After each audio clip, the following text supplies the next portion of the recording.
Chapter 1. The Vanished Sister Returns. In the Great Song Dynasty, at Haishi Town nestled in the Yin Mountains. As the sun dipped beyond the horizon, ominous clouds began to gather.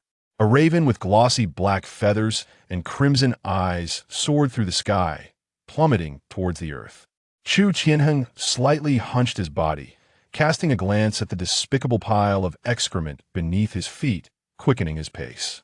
The streets were bathed in a dim yellow light, littered with refuse, as if no one had attended to them for an eternity.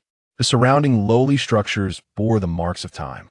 My sister has been missing for 3 days now, according to the whispers of Haishi Town. She must have been abducted by that so-called Mountain Lord. Anyone taken by the Mountain Lord would see their closest kin meet a dire fate 3 days hence. And today marked the 3rd day. Uncertainty loomed over the veracity of the rumors. With this thought, he felt a spark of determination. Wang Tian cheat code. Character: Chu Qianheng. Vitality 1. Qi 1. Spirit 1.2. In his mind, the familiar interface appeared, reminiscent of the cheat code he had purchased in his previous life while indulging in a game. There appeared to be additional content, yet it seemed to require certain conditions to unlock. He had tried countless methods, from sacrificing chickens to blood oaths, all in vain. Am I truly left with no way out? A chill coursed through Chu Tianheng's veins. Hey, watch the ball. A childish voice startled him from his reverie. Looking up, he saw a child dressed in a tunic, waving at him, their feet clad in worn straw sandals, standing atop an old bamboo ball. Chu Qianheng offered a faint smile, preparing to respond. At that moment, the door behind the child swung open with a loud bang. A middle-aged woman rushed out, casting a disdainful glance at Chu Tianheng before seizing the child. Smack! The woman lifted the child, delivering a harsh slap to their backside, causing the child to burst into tears. Did I not tell you? Do not speak to him. Do not speak to him. Why did you not listen? Ah!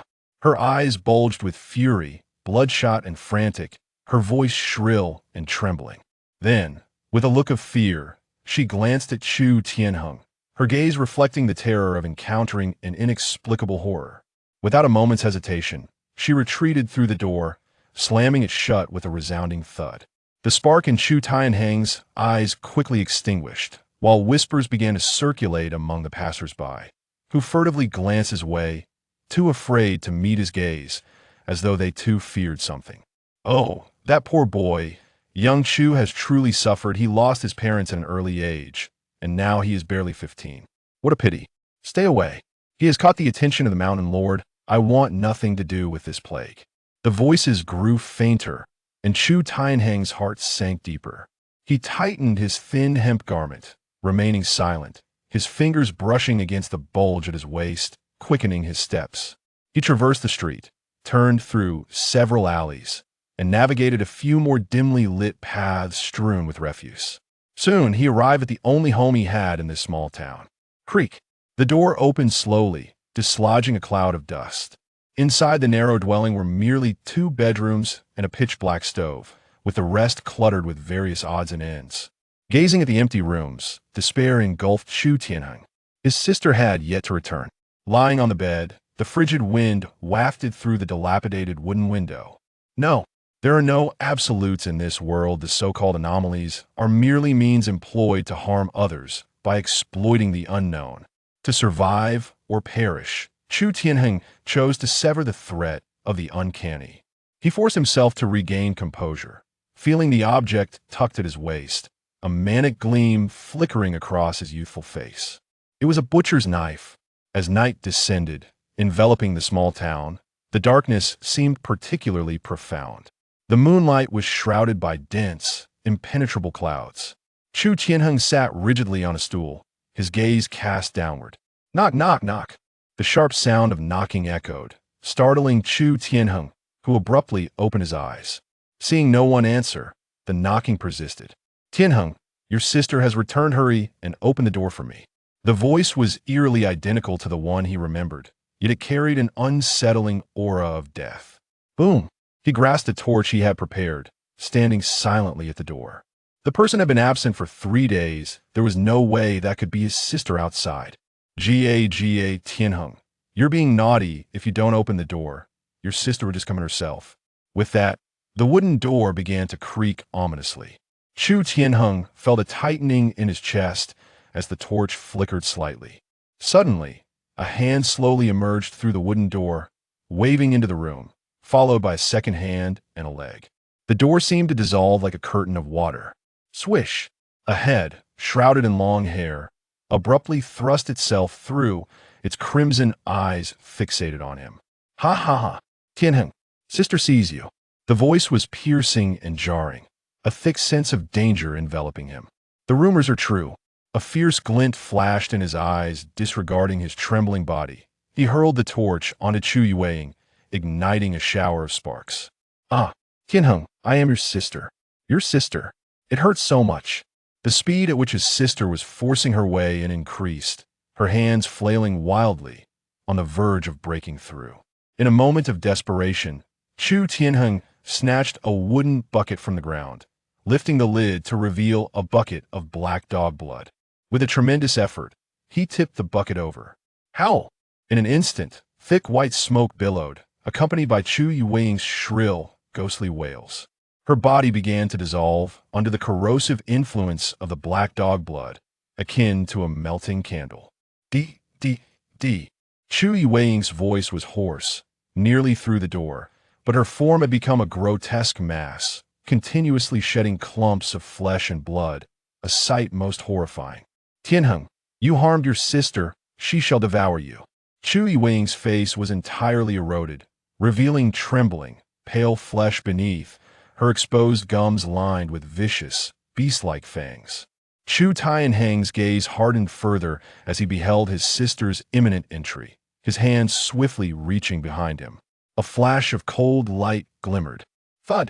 It sounded as if a sack of cloth had been the slaughtering knife was his sole weapon, and it still held significant utility for the time being. Although the knife could not be extracted, there were numerous alternative materials available. Chu Tianheng gazed thoughtfully at the cramped room before swiftly taking action. Discovered whiteboard material, ordinary flame 1. Discovered whiteboard material, wrought iron 10. Materials discovered. Approximately 10 minutes elapsed. The energy value of the cheat device dwindled to 2 points, yet he had amassed 10 additional materials. Materials, ordinary flame 1, wrought iron 4, black dog blood 2, water 3. Observing the half-empty iron pot on the stove, Chu Tianheng felt a surge of happiness. He paused for a moment, and with a flicker of thought, a branching interface materialized before him. The interface mirrored those found in web-based games for crafting magical artifacts, featuring a large square connected to several smaller ones, with countless tiny squares below, though currently only 4 were occupied. Chu Tianheng glanced at the puddle of yellow liquid on the floor, deep in contemplation. These ghastly entities seemed to fear positive substances, thus. He concentrated his thoughts and placed the flame, wrought iron, and black dog blood into the interface. Commence fusion. Ding. Fusion of whiteboard materials 7 requires 7 energy points. Insufficient energy. Fusion failed. Chu Tianheng's gaze fell, realizing he had only 2 energy points left, allowing for the inclusion of merely 2 materials. After careful deliberation, the fusion interface was left with 1 flame and 1 wrought iron. Fusion. The 2 materials instantly emitted a blinding white light, gradually merging within the large square. Ding! Fusion successful. Obtained whiteboard level trait. Crimson iron body strengthening and chi gathering. Slightly enhances essence and chi. Extract? Without hesitation, Chu Tianheng extracted it. The crimson iron body surged into his being. Boom! His physique expanded dramatically, muscles growing with fervor, transforming him from 1.7 meters to 1.75 meters in height. Chu Tianheng clenched his fists compared to now. His previous strength paled in insignificance, his frame now more robust, his youthful visage adorned with newfound resolve. Moreover, a peculiar energy seemed to circulate within him, rendering the cold wind in the room utterly ineffective against his form. Character: Chu Tianheng. Essence: 1.8. Chi 2. Spirit: 1.3. Materials: wrought iron 3, black dog blood 2, water 3. Energy: 0. Cultivation method: None. Trait. Crimson iron body whiteboard level. Strengthening and chi gathering. Slight enhancement of essence and chi. All dimensional attributes had experienced a notable improvement. At this point, even without relying on external aid, I should be able to vanquish that ghost. Chu Tianheng swung his fist with vigor, causing the air to whistle, even raising the temperature by several degrees. If such remarkable effects arise from mere whiteboard traits, how formidable would higher-level traits be? His eyes sparkled with fervor, the shadows cast by the mountain lord dissipating, replaced by a surge of audacity. I require more energy and a cultivation method. If two ordinary materials could yield such significant results, combining them with a cultivation method would surely amplify the effect. The following day, Chu Tianheng rose from his bed, his eyes glimmering with determination. He quickly prepared some food before stepping outside. Basking beneath the intoxicating sunlight, he felt an overwhelming sense of reflection. Had he experienced even a modicum of panic and hesitation the previous night, this sun would not be shining upon him now. With this thought, a newfound resoluteness graced his countenance. Anyone may perish, but he would not. Navigating through several alleys, Chu Tianheng arrived at the main street of Haishi Town. His presence immediately drew astonished gazes from the townsfolk. He wasn't captured by the mountain lord. How is that possible? 3 days have clearly passed. Could he be a ghost? Chu Tianheng cast a sidelong glance. His robust physique, coupled with a piercing gaze, silenced the crowd, their faces paling in response. Once he departed, hushed whispers erupted anew, the news rapidly spreading throughout Haishi Town. Not only has he restored his shattered chi, but he has also acquired an unparalleled technique for himself. This immense surprise compelled Su Yuan to unleash a long, resounding howl towards the heavens. Jiangse, you venomous woman, I doubt you ever imagined that I, Su Yuan, would have the opportunity to cultivate once more. Prepare yourself for what is to come. The suffering you have inflicted upon me shall be repaid 100-fold, 1,000-fold. And Lu Haoming, you, who have slain my fellow disciples, crippled my chi, and slaughtered my kin, one day I shall use your head as a tribute to honor the spirits of my brothers in the afterlife. His tightly clenched fist crackled ominously with power as waves of murderous intent surged within him. Fetch some spiritual herbs from my father, Su Yuan calmly instructed a nearby maid. The maid gazed at Su Yuan on the bed, and for reasons unknown, she felt that this moment marked a change in the young master compared to before. Yet upon closer inspection, she could not quite discern what had altered. After the maid departed, Su Yuan immediately sat cross-legged, beginning his cultivation according to the scriptures in his mind. The sword of divine punishment is not merely a sword. It is a pathway to enlightenment. As strands of celestial spiritual energy flowed into Su Yuan's chi. A faint blood light enveloped him, gradually rising and intertwining behind him, subtly revealing the nascent form of a sword. Knock, knock, knock. Young master, I brought the items, the maid's sweet voice called from outside. Su Yuan paused his cultivation, allowing the blood sword to vanish before softly bidding, enter. With a creak, the door swung open, and the maid presented a porcelain vial with a smile, saying, "This is the spirit-absorbing pill from the family head for you, young master. Although your chi is shattered and you appear to be a mere shell of your former self, the family head has never denied your requests, despite the considerable value of the spirit-absorbing pill." The maid could not help but feel a tinge of envy as she beheld the vial. Su Yuan accepted the pill, weighing it gently in his hand, then turned to the maid with fair skin and lively eyes. Inquiring Bai Ling, "How long have you been with the Su family?" Bai Ling, unsure of the intent behind his question, replied softly, 13 years. Had it not been for the kindness of your mother, I would have perished on the streets long ago."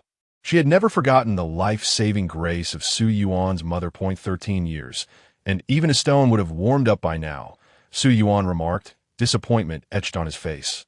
"What benefits has the Lu family bestowed upon you to make you forsake my mother's kindness and conspire against me?" As he toyed with the pill, his gaze remained calm and unyielding. Bai Ling had once been a homeless waif, abducted by several ruffians to a dilapidated temple, where unspeakable intentions awaited her. Had it not been for her mother's timely intervention, She might have become a lifeless corpse in that frigid winter. Yet this act of salvation had been repaid with her plotting against him. Just 2 days prior, he had witnessed Bai Ling meeting with a member of the Liu family, who handed her a packet of poison, instructing her to use it at the opportune moment against his meals. He had informed his father of this matter, and his father's advice had been to play the long game and catch the big fish. Su Yuan had shared this sentiment. However, events had unfolded beyond his expectations. Now, he was able to cultivate again. Keeping her by his side was clearly unwise. Su Yuan had no intention of allowing too many people to learn of his newfound ability to cultivate. Bai Ling's pupils constricted to pinpricks, and after a few breaths of stunned silence, her legs buckled, and she collapsed to the ground. Su Yuan threw off the covers and approached her, looking down with a cold demeanor. I despise betrayal. You could have lived a few more days, but with this turn of events, I must send you to the underworld. With a swift motion, Su Yuan grasped Bai Ling's delicate neck, lifting her off the ground, his eyes narrowing with lethal intent. For 13 years, even a dog knows not to bite its master. Reflect on how my mother treated you. Where's your conscience in repaying kindness with malice? His mother was already gravely ill. If anything were to happen to him that would cause her distress, the consequences were unimaginable. Bai Ling displayed no despair, nor did she attempt to resist. She gazed at Su Yuan. Bitterness etched on her features. Young master, your strength is truly immense. She felt the tightening around her throat. A thought struck her, and she hesitantly asked, Young master, has your cultivation been restored? Su Yuan's expression hardened. Devoid of emotion, why cultivation has indeed returned. You should feel despair for the Liu family. This was not mere bravado. If he truly possessed the strength of his prime, the Liu family would be easily annihilated by him alone. Regrettably, he was only able to cultivate now, lacking the former realm and might. Bai Ling, who had not struggled at all, suddenly grasped his arm, urgently explaining, Young master, I harbor no intent to harm you. The Liu family threatened me with my brother's life. She insisted that she had poured the poison given to her by the Liu family into her potted plants. Young master, if you have truly regained your strength, I implore you, save my brother. Bai Ling has not betrayed the Su family. If you promise to save him, I will gladly die to prove my innocence. Her eyes glimmered with desperation.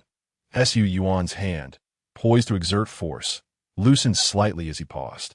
He then threw Bai Ling onto the ground, his voice stern. You know the consequences of deceiving me.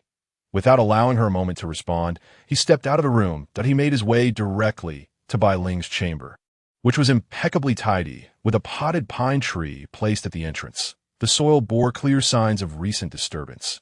After sifting through the soil, he indeed discovered white powder within.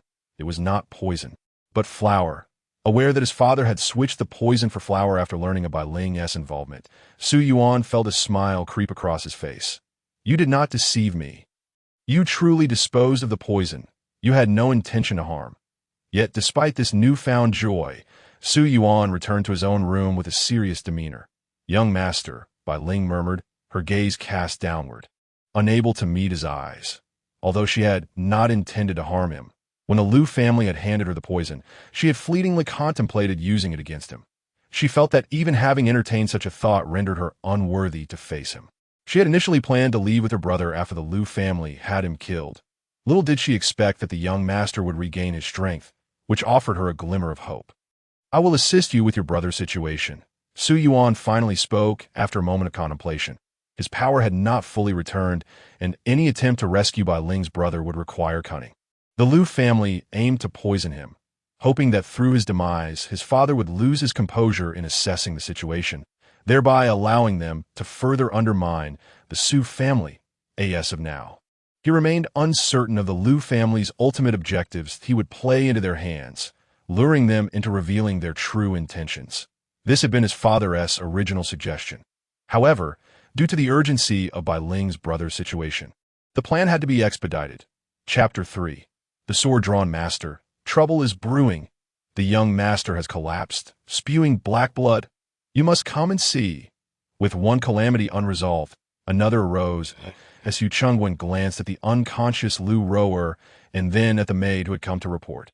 Guard the lady. Until I return, No one is allowed to enter this room. The maid was about to comply when, from the shadows, a figure cloaked in black emerged, a cold voice issuing from beneath the hood. Rest assured, master, this shadowy figure was a loyal and formidable assassin trained by Su Chengwen.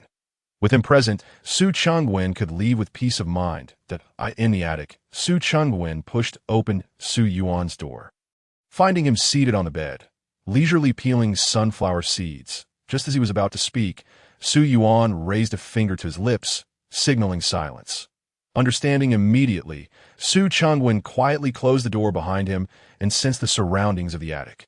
Sure enough, he detected someone present on the eastern side of the room. Walls have ears. Yuan, how are you? Su Chengwen, a master of performance himself, feigned alarm before raising his hand to cast a sound barrier.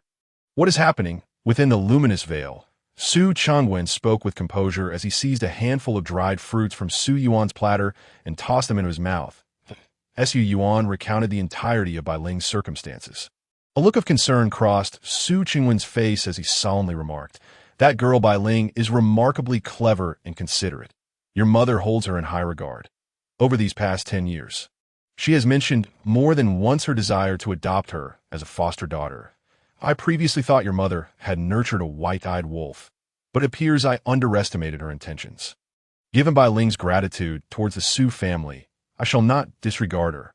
What do you propose we do about this matter?" Su Chengwen inquired of Su Yuan, contemplating that once this situation was resolved, he would acquiesce to his wife's wishes. As for Bai Ling's predicament, he felt capable of managing it himself. The pressing concern was whether the father was prepared for the aftermath. The Liu family's schemes surely harbored significant ambitions. Su Yuan felt a twinge of anxiety. While saving a life is a trivial matter, such actions would undoubtedly provoke unforeseen consequences. The subsequent maneuvers of the Li family would likely be inscrutable. Placing the Su family in a precarious position, Su Chengwen found himself ensnared in a dilemma. Remaining silent for an extended time, in his contemplation, he noticed that Su Yuan appeared somewhat different today. While reaching for sunflower seeds in Su Yuan's hand, a wisp of spiritual energy subtly infiltrated Su Yuan's body. "Your qi has been restored," Su Chengwen exclaimed, his excitement barely contained, his voice trembling. Su Yuan understood his father's probing and calmly nodded, affirming his ability to cultivate once more. However, given the devastation of his divine body, the path of cultivation ahead would likely be fraught with challenges. He had no intention of revealing the secrets of the god-slaying sword to his father, nor was he certain of the sword's efficacy as described in the scriptures. No matter, as long as you can cultivate. That is sufficient. I shall procure the finest spiritual medicines to ensure your swift advancement to the divine realm." Su Chengwen, overwhelmed by this unexpected joy, found himself at a loss, pacing anxiously before Su Yuan, his mind racing to consider what treasures lay within the family vault that could expedite Su Yuan's cultivation. The levels of cultivation in this world ascend from the foundational to the sublime: body refinement, spirit sea, divine mansion, soul condensation, enlightened path, true understanding, nirvana, and transcendence. 2 years prior, Su Yuan had been a formidable figure at the soul condensation stage, second only to the elders in the Jinghong sect, leveraging the advantages of his divine body to contend with those at the enlightened path stage. As the head of the Su family, Su Chengwen had only achieved the soul condensation stage 5 years ago in the entire Tianlin city. Only Li Kedi, the head of the Li family, could rival him. In Tianlin City, the divine mansion stage was already considered a mark of strength.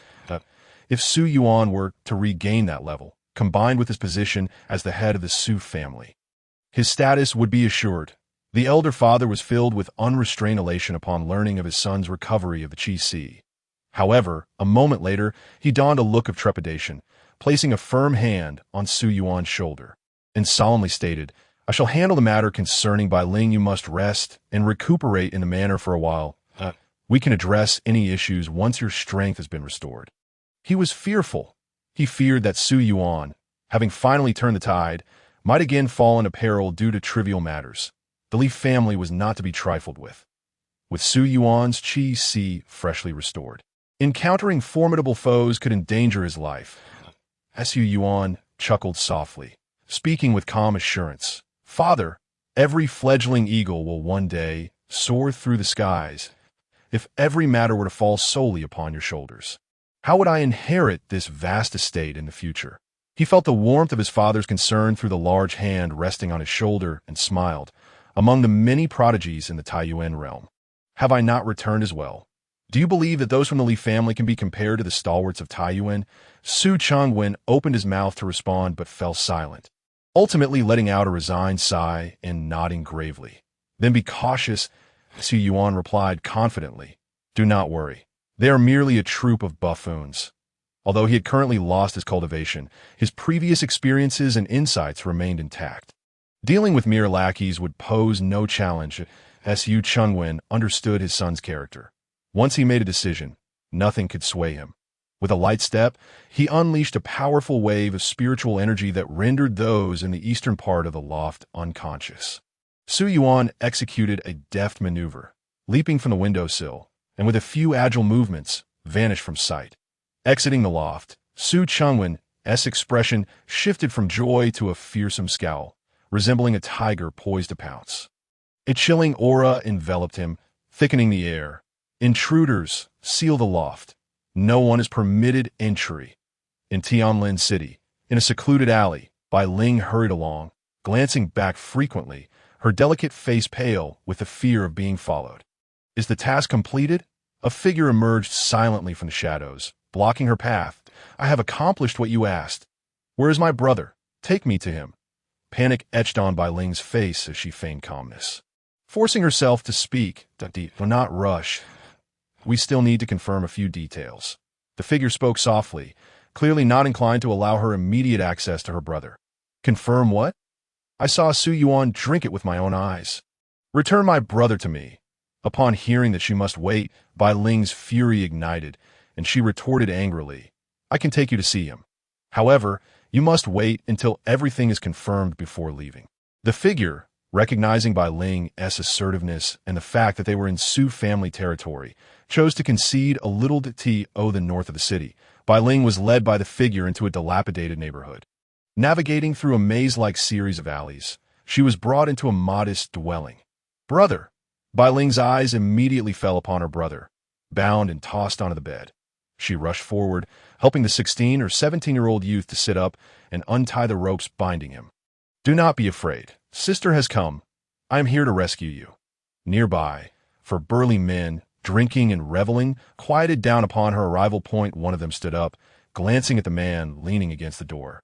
Casting a fleeting glance at Bai Ling, his eyes gleaming with excitement. "Captain Liu, is this the treatment we receive for working with the Li family?" Captain Liu cleared his throat and addressed the group. "You all stay here. I will relay the information, and you will escort these two out of Tianlin City." As he spoke, he traced a finger across his neck, casting a meaningful glance at the burly men. "Eliminate them to keep our secrets safe. Regardless of Bai Ling's success or failure, she has outlived her usefulness. Killing her is the most straightforward solution." The burly man nodded in understanding, eagerly responding, "Rest assured. Captain Liu, I will see to it that this task is completed flawlessly." Captain Liu nodded, turning to leave. The burly man followed him a distance before returning. With a resounding bang, the door slammed shut. The burly man gazed at the weeping siblings, exchanging knowing glances with his comrades. In their eyes, lustful flames ignited, and they understood each other's intentions. Since they were destined to die, they might as well indulge before their demise. A form of repurposing, if you will. The men set down their drinks and silently advanced toward the siblings, leering with sinister grins. "What do you want?" Bai Ling demanded, positioning herself protectively in front of her brother, attempting to invoke Captain Liu's authority to deter these men. But her efforts proved futile. "Oh, not worry. We will see you safely out of the city. However, don't you think it is time to discuss a little fee for your exit? Rest assured, we will be very gentle. You will certainly experience the joys of womanhood before you die." The burly men laughed heartily, reveling in Bai Ling's fear and helplessness, their base instincts surging as Bai Ling watched the advancing men. Her body trembled, retreating until she was cornered against the wall, with no escape. Suddenly, with a crash, the wooden window was smashed open Su Yuan's figure soared through the flying splinters, a dagger reversed in hand. Swiftly slicing through one of the burly men, blood gushing forth. The remaining men were taken aback, immediately assuming aggressive stances. Brother, Flower Brother, is dead. The drunkenness of the group evaporated in an instant as they beheld the tall figure emerging through the broken window. Their eyes filled with apprehension. Although there are hints of sneak attack, one must not underestimate the strength of the newcomer. Who are you? The price for meddling in our affairs is one you cannot afford. It is not too late for you to take your own life. Otherwise, you shall come to know the meaning of a fate worse than death. The leader, a burly man, glared at Su Yuan with fury. His murderous intent palpable. Am I a fool? Su Yuan scoffed, charging forward without hesitation. Take my own life? You dare to make such threats after attempting to strike. This group must be quite deranged within a few exchanges. Su Yuan, leveraging his adept combat experience, effortlessly dispatched several adversaries into a pool of blood, leaving only one large man, who now looked upon his fallen companions with terror. Spirit Sea Realm. You are of the Spirit Sea Realm. The large man was filled with dread, his face a mask of despair, finally comprehending the vast chasm between himself and the visitor. To eliminate his companions so decisively in mere moments. This individual before him was undoubtedly a powerhouse of the Chi Sea realm. Only a practitioner who had opened their Chi Sea and entered the Spirit Sea realm could possess such formidable strength. I suppose I could be considered a Spirit Sea realm practitioner. Su Yuan remarked nonchalantly. Although my divine palace has collapsed, my Chi Sea has been restored. Before entering, I consumed a spirit recovery pill, regaining some spiritual energy. Thus, it is not unreasonable to claim I am of the Spirit Sea realm. This matter does not concern us. I am merely a minor figure tasked with overseeing these two. The large man pleaded, his voice quaking. Spare my life. He fell to his knees, banging his head on the ground in a show of contrition. Su Yuan silently wiped the blood from his dagger, sheathing it with a calm demeanor. Letting you go is not out of the question, provided you divulge everything you know. Su Yuan initially held little hope. After all, such insignificant characters could hardly be privy to the machinations of the Li family. However, to his surprise, the man did indeed possess knowledge. I shall tell you. The Li family intends to seize the Tianyan mine of the Su family. All their scheming is aimed at acquiring it in a bid for survival. The large man readily betrayed the Li family. Su Yuan's heart tightened as he asked in a low voice, what schemes does the Li family have? That I do not know. The large man stammered, sweat pouring down his brow. Su Yuan nodded slightly and gestured begone. The large man, as if granted a reprieve from death, repeatedly kowtowed before hastily retreating from a room. In a swift motion, Su Yuan's figure flickered, the dagger gleaming coldly as he approached from behind, delivering a lethal strike to the man's throat. You did not keep your word. The large man clutched his gushing throat, despair evident in his voice. You have already departed. It is merely unfortunate that we meet again, and I find you quite displeasing. Su Yuan replied coolly. Spare him? What a jest! Does he take me for a fool? Observing the lifeless body in a pool of blood, Su Yuan slowly crouched down, a faint bloodlight emanating from his palmed god-slaying sword. As his hand pressed against the corpse, the bloodlight gradually spread, enveloping the entire body. Pure vitality was drawn into Su Yuan's form under the influence of the god-slaying sword. After a brief moment of perception, he noted that the infusion of this vitality had slightly fortified his Chi Sea. Though it was but a mere increment, it was enough to ignite a spark of excitement within Su Yuan. The god-slaying sword could indeed mend his deficiencies. Could this mean that as long as he devoured enough vitality, there lay the possibility of reshaping the essence of his divine body? This god-slaying sword would become his most formidable asset for vengeance. Entering the room, Su Yuan consumed the vitality of the remaining corpses. Beside him, Bai Ling's eyes widened in horror as she witnessed the blood draining from the bodies at Su Yuan's command, her delicate face paling. Are you frightened? Su Yuan inquired with a smile. Unfortunately, this smile, combined with the chilling scene of him absorbing blood, made her feel as though the familiar young master before her had transformed into a fearsome demon. Responding instinctively to her master's question. She nodded and instinctively moved to shield her younger brother. I am frightened too, Su Yuan remarked, glancing at the ceiling with a scoff. To absorb blood and strengthen oneself. This was undeniably a practice of the dark arts. It is well known that the more tyrannical the dark arts, the greater the repercussions. But what of it? Having lost his divine body, he yearned for vengeance and wished to grow stronger swiftly. The god-slaying sword was his only option. Without it, he would be incapable of even approaching Jiang Siwei, let alone exacting revenge. Bai Ling gazed at Su Yuan, her expressive eyes glistening with concern. Taking a deep breath, she resolutely stated, "Young master, I do not know what transpired 2 years ago. All I know is that no matter how you may change, you will always be the young master in my heart. Serving you, preparing your bed, and fetching your tea are the very essence of my existence." Chapter 4. One move to defeat the enemy. Staring in astonishment at Bai Ling, who appeared terrified yet unwavering in her resolve, Su Yuan's lips curved into a gentle smile as he spoke softly. "Let us go. It is time to return home." Bai Ling nodded, covering her brother's eyes, leading him to follow in Su Yuan's footsteps. She wished to shield him from the horrific sights in a concealed alley. A carriage approached quietly, carrying the trio toward the Su residence. Bai Ling's younger brother bore a delicate appearance, resembling a young girl. Regrettably, he lacked Bai Ling's fair complexion, his face pallid, and his form emaciated like a thin bamboo stalk. "Are you not going to introduce him?" Su Yuan asked, observing the still shaken Bai Ling with a light-hearted smile. "This is my younger brother, Luo Yi," Bai Ling introduced, nudging him with her shoulder while reminding him. "You should thank the young master for saving your life." "Thank you, young master, for saving me," Luo Yi stammered shyly, hiding behind Bai Ling. Su Yuan's smile was warm as he waved his hand dismissively. "We are all family. There is no need for thanks. You have suffered these past few days," he added, noticing the marks on Luo Yi's body and the bruises on his face. Hearing the clamorous shouts from outside the carriage, Su Yuan inquired, "Are you hungry? When we get home, I will get you something delicious." Although the market was nearby, with food readily available, the current situation made it unwise for either him or Bai Ling to show their faces. Upon hearing the mention of food, Luo Yi instinctively swallowed, glancing at Bai Ling for approval before timidly nodding. "Okay." With Su Yuan's gentle encouragement, Luo Yi gradually forgot his fears of captivity and began to share stories of his childhood with him. Just as their conversation was becoming lively, the carriage suddenly came to a screeching halt.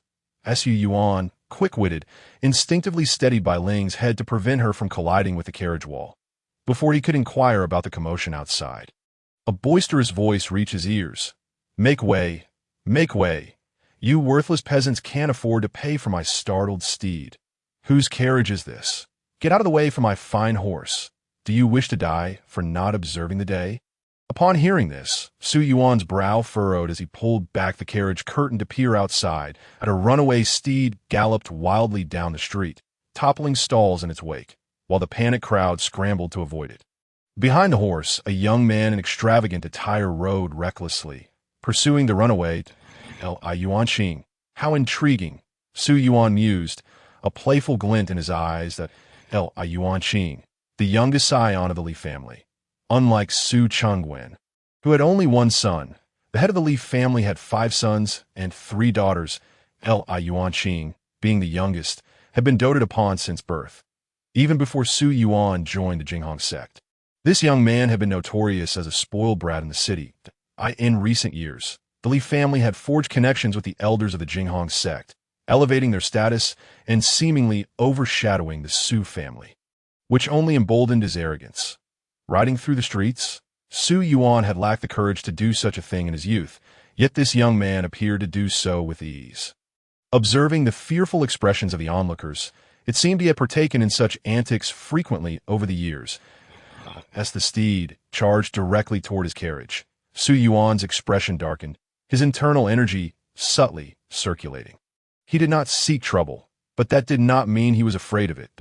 If Li Yuanqing truly lacked awareness, he would not hesitate to teach him a lesson. Do not worry, young master, the coachman whispered before leaping in front of the carriage, raising his hand to deliver a swift strike to the galloping horse. To Su Yuan's astonishment, the coachman's hand fell with precision, cleaving the out-of-control steed in two, transmuting energy into blade. A practitioner of the divine palace realm. Su Yuan's lips twitched as he silently retracted his head back into the carriage. He had initially believed that his father had arranged for someone of merely the spirit sea realm to come for him. However, to his astonishment, the moment they made a move, they transformed their energy into a blade, a divine realm expert serving as a coachman. He himself had never held such stature back in the day. His father was indeed formidable. Young master, what has transpired? Bai Ling asked, a hint of panic in her voice. As she feared they were being pursued by assassins, she instinctively tightened her grip on Luo Ye's hand. It's nothing, Su Yuan replied, shaking his head with an air of calm, a divine realm expert. What a jest! Such a formidable being could practically stride through Tianlin City without fear down the street. Li Yuanqing's heart bled at the sight of his beloved steed, reduced to two lifeless carcasses. Blood splattered everywhere, and organs strewn about. With a swift tug on the reins, his horse came to a halt before the coachman. Glaring at the coarse-clad driver, Li Yuanqing's fury boiled over. That was a divine fire steed I purchased for 30,000 spirit stones. I demand your life in compensation. With that, Li Yuanqing lashed out with his whip at the coachman. The driver suddenly looked up, icy eyes piercing into Li Yuanqing's, an invisible killing intent radiated from him, causing the horses to back away. While Li Yuanqing's raised arm froze mid-air, my friend, as a divine realm expert, it hardly befits you to bully a mere child of the body refinement realm. Wouldn't you agree? An elder clad in a gray robe stepped forward from the crowd, positioning himself in front of Li Yuanqing. As he emerged, an intangible aura began to emanate from him. Divine realm. Uncle Lu, he killed my divine fire steed. Li Yuanqing felt emboldened upon seeing his family's expert. Fear not, young master. With this old man here, all shall be well. Uncle Lu offered a reassuring smile to Li Yuanqing.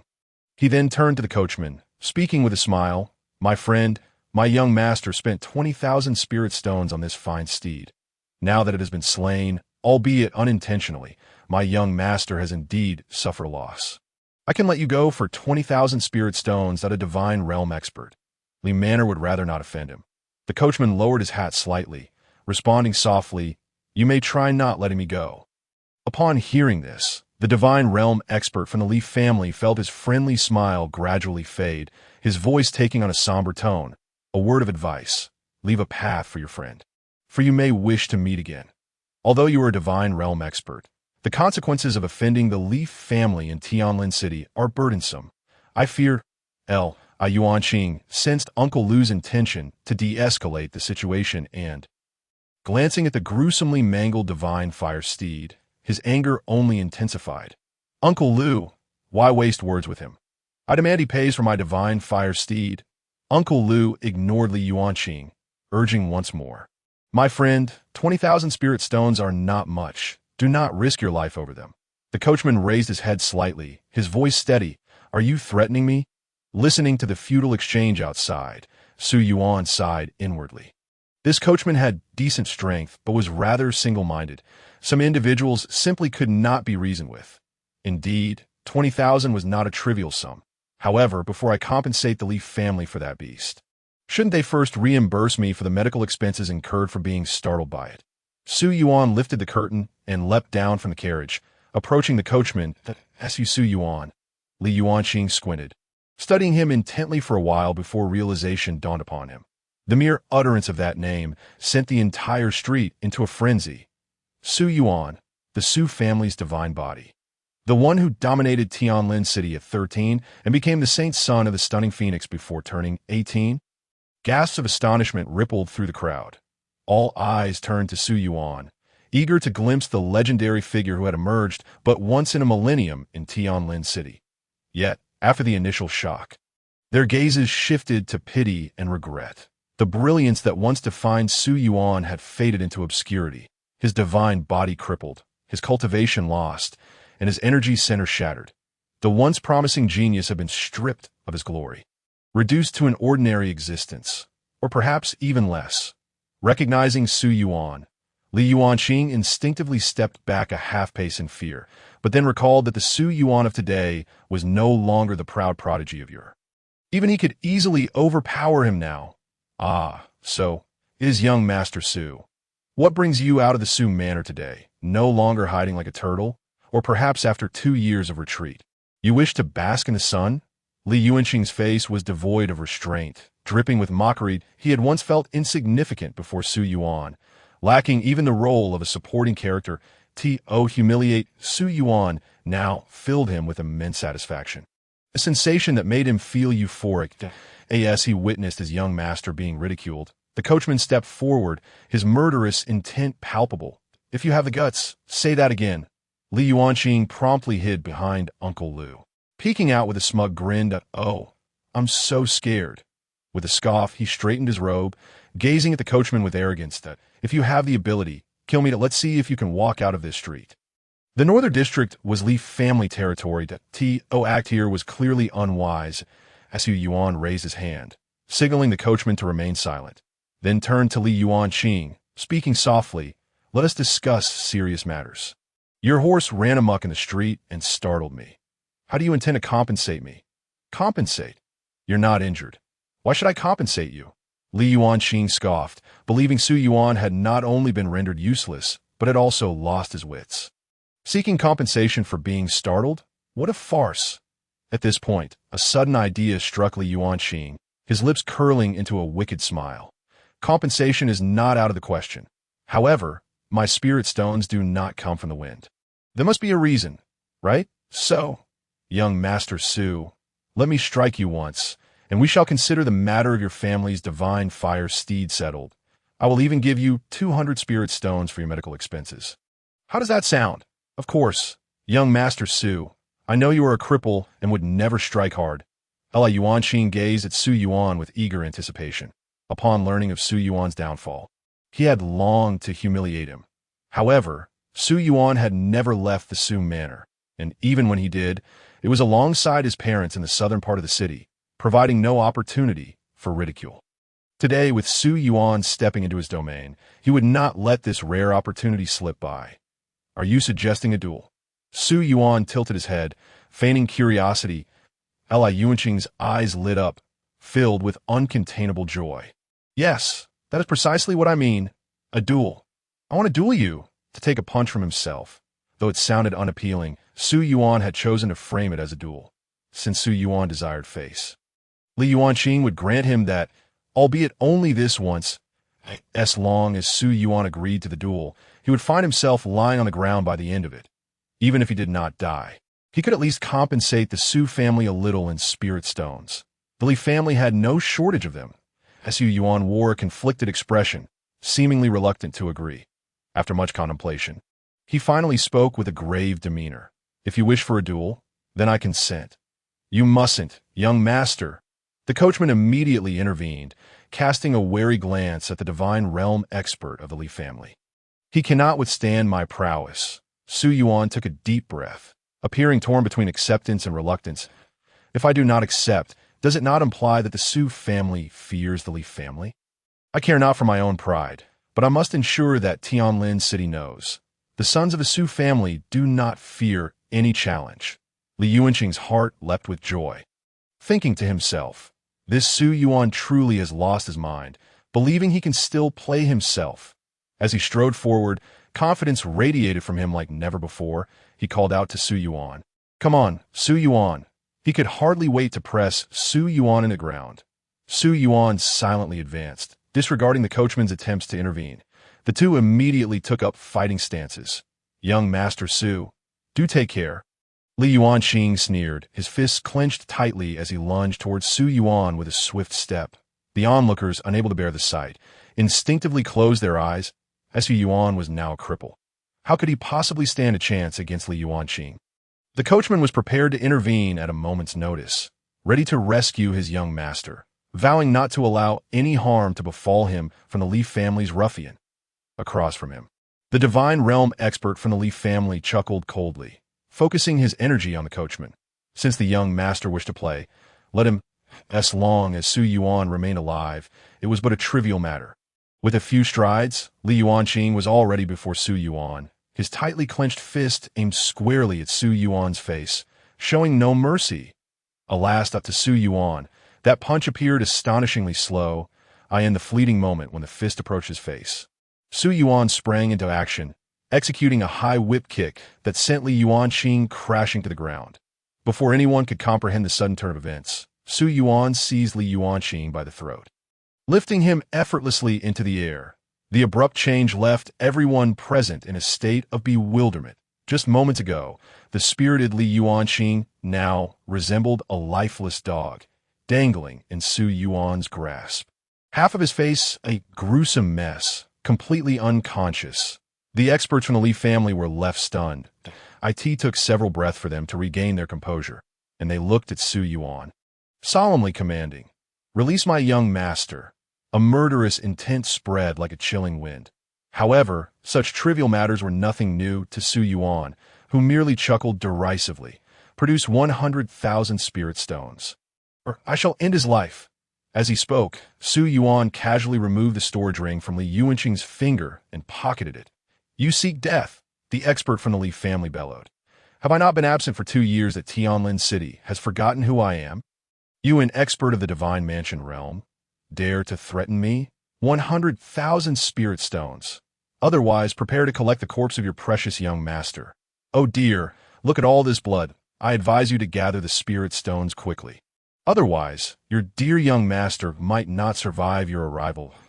Yuanqing's mangled face was relentlessly oozing blood. Su Yuan remained utterly composed, allowing the blood to soak his sleeves and drip onto the ground. Unfazed. Finally, the expert from the Li family came to his senses. The man before him was once a formidable expert of the soul condensation realm and had even ventured into the Taiyuan realm. Though he had since been rendered useless, the number of talented individuals who had perished at his hands in the past was not insignificant. "Young Master Su, please grant me a quarter of an hour." He capitulated, unwilling to gamble against such a ruthless man as Su Yuan. A quarter of an hour. No more. No less. A smile crept onto Su Yuan's face as he softly remarked, "Of course. You could also summon the experts of the Li family to come and assassinate me." The corner of the Li family's expert's mouth twitched as he hurriedly replied, "I wouldn't dare." "I wouldn't dare." Chapter 5. An unexpected gain. The carriage slowly traversed the streets. Su Yuan, holding the unconscious Li Yuanqing like a dead dog, paraded through the city. The broad street was packed with onlookers. Good heavens! Is that Li Yuanqing in his hand? Is he out of his mind? How dare he humiliate the Li family's bloodline in Tianlin City like this? The Li family would undoubtedly seek revenge. Let him go. Do you know who is holding him? That is none other than Su Yuan of the Su family. Hiss. Have these two families truly come to blows? Li Yuanqing has long terrorized the local populace. He deserved to be punished. Young Master Su is quite formidable. Is this Su Yuan? How handsome. Only someone as ruthless as Su Yuan could deal with a scoundrel like Li Yuanqing. Just a moment ago, I feared young Master Su would be humiliated, yet who knew he would incapacitate that scoundrel in a single exchange? Whispers of admiration filled the street. Many raised their thumbs in approval of Su Yuan. Li Yuanqing had relied on his status to bully the weak in the northern part of the city, and his subservient guards had also abused their power, instilling fear in the impoverished populace who dared not voice their anger. This had long stirred the public's ire. Today, witnessing his miserable state brought immense satisfaction to the crowd. In less than a quarter of an hour, the expert from the Li family who had just departed returned. Upon seeing Su Yuan parading Li Yuanqing before the crowd, his face turned pale. "Young Master Su, within this storage ring are the 100,000 spirit stones you requested." The expert suppressed his seething anger. Presenting a storage ring with both hands, Su Yuan raised an eyebrow, displeased. "What do you mean by the one I requested? It sounds as though I threatened the Li family.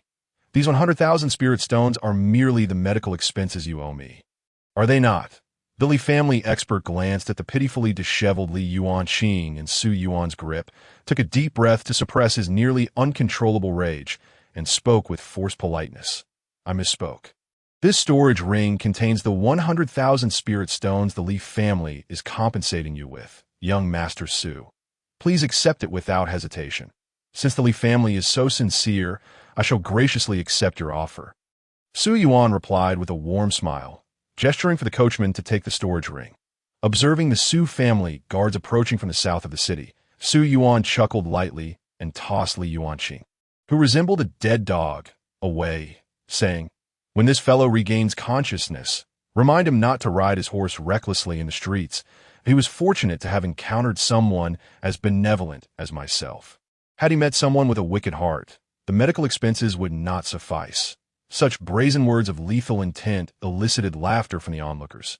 The expert from the Li family swiftly took hold of Li Yuanqing and ordered his men to escort him home for treatment. Afterwards, he raised his gaze to Su Yuan, his eyes glinting with coldness as he gritted his teeth. "Young Master Su, the Li family will remember this." Parading Li Yuanqing for all to see was undoubtedly a slap in the face to the Li family. Although the two families had long been at odds in Tianlin City, they had never openly torn each other apart. However, Su Yuan's actions today had caused the Li family to lose face tremendously. The Li family would surely find a way to retaliate. Su Yuan, wearing a serious expression, nodded in agreement. "Indeed, it must be remembered. Otherwise, who knows when I might have to compensate them with spirit stones." Hearing Su Yuan's nonsensical response, the Li family's expert's face darkened. Were it not for the approaching Su family guards, he would have dearly loved to dispose of Su Yuan right then and there. Of course, Su Yuan paid no heed to the expert's fury. In fact, the more enraged this fellow became, the more pleased Su Yuan felt. When the two families clashed, they should engage in business warfare, not resort to underhanded means, threatening their servants' families to drug them. Were it not for the complications with his father, today Li Yuanqing would have returned home as a corpse, in the company of numerous Su family guards. Su Yuan swiftly made his way from the north to the south of the city, eventually returning to the estate. "Young master, the master requests your presence in the study upon your return." The coachman, wearing a hat, handed a black cloak to Su Yuan. This cloak had been prepared by his father before his departure, intended to keep his return discreet. However, it seemed that the cloak had lost its purpose.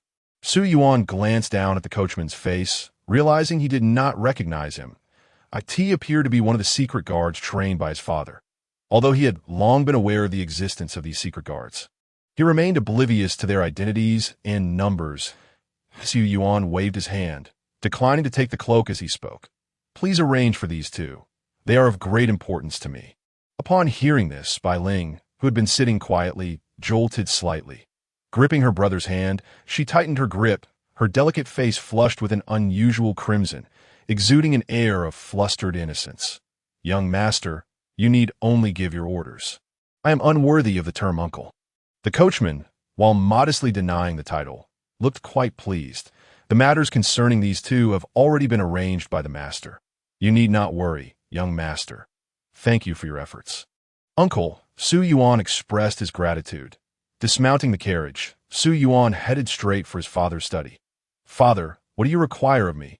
Pushing open the study door, Su Yuan approached the desk and plopped down into a chair. Casually picking up a book to leaf through, Su Chungwen looked at Su Yuan's lackadaisical demeanor with disdain. "Can't you at least act like a young master? Such carefree behavior. I wonder where you learned it from." In the past, he would have laughed off such trivial matters without a second thought. However, times had changed. Previously, Su Yuan had been unable to cultivate, and he had feared offending him with careless words. But now that Su Yuan's sea of energy had been restored, the image of a stern father returned. Great achievers are not bound by trifles. Su Yuan, unfazed, adopted a nonchalant attitude, grinning as he said, "Besides, in front of you, how could I maintain the airs of a young master? Isn't that just asking for more punishment? The saying holds true. Don't speak of such things again." Su Chongwen shot Su Yuan an exasperated look, leaning back as he retrieved two wooden boxes from the desk drawer. "Here are the 3 spirit flowers and the nurturing spirit grass. You need these now. Both the 3 spirit flowers and the nurturing spirit grass are spiritual herbs that nourish the sea of energy. Their effects gentle and perfectly suited for Su Yuan, whose energy sea had just been restored. These 2 precious herbs are of considerable value, and you simply give them to me. Aren't you afraid the old-timers in the clan will cause you trouble?" Su Yuan toyed with the wooden boxes, chuckling lightly. While his father was the head of the Su family, the clan was not a dictatorship. These two spiritual herbs were immensely valuable, and the elderly members of the clan would not easily allow his father to hand them out. That is not something you should concern yourself with, that as Yu Chunguin spoke softly, letting out a cold snort. If we show them respect, they should call us clan elders. If not, we can simply dispose of them. Upon hearing these words, Su Yuan could not help but feel a surge of respect. He immediately gave a thumbs up and exclaimed, "Father is indeed formidable." With that, he tucked the two wooden boxes into his embrace.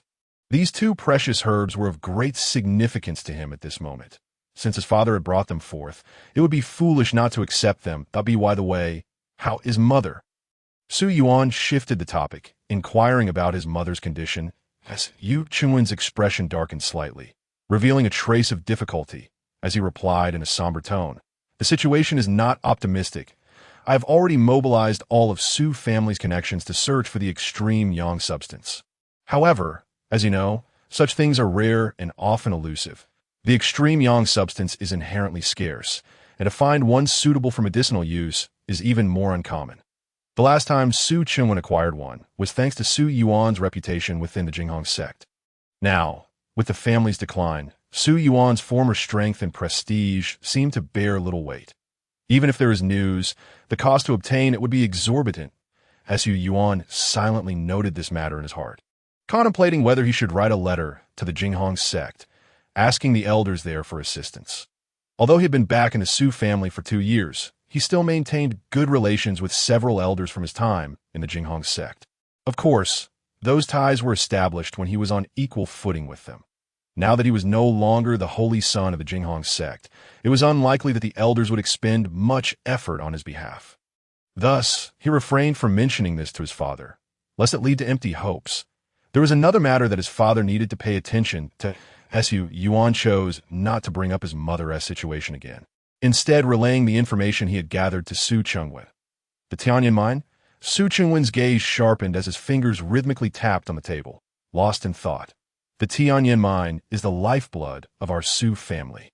Although the authenticity of this news is uncertain, we must remain vigilant. Su Yuan spoke with conviction.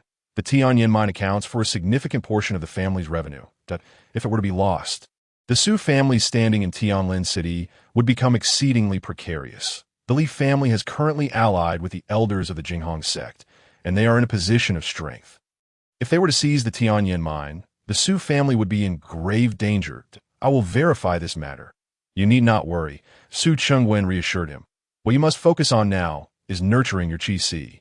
The rest will be handled by your father, as Yu Chunwin took it upon himself to shoulder this responsibility, urging Su Yuan to concentrate fully on his cultivation. Su Yuan nodded in agreement. "Then I shall take my leave." Su Chunwin waved his hand dismissively as Su Yuan reached the door. His father seemed to recall something and said, "By the way, you did well today." Su Yuan understood that his father was referring to the incident of parading Li Yuan Xing through the streets. Tianlin City was small, and any disturbance would not escape the notice of the Su and Li families. Furthermore, given that he had made such a conspicuous appearance today, it would indeed be strange if his father were unaware. He shrugged, feeling little satisfaction from his father's acknowledgement, remembering how they had initially played tricks on him. However, with this incident, the Li family schemes would likely have to be put on hold.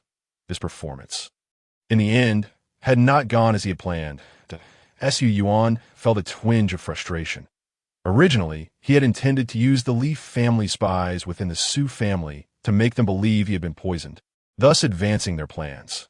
Unexpectedly, he encountered Li Yuanxing in the north of the city, leading to this turn of events. Truly, human calculations could not rival the heaven's designs. There is no need for self-reproach. Although you startled the snake, it also served to strike fear into the tiger. Li Yuanxing has been severely injured. The Li family will not let this matter rest easily. Their true intentions will eventually be revealed. Su Chunwin said with a faint smile, appearing confident that it seems you already have some insights. Su Yuan inquired, observing his father's assured demeanor. Su Chunwin nodded, just some conjectures.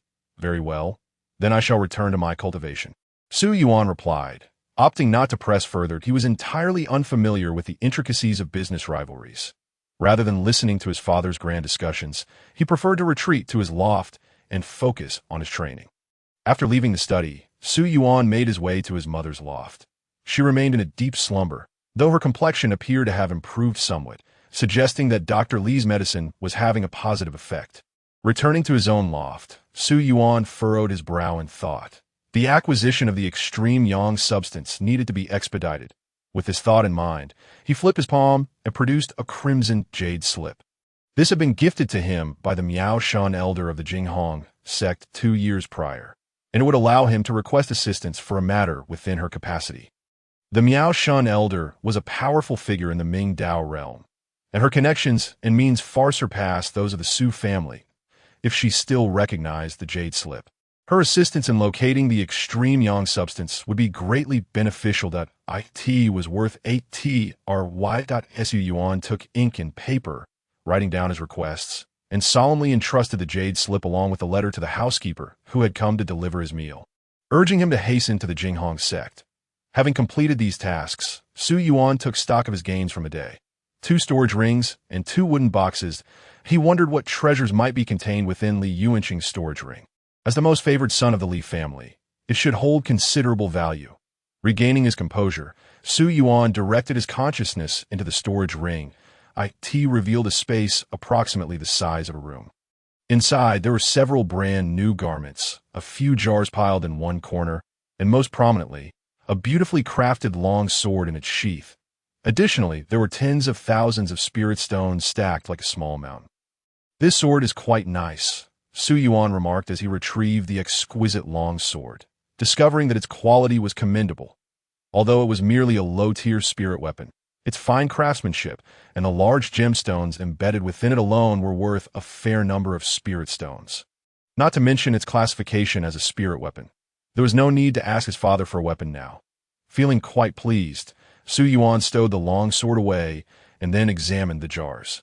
Initially expecting to find herbs for cultivation, he was taken aback when he read the labels. Indestructible pill, 7 times a night elixir, and Virgin's compliance liquid. How old was this fellow? Was he really relying on such things? Su Yuan felt a wave of incredulity wash over him. He had never imagined that Li Yuanqing, at 17 or 18 years of age, would have such items in his storage ring. Cultivation elixirs? Goodness, there wasn't even any body refining ointment. With an expression of disdain for Li Yuanqing, he silently returned the surprisingly high-quality elixirs to the storage ring. After a trip out, he had amassed a total of 170,000 spirit stones along with a low-tier spirit weapon. Definitely not a loss that it was time to begin his cultivation, that he hoped that these 2 herbs would help solidify his chi. Su Yuan took a deep breath. Gazing at the 2 wooden boxes before him, his eyes filled with anticipation. Chapter 6. News of the extreme yang substance in the serene loft. Su Yuan sat cross-legged. With each even breath, wisps of spiritual energy from the heavens and earth seeped through his skin and flowed through his meridians, finally converging in his chi si. Within the frail chi si, yellowed paper radiated a faint blood light, and a subtle yet palpable suppressive force spread across it, rendering the spiritual energy within the chi si unusually tranquil. Resembling a mirror-like lake. After a long while, Su Yuan opened his eyes and lifted the lid of one of the wooden boxes. A pale yellow flower came into view, its leaves a vibrant green, its stem a delicate lavender, and its entire being brimming with spiritual energy. The blooming flower emitted a soft, gentle glow, exuding a breathtaking beauty. The 3-spirit flower. Without hesitation, Su Yuan took out the 3-spirit flower, allowing spiritual energy to envelop it as he kneaded it into a ball and directly stuffed it into his mouth. The intense bitterness exploded in his mouth, causing him to feel a gag reflex. Forcing himself to resist the urge to spit out the 3-spirit flower, he steeled his resolve and swallowed it whole without chewing it too thoroughly. In mere moments, a powerful medicinal force erupted in his abdomen, spreading like a warm spring throughout his limbs and bones. It felt as if an invisible hand was massaging every inch of his flesh and veins, leaving Su Yuan in a state of blissful euphoria. Not daring to linger in this pleasure, Su Yuan quickly channeled his spiritual energy to direct the medicinal force towards his chi. The medicinal potency of the 3-spirit flower infused into his frail chi si. It appeared to breathe new life into it. Spiritual light flickered on the barriers, slowly transforming at a gradual pace. Though the changes were not immediately apparent, Su Yuan felt a deep sense of contentment. Now, all that remained was to patiently await the depletion of the medicinal force. Su Yuan's lips curled into a subtle smile as he silently circulated the energy within his body, harmonizing it with the medicinal potency of the three-spirit flower. Fortifying his qi. Once the efficacy of the three-spirit flower was fully exhausted, Su Yuan seized the opportunity and took out the nourishing spirit herb, swallowing it whole. Suddenly, a muffled sound resonated from within him, and Su Yuan, seated in meditation, abruptly opened his eyes in disbelief, exclaiming a breakthrough. In the mid-stage of the spirit sea realm, the unexpected advancement in his cultivation left him momentarily stunned. Initially, he had merely intended to utilize the two spiritual herbs to reinforce his qi. However, to his astonishment, the qi absorbed the medicinal power too slowly, leading to a portion of it being transformed into spiritual energy. Once the qi became suffused with this dense energy, it catalyzed a shift in his realm. It is worth noting that he had previously been at the soul condensation realm. Logically, the expansion of his qi should have reached its limit. With the qi now brimming with spiritual energy, the next step should have been to reconstruct his collapsed divine abode. The sudden breakthrough left him utterly bewildered, a renewed opening of his qi. Along with the further condensation of spiritual energy, previously as a divine body, his qi had already surpassed that of ordinary individuals, and a level of spiritual energy condensation was extraordinary, allowing him to battle across realms. With his already formidable foundation, it had now been elevated even higher. Though he currently stood at the mid-stage of the spirit sea realm, in terms of strength, he could contend with those of the divine abode realm, whose foundations were slightly weaker. This unexpected delight ignited an unprecedented brilliance in Su Yuan's eyes. If this trend continues, his potential knows no bounds. How astonishing! What kind of divine object is that piece of paper in his qi? Su Yuan's breath quickened that he understood that all his changes stem from that yellow piece of paper in his qi. Initially, he had thought that severing the source of his divine body, repairing the qi, and imparting unparalleled scriptures were the limits of the paper, yet he had never anticipated that its wonders far exceeded his comprehension. It enabled the qi that had already reached its limit to expand once more. To put it bluntly, this was nothing short of defying the heavens and altering one's destiny. It modified his innate talents and potential. Su Yuan gently clenched his fist, feeling the surging spiritual energy within him. In that moment, he regained the confidence to challenge the prodigies. Jiangxiu, Lu Haoming, can you sense the impending despair?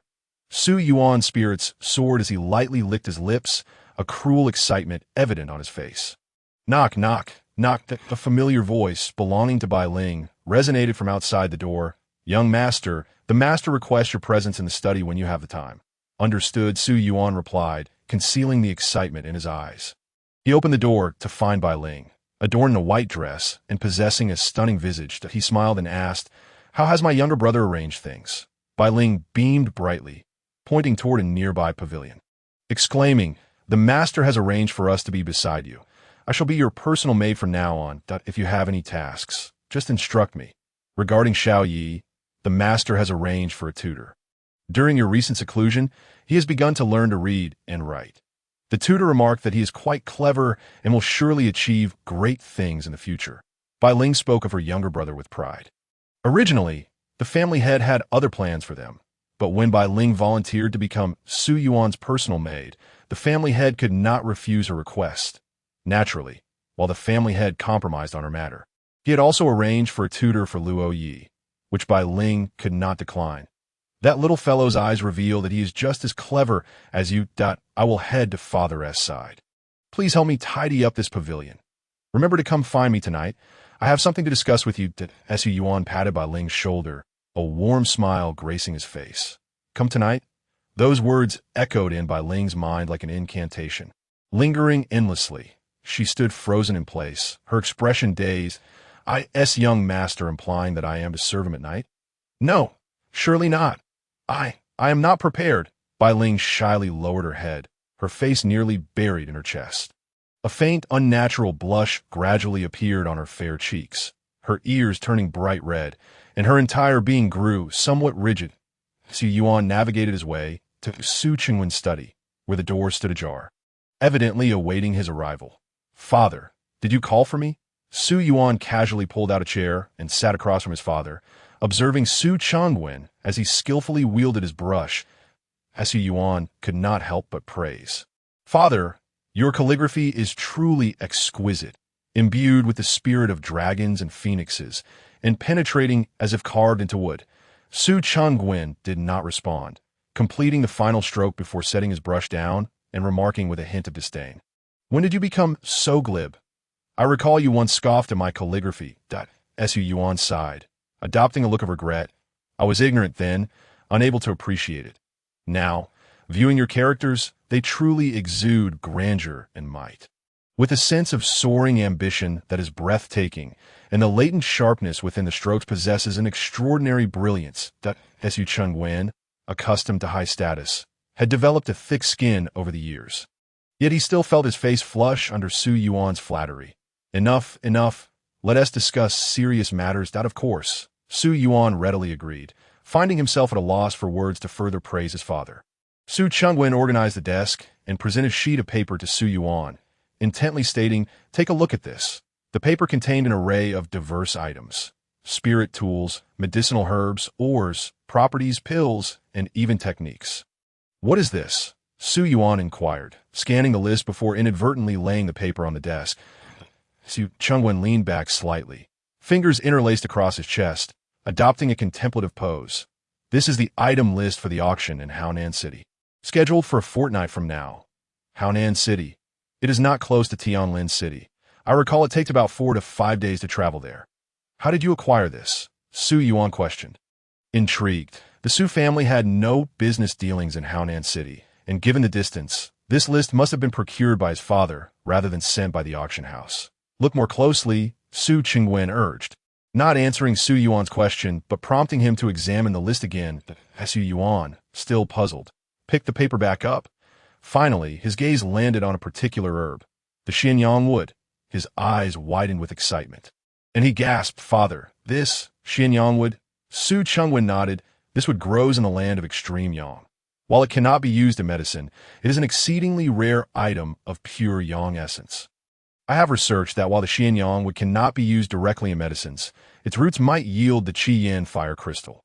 The Qi-Yin fire crystal is also categorized under pure yang and can indeed be used in medicinal concoctions." Boom! Su Yuan's mind erupted as if struck by thunder. The fact that the Qi-Yin fire crystal could be used in medicine implied that his mother might have hope. "I must prepare immediately. We shall depart for Haonan City today." Su Yuan, filled with anticipation, rose to arrange the journey. Though the odds were slim, even a 1 in 10,000 chance warranted exploration. "Yuan-er." Su Chengwen's solemn voice broke through, his expression laden with worry as he leaned back in his chair. "What has your father taught you?" In any situation, one must maintain their composure. "This list was obtained by chance, and I have verified its existence. It is authentic. However, the emergence of the Xianyang wood is too suspicious, and I fear it may be a trap." Su Yuan slowly returned to his seat, contemplating before responding. "Father, do you suspect a ruse? The Li family aims to seize the Tianyin mine. A rare pure yang item appearing at this juncture in Haonan City raises alarms. If you were to travel there, the Su family's combat strength would diminish by 30%. The round trip could take 8 to 9 days at the quickest, and if the Li family were to target the Su family, it could spell disaster." Su Chengwen nodded, his brow furrowed in concern. "Moreover, the list only mentions the Xianyang wood. The Qi-Yin fire crystal is merely conjecture. Whether it exists remains uncertain. After all, such rare treasures should not appear on an ordinary list. Is there no way to further confirm this?" Su Yuan's expression darkened. Su Chengwen shook his head. "The Su family has no connections in Haonan City. To ascertain the truth will require time. Yet, we do not have that luxury. That is the most distressing part. To risk the Su family's greatest combat strength for something so nebulous, the existence of which is uncertain, is undoubtedly unwise." While Su Yuan had never doubted his father's love for his mother, He was acutely aware that his father was not only his mother's husband, but also the head of the Su family, responsible for their very survival. As he pondered, Su Yuan inquired, "Father, if we regard this matter as a scheme by the Li family, where do you think their ultimate target lies? To lure the tiger away from its mountain, they must either slay the beast or seize its territory." Su Chengwen was momentarily taken aback. After a prolonged contemplation, he finally replied, "If it were up to me, the probability of targeting the Su family would be significantly higher." A flicker of resolve crossed Su Yuan's face as he declared, "Then let us turn their scheme against them. We shall journey together to Haonan City. Midway, you will discreetly return to Tianlin City to safeguard the Su family and discern what tricks the Li family may conjure. I shall proceed alone to Haonan City to observe the auction. If the Li family intends to lure us away, we shall publicly follow one path while secretly traversing another."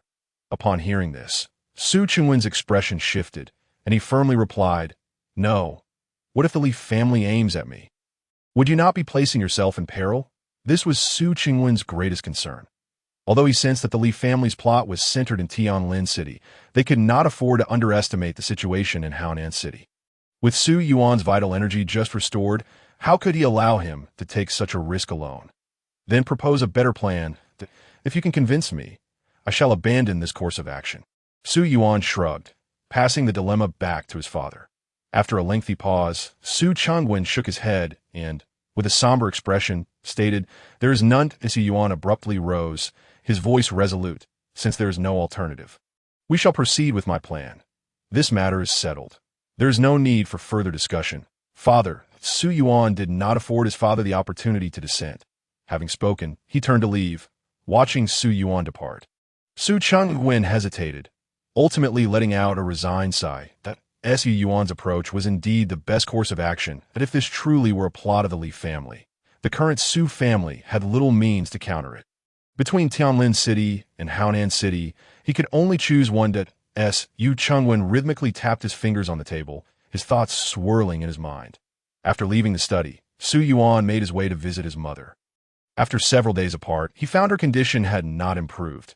Her previously recovering complexion had turned pale once more, indicating a worsening ailment. Sitting beside her bed, Su Yuan held her hand close to his face, smiling gently as he said, "Mother, do not worry that I will surely find the extreme yang substance to relieve you of the torment of your lung cold." As he gazed at his mother, who lay in a deep slumber, Su Yuan felt a knot tightening in his heart. Were it not for himself, his mother would not have suffered thus. "Young master, it is time for madam to take her medicine," the maid softly reminded as she brought in a steaming bowl of medicine. Su Yuan took the bowl in hand and replied calmly, "I will administer it." Gently stirring the concoction, he raised the wooden spoon to his lips, intending to test its temperature. A barely perceptible fragrance wafted from his steam, causing his previously swaying mind to come to an abrupt halt. Qingyu grass. With a darkened expression, Su Yuan's left hand tightened around the medicine bowl, shattering it with a resounding crash, spilling the liquid across the floor. "Ah!" The maid gasped, hastily setting down the tray, and fumbling to retrieve a handkerchief from her bosom. She rushed to wipe the spilled medicine from Su Yuan's body, stammering, "Young master, are you burned? Let me help you." Su Yuan slowly rose, brushing off the medicine from his clothes, and replied coolly, "You stay here to care for my mother. I will fetch another bowl from the kitchen." With that, he disregarded the bewildered maid and turned, his eyes gleaming with a chilling intent. Qingyu grass, being cold in nature, could cause internal coldness to rise and deplete yang energy. That it is commonly used for those with excessive yang energy. Chapter 7. A move to subdue the divine residents. The effects of Qingyu grass had been imparted to him by a senior sister from the Jinghong sect. That senior sister, possessing a cold, ice spirit body, frequently utilized Qingyu grass to enhance her constitution. Over time, Su Yuan had become quite familiar with its scent. His mother's lung-cold ailment required an extreme yang substance for complete resolution. Not only would Qingyu grass fail to alleviate her condition, but it would also exacerbate the accumulation of coldness, worsening the illness. Clearly, someone did not wish for his mother to recover. The maid's involvement seemed unlikely, as even he, once a formidable figure in the Ningsao realm, would not have known about Qingyu grass had it not been for the senior sister's warning. But Su Yuan suspected it was the work of Physician Li. With a stern expression, he made a trip to the kitchen, where he indeed discovered the presence of Qingyu grass in his mother's medicine. Physician Li, you are courting death. Su Yuan crushed the herbs in his hand into powder.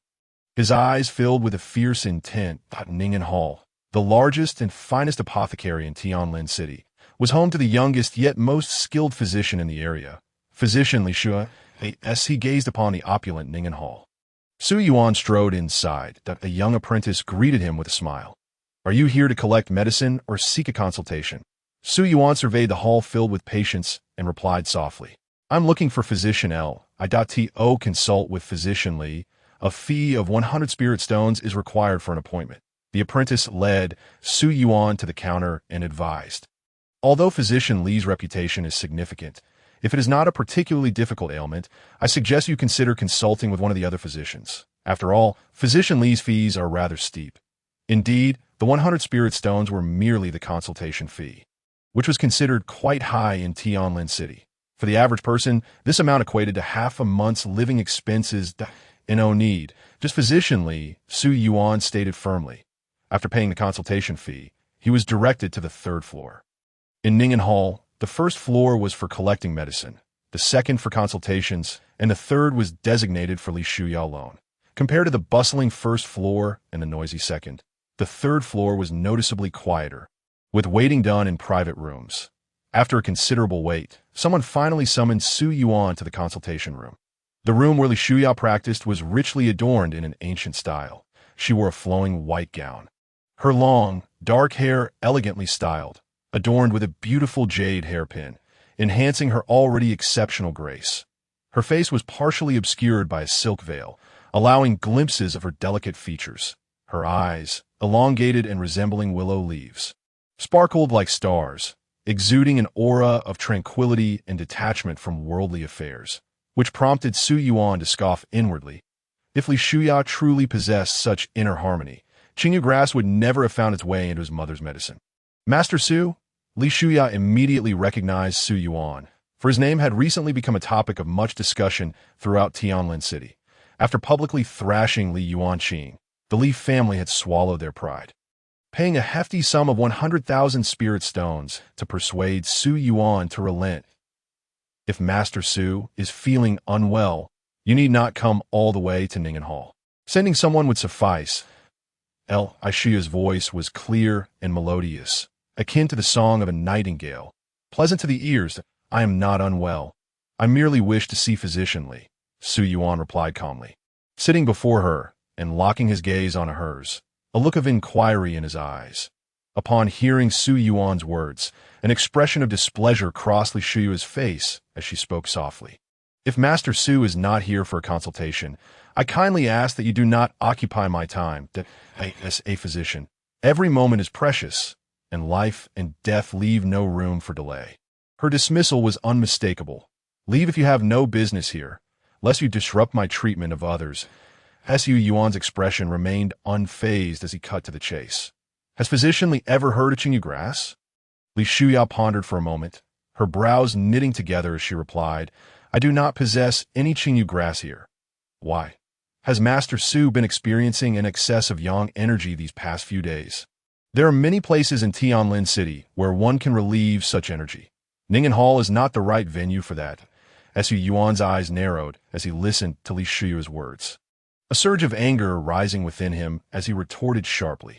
Physician Li, I advise you not to play the fool. My mother suffers from lung cold. Why would you include Qingyu grass in a prescription? If you do not provide a satisfactory explanation, I fear Ningen Hall may find itself expelled from Tianlin City today. Though Ningen Hall boasted considerable strength in Tianlin City, it paled in comparison to the Su and Li families. If Su Yuan were to act without restraint, the downfall of Ningen Hall would be a mere trifle. Qingyu grass? Li Shuya furrowed her brow, her demeanor turning serious as she asserted, this ingredient is not present in the prescription I provided for Madame Su.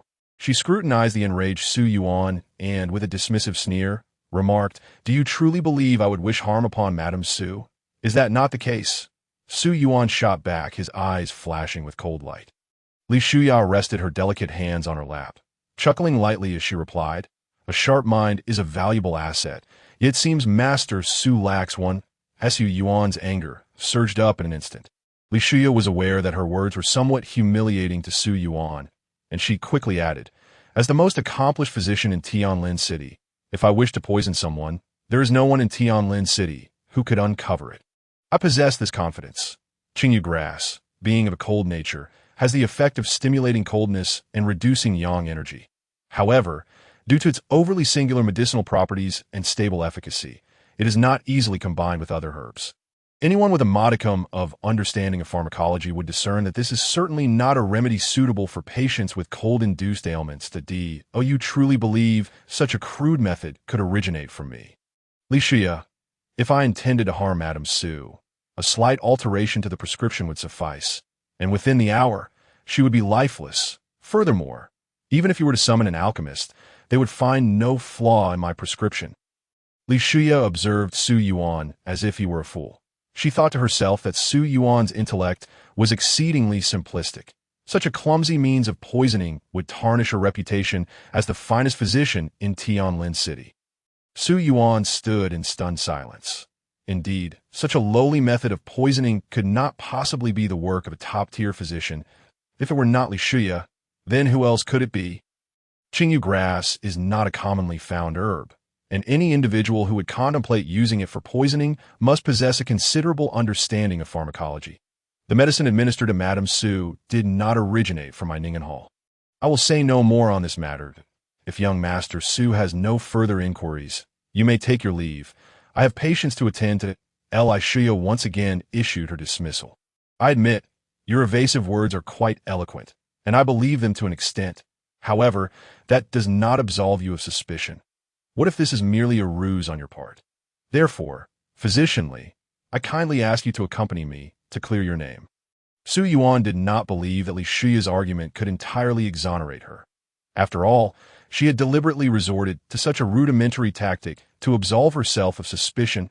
Su Yuan would not grant Li Shuya the opportunity to escape. Li Shuya's beautiful eyes flared with anger as she spoke in a low voice. "Do you intend to take action against me?" With that, she lifted her delicate hand and gently clapped 3 times. Upon hearing the applause, 2 middle-aged men emerged slowly from the inner room. An invisible aura emanated from them, transforming into pressure and coldness that bore down upon Su Yuan. He felt the intangible weight. Su Yuan's gaze lightly swept over the 2 men, and he scoffed coldly. "God's domain." Li Shuya narrowed her elongated eyes slightly, her voice reminiscent of a nightingale as it drifted forth. "Young Master Su, do not blame me for failing to warn you. While you may have defeated Li Yuanqing in a single move in the presence of those in God's domain, you are no different from an ant. I advise you to recognize the situation, lest the Su family suffer humiliation today." Su Yuan's eyes roamed over the table, and he reached for a slender brush, his figure vanishing in an instant, only to reappear with the brush poised at the throat of one of the men from God's domain. Li Shuya, do not test my patience. I merely wish for you to accompany me. It is not easy to cultivate 2 powerful figures in God's domain at Ningenhall. Not let your momentary caprice lead to the downfall of the entire establishment. Su Yuan withdrew the brush and looked coldly at the man whose throat he had threatened, saying, "If this were a dagger, you would already be a corpse." I in the room. Both Li Shuya and the 2 powerful figures from God's domain dared not breathe. The man whose throat was held by Su Yuan's brush was drenched in cold sweat. It was too swift.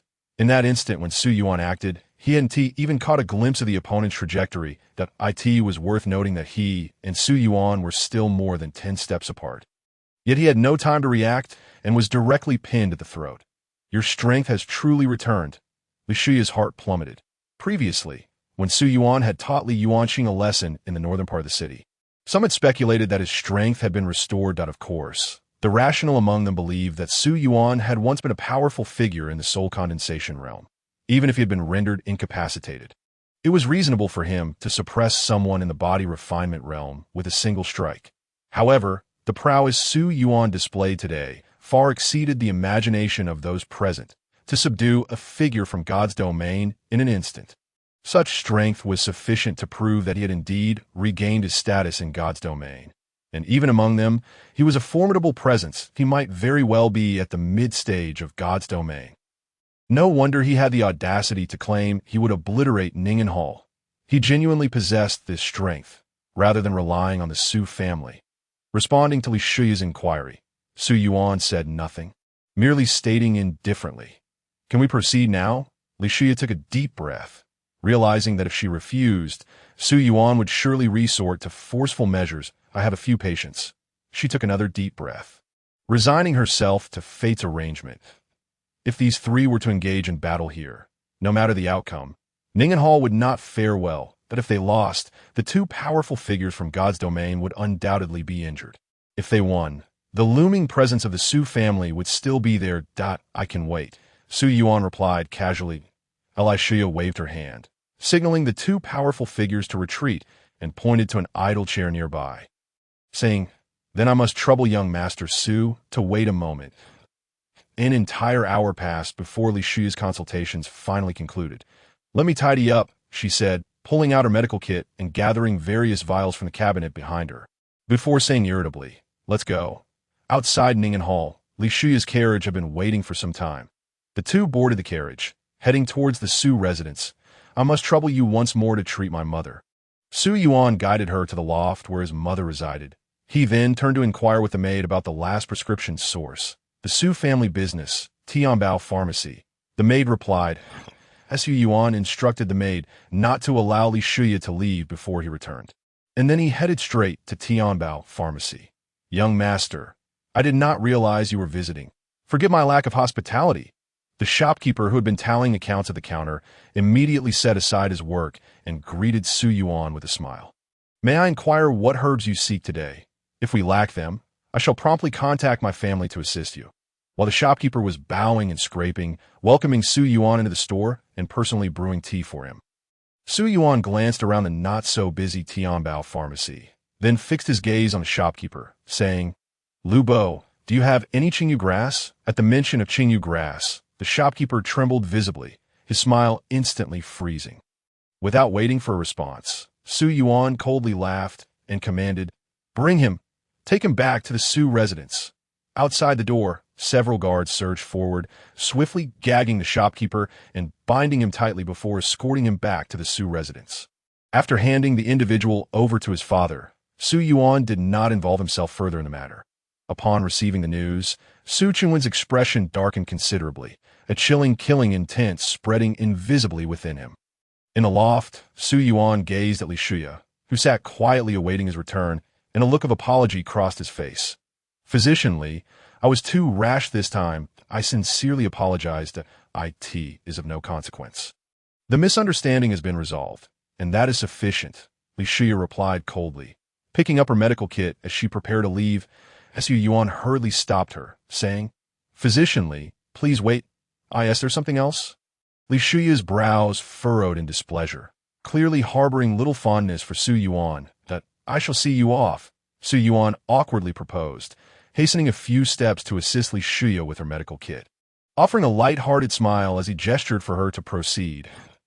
"No need to trouble yourself, young Master Su," Li Shuya replied frostily, snatching the medical kit from his hands and slinging it over her shoulder. She added, "Do not blame me for not warning you, young Master Su. Your mother's condition has worsened considerably due to the Qingyu grass. Within a month, the accumulated cold energy will erupt if an extremely young substance is not found for the prescription within a month. Even a Grand Luo Golden Immortal cannot save her." Upon hearing this, Su Yuan's expression turned grim. A month. If there were no Crimson Flame crystals available in Haonan City, his heart sank to the depths at Li Shuya's words. Observing him lost in thought, Li Shuya said nothing more and departed with her medical kit. This night fell. Bai Ling, dressed in a light green gown and adorned with eyeliner and rouge, shyly approached and gently knocked on Su Yuan's door.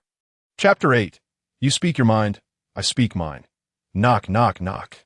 The soft sound of knocking resounded. Bai Ling lowered her head, her delicate face flushed crimson, her ears also tinged with red.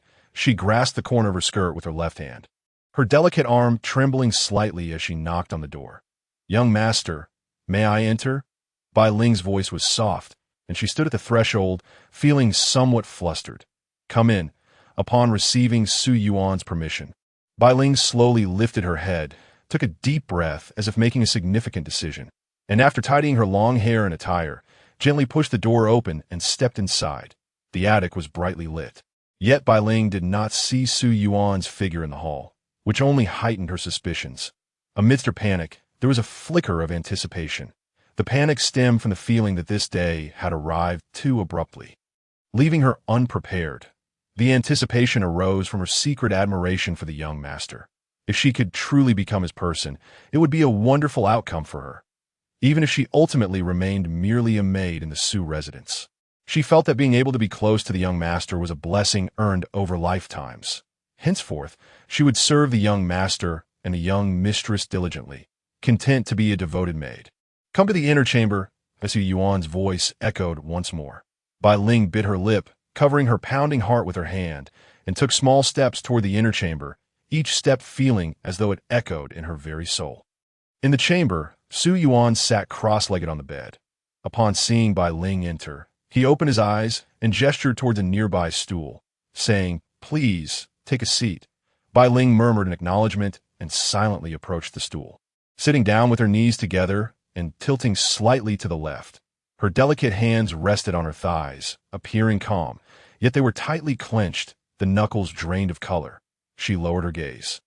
Her eyes fixated on her hands, too timid to meet the near presence of Su Yuan. However, the sound of her heartbeat resonated clearly in the stillness of the night. "Why do you appear so tense?" Su Yuan exhaled a breath, looking at Bai Ling with a hint of confusion. He rose from the bed and approached her, and no. Bai Ling's protest came out weak, stumbling over her words. The dim candlelight cast a romantic ambience that intensified with Su Yuan's gradual approach. Bai Ling's breathing quickened, and her hands, resting on her thighs, instinctively tightened their grip on her skirt, as if wringing out her anxiety.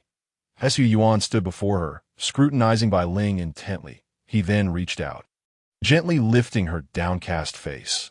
The moment their eyes met, Bai Ling's delicate form began to tremble. Her features, already exquisite, were accentuated by a light touch of makeup, lending her an ethereal grace. Her lips were tightly sealed, their color enhanced by the candlelight's glow. The slender, fair neck, raised in that moment, appeared even more delicate, with faint veins visible beneath her translucent skin. Further down, in her light green gown, the white bodice revealed a deep, alluring cleavage. Su Yuan swallowed hard, secretly thinking, "I never noticed Bai Ling had such admirable curves. She truly is a hidden gem." Young Master Bai Ling spoke softly, her body quaking uncontrollably as she sat on the stool. Su Yuan, still entranced by the beauty before him, instinctively responded, realizing he had been rude, and opened his mouth to apologize. However, in that fleeting moment, Bai Ling suddenly stood up, with her arms wrapped around him. She nestled into Su Yuan's embrace, her head resting against his chest. "Young master, can I really?" Su Yuan was taken aback by this unexpected embrace, his hands suspended in midair, unsure where to place them. Did Bai Ling already know his intentions? It seemed she had anticipated this moment. But truly, Bai Ling was as soft as a feather. Whether it's permissible, I senti, solely for me to decide. I must first assess the situation before I can respond. Su Yuan maintained an awkward stance, feeling slightly uneasy. "Assess?" Bai Ling questioned, a wave of desolation washing over her heart. Did she truly appear to the young master as a reckless woman? Nevertheless, she reassured herself, standing firm in her integrity. If the young master wished to examine her, so be it. After all, by the end of this night, she would belong to him. How would the young master like to assess me? Bai Ling asked timidly. Su Yuan chuckled. "Have you never seen a pig run because you've never eaten pork? To determine if you are worthy of cultivation, we must use the Qi Ling stone. How else would we check? Do you think I am some kind of deity who can discern your potential with a mere glance? While it's true that everyone in this world has the capacity for cultivation, the strength of one's innate talent must be measured with the Qi Ling stone. Those with insufficient talent might find their progress limited, wasting precious resources. Yet there are exceptions. Individuals with ordinary talent have achieved great heights. But they have often endured tremendous trials. rising from the ashes of hardship. Such individuals are rarer than even divine bodies. Are you worthy of cultivation? Bai Ling's mind went blank, her hands clinging to Su Yuan, unsure how to release him without feeling awkward. What else could there be to assess? Su Yuan leaned back, curiously observing the fluster Bai Ling nestled in his embrace, posing a soul-searching question. Bai Ling's toes embarrassedly dug into her shoes. If there were a crack in the ground, she would willingly burrow into it and never emerge. Oh dear, I can't face anyone like this, she silently lamented. She had prepared herself so thoroughly, only to find that her thoughts had run wild. Seeing Bai Ling's silence, Su Yuan chuckled. All right, once you've had your fill of hugging, you can let go. Although you've embraced me, I still must inform you. If your talent is too low, I cannot afford to waste too many resources on you. Bai Ling's expression became dazed. She dared not meet Su Yuan's gaze, feeling as though the world had turned monochrome due to his words. If the young master were to discover her true feelings, how could she face him? Oh, how embarrassing. Was her mind so impure? Yet, why must the assessment take place at night? Was it not natural for her thoughts to wander in that direction? Unbeknownst to Su Yuan, who remained composed, he retrieved the Qi Ling stone borrowed from his father and gently said, "It might sting a bit, so bear with it." With that, he formed a blade with his fingers and made a shallow cut on Bai Ling's palm. He then placed the Qi Ling stone against the wound, instructing, "Hold it tightly." Filled with anticipation, Su Yuan's gaze was fixed on the Qi Ling stone as he awaited its response. Moments later, a faint radiance began to emanate from the dark stone.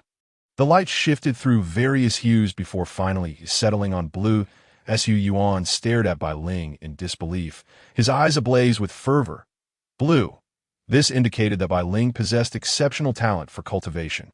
The Qi Ling stone could reveal 7 colors of talent, ranked from low to high as red, orange, yellow, green, cyan, blue, and purple. Red and orange represented the most common talents. Yellow and green denoted excellence, while cyan and blue indicated exceptional ability. As for purple, that could only be activated by those with unique constitutions. Years ago, he had activated the purple color with the Qi Ling stone. Yet Bai Ling had achieved a blue, which was only a hair's breadth less than his own. What a treasure he had found! Ecstatic, Su Yuan cupped Bai Ling's face and planted a kiss on her forehead, breathing rapidly as he exclaimed, "Bai Ling, do you know what blue signifies? It means your cultivation talent is remarkable. Even stronger than my father's. With the right opportunities, you could potentially break through to the Ming Dao realm." Su Yuan was overjoyed. He had never anticipated Bai Ling's talent would reach such heights. After putting away the Qi Ling stone, he looked earnestly at Bai Ling and asked, "Now, tell me, do you wish to cultivate?" Bai Ling was unfamiliar with these concepts. As a maid, she had never encountered the world of cultivation. Yet, seeing the excitement on Su Yuan's face filled her heart with joy that if she were to cultivate, would it not mean she could remain by the young master's side? Would she be able to assist him with more tasks? If she grew strong enough, could she not warm his bed in the future? The very thought caused a rosy hue to bloom on her cheeks. Oh dear, what am I thinking? How can I entertain such thoughts? But when the young master encouraged her to cultivate, Bai Ling resolved to do so wholeheartedly. Everything shall proceed according to the young master's arrangements. Bai Ling, still too timid to meet Su Yuan's gaze, felt her thoughts were far from innocent. What if the young master noticed? How would she face him afterward? Come to be... Su Yuan pulled Bai Ling towards the bed. She immediately stiffened, her voice trembling as she said, "Young master, is this permissible? What is there that is not permissible? You are my maid, not an outsider." Su Yuan seated the rigid Bai Ling on the bed and bent down to remove her shoes. This scene utterly terrified Bai Ling. Young master, I can manage myself." She hurriedly protested, thinking it was inappropriate for someone of his esteemed status to be taking off her shoes. Yes, she fumbled slowly to remove them herself. Su Yuan urged, "You used to be much quicker. Why are you hesitating today?" Bai Ling's cheeks flushed a deeper shade of crimson, making her resemble a ripened apple. In her heart, she chided, "The young master is far too impatient. What maiden would swiftly remove her shoes on her first night? Doesn't he realize how shy such matters can be for a girl?" After finally removing her shoes, Bai Ling quietly retreated to the corner of the room, shyly lowering her head as she discreetly pulled the bedding over herself. She could manage to remove her shoes, but surely she could not undress herself as well. Moreover, glancing at the flickering candlelight, she softly murmured, "Young master," the lamp, signaling him to extinguish it. Oh, her surprise. Su Yuan furrowed his brow, studying her with curiosity. "Bai Ling, I can't shake the feeling that something is amiss with you today. If you are unwilling, I won't force you." Bai Ling was startled, wondering which of her words had displeased him. Did he perhaps prefer a more daring companion? But as a chaste maiden, she had no experience in such matters. Was it not customary to dim the lights for these occasions? After all, novels often depict it this way. When a candle is extinguished, springtime awakens. However, she reconsidered. Her young master was a prodigy, having once stood at the pinnacle of excellence. And it was not entirely incomprehensible if he possessed certain peculiar inclinations. Besides, she had long harbored feelings for him, and if it pleased him, she would acquiesce. Taking a deep breath, she steeled herself, and with a swift motion, pulled the bedding aside, revealing her delicate green dress. The soft curves of her figure were now partially exposed to Su Yuan, creating a deep valley that irresistibly drew his gaze, leaving him entranced. Bai Ling bit her lip, lowering her head as she fully bared herself before him, appearing as if she were ripe for the picking. "Young master, I am ready," she declared, feeling her body temperature soar. Su Yuan was momentarily stunned, gazing at the exquisite form displayed before him, unsure of how to respond. Though he had once been a formidable cultivator, he was only 21 years of age. While it would be a lie to claim he had never held a girl's hand, he had never partaken in matters of intimacy. His previous relationship with Jiang Siyue had only reached the level of sweet nothings and heartfelt vows. Who would have imagined that Bai Ling would suddenly present herself in such a manner? Should he submit to primal desires and surrender his first experience, or should he restrain his urges to maintain his virtuous and noble image as a young master? A tempest of conflicting emotions surged within him as he beheld the alluring depths before him. His breath quickening, with a resounding slap, he struck his own face, turning away, unable to meet Bai Ling's eyes again. The sharp sound startled her. "Why, young master? What's wrong?" Bai Ling's lips nearly bled from her biting them. And then a realization struck her. She hastily pulled up her skirt to cover her sudden exposure, dejectedly murmuring, "Is it that the young master feels Bai Ling is unworthy even to warm your bed?" As she spoke, tears streamed down her cheeks, and she gazed pitifully at the turned back of Su Yuan, whispering, "It is Bai Ling who has caused you distress.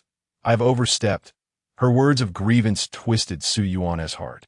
"Bai Ling, I did not mean it that way. I invited you here tonight merely to assess your potential. When I suggested the bed, it was not as you presumed. It was because I believe you possess remarkable talent, and I wish to impart my cultivation techniques to you. You may have misunderstood my intentions, perhaps due to my earlier rescue of your brother. In any case, please take a moment to calm yourself. We shall discuss everything else later." With that, Su Yuan, disregarding Bai Ling's reaction, swiftly exited the inner chamber and left the loft. As he glanced back at the brightly lit room, his heart raced, and he breathed heavily. Lowering his gaze, he discovered his mischievous younger brother had set up a tent at this inopportune moment. Finding a young master as upright as myself is truly akin to searching for a lantern in the dark. Regrettably, it seems too harsh on my younger sibling, who, after more than 20 years, has yet to experience the pleasures of life. Reflecting on it, Su Yuan felt a pang of regret. Yet his dignity as a young master prevented him from returning to the loft at this moment. Just as he pondered the absurdity of such foolishness in the world, a rustling noise outside the loft caught his attention. Su Yuan's expression darkened as he swiftly concealed himself behind a rockery in the courtyard. Chapter 9. Delivered to the door on a moonless night with a howling wind. The time for mischief was upon them. 3 figures stealthily scaled the walls, making no sound as they entered the courtyard. Clad in dark garments with their faces concealed, their identities were indiscernible. However, what piqued Su Yuan's interest was the last individual entering the courtyard, who bore a coarse sack over their shoulder, its contents unknown. Su Yuan's brow furrowed in concern. Given the appearance of these 3, they were undoubtedly up to no good. Were they from a Li family? Has the Su family's nighttime defenses become so lax? How could 3 living beings audaciously infiltrate his courtyard without raising an alarm? Observing the flickering candlelight still burning in his loft, the three exchanged glances before stealthily advancing toward the inner chamber from three different angles. Su Yuan suppressed his presence, quietly following the one carrying the sack. After waiting under the window for about a quarter of an hour, the individual drew a dagger from their waist and, moving with utmost caution, pried open the window before leaping inside. Yet as the figure landed, Su Yuan heard the faintest of footsteps. It was evident that these three had a remarkable sense of timing. They entered the inner chamber almost simultaneously. Trained assassins, indeed. Su Yuan silently labeled them as such in his mind. Such synchronization could only come from prolonged cooperation. Was that a woman? Under the flickering candlelight. The three beheld Bai Ling, who lay soundly asleep on the bed, and their expressions shifted in surprise. Clearly, they did not expect this individual on the bed to be Su Yuan. Point 3 of you. Sneaking into my inner chamber at this hour, dressed in such a clandestine manner. What might your intentions be? Su Yuan made no further attempts to conceal himself, quietly taking a seat on the windowsill and directing his gaze at the three intruders.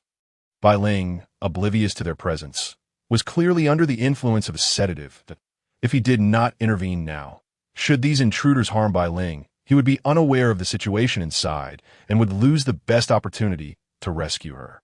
As Su Yuan watched from the windowsill, the three exchanged glances, and without hesitation, two of them lunged at him. Two gleaming daggers sliced through the darkness, aimed at Su Yuan from either side, that a faint aura of spiritual energy emanated from their palms, enveloping the daggers and enhancing their already sharp edges. Spirit Sea Realm. They were still in the early stages, but judging by the density of their spiritual energy, they had likely been at this level for some time. Yet, how were they able to infiltrate the Su family with such ease? Was there not a single divine mansion realm cultivator to detect them? How absurd! Su Yuan furrowed his brows, sensing that the ease with which these three individuals infiltrated his loft likely indicated the covert assistance of someone from the Su family. Observing Su Yuan's apparent lack of response, the two assassins felt a surge of delight in their hearts. Although Su Yuan had achieved a remarkable victory over Li Yuanqing just days prior, it was essential to note that Li Yuanqing was merely a practitioner at the body refinement stage, far beneath their level of prowess. In the face of these two, Su Yuan should be utterly incapable of discerning their attack trajectories. Beneath their black masks, both assassins bore smiles that betrayed a sense of confidence. While the situation had taken an unexpected turn, they were resolute that subduing Su Yuan would yield the same outcome. In the blink of an eye, the two had flanked Su Yuan, their daggers aimed directly at his throat. In a flash, Su Yuan leaned back, narrowly evading the incoming daggers, while simultaneously extending his hands to effortlessly grasp the wrists of both attackers. Shock and disbelief flickered in the eyes of the assassins as they momentarily froze. Regaining their composure, they attempted to break free from Su Yuan's grip, but he was not inclined to grant them any opportunity. Infusing his hands with surging spiritual energy, he shattered their wrists with brute force. With a swift motion, he yanked them together, causing them to collide forcefully, rendering them unconscious on the spot. The black-clad figure, standing in the room, burdened with a cloth bag, exhibited a visage of dread and astonishment as he stared at Su Yuan in disbelief. Spiritual energy. You can wield spiritual energy? The man was utterly bewildered, for this contradicted all the intelligence they had received. Su Yuan had once been a formidable expert who had ascended to the soul consolidation stage, and even held the position of a saintly disciple in the Jinghong sect. If he could utilize spiritual energy, the odds would be entirely against him. What do you carry on your shoulder? What brings you to my abode? Su Yuan inquired, his gaze fixed on the paralyzed, black-clad figure. The two assailants were the sea of spirit stage, and he did not believe this individual could be at the divine abode stage. Moreover, even if he were, Su Yuan held no fear. As a former prodigy of the Jinghong sect, he possessed a plethora of techniques and spells at his disposal. Do you truly believe you can capture me? The black-clad man gently set down the bag on his shoulder, his expression grave as he drew a soft sword from his waist. This soft sword gleamed coldly, emanating a faint spiritual glow as it was unsheathed. It was indeed a spiritual weapon. No wonder he exuded such confidence. However, did he think that Su Yuan, the esteemed young master of the Su family, would lack even a single spiritual weapon? With a cold chuckle, Su Yuan silently retrieved a resplendent longsword from his storage ring. Let us see the swordsmanship of a saintly disciple of the Jinghong sect. The black-clad man's voice resonated with determination, clearly prepared to fight to the death. His only hope was that Su Yuan's reserves of spiritual energy were limited. With a flick of his wrist, the soft sword emitted a crisp, ringing sound, and as he stepped forward, he thrust it directly at Su Yuan's face. The attack was fierce, the soft sword imbued with spiritual energy, exuding an impressive momentum. Su Yuan did not even need to unsheathe his longsword. He effortlessly deflected the strike, channeling his own formidable spiritual energy into the defense, feeling the overwhelming force of Su Yuan's spiritual energy. The black-clad man's heart plummeted. If there had been any lingering hope before, it was extinguished the moment Su Yuan nonchalantly blocked his attack. The black-clad man twisted his sword, attempting to bring the blade down alongside the sheath to disarm Su Yuan. Yet Su Yuan merely turned the sheath with ease, nullifying the man's efforts once more. Recognizing the peril of the situation, the black-clad man felt the pressure mounting as Su Yuan had not even unsheathed his sword, yet had already cornered him. Taking a half-step back, he unleashed a flurry of sharp sword lights surrounding his blade. Sword shadow, flowing light, he exclaimed, sending dozens of sword rays hurtling towards Su Yuan.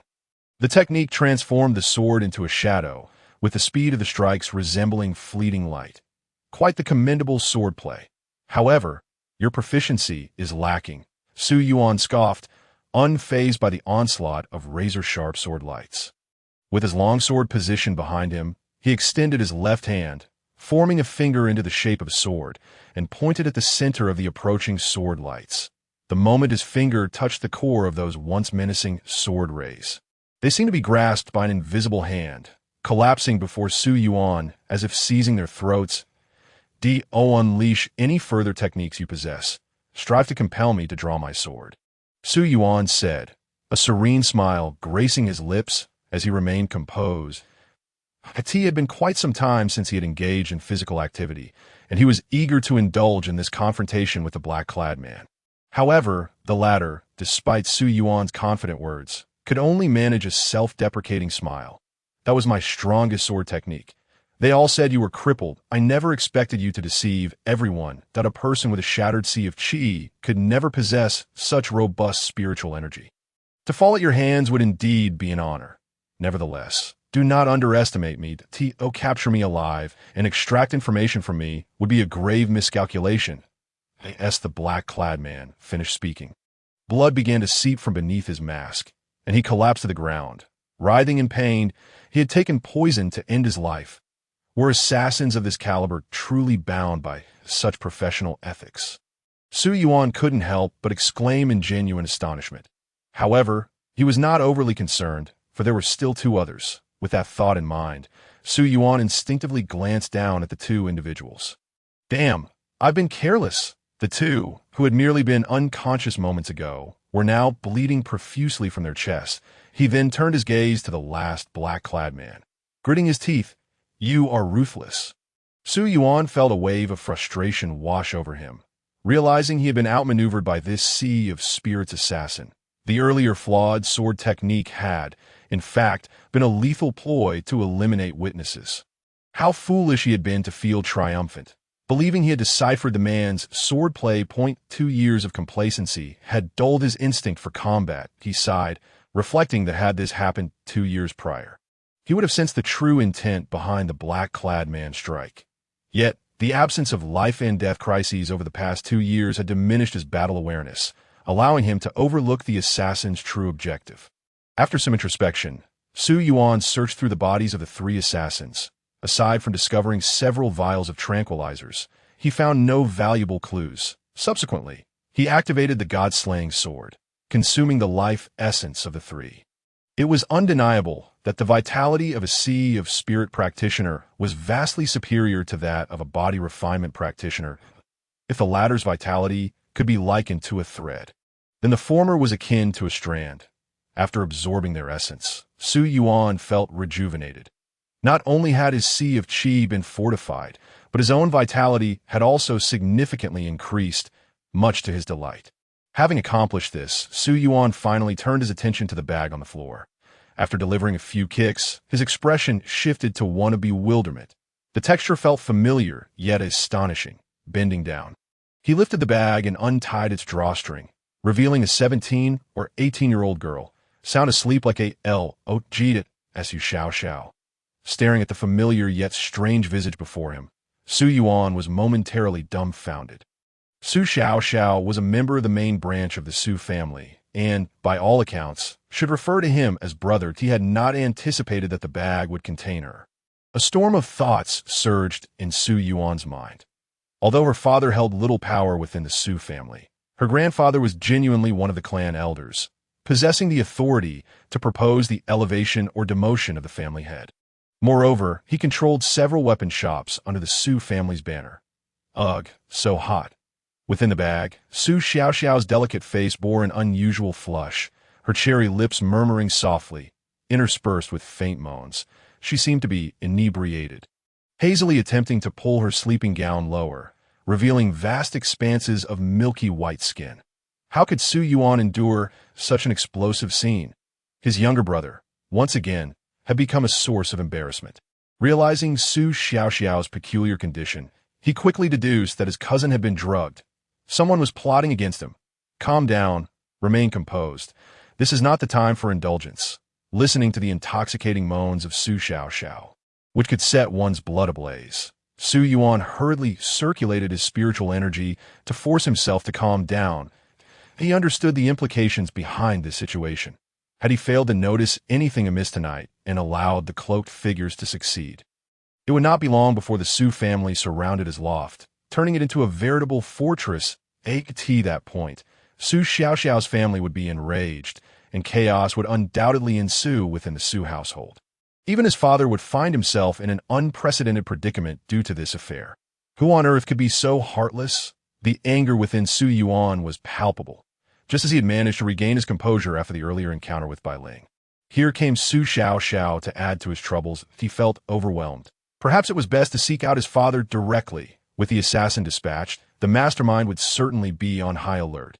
Fishing for information was out of the question now. Enduring the torment, Su Yuan shoved Su Xiao into a cloth bag and made his way toward his father's chamber. He had no spirit medicine on hand, and it was too much to hope for a quick suppression of the poison. His only option was to find his father. Along the way, Su Xiao's soft moans grew increasingly fervent, even through the fabric of the bag. Su Yuan could sense her rising body temperature. Eventually, Su Xiao lost all awareness, uttering phrases like "I want" and "give me," which only added to Su Yuan's distress. After a quarter of an hour, he kicked open his father's study door and unceremoniously tossed Su Xiao onto the floor.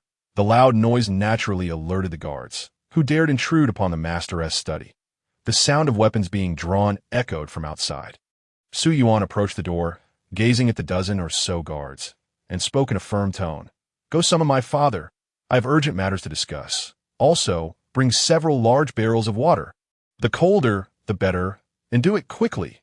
Recognizing Su Yuan, the guards hastily complied. Before long, Su Chengwen rushed to the study, where several barrels had already been filled with water, and guards were carrying buckets of water inside. He glanced at the bustling guard without a word and strode directly into the study. "What is the meaning of this? Have you come here at midnight to bathe?" Su Chengwen asked, perplexed, as he looked at the wooden barrels in the room.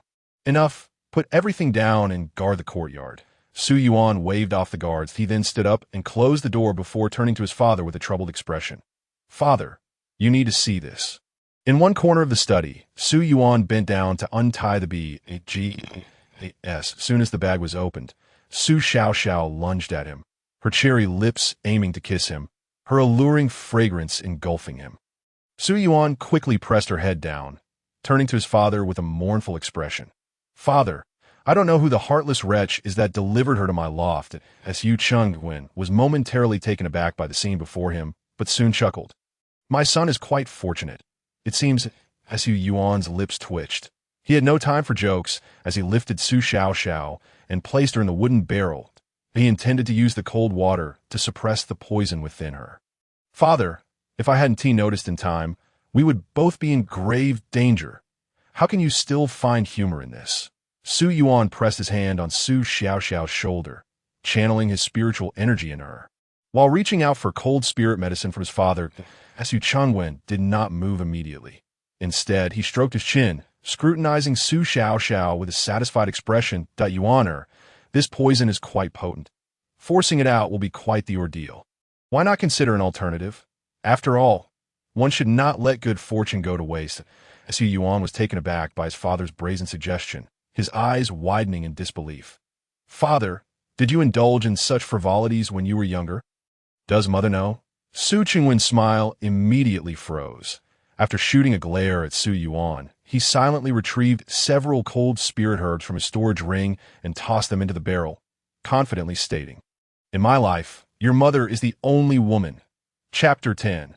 Su Qingwen's counterattack. After 2 full hours of unceasingly channeling spiritual energy, adding herbs, and changing water, the poison in Su Xiaoxiao was finally expelled.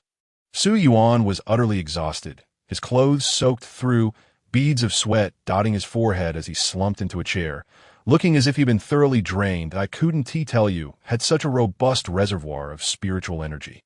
I thought you wouldn't last half an hour, yet you persevered for a full 2 hours, Su Changwen remarked, handing Su Yuan a towel with a hint of admiration. The amount of spiritual energy a cultivator possessed was a testament to their foundational strength. Su Yuan had continuously supplied spiritual energy to Su Xiaoxiao for 2 hours.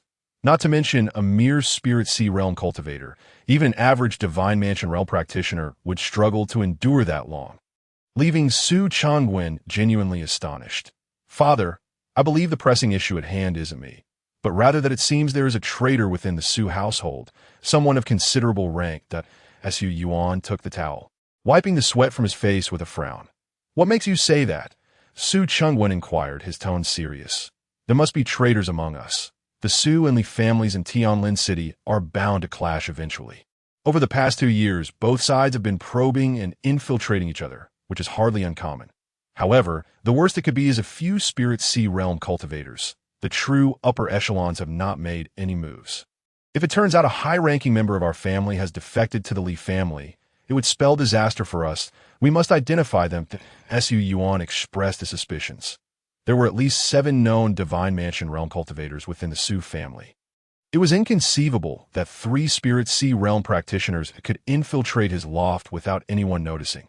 This was a matter of great importance, and I will conduct a thorough investigation. How do you intend to handle her now?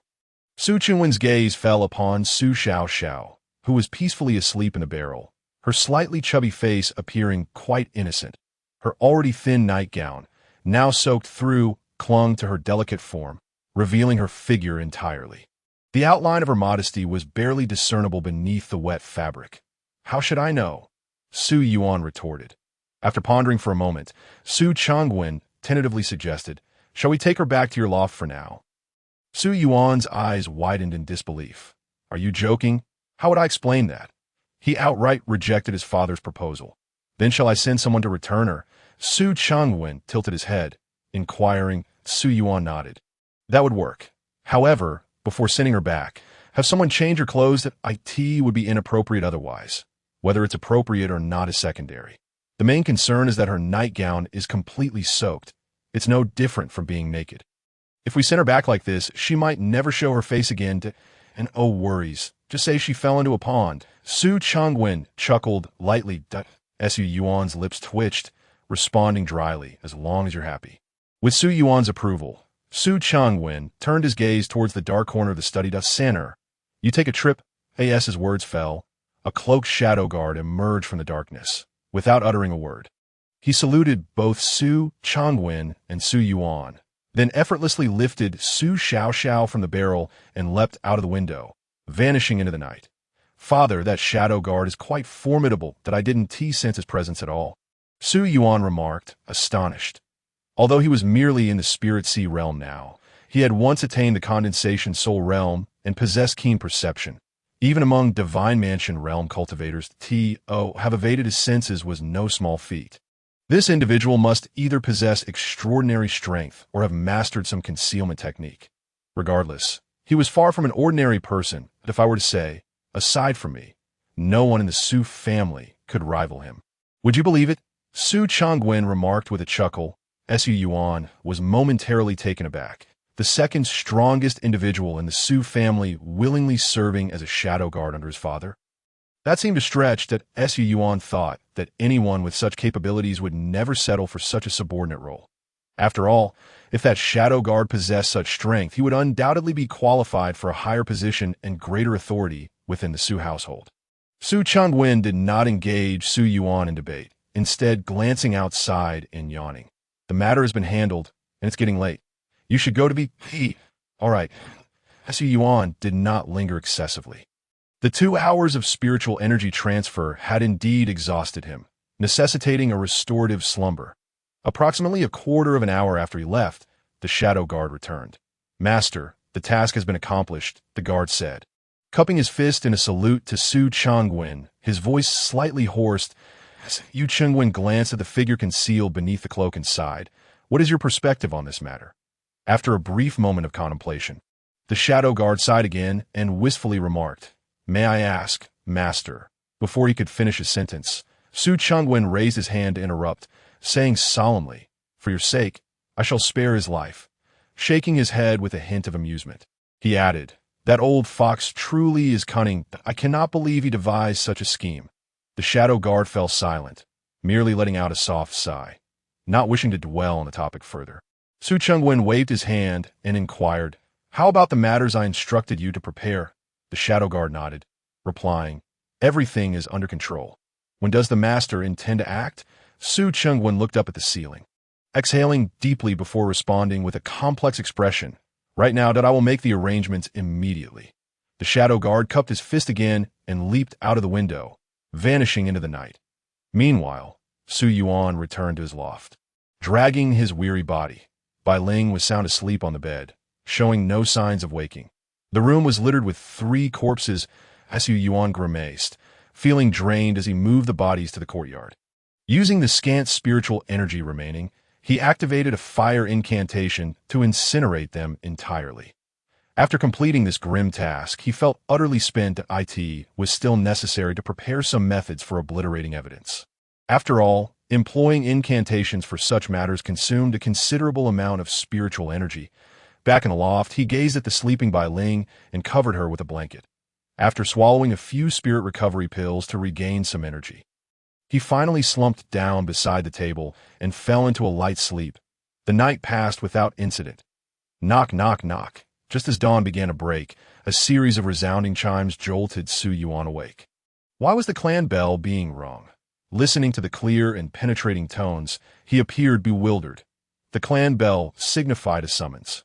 Once it tolled, all mid to high-ranking members of the Su family were required to gather in the main hall at once.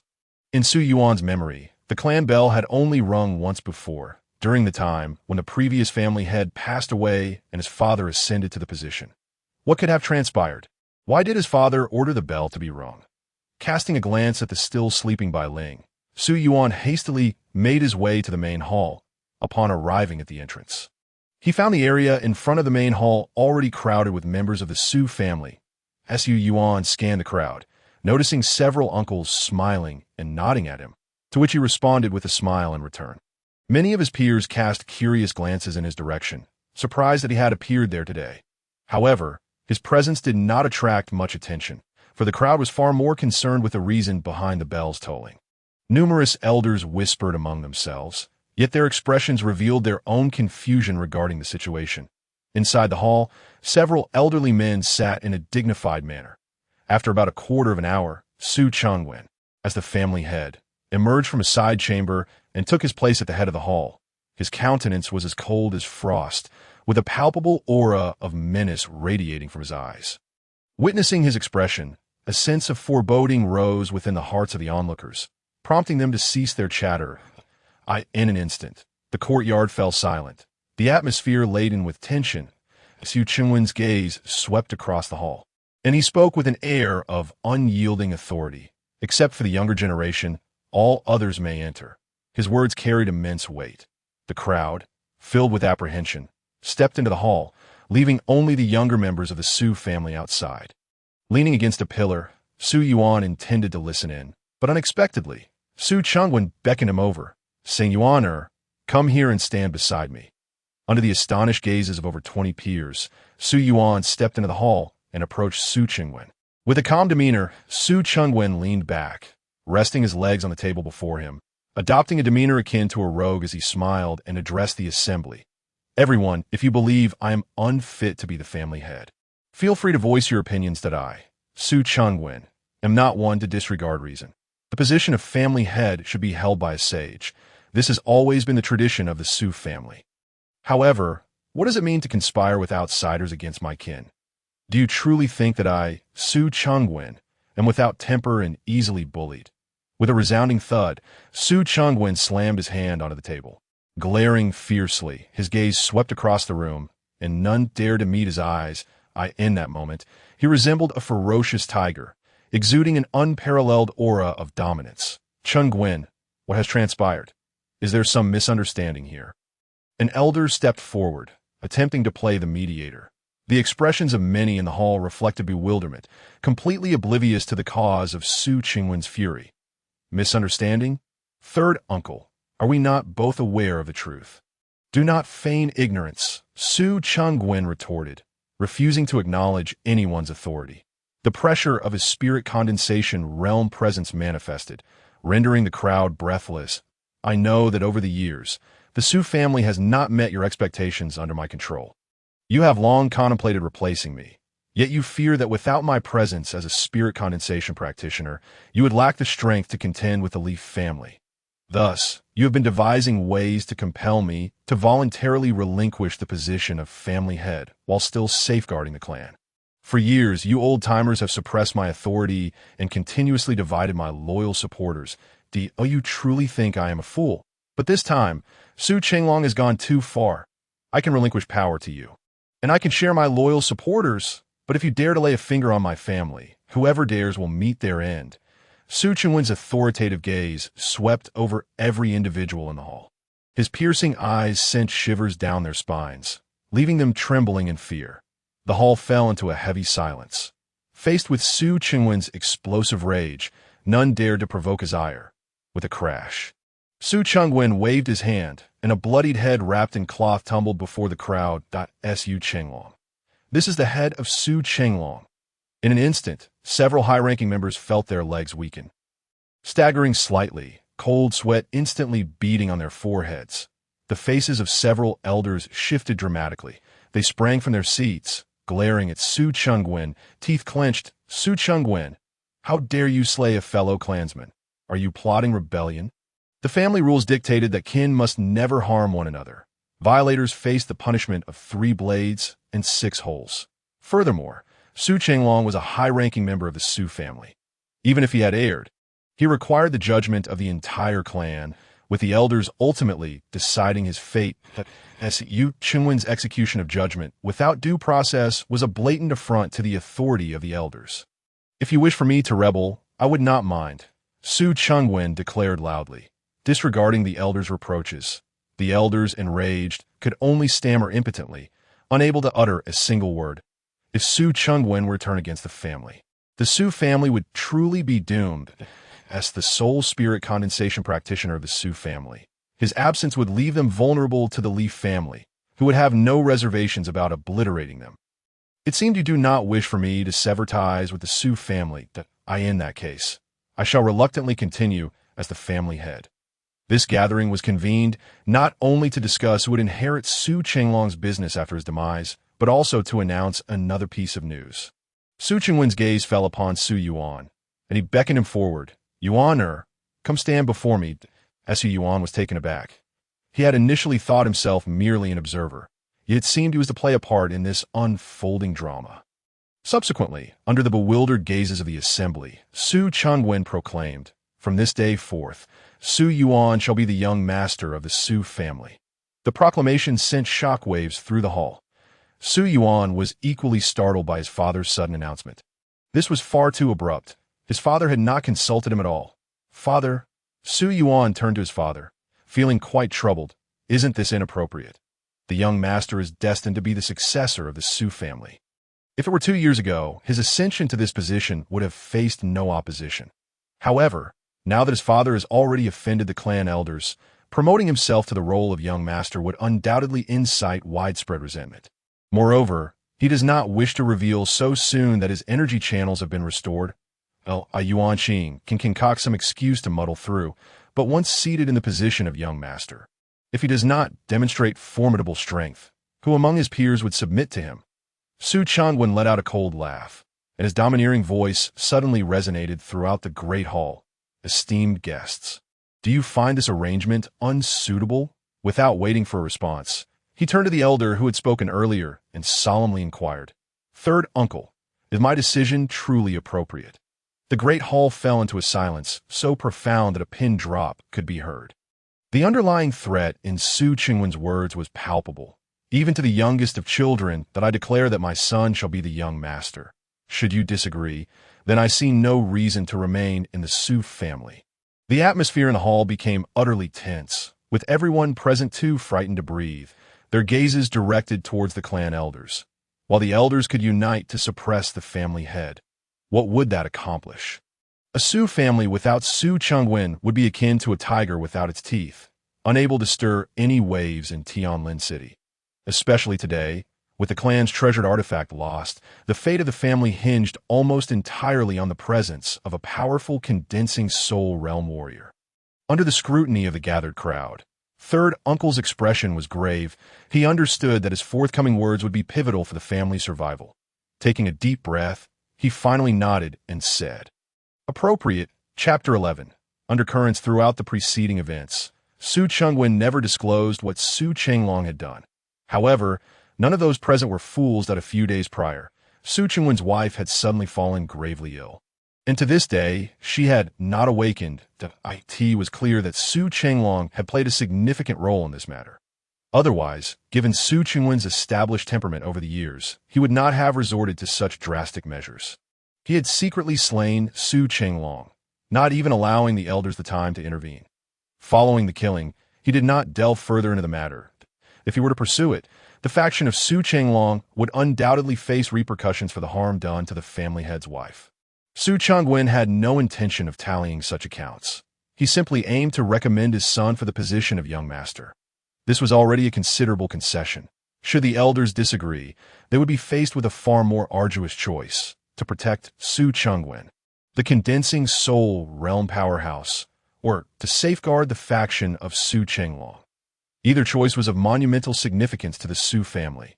While the atmosphere in the hall began to ease, outside, the younger generation erupted in fervent debate. What qualifications does Su Yuan possess to be the young master of the Su family? If he were still the person he was 2 years ago, I would have no objections, but now, he is nothing but a waste. What right does a waste have to assume the position of young master? A youth, brimming with indignation, voiced his dissent, and as his words echoed, the younger generation rallied in agreement. A waste cannot be a young master. The position should be held by one with merit, and in this day and age, Su Yuan lacks such qualifications. The young master represents the family's honor. A person devoid of cultivation cannot uphold the Su family's reputation in Tianlin City. I concur. I implore the elders to consider this matter with utmost seriousness. The position of young master in the Su family had been vacant for an uncountable number of years. Before Su Changwen became the family head, he too had never held the title of young master. Had it not been for his profound cultivation, the position would not have fallen to him. Following him, Su Yuan had risen prominently. However, before he could be established as the young master, he was exceptionally accepted as a disciple by the Jinghong sect. At that time, Su Yuan was dazzlingly talented and remarkably distinguished. Though he was not titled young master, everyone recognized him as the contemporary young master of the Su family. Subsequently, Su Yuan's divine physique was ruined and his cultivation lost. The younger generation of the Su family had only just begun to emerge from the shadow of Su Yuan, eager to contend for the title of young master. Little did they expect that the very thing they had all strived for would dramatically fall into the hands of this waste. Su Yuan, what a travesty! What did their 2 years of effort amount to? Su Yuan sighed, his expression tinged with complexity. Forget it, since my father has paved the way for me to this extent. It is only fitting that I demonstrate some strength. He resolved to prove to them whether he was indeed worthy of the title of young master. just as Su Yuan intended to step forward to showcase his capabilities. A figure suddenly rushed out from the Great Hall. With a series of thunderous strikes, 3 of the most agitated youths immediately spat blood and collapsed to the ground. Since when must the decisions of the elders be questioned by you? The younger generation? The elders have declared Su Yuan as the young master, and from this day forth, he shall be the young master of the Su family. Anyone dissatisfied with the elders' decision is free to leave the Su family. The deep, authoritative words resonated with an overwhelming force, leaving the young members of the family utterly terrified. All eyes were fixed on the imposing figure standing at the forefront of the hall. Filled with incredulity, Su Ninghao, who had steadfastly aligned himself with Su Chenglong, had now unexpectedly sided with Su Changwen. Furthermore, among those he had struck down was his own son, Su Ming, who had made remarkable strides in strength over the past 2 years and was a formidable contender for the title of Young Master.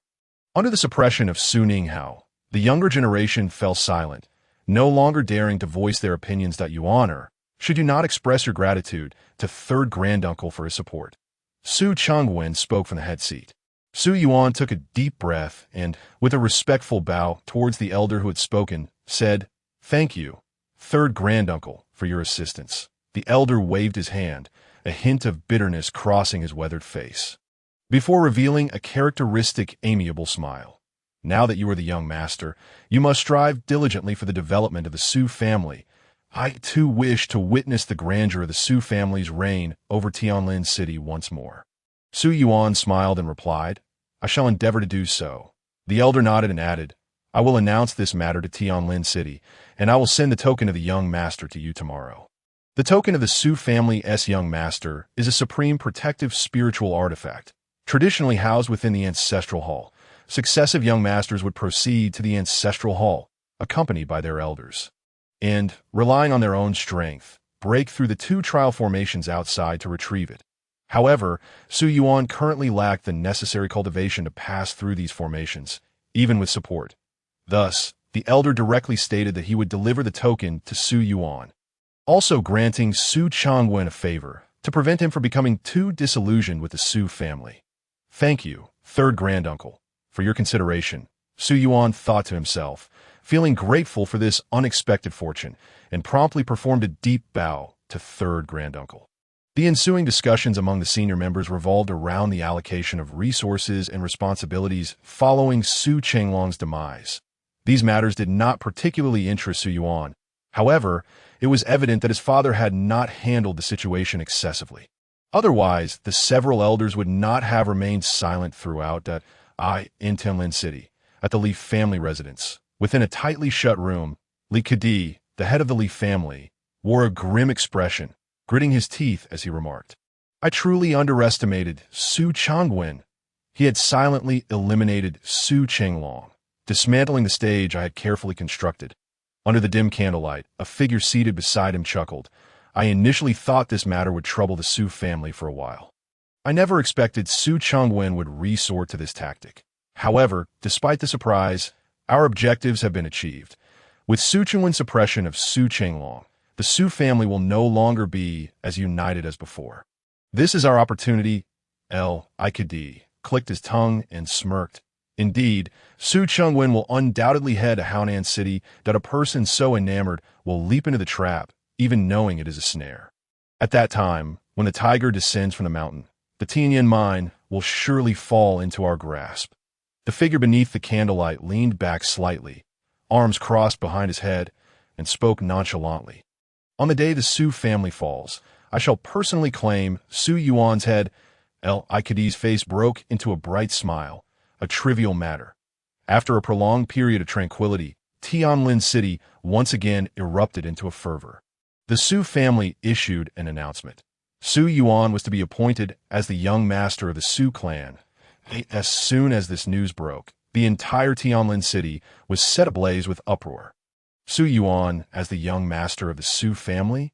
Surely, this is a jest. To elevate a man who has lost all cultivation to such a position, has the Su family lost their senses? How could they possibly appoint a waste as their young master? Surely, this would be the source of mirth. I had anticipated that Su Ming would ascend to the role. given his considerable growth in strength over the years and his qualifications for entry into a sect. If he were to become the young master, he could undoubtedly restore the Su family's former glory. How can you claim Su Yuan is a waste? Did he not defeat Li Yuanqing with a single move just days ago? Li Yuanqing, aside from being a member of the Li family, what else does he possess? With mere body refinement realm cultivation, how dare he speak? Regardless, he was once a genius. If he cannot even best someone at the body refinement stage, it would indeed be laughable. The people of Tianlin City buzzed with discussions regarding Su Yuan's ascension to young master. In the span of just half a day, Su Yuan's name had once again reverberated throughout Tianlin City. Of course, there is no secret that remains hidden forever. After half a day's time, the circumstances surrounding Su Yuan's rise to the position of young master began to circulate. In Ningen Hall, Li Shuyan, having finished treating her patients, stood on the third floor, holding a cup of hot tea, her gaze drifting to the bustling crowd below. The hint of disdain curled her lips beneath her silk scarf. She had foreseen the announcement of Su Yuan as the young master, yet she did not expect it to occur so swiftly. As for the whispers regarding the young master's position being acquired through her father's intimidation of the clan elders, she merely chuckled at the notion. If a person who can instantaneously subdue a divine realm expert cannot claim such a title, then she truly wondered who among the younger generation in Tianlin City would be worthy of the Su family's young master decree. One could only speculate who might stand as his rival when he chooses to strike again. The Su family is undoubtedly playing a grand game. Her gaze lifted slightly, focusing on the most opulent residence in Tianlin City. She understood that within that mansion lay a hidden tiger, while the residents of Tianlin City novelly believed it to be a lone wolf, toothless and nursing its wounds. Creak. The sound of a door creaking open interrupted her thoughts. A young girl approached Li Shuyan, reporting, "Miss, I have gathered all the information. There's indeed an auction taking place in Haonan City in the coming days. The list of items you provided is genuine. However, it is incomplete. There are 10 exceedingly rare items that are not mentioned on the list." Li Shuyan withdrew her gaze and looked at the girl, her words flowing like a clear spring. "Do you know what those 10 items are?" The girl displayed a hesitant expression and shook her head. "As for the featured items, the auction's confidentiality measures are quite stringent. I was unable to ascertain any details." Hearing this response, Li Shuyan could not help but scrutinize the item list once more. After a lengthy pause, she sighed and instructed, "Prepare for a journey in the next few days that I shall personally visit Haonan City." The girl nodded and inquired, "Should I bring bodyguards?"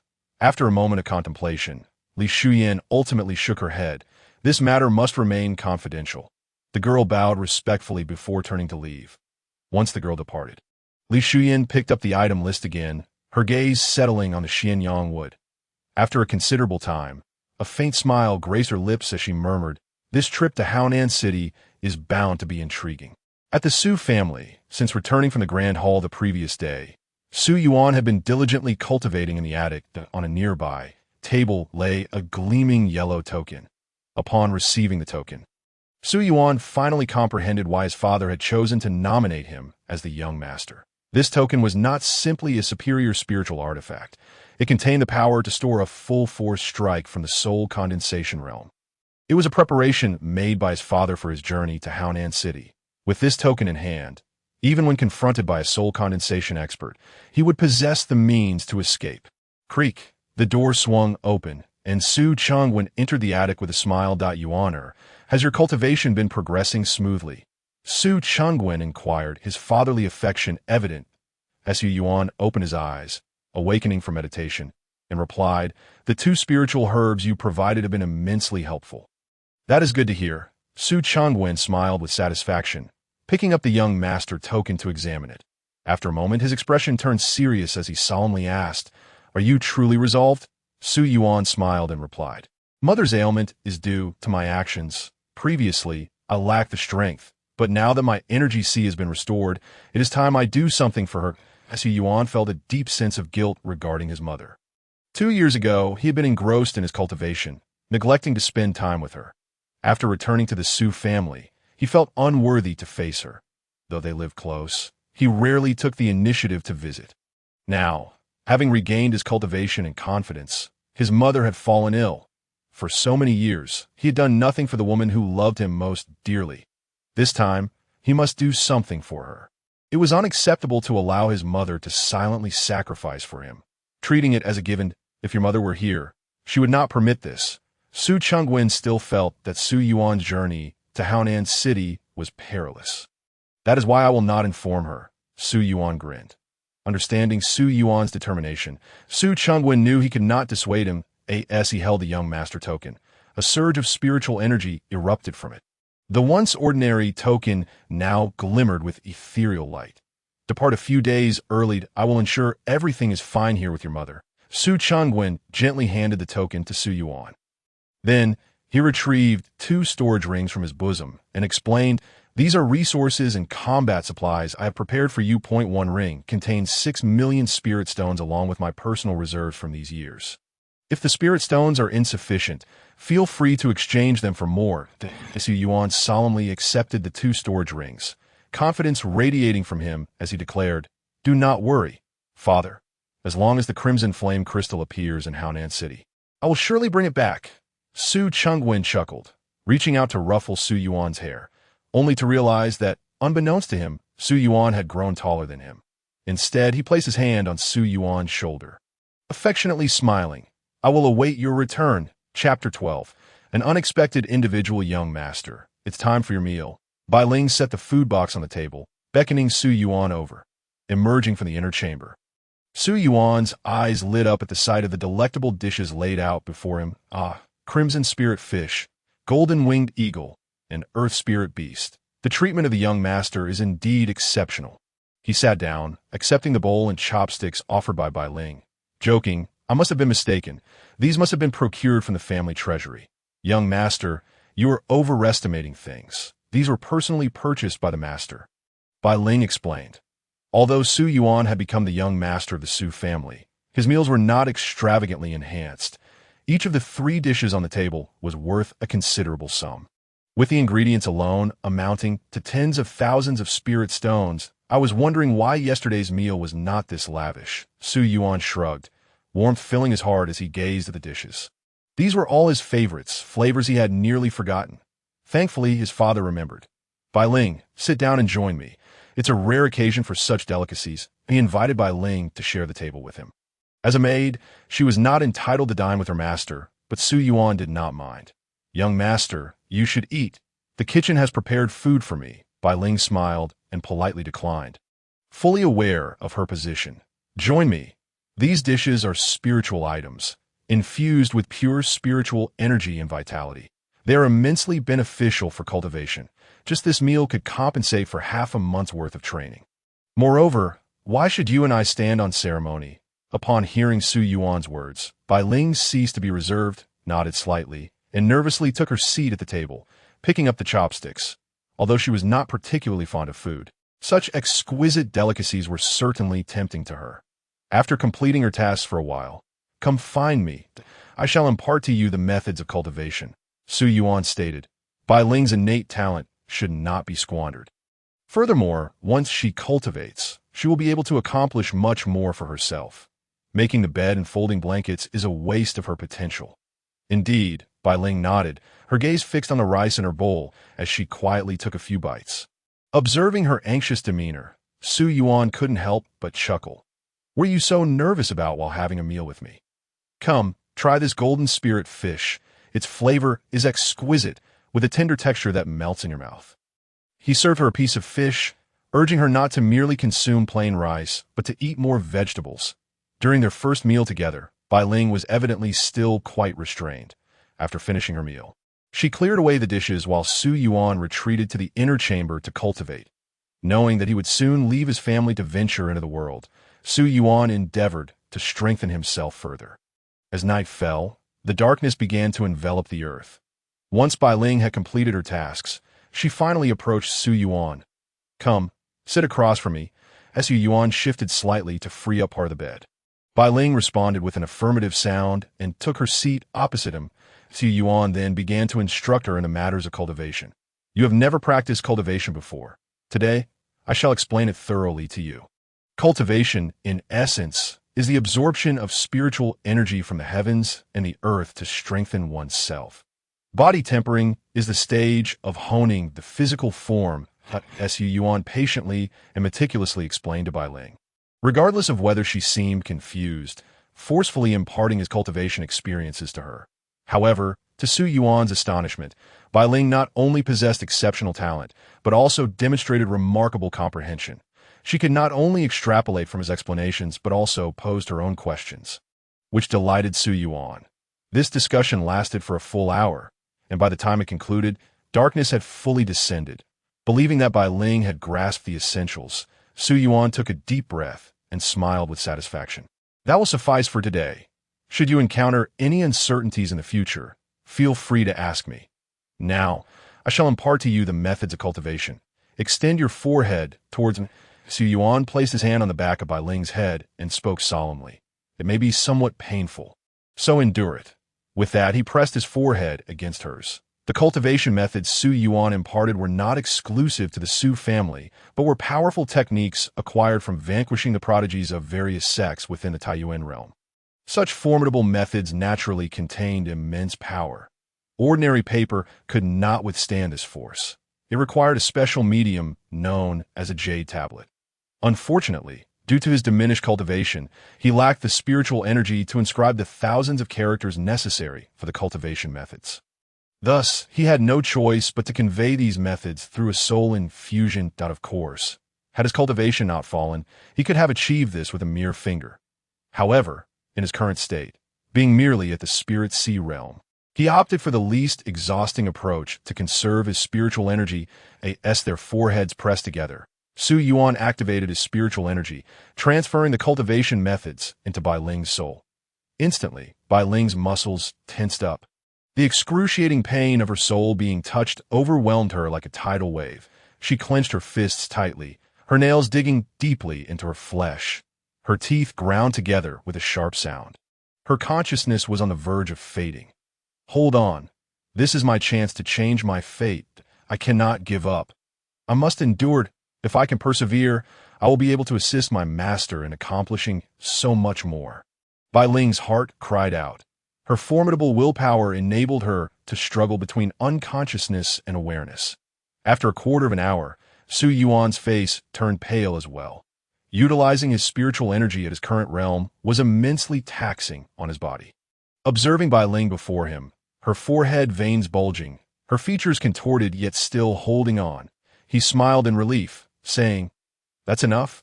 Upon hearing Su Yuan's words, Bai Ling's taut nerves relaxed instantaneously. She gasped for breath.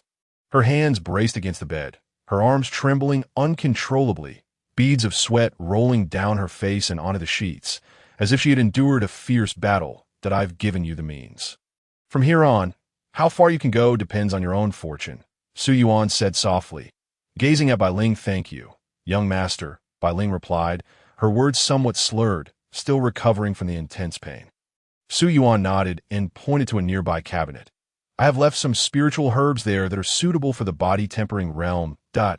In the coming days, I will be leaving the family to attend to some matters. You can focus on cultivating here in this loft. I have spoken with my father. Someone will come regularly to bring you meals." Bai Ling suddenly looked up, her eyes fixed on Su Yuan, her face tinged with bitterness. "Young master, can you take me with you?" "No." Su Yuan shook his head. Bai Ling had wanted to offer to run errands for him, to be at his service. But upon seeing the seriousness and authority in Su Yuan's expression, she could only nod in agreement. "Then Bai Ling will wait for you to return, young master." Su Yuan smiled slightly. "Familiarize yourself well with what I have taught you. I too need to recover. In the inner chamber, Bai Ling sat at the table, cradling her head in her hands, deep in thought. Not far away, Su Yuan sat cross-legged on the bed, the spiritual energy of the heavens and earth seeping into his body through his skin. "Almost time for me to leave." Su Yuan opened his eyes, gazing calmly at Bai Ling, who was still pondering it. Bai Ling was startled, quickly rising. "I will arrange a carriage for you, young master." Su Yuan waved his hand dismissively. "No need." With that, he stood and walked toward the door, while Bai Ling hurriedly followed, eager to see what more she could do for him. "Cultivate diligently. The young master will be checking upon your progress upon his return." Su Yuan said as he opened the loft's door, glancing at Bai Ling with a light smile. Bai Ling nodded earnestly, promising that she would not disappoint her young master. Su Yuan smiled in satisfaction and then stepped into the darkness. Vanishing from Bai Ling's sight, he did not exit through the main door, but concealed his presence as he climbed over the wall to leave the Su family. Under the cover of night, he set off toward Haonan City. Haonan City is over 2,000 miles away from Tianlin City.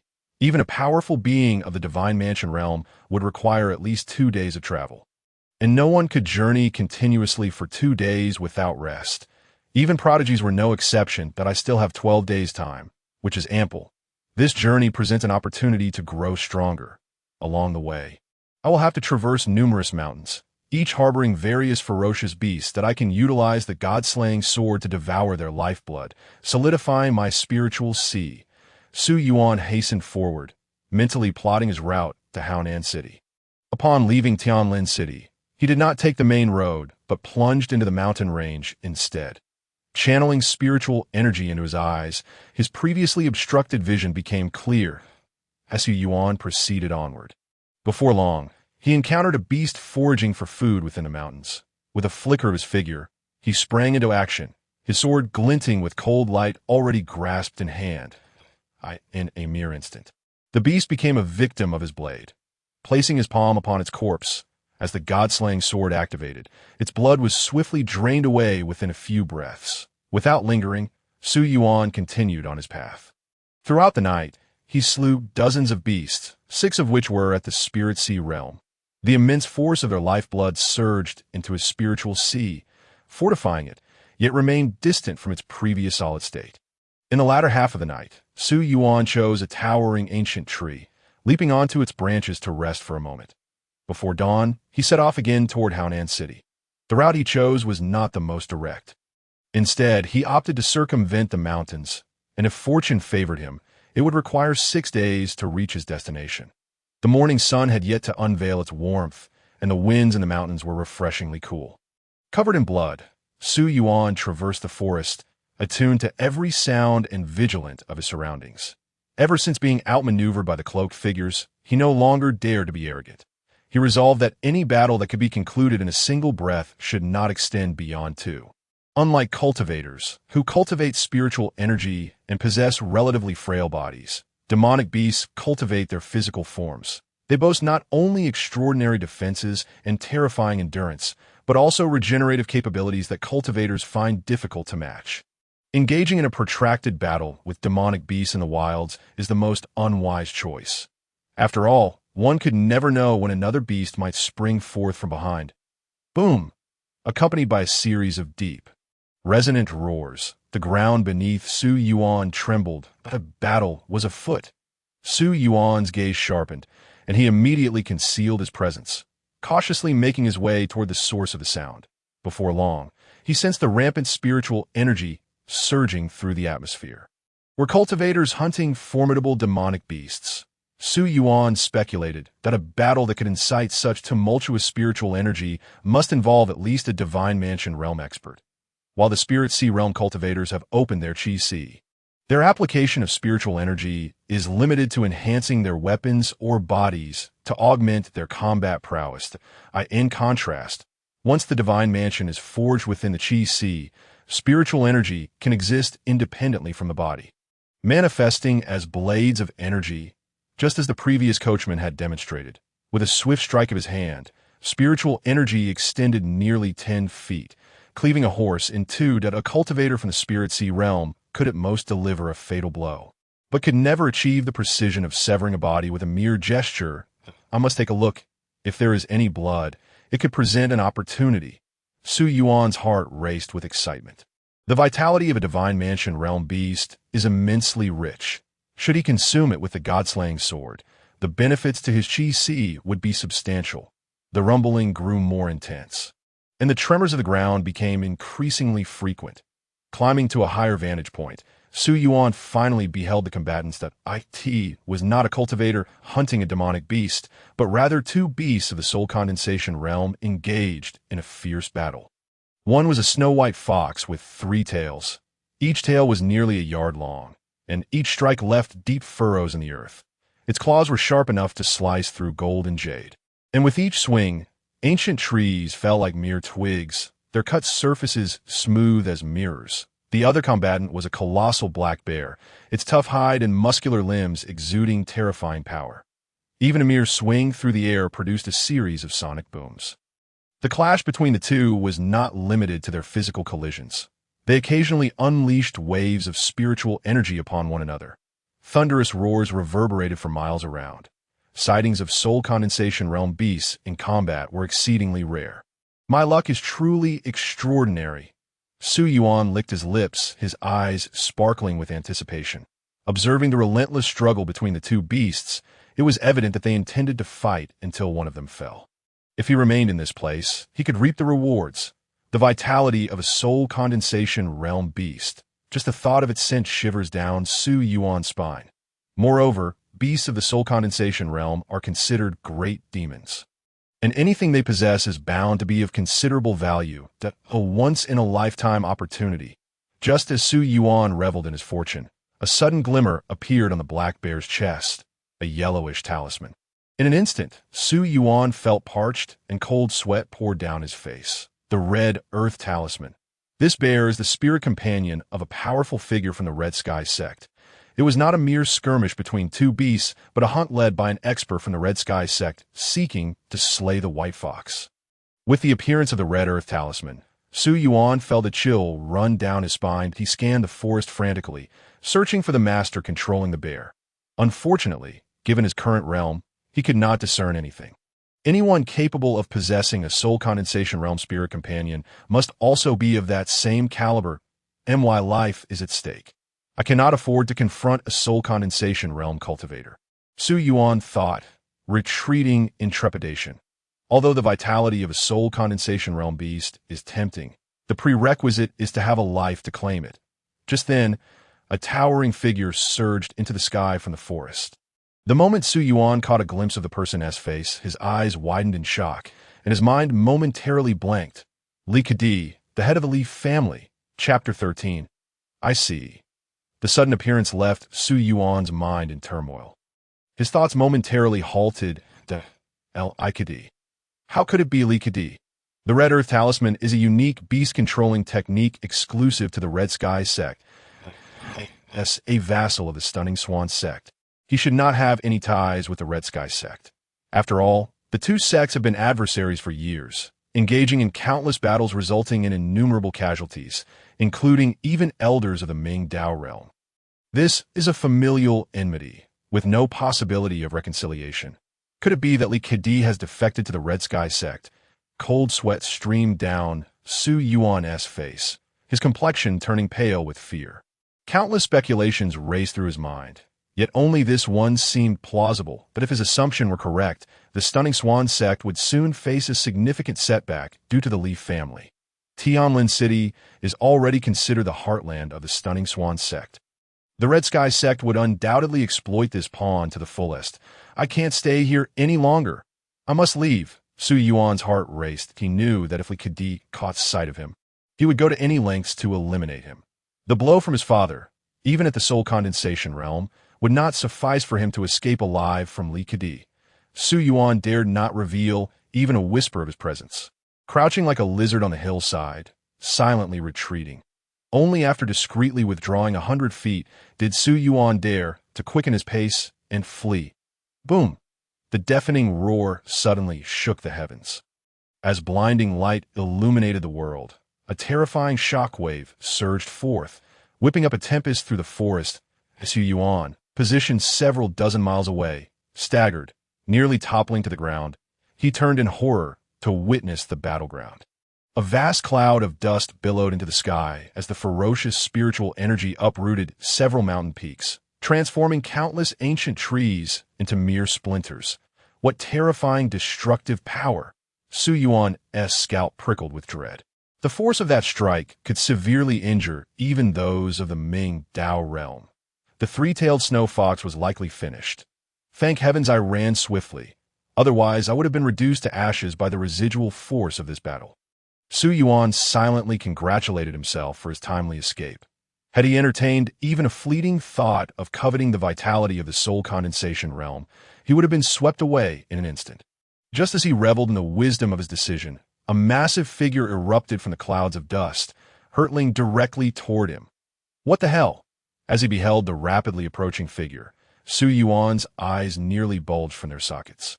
His triumphant grin freezing on his face, swiftly morphing into terror. Without a moment's hesitation, Su Yuan channeled spiritual energy into his legs, frantically seeking an escape route, and fled. What the hell? After painstakingly escaping for dozens of miles to evade Li Kedi. Now this massive figure is crashing toward me. This is downright malicious. What rotten luck! Su Yuan seethed with frustration, glancing back at the colossal figure in the sky. After a few fleeting glances, he realized the figure had vanished. In that instant, Su Yuan's hair stood on end, and a chill ran down his spine. His lips twitched, and his body began to tremble uncontrollably. It had disappeared. The fox that had been soaring through the sky was nowhere to be found. Su Yuan nearly spat out a mouthful of blood. Damn it! If that creature is gone, Li Kedi will undoubtedly search every inch for me. His scalp tingled, and his blood surged to his head as Su Yuan felt an unprecedented weight of pressure. Hide and seek with a soul condensation realm cultivator? Flee. This was Su Yuan's immediate thought. Yet as soon as this notion surfaced, he dismissed it that a cultivator of the soul condensation realm connects the divine mansion and the soul, giving rise to an entirely different power, divine consciousness. Divine consciousness can span the heavens and perceive all things in the presence of a soul condensation realm cultivator as long as they wished. Any subtle disturbance within a 5-mile radius would not escape their notice. Beyond that, the perception would become slightly blurred. Yet even if it were blurred, a person dashing through the forest would not go unnoticed. I must hide. I must conceal myself. As Su Yuan contemplated, his gaze suddenly fell upon a distant lake, and his eyes gleamed with newfound hope. Water possesses a certain ability to obscure one's spiritual perception. If the water is deep enough, it could entirely thwart Li Kedi's ability to sense him. After hastily covering some distance, Su Yuan leapt into the lake. Just before plunging beneath the surface, he executed a swift maneuver, allowing his body to hover momentarily above the water without causing the slightest ripple, before gradually submerging. Once his head was completely engulfed by the water, Su Yuan transformed into a fish, holding his breath as he swam towards the lake's depths. Simultaneously, he activated a technique to conceal his aura, rendering his presence undetectable. With the reserves of spiritual energy at my disposal, this concealment technique can sustain itself for a maximum of 15 minutes. After that, the energy within me will inevitably be exposed to Li Kedi's perception that I can only hope he has departed by then, Su Yuan silently prayed. Suddenly, the surface of the water trembled, and Su Yuan sensed ripples expanding across the lake.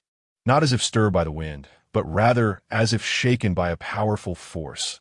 He found it infuriating that Li Kedi had tracked him down so swiftly. Damn it! Why is this spirit sea realm cultivator relentlessly pursuing me instead of searching for that soul condensation realm beast? Su Yuan inwardly cursed. He believed Li Kedi to be utterly foolish. Can he not distinguish between the spiritual fluctuations of a spirit sea cultivator and those of a soul condensation cultivator? Is it truly that difficult? Though displeased, Su Yuan dared not let his guard down for even a moment. He stood at the lake's bottom, diligently channeling the technique to conceal his aura. The lake was not particularly deep, perhaps around 10 zhang. However, given the strength of his spiritual perception at the time, he could only see through about 8 or 9 zhang of water. He had no faith that Li Kedi's abilities could rival his own from back then. Above the water, Li Kedi, clad in an extravagant black robe, scrutinized the vast expanse of the lake beneath him, his brow furrowed. Although the lake contained no spiritual energy, his instincts told him that the fleeing fox was concealed within its depths.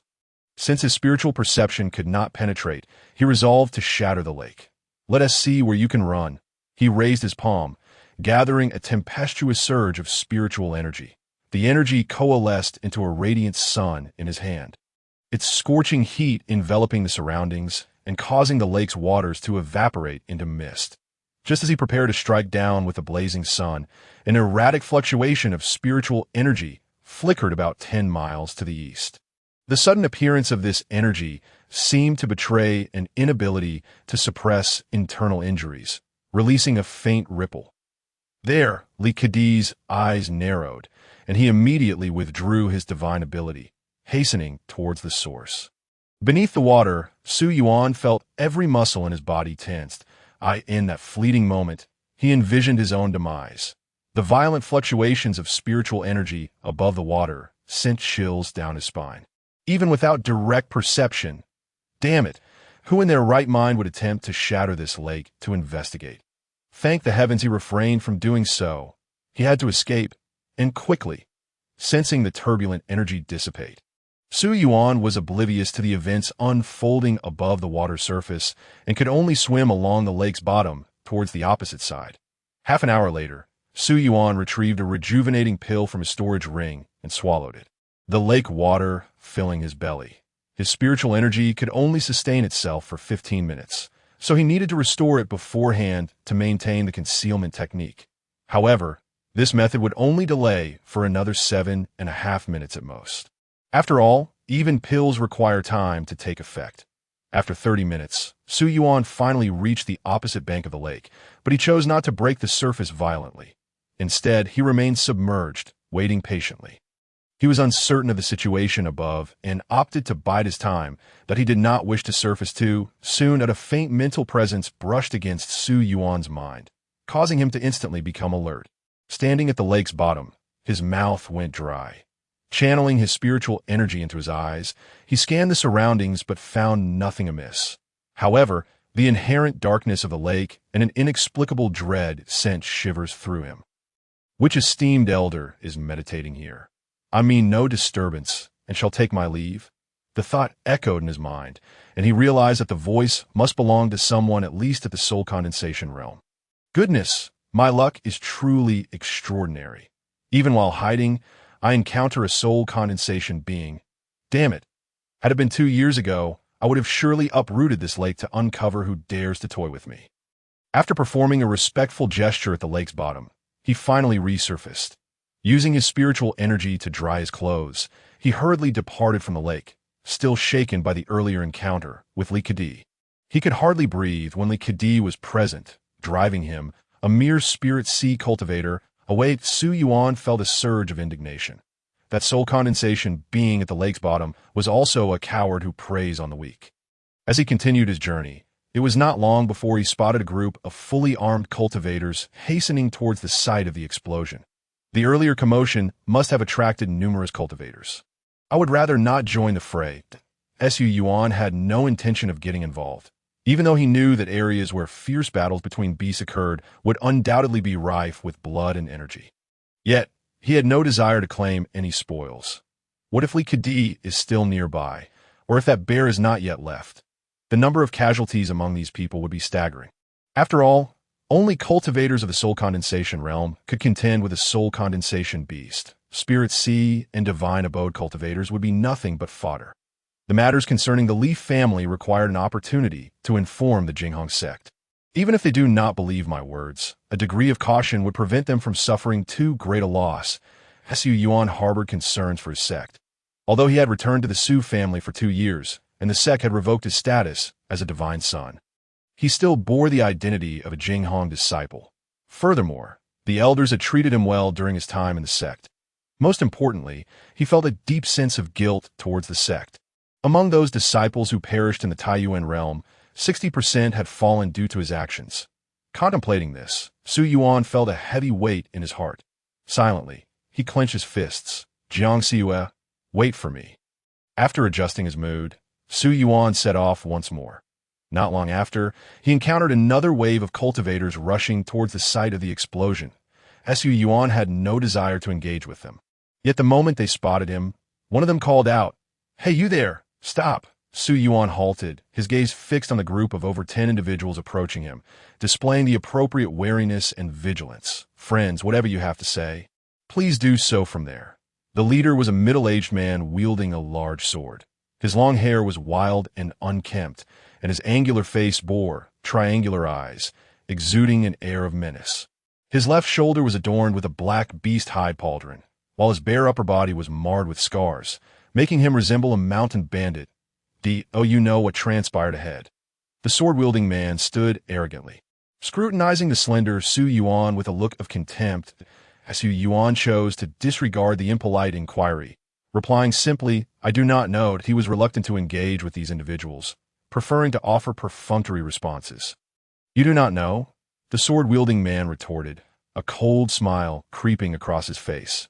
"After such a loud commotion, you claim ignorance? It is only natural for people to be curious. You did not venture forward to investigate, but chose to turn back instead. Do you think I'm easy to deceive?"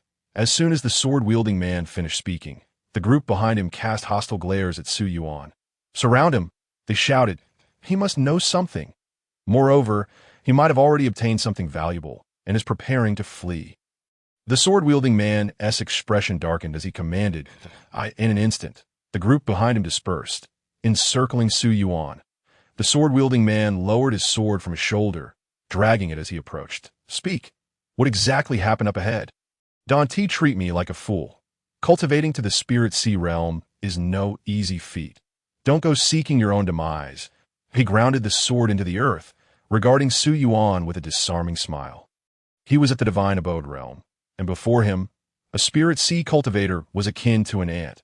Were it not for his desire to uncover the events ahead, Su Yuan would have already met his demise beneath the sword. "If I tell you, will you let me go?" Su Yuan scanned the crowd, his expression tense.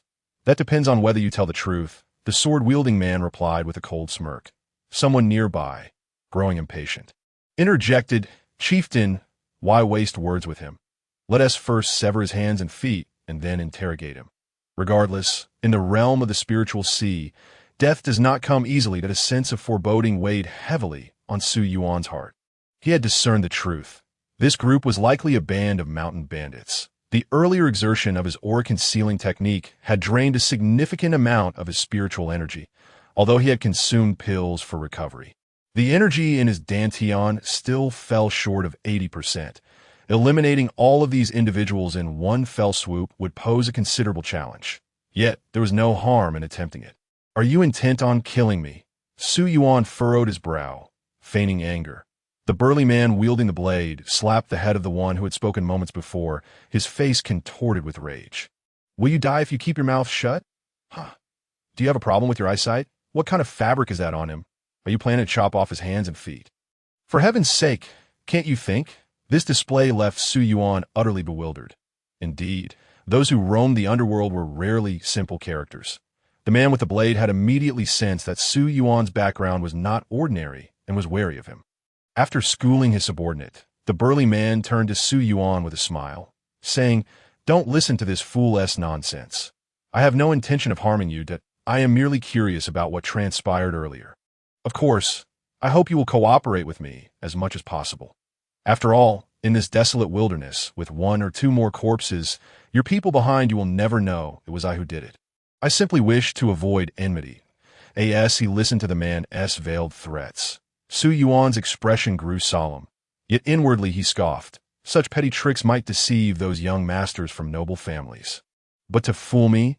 Ultimately, it was too shallow. With a sigh, Su Yuan feigned helplessness and said, "It's no trouble to tell you.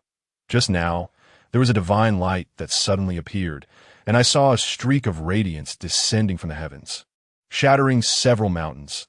Just as I was about to investigate, something unimaginably terrifying occurred." The burly man's face was a mask of shock as he rushed to inquire. "What happened?" Su Yuan's expression turned grave, his eyes revealing terror as he stammered. "I saw." The crowd was engrossed in his words when suddenly, a sword radiance flared to life in Su Yuan's hand. The chilling light shot forth like lightning, hurtling straight toward the burly man's chest. Chapter 14. The killing of the divine mansion. The sword's light flickered with the swiftness of a lightning strike, and in the blink of an eye, it was upon the burly man's chest. Though he was indeed a formidable practitioner of the divine mansion realm, Su Yuan's words had lulled his vigilance, diverting his attention. Thus, the blade found its mark. Piercing his chest without a hitch, blood gushed forth. The burly man's countenance changed dramatically, and he staggered back a full 10 feet. Creating distance between himself and Su Yuan, he stared incredulously at the wound that pierced his chest, his face darkening with fury. How bold you are! As a practitioner of the spiritual sea realm, you dare to strike first against the divine mansion expert, had it not been for my keen combat awareness. That sword would have cost me my life. The burly man gritted his teeth as he summoned spiritual energy to staunch the bleeding. His more than 10 subordinates, initially stunned by the sudden turn of events, finally reacted after several breaths. Damn it! Let us kill this brat. Chop him up and feed him to the dogs. How dare he! Fury ignited among them as they charged towards Su Yuan. The hint of disappointment flickered across Su Yuan's face. This strike had failed to deliver a fatal blow to the burly man. Indeed, it seemed that those who thrived on bloodshed were not so easily vanquished. However, he felt no fear, although this sword had not claimed the life of the Divine Mansion expert. Its passage through him had diminished his combat strength by at least 30%. As the assailants surged toward him, Su Yuan twirled his sword with grace, and as he retreated, his spiritual weapon met their onslaught, blocking each incoming blade. In the midst of his evasive maneuvers, a surge of spiritual energy enveloped his sword, preparing for a counterattack. While he could not guarantee an instant kill against a practitioner of the Divine Mansion, the practitioners of the spiritual sea before him were too weak to pose any real threat, even with a few being mid-stage practitioners of the spiritual sea realm, exploiting their numerous openings. He deftly engaged them, and in mere moments, 5 or 6 practitioners lay lifeless in pools of their own blood. Witnessing this spectacle, the burly man's expression soured considerably. Su Yuan's fluid swordsmanship astonished him. This youth's spiritual energy was extraordinarily dense, coupled with his sharp sword techniques. It was no wonder he dared to act against me. The man's mind sharpened. He had indeed underestimated this young man. The power he displayed was truly remarkable. If he had known earlier of this youth's capabilities, he would have refrained from provoking him. However, observing his subordinates fallen in blood, the man's gaze turned steely, a murderous intent igniting within him. "Taste my blade," he bellowed, raising his large knife, spiritual energy surging, and he slashed towards Su Yuan from afar. The violent blade light surged forth, extending over 10 feet, descending with an overwhelming force akin to a mountain's weight. Su Yuan had anticipated this, swiftly creating distance. Boom! The blade light crashed into the earth, carving a deep gash several feet into the ground, the heavy spiritual energy coiling around the scar, causing the surrounding grass to shatter into fragments. Having missed, the man stepped forward, his figure shooting forth like an arrow, his large knife aimed for Su Yuan with a horizontal strike. Su Yuan, still off balance from his previous dodge, found himself unable to evade the second strike. One had to admit, this man's combat awareness was indeed formidable. As Su Yuan crouched slightly, thrusting his sword outward from his left shoulder, positioning the blade defensively, bang! The tremendous force of the knife light struck the sword, sending Su Yuan flying. One could not deny that within the spiritual sea realm, he was indeed exceptional. Yet before a practitioner of the Divine Mansion, he remained inconsequential. Even having received a strike before me, you are still but an ant. The man dragged his knife along the ground, advancing once more, intending to deliver a devastating upward slash to Su Yuan. Meanwhile, the remaining practitioners coordinated with him to seal off Su Yuan's escape. Feeling the overwhelming spiritual energy unleashed with each of the man's strikes, Su Yuan's heart held a cold sneer. This man was clever. He understood that if he engaged Su Yuan in prolonged combat, he would not gain the upper hand against his swordsmanship. Thus, he opted to suppress him with the overwhelming spiritual energy of the Divine Mansion realm. If I were at my peak, I would naturally have no fear. However, having expended considerable energy earlier, engaging in a battle of spiritual reserves against the Divine Mansion expert was clearly unwise. An ant. With someone like you, where do you find your confidence? Su Yuan chuckled coldly, provoking the burly man's emotions. Before his feet had even landed, he deftly used his sword to propel himself upward, narrowly evading the man's upward slash with an awkward maneuver. Yet, while evading this lethal strike, he could not escape the assault of a spiritual sea practitioner behind him. His left shoulder was pierced by a sword, blood gushing forth. Su Yuan, however, was ruthless as he exerted force on his left shoulder. He lodged the sword deeper into his body and, with his right hand, pierced the throat of his assailant, blood splattering across his face. The moment he killed this man, a searing pain surged through his abdomen. A kick from the Divine Mansion practitioner struck him, the immense force sending him hurtling backward. After tumbling in midair to absorb the impact, Su Yuan leaned against an ancient tree to finally come to a stop. Blood trickling from the corner of his mouth, his complexion paling. That kick had shaken his very insides. What now? Do you feel even a tinge of shame after a practitioner of the spiritual sea has slain so many of your men? The Divine Mansion realm seems to be not so formidable after all. Su Yuan wiped the blood from his mouth, gazing at the burly man with a mocking smile. The burly man's face turned ashen. Observing the numerous corpses strewn about, his eyes revealed a pained expression.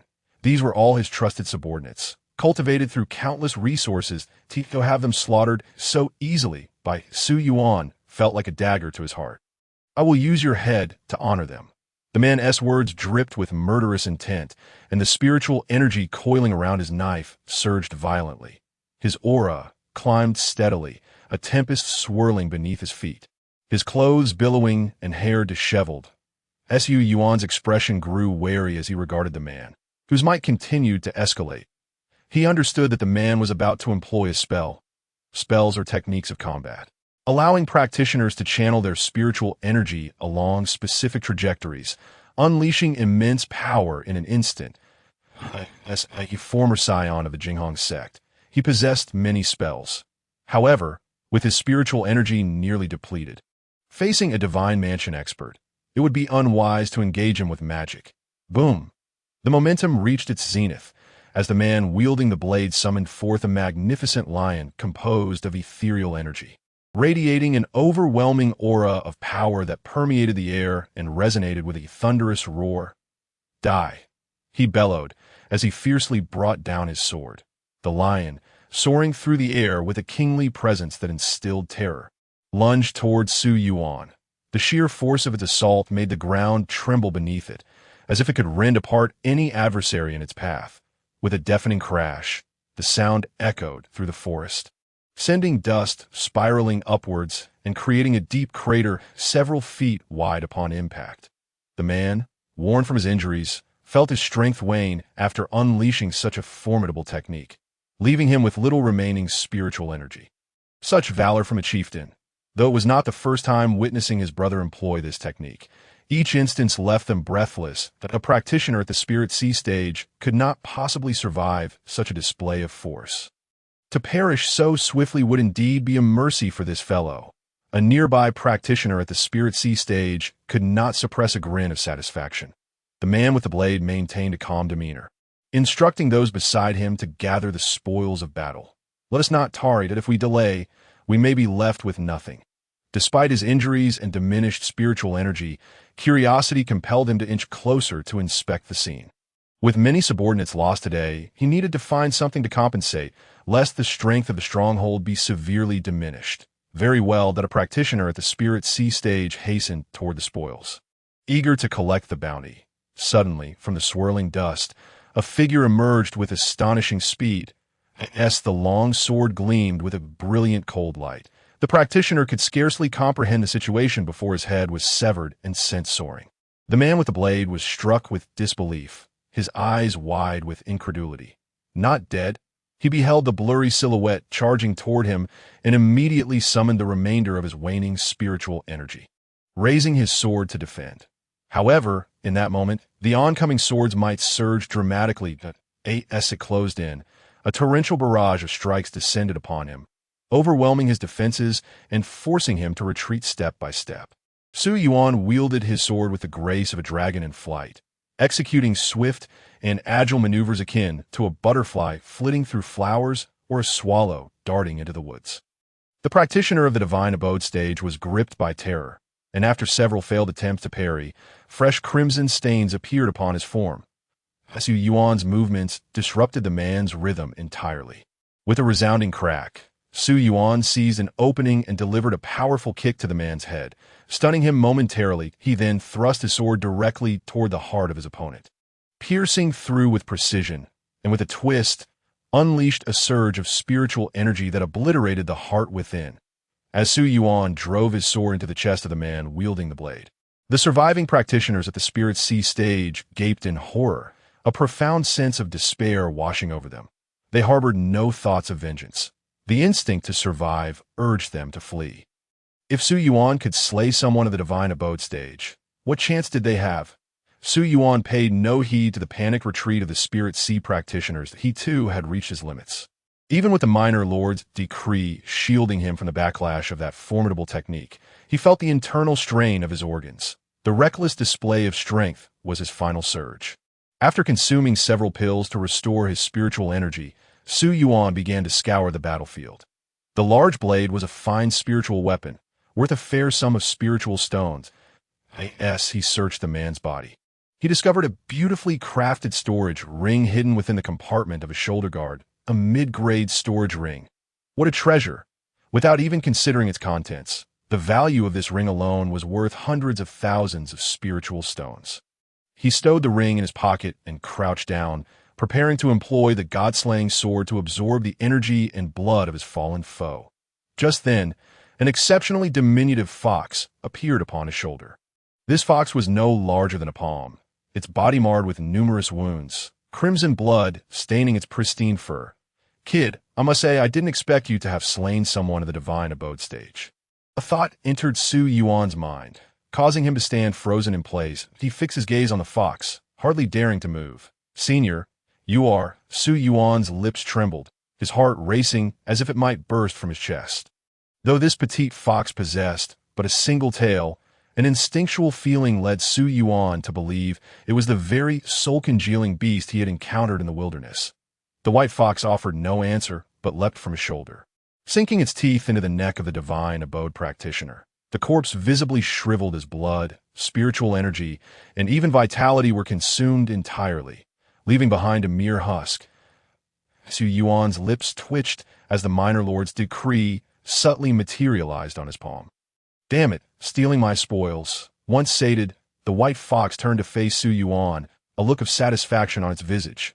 "You carry the scent of Su Chengwen. What is your relation to him?" Su Yuan was taken aback. He gazed at the diminutive fox perched atop the corpse, unsure how to respond. Was this creature a friend or a foe? After some contemplation, he replied honestly, "Su Chengwen is my father."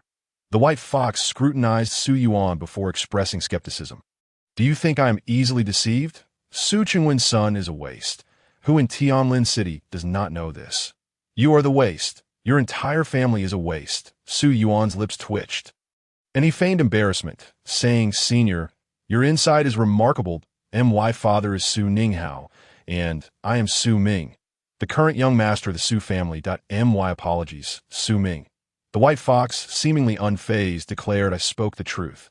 But it did not convince her. "I can only use your name to placate her for now." The white fox appeared to have anticipated this outcome. It leaped on his Su Yuan's shoulder, stating, "I have some connections with your family head. Given your appearance, I assume you wish to hone your skills in these mountains. I have some time to spare and could guide you in your cultivation for a few days. What do you say?" Assuming a demeanor of an aloof master, the white fox looked expectantly at Su Yuan. "Senior, you must have been following me for quite some time, haven't you?" Su Yuan chuckled lightly, eyeing the white fox. He had no idea when it began tailing him, but as a being of the soul-congealing stage, it was all too easy to evade his senses. Moreover, when he had sought refuge in the lake from Likadi, the latter had approached him directly, which was suspicious. He had intended to blast the lake open to search for him, but was diverted at the very last moment. These two occurrences combined left Su Yuan with lingering doubts. In truth, it was likely that the fox had been beside him all along, unbeknownst to him. Additionally, the mental projection he had encountered at the bottom of the lake, while different in tone from the present moment, was undoubtedly emitted by this white fox. After all, given the proximity, it was improbable for there to be two soul-congealing beasts in such a space. The territorial instincts of such creatures were inherently strong. The principle of two tigers cannot coexist on the same mountain was one he understood well. "Do not speak of anything shameful, or I shall devour you. Su Chengwen would not dare trouble me." The white fox's eyes glinted with a frigid light.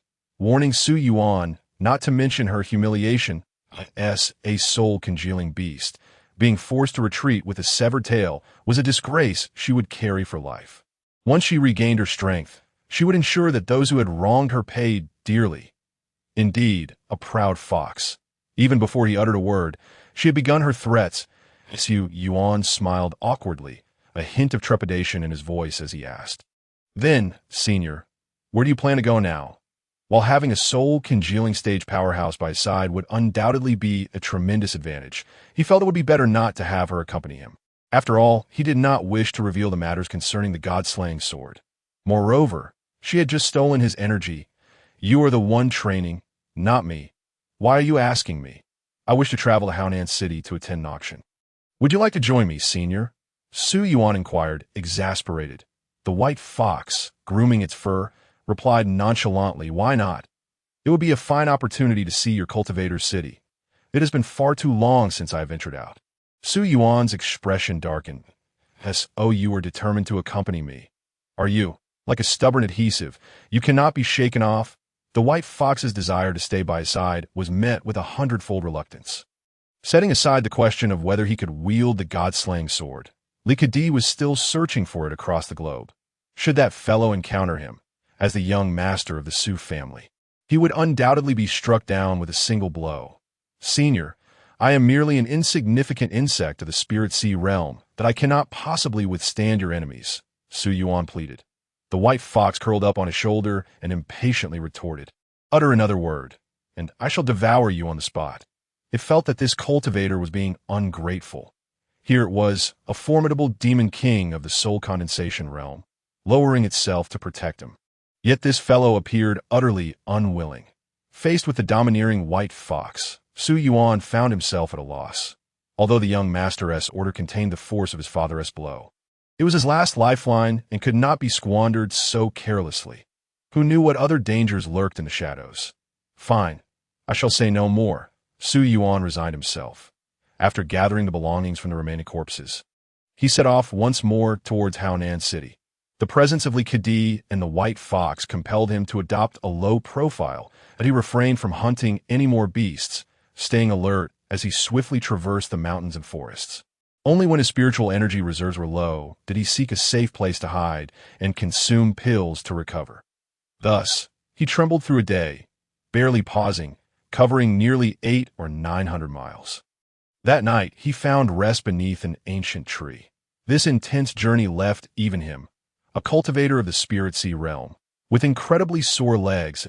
It wasn't until the following morning that his guard began to lower. After a day and a night, it was highly unlikely that Li Kedi would continue searching for the white fox's whereabouts. For the time being, he need not worry about being pursued by a soul condensation realm cultivator. "Your power is evidently formidable. Why then, during these past 2 days, have you chosen not to strike against the beasts?" The white fox seemed somewhat displeased with Su Yuan's inaction. "That I am heading to Haonan City for an auction. Not for honing my skills," Su Yuan replied coolly. "Hunt beasts? I might consider it if you were not present. Without the god-slaying sword to devour their vitality, what significance does hunting beasts hold? Beasts of the Divine Mansion realm are quite valuable. Shouldn't you hunt more to exchange for spirit stones?" The white fox's heart burned with indignation. Initially, it had believed Su Yuan to be competent and thought that following him would allow it to absorb vitality and swiftly regain strength. Yet here he was, merely watching beasts turn tail and flee, showing no intention of striking. This made it feel that its recovery was an unattainable dream. "Senior, you overestimate me. How could a mid-tier cultivator of the Spirit Sea realm possibly stand against the Divine Mansion realm beast?" Su Yuan's expression conveyed his utter inability to comply, which only served to infuriate the white fox further. With so much spiritual energy expended, you can still slay a Divine Mansion realm cultivator?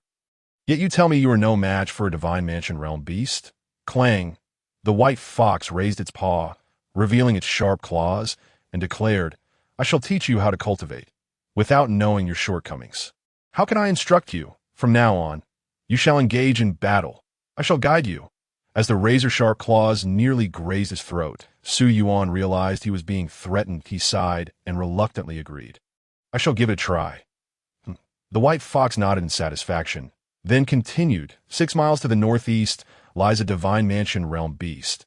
Let me see what deficiencies you possess in combat. Hearing the white fox's words, Su Yuan's lips twitched in resignation as he replied, very well. Shameless. Never had he encountered such audacity in a beast.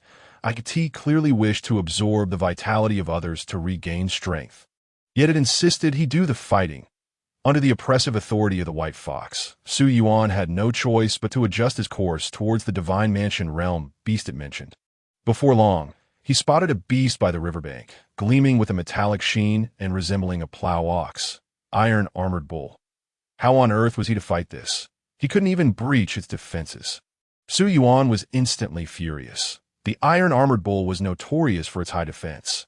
Its black hide was so tough that it left spirit sea realm cultivators in despair, making it difficult for ordinary spirit weapons to penetrate. I believe you can slay it, the white fox said, its eyes glimmering with light, a sly smile playing at its lips. Gazing at that grin, Su Yuan felt an inexplicable unease. His body trembled as he declared, I shall give it a try. With that, he drew his spirit weapon sword, gripping it firmly as he approached the iron-armored bull. As spiritual energy flowed from his palm and enveloped the sword. The iron-armored bull raised its head and let out a bellow, warning him to stay out of its territory. Su Yuan paid no heed, quickening his pace until he charged directly at the iron-armored bull, thrusting the sword towards its eye. Though the iron-armored bull's defense was indeed despairingly strong, for Su Yuan, this clumsy beast posed no challenge. After all, he had once been a formidable soul condensation realm cultivator and had faced countless beasts. He was well aware of the iron-armored bull's weaknesses. In less than 15 minutes, he had resolved the battle. I must admit, judging from this fight, your combat talent is quite commendable. You know how to exploit the enemy's weaknesses. The iron-armored bull does indeed possess excellent defense, yet your sword was able to find its vulnerable points with each strike. This is worthy of praise. The white fox perched on Su Yuan's shoulder, eagerly commenting on the battle. After finishing, it leaped onto the iron-armored bull and bit into its hard hide, which was impervious even to spirit weapons, as if it were mere tofu. Watching the once mighty iron-armored bull shrink down within mere breaths, Su Yuan felt his heart bleed. This was his hard-won trophy, now being absorbed by the fox. However, considering the fox was a soul condensation realm beast, he had no choice but to swallow his resentment. The hide of the iron-armored bull is worth quite a few spirit stones. Collect it, the white fox commanded, satisfied with the vitality it had absorbed from the beast, instructing Su Yuan to gather the remnants. Its tone, as if granting him a reward, left Su Yuan feeling utterly stifled. As Su Yuan thought, he couldn't let this fox alone reap the benefits. He needed to find a way to absorb a little for himself as well. Otherwise, had he not just killed a beast for nothing? An idea sparked in his mind. Senior, what method do you use to absorb vitality? It's incredibly powerful. I wish to learn, although he couldn't expose the god-slaying sword. He could utilize other methods to conceal it. Openly build the road while secretly taking the shortcut. The white fox shot him a disdainful glance and coldly replied, This is my unique method, suitable only for beasts. Even if I were to pass it on to you, you would be unable to learn it. Su Yuan refused to let this opportunity slip away. Had it consumed his spoils without offering him something in return? Was he to be a freeloader? How can you know I cannot learn it if you haven't even tried to teach me? He countered, absorbing the vitality of others to enhance oneself. This method is simply extraordinary. Even if I cannot master it, just grasping a hint of it would benefit me for a lifetime. A peculiar light flickered in Su Yuan's eyes, his words dripping with admiration for the technique. The white fox ignored him, insisting, You cannot learn it. Moreover, this method does not strengthen oneself. It merely allows for rapid healing. It is not as you imagine. Absorbing the strength of others will not enhance your own power. Also, methods that involve devouring the power of others to grow stronger are indeed nefarious and carry severe side effects that I advise you. In cultivation, there are no shortcuts aside from diligent effort. The white fox, with an air of solemnity, imparted wisdom to Su Yuan that It regarded him as a cunning opportunist. Although his combat prowess was commendable at present, it foresaw that such a path would ultimately lead to significant setbacks in his cultivation journey. Consequently, The prospects of his future achievements might prove rather mediocre. Observing the fox's unwavering resolve, Su Yuan could not help but inwardly sigh. Very well. The plan has failed.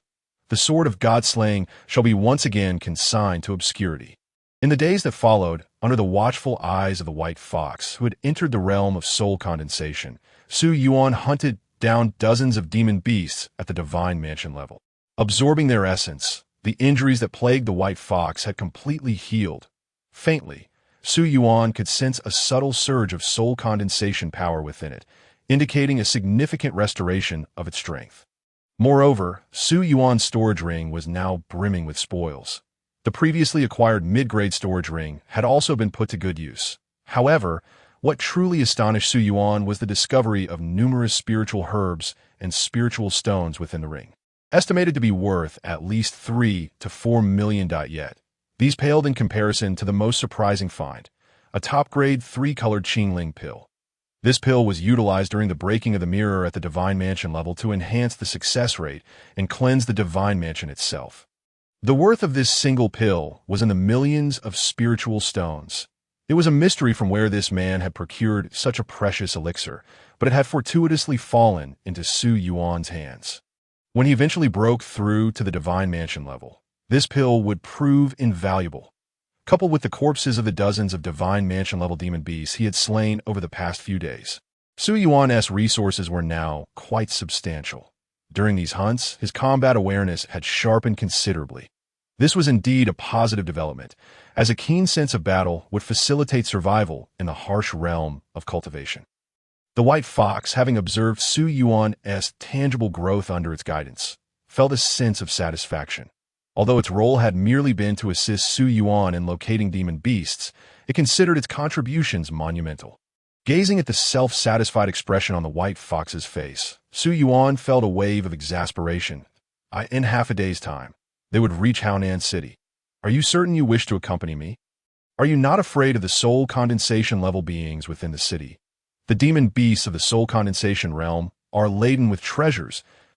Su Yuan stood atop a mountain peak, gazing at the bustling city on the horizon. Speaking with a hint of casualness, deep down, he genuinely wished for the white fox to join him in Haonan City, for having a protector of the soul condensation realm would significantly enhance his safety, even if it bore injuries. Typically, ordinary Divine Mansion-level beings would not dare harbor any ill intentions toward it. I too wish to slay a few soul condensation beings to restore myself to my peak state, the white fox declared with an air of pride.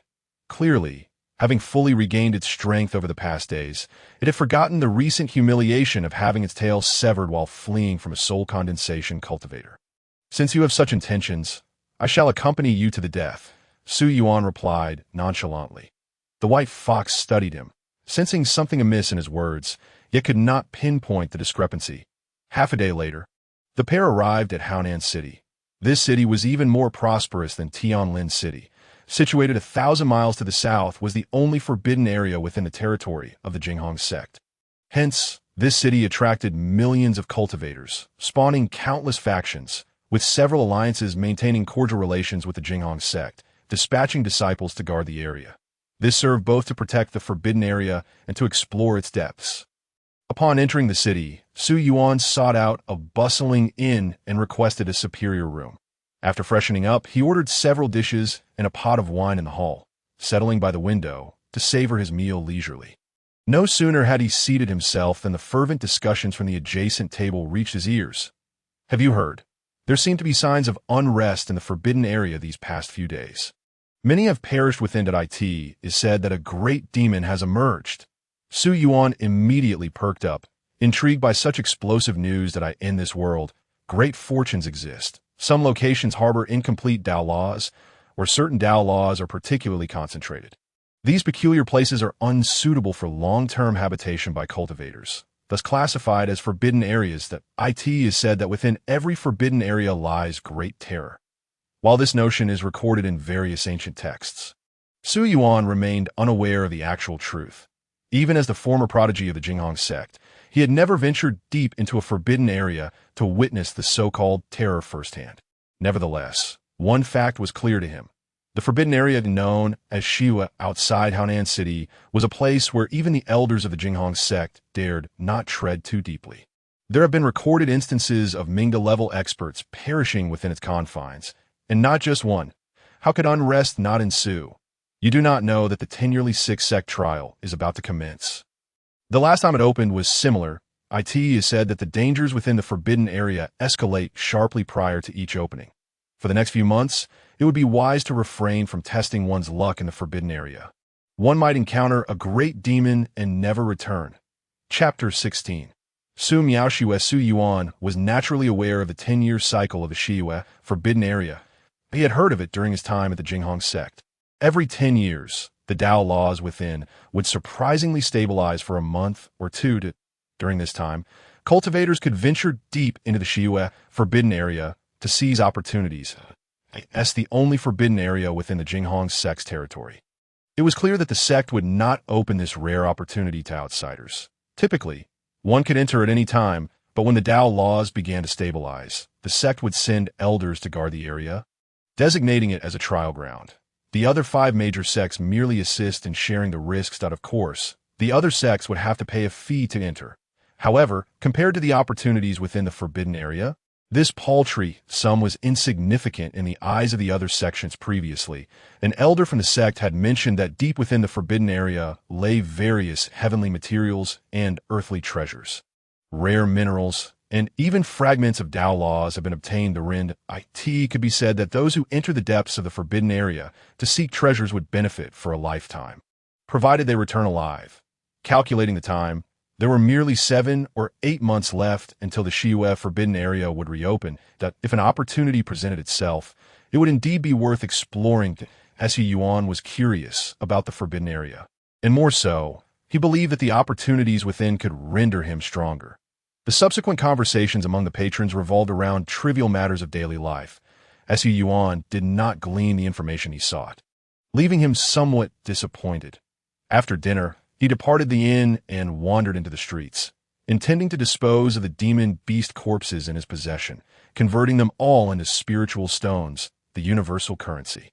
After searching for a while, Su Yuan arrived at Jinghong Zhai, a 5-story building that stood as a unique establishment in Haonan City, as a property of the Jinghong sect. Jinghong Zhai offered a plethora of goods, from spiritual weapons and pills to ornaments and books. As a disciple of the sect, Su Yuan believed it prudent to sell the demon beast corpses to Jinghong sect rather than other factions. "Young master, do you wish to buy or sell?" An elderly man with gray hair approached. Inquiring, Su Yuan clasped his fists in greeting and smiled, stating, "I wish to sell some demon beast corpses." The old man, with a warm smile, gestured for him to follow, speaking gently, "Please come with me. We have professional appraisers at Jinghong Zhai who will provide the highest valuation in Haonan City. Surely, you understand the weight of the Jinghong name." As the old man proudly introduced the background of Jinghong Zhai, it was evident he held immense confidence in its capabilities. Shortly after, under the old man's guidance, Su Yuan entered a private room. Inside sat a woman clad in a flowing white dress, her legs casually draped over a table, reclining in a slanted chair as she meticulously filed her nails with a small file. Ahem, the old man cleared his throat, glancing at the woman's relaxed demeanor. The woman looked up, meeting the old man's stormy gaze, and a sheepish smile appeared on her face as she promptly adjusted her posture. Donning an innocent expression, "Lu Lao, why did you personally bring someone over? You could have just called for me. How could you possibly ask the esteemed elder to make the journey in person? Come, Lu Lao, please take a seat." The rapport between the young woman and the elder was evidently amicable as she rose to usher him into her chair. With a cheerful demeanor, she poured tea for the elder, who took a sip without acknowledging her presence. Instead, he shot her a stern glare before turning to Su Yuan, introducing him with a forced smile. "Young master, this lady is our finest appraiser from Jinghong Zhai, dispatched by the sect. Though her demeanor may be a touch unconventional, I assure you of her professionalism." The young woman's gaze fell upon Su Yuan, scrutinizing him thoroughly, her previously playful expression gradually shifting to one of seriousness. She pinched her chin thoughtfully and inquired with a hint of curiosity, "Might you be surnamed Su?" Su Yuan reflected briefly. realizing he did not recognize her. However, since she was sent by the sect, it was conceivable she had seen him before. Su Miaoshua. That would be quite rude, Lu Lao reprimanded sternly. How can one inquire about a guest's surname upon first meeting? Such behavior may cast doubt on your professionalism. And I just shielded you from embarrassment. Su Miaoshua paid no heed to Lu Lao's admonition, her gaze still fixed on Su Yuan as she remarked with a teasing tone, "You seem quite familiar, and I simply wish to confirm your identity. Are you indeed surnamed Su?" After a moment's consideration, Su Yuan nodded in affirmation. Jinghong Zhai was an asset of Jinghong's sect, and he intended to leverage its name to bring to light the potential treachery of the Li family. His identity as Su Yuan would indeed command attention. Upon hearing Su Yuan's response, a peculiar glimmer sparked in Su Miaoshua's bright eyes. "Oh, Lu Lao, I recall you mentioning that the storeroom is rather disorganized. Can they tidy it up while you enjoy your tea here?" She deftly shifted the conversation, reminding Lu Lao of his unfinished business. Such a clumsy dismissal. It was clear she recognized me, as Su Yuan maintained a calm facade.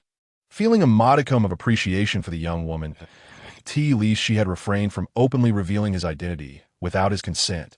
Lu Lao's expression shifted dramatically, exclaiming, "Had you not reminded me, I would have nearly forgotten. I must go take a look. Not a single one of those children is dependable." With that, he hurriedly exited. Once Lu Lao had departed, Su Miaoshua closed the door and greeted Su Yuan with clasped hands. "I am Su Miaoshua, a disciple of Jinghong's sect, and it is an honor to meet you. Senior Brother Su, I cannot accept the title of Senior Brother. I am merely a nominal disciple of Jinghong's sect. It would be more fitting for me to address you as Senior Sister," Su Yuan replied, returning the gesture. "Please, please, do not flatter me. Senior Brother Su." Su Miaoshua quickly waved her hands in refusal. "Who among the disciples of Jinghong's sect does not call you Senior Brother? I could never presume to have you refer to me as Senior Sister." She then regarded Su Yuan with curiosity, her face alight with excitement as she continued, "I never imagined I would one day be so close to a legendary figure of Jinghong's sect. Observing your rosy complexion and the vibrant aura surrounding you, it seems you have found a spirit herb to restore your cultivation." A radiant smile adorned her face. An appraiser. Her primary skill lay in her keen perception. Though her cultivation was merely at the Spirit C stage, she could easily discern that Su Yuan had regained his strength, likely through the restoration of his cultivation base, and why cultivation base has yet to be restored. Su Yuan replied nonchalantly. He spoke no falsehood. The restoration of his cultivation base meant returning to his peak. Presently, he could only cultivate, and he was still far from achieving full restoration. "When do you plan to return to the sect?" "Senior Brother," Su Miaoshua inquired eagerly. "Since the events of 2 years ago in Taiyuan realm, the sect has been languishing. You were once the son of heaven. Your return would surely restore Jinghong's sect to its former glory." Under her hopeful gaze, Su Yuan felt averse, replying softly, "With the sect leader and the elders at the helm, Jinghong's sect will undoubtedly flourish. It does not require my return." Hearing this, Su Miaoshua's eyes dimmed with disappointment. She understood Su Yuan's choice. Even though he had regained his strength, he did not intend to return to Jinghong. "That I understand," Su Miaoshua said, unable to mask her disappointment. However, she quickly replaced it with a smile, asking, "What brings you to me for an appraisal, Senior Brother?" Her large, bright eyes blinked innocently as she added softly, "If it is Senior Brother Su, I could consider adjusting the price. That is unnecessary. The standard market price will suffice." Su Yuan chuckled at Su Miaoshua's mischievous demeanor, then glanced around the modest room, inquiring, "Might we relocate to a larger space? The items I wish to appraise are somewhat substantial, and this space may not suffice." The corpses of spirit beasts at the Divine Mansion stage could not possibly fit in this small room. "Follow me," Su Miaoshua responded with a bright smile, her demeanor as refreshing as a spring breeze. She led Su Yuan to a spacious appraisal area in the backyard, measuring several dozen zhang in size, designated for the appraisal of larger items at Jinghong Zhai. Is that not the esteemed appraiser Su? A voluptuous woman, clad in revealing attire, sauntered past Su Miaoshua, mockingly interjecting, "What brings you here with a guest? This is a venue for large items. The trifles you usually appraise are not suited for this space." "Mind your own business," Su Miaoshua retorted, swatting the woman's hand away from her shoulder without a hint of politeness. The woman scrutinized Su Yuan, finding him rather unremarkable, and scoffed. What an absurdity, bringing anyone here without a clue about decorum. Su Miaoxue clenched her teeth in frustration, yet she could not refute. She was unaware of the nature of the items Su Yuan intended to have appraised, but instinctively chose to trust him. However, the woman's remarks, coupled with their earlier conversation, left her uncertain as to whether Su Yuan truly had large items in need of her expertise. The value of the items was secondary, if they were small. She would certainly face ridicule from the woman before her for months to come. Su Yuan narrowed his eyes, questioning Su Miaoxue. Is there a requirement for the value of items brought here? Su Miaoxue quickly shook her head, clarifying, not at all. As long as the items are sufficiently large, they may be appraised here at this point. Su Miaoxue hesitated, her expression troubled. Understanding her predicament, Su Yuan remarked, I see. There is no value requirement, only a size requirement? Indeed. According to the regulations of Jinghong Zhai, only items exceeding 1 zhang in size are eligible for appraisal here, Su Miaoxue explained softly. Just 1 zhang? That is hardly a challenge for me, Su Yuan replied with a relieved smile. The mere mention of 1 zhang posed no difficulty for him at all. He feared that if he merely spoke casually, it would place Su Miaoxue in a difficult position, and such a scenario would weigh heavily on his conscience. 1 zhang. Is that all? Have people become so audacious nowadays? Do they even comprehend the rarity of a 1 zhang item? Clearly, this fellow has never seen the world.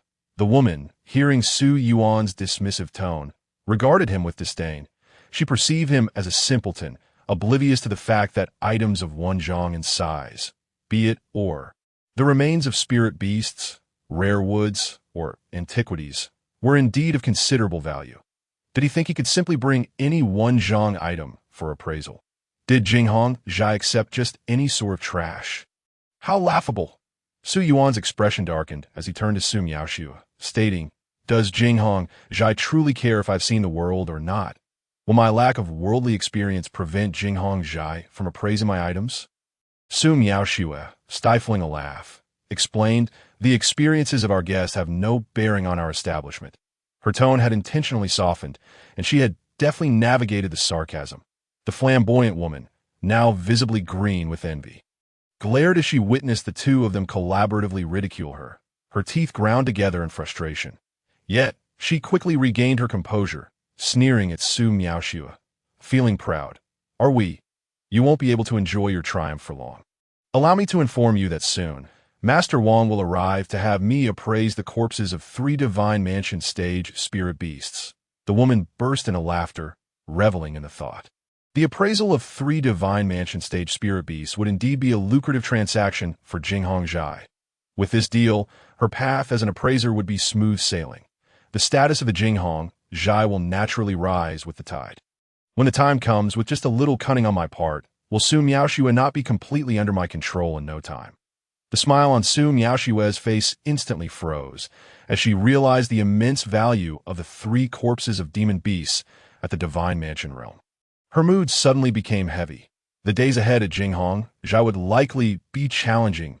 Su Yuan scratched the back of his head, looking bewildered as he asked, Are the corpses of Divine Mansion realm demon beasts really that valuable?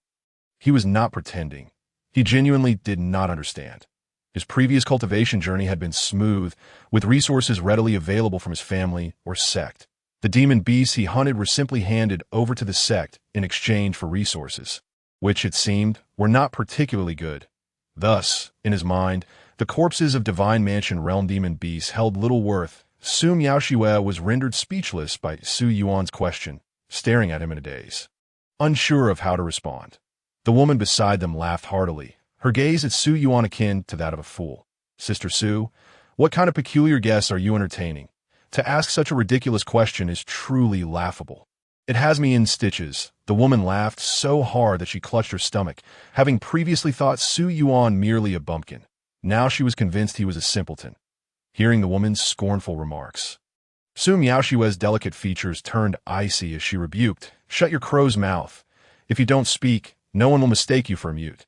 The woman, noticing Su Miaoxue's anger, immediately retorted mockingly, Oh, are we upset now? Just as she was about to further ridicule Su Yuan, she suddenly spotted a middle-aged man in a blue robe striding toward them. His figure was tall, and his face was stern, exuding an air of authority. A smirk crept onto her lips as she glanced at Su Miaoxua, triumphantly declaring, "The Hall Master Wang has arrived. Your good days are numbered from this moment forth." With that, she quickly approached the middle-aged man. "Hall Master Wang, you have finally arrived. We have been waiting for you." The woman wrapped her arms around the robust arm of the middle-aged man, unabashedly displaying her ample bosom before him. Su Miaoxua felt a wave of revulsion wash over her. Muttering, "Shameless, alluring vixen, a harlot paired with a dog.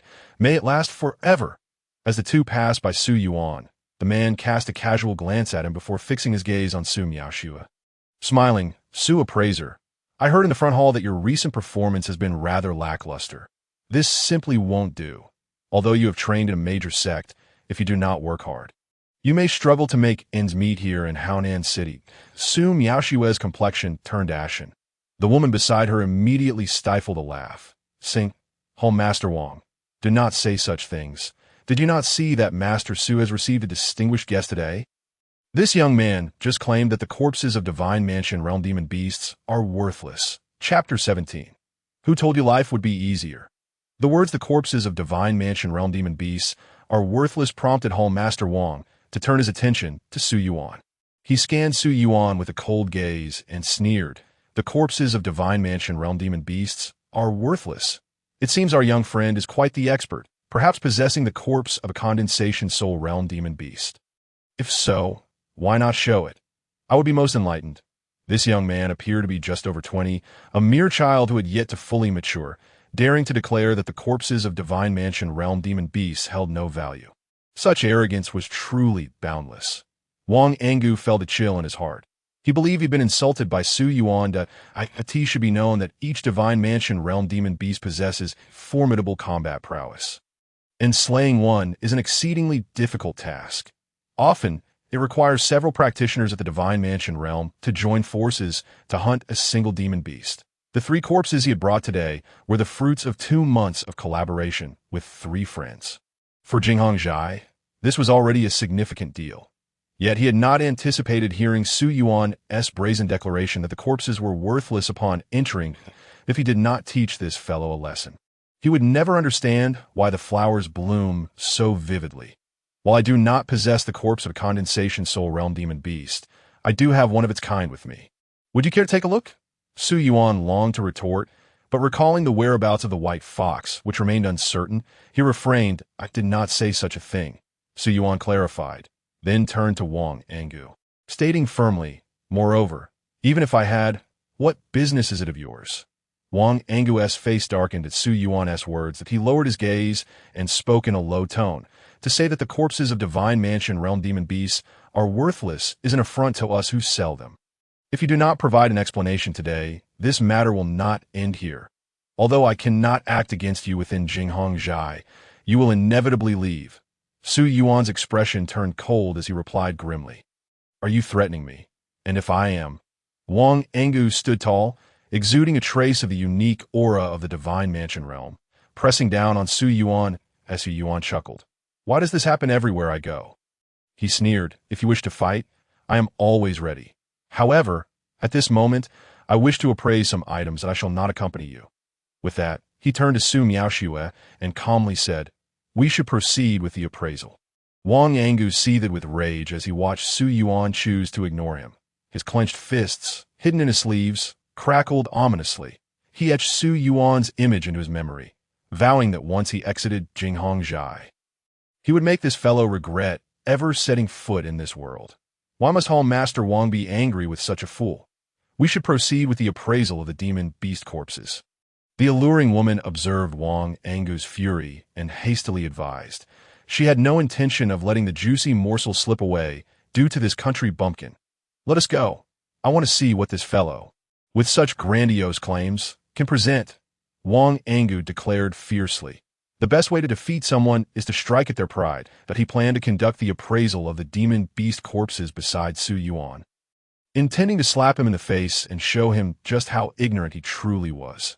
Very well, Home Master Wang may choose wherever to appraise, the alluring woman readily agreed. She was merely concerned that if Wang Angu was displeased, he might not sell the demon beast corpses to Jinghong Zhai, which would result in a significant loss for her. The two moved to the central position of the appraisal area, and Wang Angu waved his hand grandly, directly retrieving a pile of demon beast bones from his storage ring. These remains had been treated with special methods. Each bone gleamed as white as jade, and the spiritual energy swirling within could be perceived even without direct contact. This spectacle naturally drew curious gazes from those present. Observing the small mountain of demon beast bones on the ground, everyone was taken aback. Corpses of divine mansion realm demon beasts. The quantity here must be 3. At least, what a lucrative deal. At this time, the appraisal area had few customers left. However, the staff of Jinghong Zhai remained. Upon seeing the pile of demon beast bones, they could hardly contain their excitement. If this deal were to go through, their commissions for the month would surely be substantial. Oh my, Home Master Wang, so many demon beast bones. Each one is preserved so well, without fractures or leaking spiritual energy. Remarkable. These are all of superior quality. However, given this quantity, I will need some time to appraise them one by one. The alluring woman deliberately raised her voice, casting a triumphant and provocative glance at Su Miaoxua nearby. Do you see? This is a real business opportunity. Wang Angu was quite pleased with the woman's deliberate elevation of her tone, chuckling lightly. No problem. I can wait. I understand that this is a significant deal for Jinghong Zhai. However, these bones are merely part of what I brought. I also possess demon beast pelts, blood, and, of course, demon cores. If Jinghong Zhai offers a fair price, I would consider selling everything to you. Wang Angu reveled in the adoration directed towards him from all around. In that moment, he felt as though he had reached the pinnacle of his life. After 2 months of relentless effort, the gasps and discussion surrounding him made him believe that all the hardships he had endured were worthwhile. Su Miaoxua, however, felt a profound sense of desolation within her heart. She could already foresee her own future. After completing this appraisal, Shi Yuxuan would undoubtedly seize the authority of chief appraiser, becoming the head of Jinghong Studio. While she, who had always been at odds with her, would certainly face countless obstacles. Well then, it would suffice to leave this place. Yet, with Lu Lao's protection here, stepping outside would mean relying solely on herself. Su Miaoxua consoled herself, forcing a bitter smile onto her face as she addressed Su Yuan. Senior Brother Su, please take out what you wish to appraise. Perhaps this might be my final appraisal at Jinghong Studio. Her words carried an air of melancholy. What's this? Are you planning to leave? Su Yuan inquired with curiosity. Su Miaoxua gestured toward the other side, saying, with so many skeletal remains of divine beasts from the divine mansion realm, Shi Yuxuan is likely to ascend to the position of chief appraiser. There is no longer any space for me to exist here. Su Yuan was momentarily taken aback, his expression one of confusion as he asked, is this truly enough to promote one to chief appraiser? Is business at Jinghong Studio really that bleak? Perhaps, Su Miaoxua replied with a bittersweet smile, continuing, since that incident 2 years ago, the sect has been in decline. Following a series of defeats in various disciple competitions, many disciples were dispatched outside due to resource issues. Even so, many businesses have had to close their doors due to the sect's inability to provide resources. The fact that Jinghong Studio has managed to persist is likely due to the once-in-a-decade evil moon Forbidden Land. However, even though the sect has done its utmost to protect it, you should know, Senior Brother, that there are numerous factions within Haonan City, and our Jinghong Studio has limited spirit stones, making it impossible for us to compete with them. Thus, Jinghong Studio is merely surviving on borrowed time. There is no way anyone would sell such a large quantity of divine beast corpses to us. 3 corpses, and we might not even receive them in 6 months. Hearing Su Miaoxua's words about the sect struggles, Su Yuan couldn't help but feel guilty. If it weren't for 2 years ago. I'm sorry, he murmured, his expression forlorn. Su Miaoxua realized she had misspoken and lowered her head, saying, Senior Brother Su, I apologize for bringing up unpleasant memories. It's all right. Let the past remain in the past, that we must look towards a brighter future, Su Yuan said, his smile encouraging and his tone resolute. The Jinghong sect will surely rise again. If you leave now, it would be a great loss.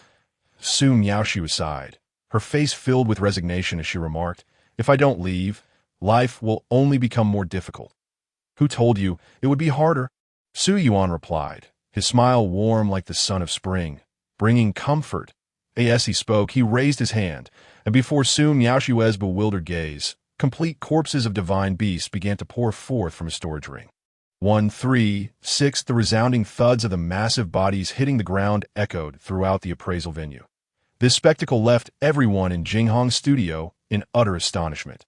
Su Miaoshue stared in disbelief at the ever-increasing corpses of divine beasts. Moving from shock to astonishment, ultimately succumbing to numbness, each of the divine beast corpses that Su Yuan had released was approximately 10 feet in size, some even reaching around 30 feet. Wolves, tigers, leopards, various species were represented. Meanwhile, Wang Angu, who had been basking in his own delight, was left dumbfounded. His eyes nearly bulged out of their sockets as he witnessed the continuous emergence of divine beast corpses from Su Yuan's storage ring. Divine beast corpses, such enormous divine beasts, were undoubtedly from the divine mansion realm. However, the sheer quantity was beyond his belief. He rubbed his eyes vigorously, convinced he was hallucinating. Only when he confirmed the reality before him did his resolve shatter.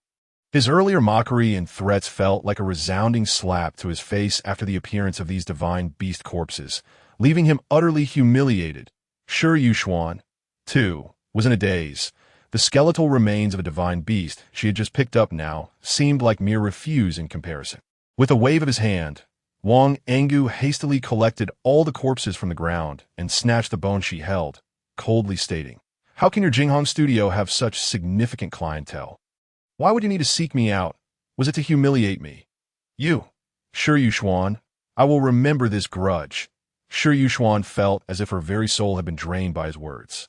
Watching Wang Angu leave in a huff, she collapsed onto the ground. It was over. She was utterly finished. 32 corpses. A full 32. Once Su Yuan ceased his actions, the people of Jinghong Studio were immediately thrown into a frenzy.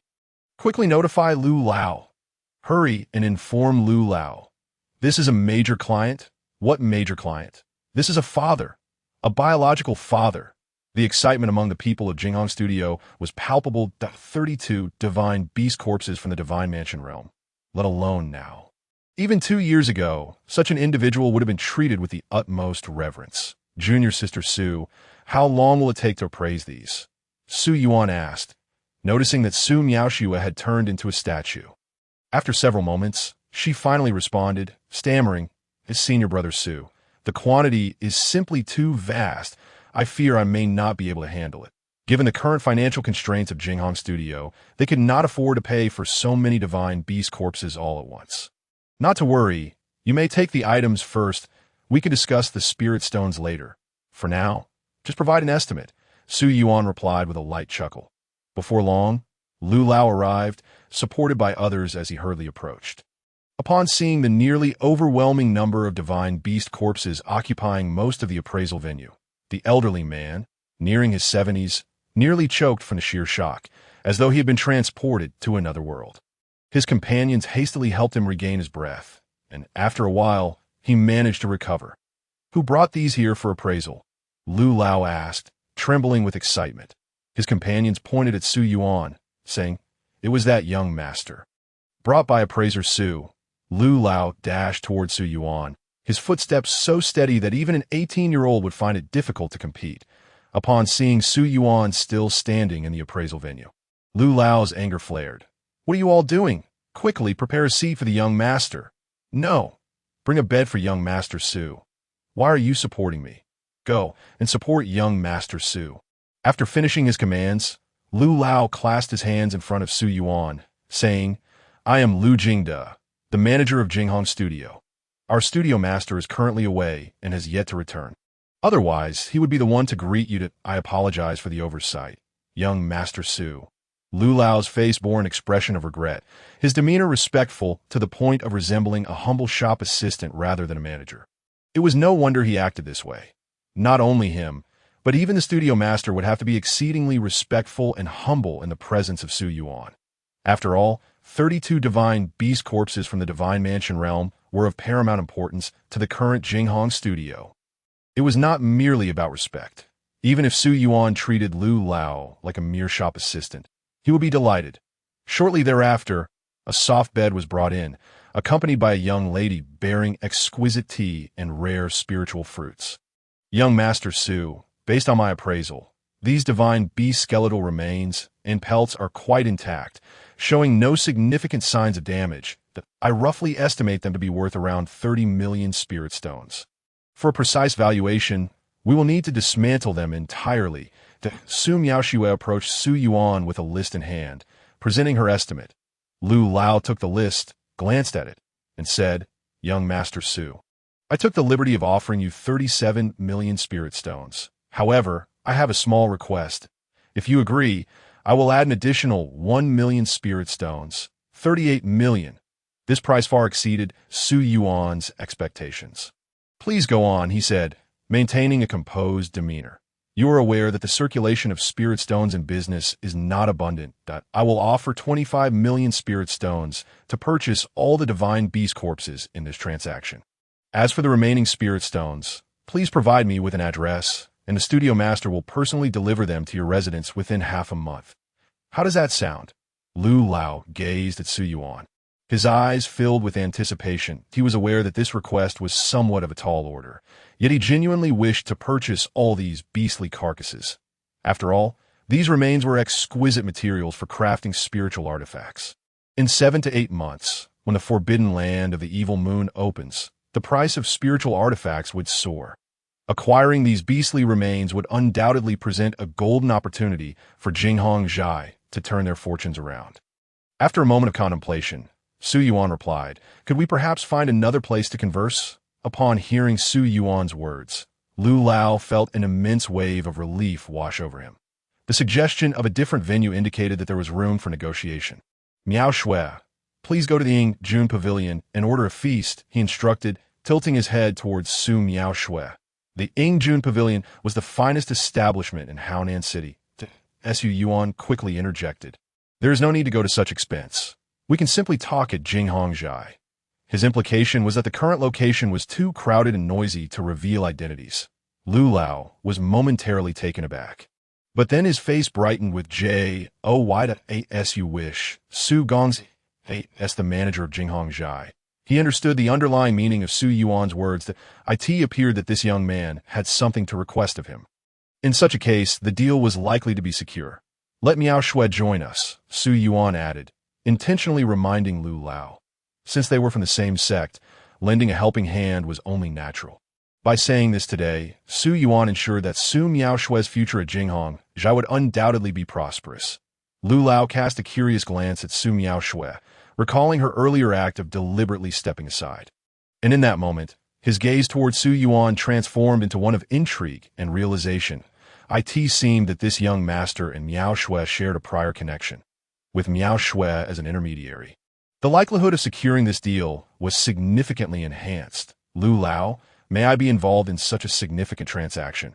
As an appraiser, she felt she had no right to participate in negotiations. Her role was solely to provide valuations. Typically, a price increase of 10% was already considered a profit for Jinghong Zhai. Once the valuation was completed, the appraiser's task was concluded. Such high-level negotiations were beyond her purview. Furthermore, Lu Lao had already inflated the price by nearly 30%, clearly exceeding the market rate. If she were to meddle, it would not only violate the rules, but could also lead to her being blamed. Of course, she fully trusted Lu Lao's integrity. Nevertheless, it was still against protocol. Lu Lao shot her an exasperated look, replying tersely, "Su Gongzi specifically requested your presence. Why do you question me?" He regarded Su Miaoshui with a hint of frustration, feeling that this clever young woman had become unusually slow-witted today. Su Yuan was clearly trying to support her. If she seized this opportunity, it would provide her with a valid reason for Lu Lao to grant her more authority in the future. Under Lu Lao's guidance, the trio entered a lavishly decorated conference hall. The chairs within were crafted from spiritual wood, and the incense burning inside was of exceptional quality, promoting tranquility and clarity of mind. Su Miaoshui busied herself with serving tea. After Su Yuan took a sip from his cup without speaking, Lu Lao waved his hand, activating a soundproofing formation that isolated them from the outside world. Rest assured, Su Gongzi, the soundproofing array here is so effective that even a strong practitioner at the soul condensation realm would struggle to hear anything clearly. Please state your requests, as long as I can accommodate. There will be no delays. Lu Lao understood the significance of this transaction, but he was determined to procure these 32 corpses of divine realm beasts at any cost. Su Yuan wasted no time and got straight to the point. I only require 20 million spirit stones. However, I hope Lu Lao, in your capacity as the manager of Jinghong Zhai, can convey a message to the Jinghong sect on my behalf. Lu Lao's previously cheerful expression turned serious upon hearing the figure of 18 million spirit stones mentioned outright. This led him to believe that the message Su Yuan wished to convey was far from simple. What exactly do you wish for me to communicate? Su Gongzi, he asked, refraining from agreeing immediately, but instead probing for the content of the message. Inform every elder of the Jinghong sect that the Li family of Tianlin City is suspected of colluding with the Qishao sect. Lu Lao's serious demeanor gradually morphed into one of gravity. Was this a scheme to frame a prominent cultivation family through the influence of Jinghong Zhai? This matter could affect the very survival of the family and, more importantly, the trust of the Jinghong sect's followers. He hesitated to agree immediately. Su Gongzi. This matter presents difficulties, Lu Lao confessed, his face betraying concern. Su Yuan waited patiently, aware that his request was indeed somewhat burdensome. He subtly raised his gaze towards Su Miaoshui, seeking her assistance to that moment. Su Miaoshui understood why Su Yuan had called her over and gently remarked, Lu Lao, Su Gongzi's given name contains the character Yuan. Her words, though softly spoken, resonated with Lu Lao like thunder, leaving him momentarily stunned. I see now. It is the former divine son in attendance.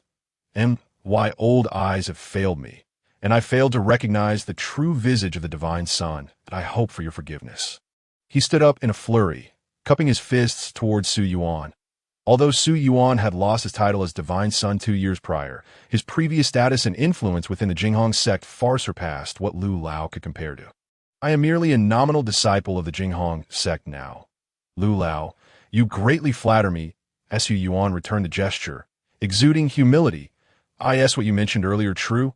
Lu Lao inquired with a solemn expression. If the message bearer was indeed Su Yuan, then the matter could be considered. After all, Su Yuan's status ensured he had connections within the sect. If this message came from Su Yuan, the nature of Jinghong Zhai's involvement would change entirely. If it were anyone else, there would likely be suspicions of using Jinghong Zhai to frame a cultivation family. However, given Su Yuan's former standing, if he intended to frame a family, he would not require the assistance of Jinghong Zhai's personnel. His connections would suffice. Su Yuan nodded, stating, while this matter is not yet completely certain, I possess an 80% confidence level. Should Jinghong Zhai be willing to relay this to the sect, if the situation is confirmed later? The sect will undoubtedly acknowledge Jinghong Zhai's contribution, but of course, if this proves false, then the 18 million spirit stones shall serve as my compensation. Thus, Lu Lao would be satisfied. Su Yuan refrained from making an absolute declaration, outlining the potential benefits and drawbacks. If true, the sect would commend them. If false, the loss of 18 million spirit stones would not be too grievous. Lu Lao's fingers rhythmically tapped on the table, and the atmosphere in the conference hall grew tense. After a lengthy pause, Lu Lao's stern expression was replaced by a smile as he extended his hand, saying, Su Gongzi, may our collaboration be fruitful. Su Yuan reciprocated with a cheerful handshake. Indeed, may our partnership be pleasant. With Jinghong Zhai conveying the message, the Li family situation would receive increased attention from the sect. Thus, they would not remain entirely oblivious to the betrayal of the Li family. Furthermore, if the sect had genuine concerns, they might send someone to verify the matter. Regardless, the Li family would inevitably find themselves under scrutiny within the higher echelons of the Jinghong sect. By the way, I have heard that there will soon be an auction in Haonan City. You know which faction is hosting it? Su Yuan casually inquired, feigning casual interest as though he had merely overheard it while passing by. Indeed, it is true. Siwa Workshop is planning to hold an auction 7 days from now. If the young master wishes to attend, I happen to have a VIP invitation here, Lu Lao replied, producing a red invitation bordered in gold and handing it to Su Yuan with a smile. Although Jinghong Zhai struggled in business within Haonan City, their affiliation with the Jinghong sect commanded respect. While Sanyue Workshop might not give Jinghong Zhai due consideration, they must honor the sect's reputation. As Haonan City was ultimately someone else's territory, such a delightful opportunity, I indeed wish to attend the auction and witness the event. I shall graciously accept this invitation. Su Yuan did not decline Lu Lao's goodwill, promptly stowing the invitation in his storage ring. Thank you. I shall remember this favored. It is nothing of great value. Why should Su Gongzi concern himself with it? Lu Lao waved his hand dismissively, appearing unconcerned. However, the smile on his face radiated even more brilliance. Young master, please rest a while longer. I shall fetch the spirit stones for you shortly. Before long, old Lu respectfully extended a storage ring to Su Yuan. The storage ring, though of lower grade, contained 2,000 top-grade spirit stones. Quietly resting within, Su Yuan nodded and remarked, "The quantity is correct, so I shall take my leave." The 20 million spirit stones referred to the inferior grade stones. The exchange ratio among the lower, middle, and upper grades is 100 to 1.as for the top-grade spirit stones. The ratio is even steeper, requiring 1,000 top-grade stones to exchange for a single one. Young Master Su, please accept this VIP token from the Jinghong Pavilion. With this token, you shall enjoy the utmost privileges in any establishment operated by the Jinghong sect. Although, given Su Yuan's status, he would have possessed such a token long ago. It was essential for him to express his position. Su Yuan, without any pretense, placed the token into the storage ring and said, "Collaborating with old Lu is indeed quite gratifying. You may be busy. I have matters to attend to, so I will not disturb you further." Hearing such commendatory words, old Lu could not help but burst into hearty laughter and promptly said, "Allow me to see you off." As Su Yuan departed from the Jinghong Pavilion, the sky had already darkened and most shops along the street had closed for the night. Alone, Su Yuan walked the streets of Haonan City, his silhouette elongated by the streetlights. Someone is following you. In his consciousness, the white fox suddenly alerted him. Su Yuan focused his senses and indeed detected someone trailing him. You know the cultivation level and number of the pursuers? Su Yuan asked softly. There are a total of 4. Their cultivation is at the divine mansion stage, yet their spiritual energy appears rather mottled, indicating their combat prowess should be lacking, given your foundation. Escaping should pose no problem. The white fox expressed indifference towards their pursuers. Through their days of companionship, it had discerned that Su Yuan was a remarkable talent. Even as a mid-stage spirit seed cultivator, he could employ various means to slay a beast on the brink of entering the divine mansion stage. This left the white fox somewhat incredulous. After all, divine mansion beasts possess overwhelming strength against divine mansion cultivators. If Su Yuan could slay a divine mansion beast, so too could divine mansion cultivators slay him. Yet, the pursuers were not just 1 but 4, that a spirit seed cultivator attempting to contend with 4 at the divine mansion stage was an impossibility, even for Su Yuan. Although aware of the futility in counterattacking, the white fox had no doubts about Su Yuan's ability to evade the 4. Listening to the white fox's words, Su Yuan was taken aback. "Escape? Are you not going to lend me a hand, senior? Divine mansion cultivators are excellent nourishment for your recovery, are they not?" The white fox replied with a hint of annoyance. This Haonan City is under the watch of several condensation soul stage cultivators. I cannot act recklessly. Expect me to help you slay someone is a rather fanciful notion. Su Yuan felt a wave of embarrassment wash over him. He was unsure who had boasted outside Haonan City about slaying condensation soul cultivators to regain strength. Now that he was in Haonan City, he found himself too intimidated to act against even divine mansion cultivators. Was this truly the case? There was no trace of condensation soul beast prestige without the white fox's assistance. Those 4 divine mansion cultivators could easily tear him apart. Su Yuan discreetly restrained his aura, increasing his pace to be by the time the pursuers noticed, he had already vanished into the night. After wandering around the city and confirming he had lost his tail, Su Yuan finally returned to the eye and Obi targeted. As soon as I arrive in Haonan City is not a good omen. I s at the corpses of those beasts that have incited someone's greed. Could it be that Master Wang? Having only arrived in Haonan City for a day, Su Yuan had not offended anyone.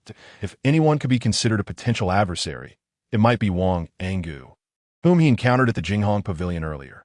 However, he believed that Master Wang would not be so foolish. If he could produce 32 corpses of Divine Mansion beasts, it implied either astonishing strength or a fearsome background. In any case, Master Wang should not be foolish enough to follow him unless he sought his own demise.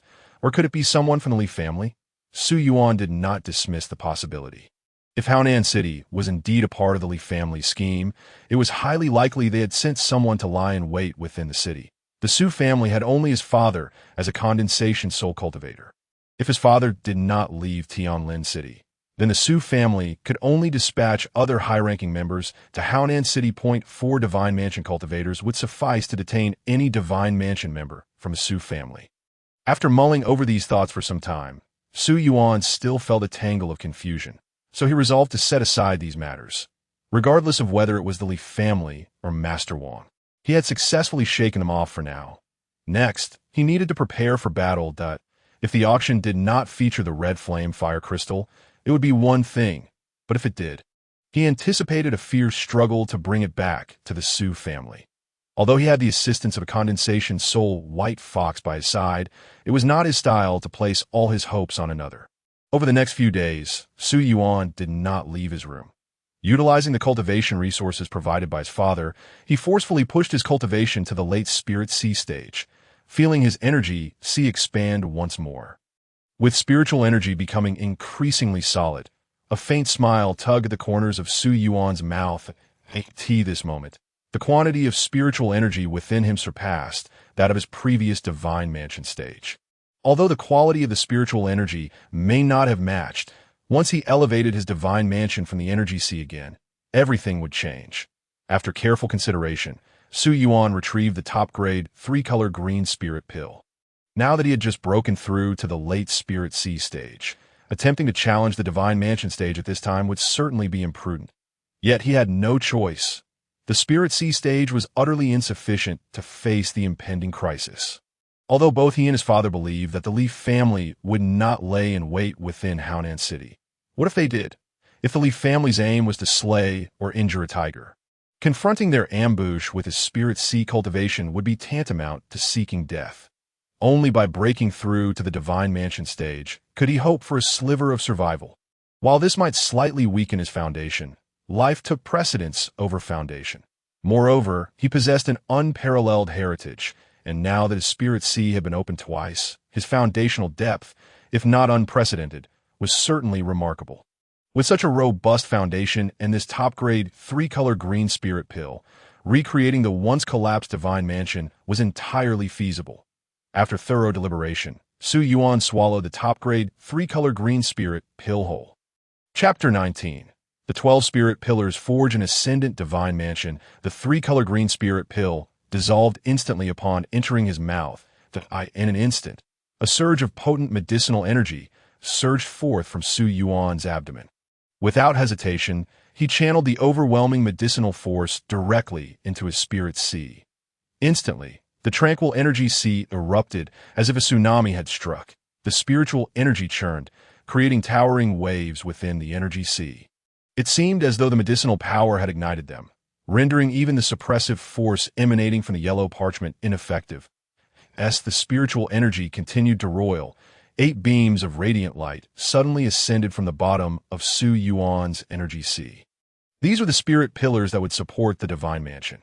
The more spirit pillars there were, the mightier the Divine Mansion forged from them would be. When Su Yuan had previously manifested 8 spirit pillars in his energy sea, the Divine Mansion he forged had already shattered records. Yet today, Su Yuan was no longer satisfied with just 8 spirit pillars. Had the energy sea not been expanded, he might have been content with merely raising the 8 pillars once more. However, with the energy sea now nearly tripled in size, 8 spirit pillars seemed woefully inadequate.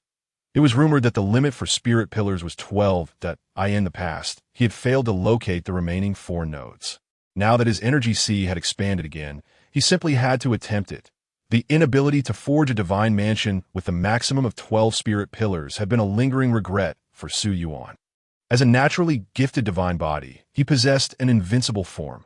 Logically, he had the confidence to challenge the 12 spirit pillar divine mansion.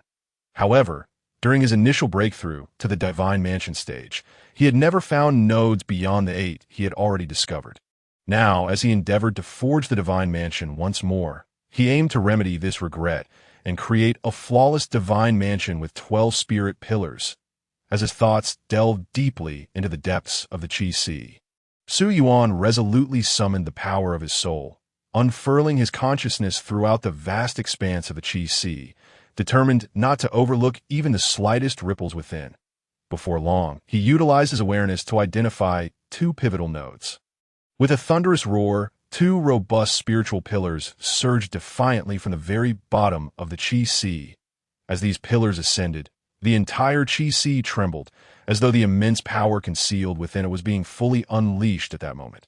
Spiritual energy surged skyward, reaching heights of hundreds of zhang, creating terrifying waves that relentlessly crashed within the Qi Sea.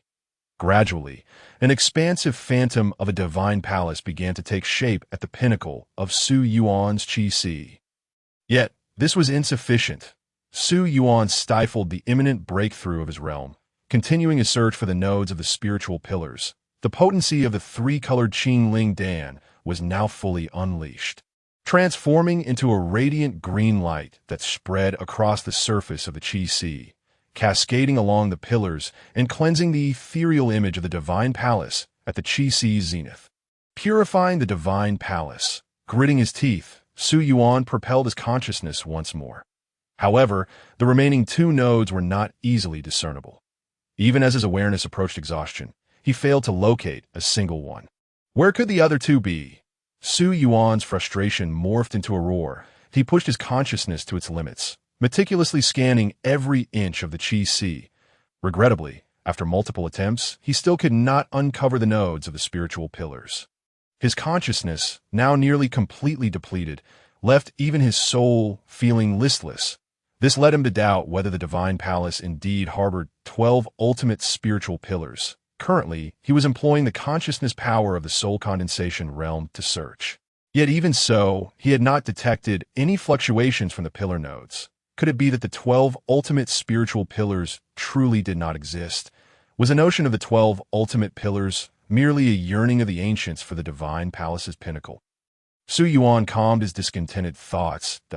If he, in his current state, could not attain the 12 ultimate pillars, then it was indeed plausible that this matter was illusory. Just then, Su Yuan suddenly perceived the faint outline of the divine palace's apex above the Qi Sea. This apex was reflected due to the emergence of the spiritual pillars. If this image were to cast its shadow upon the pillars, it could form the divine palace within the Qi Sea. In a moment of clarity, Su Yuan's mind illuminated. What if the spiritual pillars were not merely supports for the divine palace? Did this imply that, in fact, there were also pillars at the apex of the divine palace? A chill ran down his spine as he realized the likelihood of his conjecture. Without hesitation, he endured the excruciating pain of his soul tearing apart and forcefully directed his consciousness into the upper reaches of the Qi Sea, sweeping back and forth across that ethereal image. After several attempts, he finally detected a trace of fluctuation from a spiritual pillar node within the apparition. Overjoyed, Su Yuan immediately urged the spiritual energy to break open that node. A thunderous roar erupted from the Qi Sea as a spiritual pillar spanned across its expanse, carrying boundless might that swept through the entire Qi Sea. In that instant, the previously ethereal apex of the divine palace began to solidify at a visible pace. The vast power emanating from within caused the spiritual energy to churn more violently. One more pillar. Realizing he was on the right path, Su Yuan hastily sought the final spiritual pillar. With the emergence of the 11th pillar, the Qi Sea trembled incessantly. The previously concealed 12th pillar node was shaken loose by this force, revealing the faintest hint of fluctuation. This almost imperceptible ripple would have been undetectable to any other cultivator. But Su Yuan was different. Endowed with the power of consciousness, He immediately discerned the moment the 12th pillar node fluctuated. Without a moment's hesitation, Su Yuan unleashed a torrent of spiritual energy, and the 12th node instantly exploded. Boom, boom, boom. Accompanied by earth-shattering sounds, the 12 spiritual pillars within Su Yuan's Qi radiated unparalleled oppressive power. The terrifying waves of energy erupted from those 12 pillars, exuding an overwhelming majesty that seemed to compel all things to bow before it. Even the mysterious yellow paper recoiled its power at that moment, as if it too were subdued by the 12 spiritual pillars. In the midst of Su Yuan's exhilaration, the 2 pillars spanning the heavens burst forth in resplendent light. This brilliance surged upward, seemingly on the verge of coalescing into the apex of the divine palace. Just then, an unexpected turn of events unfolded. The previously dormant yellow paper began to voraciously absorb the spiritual energy from the Qi. This scene left Su Yuan utterly bewildered. However, he did not intervene. The yellow paper had aided him greatly before, and he instinctively felt that this transformation was not a portent of disaster. An immense amount of spiritual energy was consumed by the paper, gradually revealing the form of the Zhishun sword. Its entirety was blood red, the blade resembling a half-extended willow leaf, adorned with eerie eyes on the guard, emanating an enchanting and sinister light. Moreover, wicked spikes curled upward from the guard, vividly showcasing its malevolence. As soon as the Zhishun sword made its appearance, Su Yuan's Qi was affected by the terrifying bloodlight it radiated. Numerous scriptures encircled the blade, bursting forth with supreme sharpness capable of rending all things, causing the entire Qi to teeter on the brink of collapse. As Su Yuan was taken aback, he then witnessed the Zhishun sword transform into a stream of crimson light, howling as it descended upon the center of the 12 spiritual pillars. The moment it landed, the 2 pillars spanning the heavens converged in a blinding radiance, and the apex of the divine palace was formed.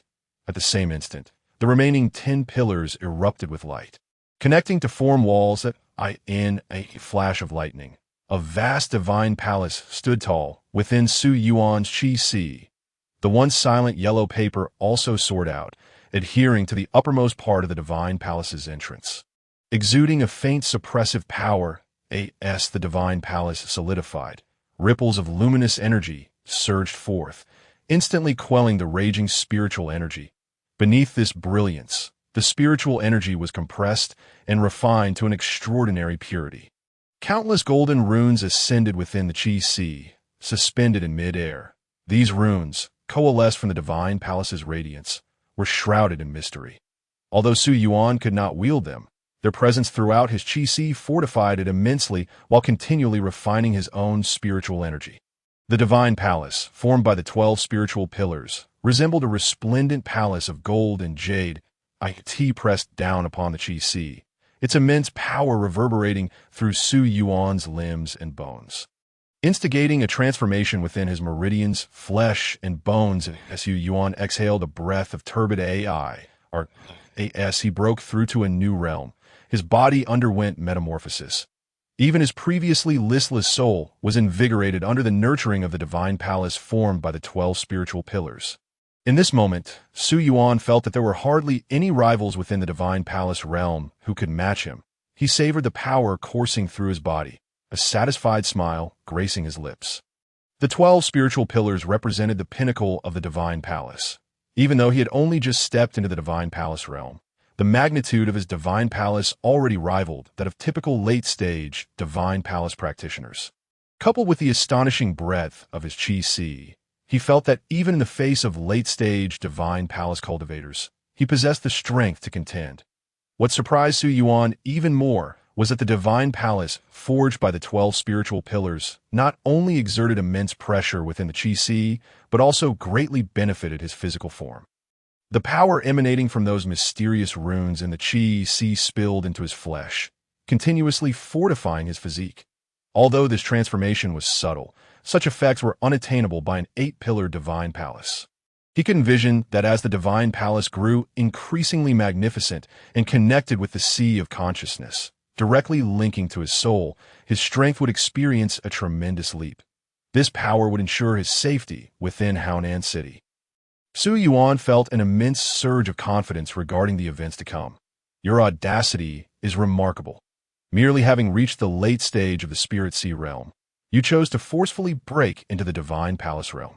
Remarkably, you have succeeded, and judging by your appearance, the Divine Palace you have forged is not lacking. The astonished yet perplexed words of the White Fox echoed within Su Yuan's mind that it was incredulous that he could forcefully break into the Divine Palace realm while also managing to forge a formidable palace. Long ago, a member of the Su family, Su Yuan, had astonished many of the older generation of cultivators. It was unexpected that this Su Ming also possessed such formidable talent that, of course, it never crossed its mind that the person before it, who claimed to be Su Ming, was indeed the legendary Su Yuan of yore. Neither could it fathom that the Divine Palace it deemed impressive had already reached the pinnacle of the Divine Palace realm. Under the circumstances, the younger generation had no choice but to act as they did. Su Yuan sighed heavily, his words tinged with dissatisfaction and helplessness. He was lamenting to the White Fox that it was perplexing that although you were right beside me, even cultivators of the Divine Mansion realm could threaten my life.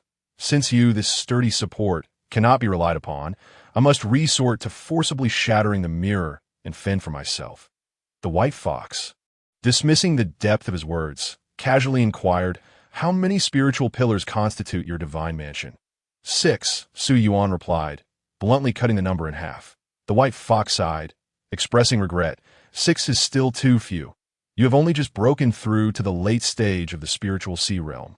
Yet you can forge your Divine Mansion with 6 spiritual pillars that if you were to wait a while longer and accumulate more, you might aspire to challenge 8 spiritual pillars that, if that were the case, the Enlightenment realm would be within your grasp. Despite being a beast, it was acutely aware of the significance of one's foundation in determining future achievements that, of course, these limitations were not entirely insurmountable. Cultivators are practitioners of transformation.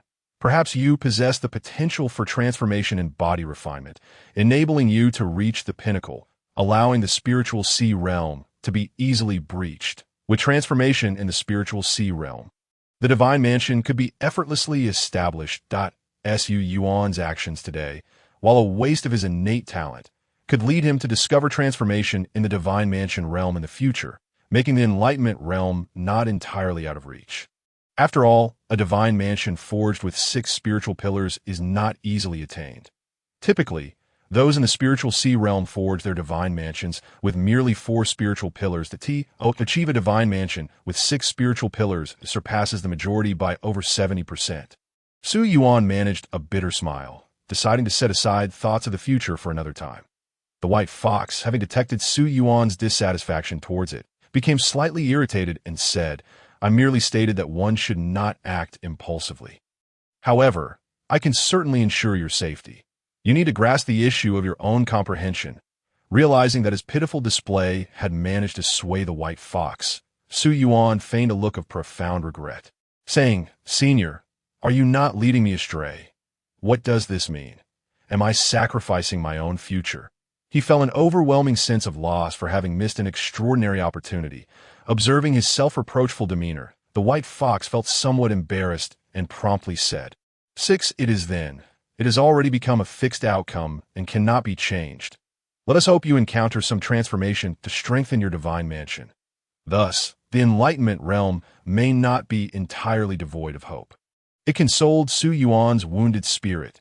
He replied softly, offering no further response. Over the next 2 days, Su Yuan remained in his room, consolidating his cultivation. That on the 7th day, early in the morning, he awakened from his meditation, refreshed himself, donned his attire, and exited the inn, making his way towards Sanyue Square. Today marked the day of the auction at Sanyue Square. It's the largest marketplace in Haonan City. The auction hosted by Sanyue Square naturally attracted various factions. Moreover, Sanyue Square had long been generating buzz for this event, offering a discount of 20% on all items to attract more cultivators. Consequently, the square was bustling with activity, filled with a cacophony of voices. The auction was to be held in a 3-story building located in the central area of Sanyue Square. Upon presenting his invitation, he was escorted by an employee of Sanyue Square into the venue. One must say, the staff at Sanyue Square were exceptional. all young and beautiful women, each possessing a tall and curvaceous figure, clad in form-fitting long dresses that accentuated their graceful forms, compared to the plain employees of the Jinghong sect. They were truly worlds apart. Young master, you hold a VIP invitation. Your seat is in private room 12. Please follow me. A beautiful and graceful young woman smiled at Su Yuan, gesturing for him to proceed.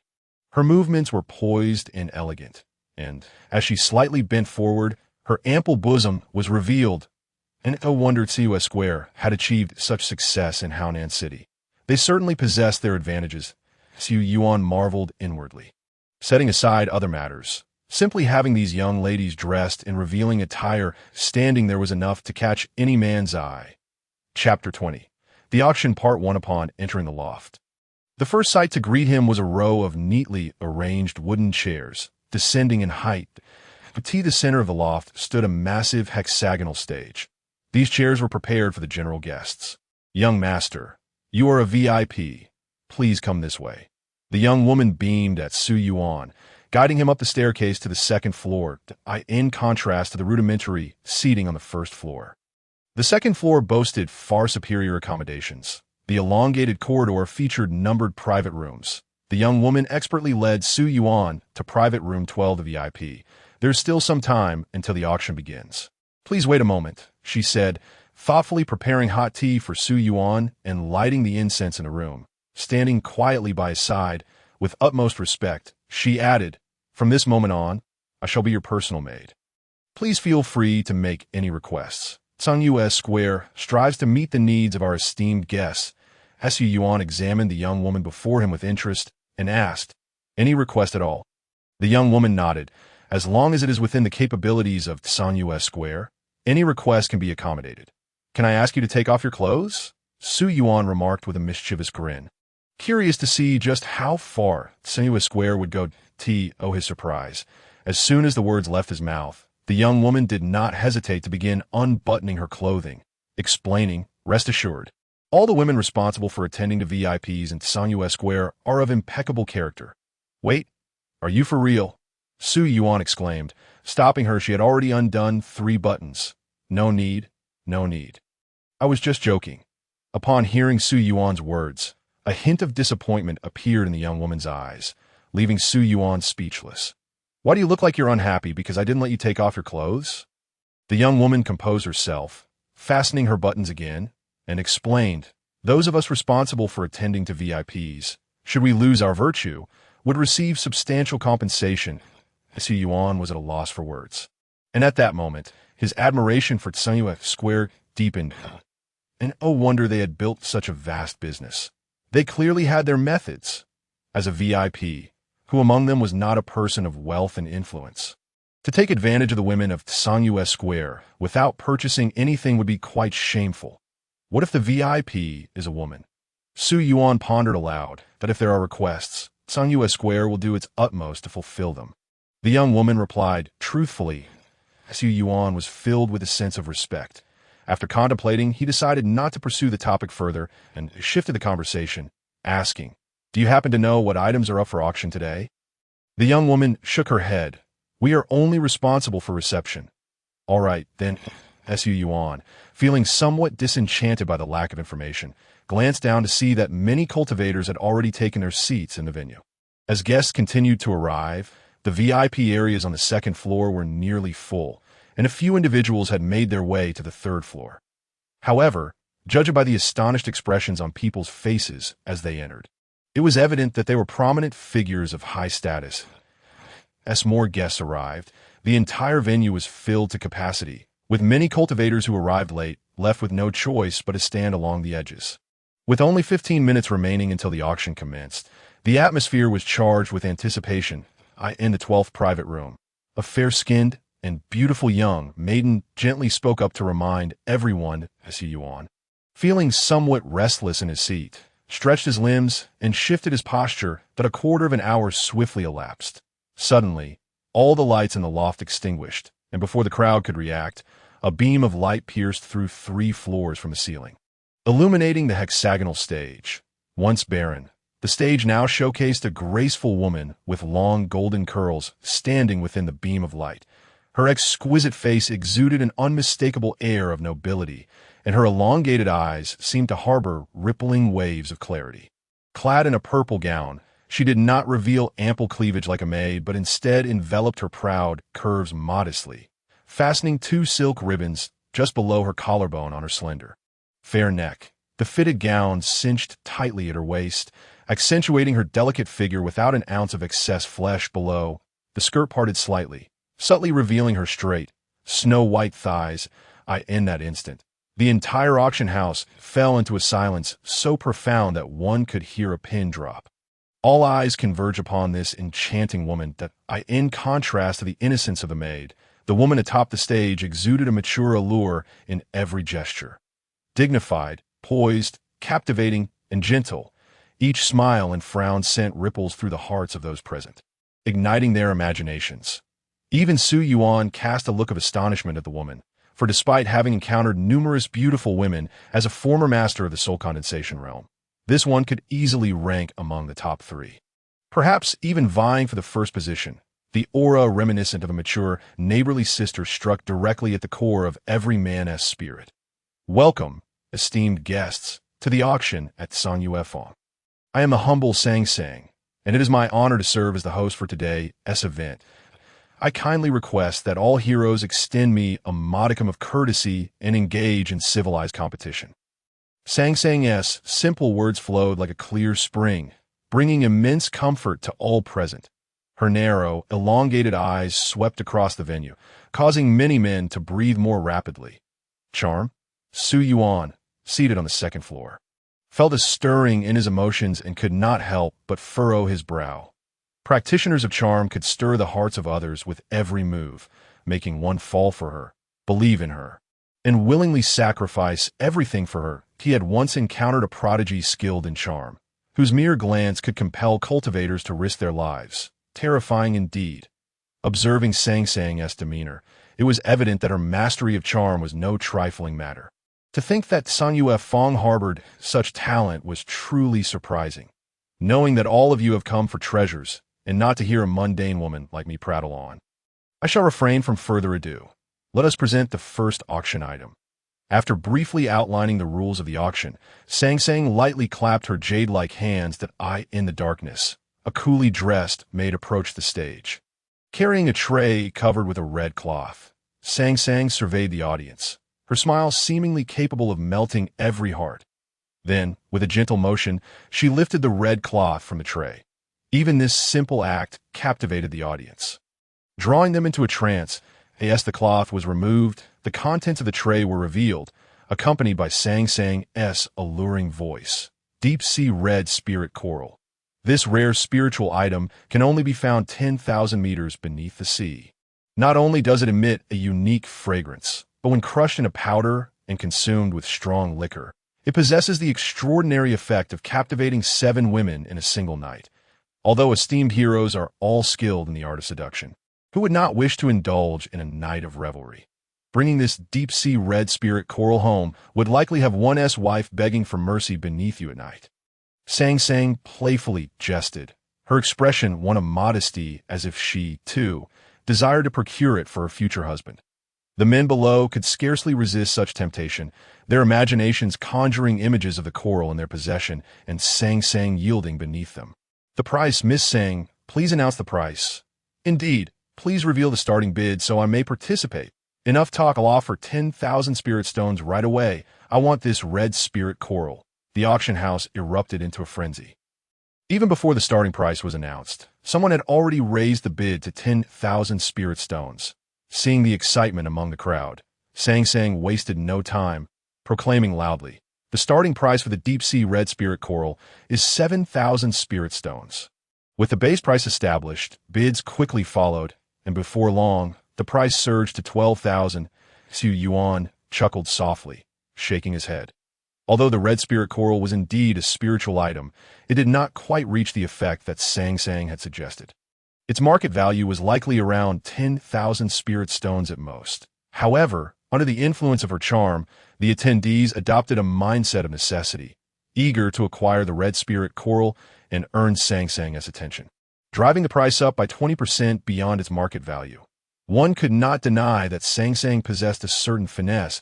It was no wonder Song Yue Fong appointed her as the auctioneer. Congratulations to this hero for acquiring the deep-sea red spirit coral at 12,500 spirit stones. Your wife shall be fortunate indeed.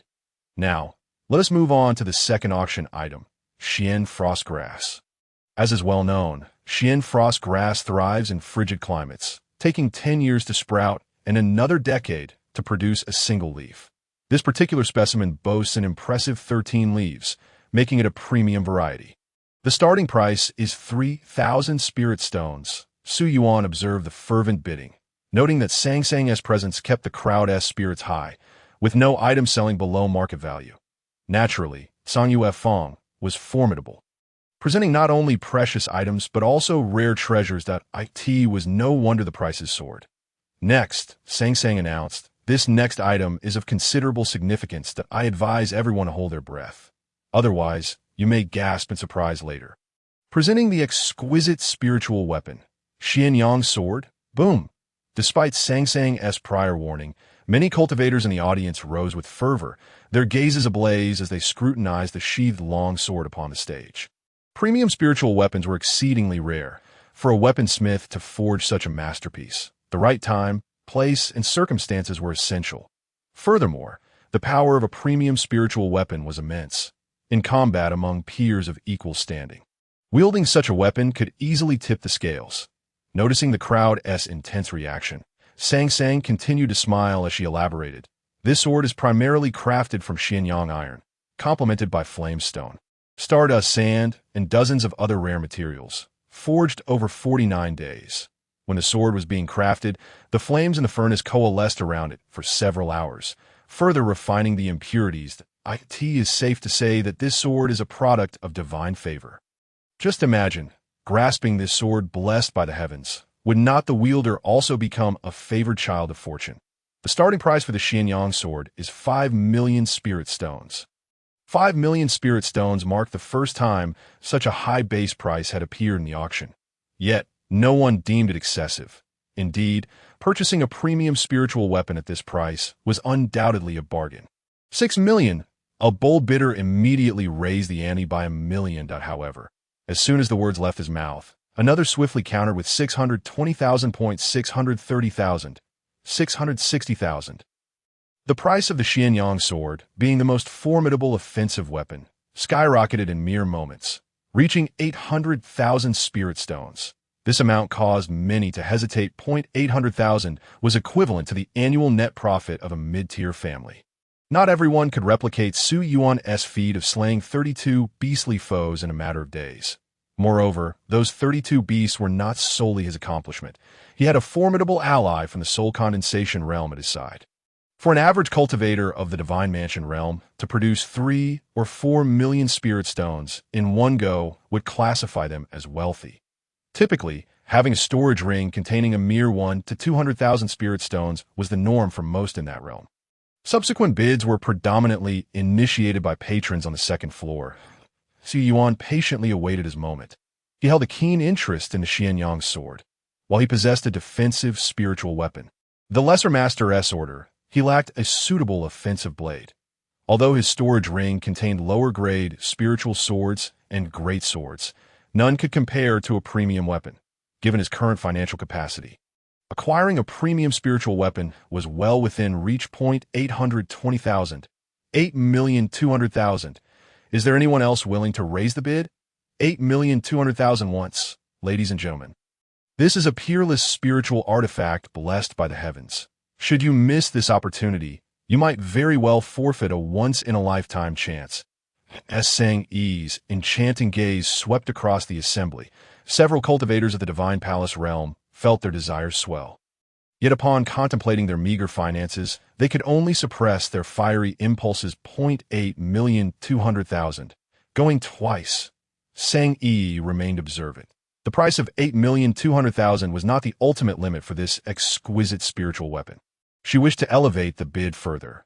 "Miss Sang, it is time to drop the hammer," came a commanding voice from the 9th private room, urging her to conclude the bidding. Sang Yi smiled sweetly. Yet when her gaze fell upon the 9th room, A fleeting glint of sharpness flashed in her eyes. She harbored a strong aversion to such urgings to finalize the deal. After all, at this juncture, it was clear that some bidders were still grappling with their internal conflicts. She needed to afford them a moment's respite.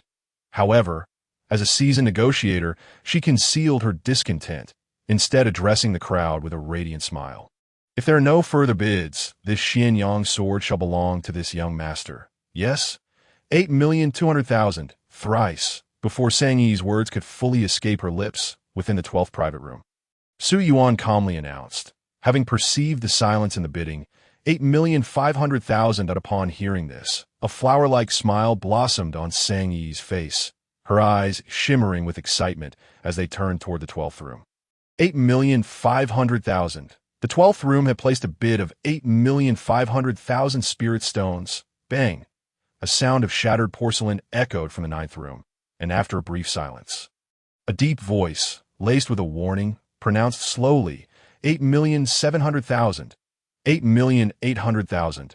Su Yuan replied, unperturbed by the ominous tone, immediately raising his bid. Bang! The sound of fists striking the table resonated throughout the venue. My friend, I am the deputy leader of the Fireblaze Gang, that if you wish to be obstinate, feel free to continue bidding. 8,850,000. The blatant threat sent ripples of shock through the assembly. All eyes turned in sympathy toward the 12th room. Sang Yi's expression darkened significantly as she glanced at the 9th room, preparing to issue a warning. Yet before she could speak, a calm voice emanated from the 12th room. 9 million, Chapter 21. The auction Part 2. The seemingly nonchalant phrase sent the hall into a frenzy. Did he dare to bid? Was he challenging the Fireblaze Gang? It must be noted that the Fireblaze Gang was the foremost power in Haonan City. A veritable local tyrant, the gang's leader and the former leader both stood as formidable cultivators in the soul condensation realm. Even the sects established in Haonan City had to show the Fireblaze Gang a measure of respect. Who was in the 12th room to possess such audacity? On the auction stage, Sang Yi's beautiful eyes involuntarily turned toward the 12th room, a hint of curiosity glimmering within them. Who dared to counter the Fireblaze Gang's reputation with a bid? What was their background? Or perhaps they were of such profound cultivation that they felt no fear of the Fireblaze Gang. Regardless, the fact that this individual dared to bid at this moment was undoubtedly advantageous for Tsanyua Workshop. Previously, she had contemplated leveraging Tsanyua Workshop's influence to support the 12th room. However, it now seemed unnecessary. The 9th room fell into a deathly silence. After a long pause, a cold voice emerged. Very well. You have successfully captured the attention of the Fireblaze Gang. Young man, you wish to raise the stakes? Then let us escalate the bidding. 10 million. 9 million spirit stones had nearly reached the pinnacle value for a peerless spiritual artifact. Yet at this moment, the deputy leader of the Fireblaze Gang raised the bid by a full million. It was plain to see that this was an attempt to compel the 12th room to concede. In the 9th room, Xiao Xuanyang's countenance turned ashen, his eyes brimming with murderous intent. This was the first time he had encountered someone in Haonan City who dared to disregard him. He felt his authority had been insulted. The maid beside him trembled in fear, cold sweat streaming down her brow. Xiao Xianyang clenched his fists, his fierce gaze fixed on the 12th room. To challenge him for possession. Did the person in the 12th room truly not understand the meaning of danger? Given that they had invoked the Fireblaze Gang's name, if this spiritual weapon did not fall into his hands, what face would the Fireblaze Gang have left? In the 12th room, Su Yuan calmly tapped the table, contemplating whether to raise the bid again. 10 million. This had already surpassed the intrinsic value of the sword. Continue bidding might prove unwise. However, peerless spiritual artifacts are elusive. He was in dire need of a weapon for offense. 10,050,000. Su Yuan leaned back slightly, his voice steady and unhurried. The sword itself was not worth this price. Yet he anticipated a fierce battle ahead, and this sword would undoubtedly serve as a formidable weapon for him. Should he secure it, his odds of survival would significantly increase. Moreover, even if he were mistaken, a peerless spiritual longsword would suffice for his use for some time. What audacity! Xiao Xuanyang's domineering voice rang out in the hall, the murderous intent within his words wholly unmasked. Everyone understood that he was determined to acquire this sword at all costs. 13 million. His frigid words swept through the venue like a chilling wind, the unique pressure of the divine palace realm radiating as it surged toward the 12th room. Sang Yi's beautiful eyes narrowed slightly, her previously smiling countenance now overshadowed by frost. "Young Master Xiao, are you provoking Tsungyue Workshop?" Such unabashed murderous intent had crossed the threshold of Tsungyue Workshop's tolerance. Previously, although she had disapproved of Xiao Xuanyang's self-introduction, she had refrained from issuing a warning, considering the Fireblaze Gang's standing and the swift counter-bidding from the 12th room. Now, however, his overreach had grown intolerable, directly threatening with his cultivation. What was this? Did he truly believe that the Fireblaze Gang ruled Haonan City with impunity? In the 9th room, Xiao Xianyang was momentarily quelled by Sang Yi's words. Although the Fireblaze Gang was the most powerful faction in Haonan City, Tsungyue Workshop was backed by a more formidable force, one that he could not afford to offend. He took a deep breath, suppressing his rage, and immediately donned a conciliatory smile. "Miss Sang, I was impulsive just now. I meant no disrespect toward Tsungyue Workshop. I hope you can forgive me." "That is acceptable," Sang Yi replied coldly, refusing to grant the Fireblaze Gang any favors when matters touched upon the boundaries. She had to be assertive. After all, she represented Tsungyue Workshop and could not be belittled. She turned her gaze to the 12th room and smiled. "This young master may bid freely without concern, and I, Sang Yi, represent Tsungyue Workshop and promise. As long as you remain in Haonan City, no one shall dare lay a finger on you." With that, she shifted her gaze back to the 9th room, stating icily, "Young Master Xiao, I trust you will grant Tsungyue Workshop this courtesy." Undeniably, Sang Yi's maneuver deeply moved many cultivators present. Every auction typically witnessed scenes of bloodshed and treasure theft. Many cultivators without backing feared offending a powerful faction during the bidding, or acquiring a coveted item only to find themselves in peril once they left the venue. With Sang Yi's declaration, attendees felt reassured that participating in Tsungyue Workshop's auction would not result in post-auction retribution. Xiao Xuanyang's features contorted with rage upon hearing her words. Sang Yi was explicitly informing him that the 12th room's occupant was under her protection, and if any harm befell them, it would be the Fireblaze Gang that would face the consequences. His body trembled with unbridled fury. Yet despite his anger, he dared not disregard Tsungyue Workshop. "Miss Sang is jesting. Since you have spoken, how could I possibly disregard your words?" Xiao Xianyang forcibly suppressed his rage, responding with feigned calmness. However, his gaze toward the 12th room grew increasingly menacing. "As long as you remain under the protection of Tsungyue Workshop in Haonan City, I cannot touch you. But once you step outside Haonan City, let us see who will protect you." He resolved that this individual, who had humiliated him at the auction, must die. "Your host possesses quite the flair." Su Yuan glanced at the maid standing nearby. His interest peaked as he spoke.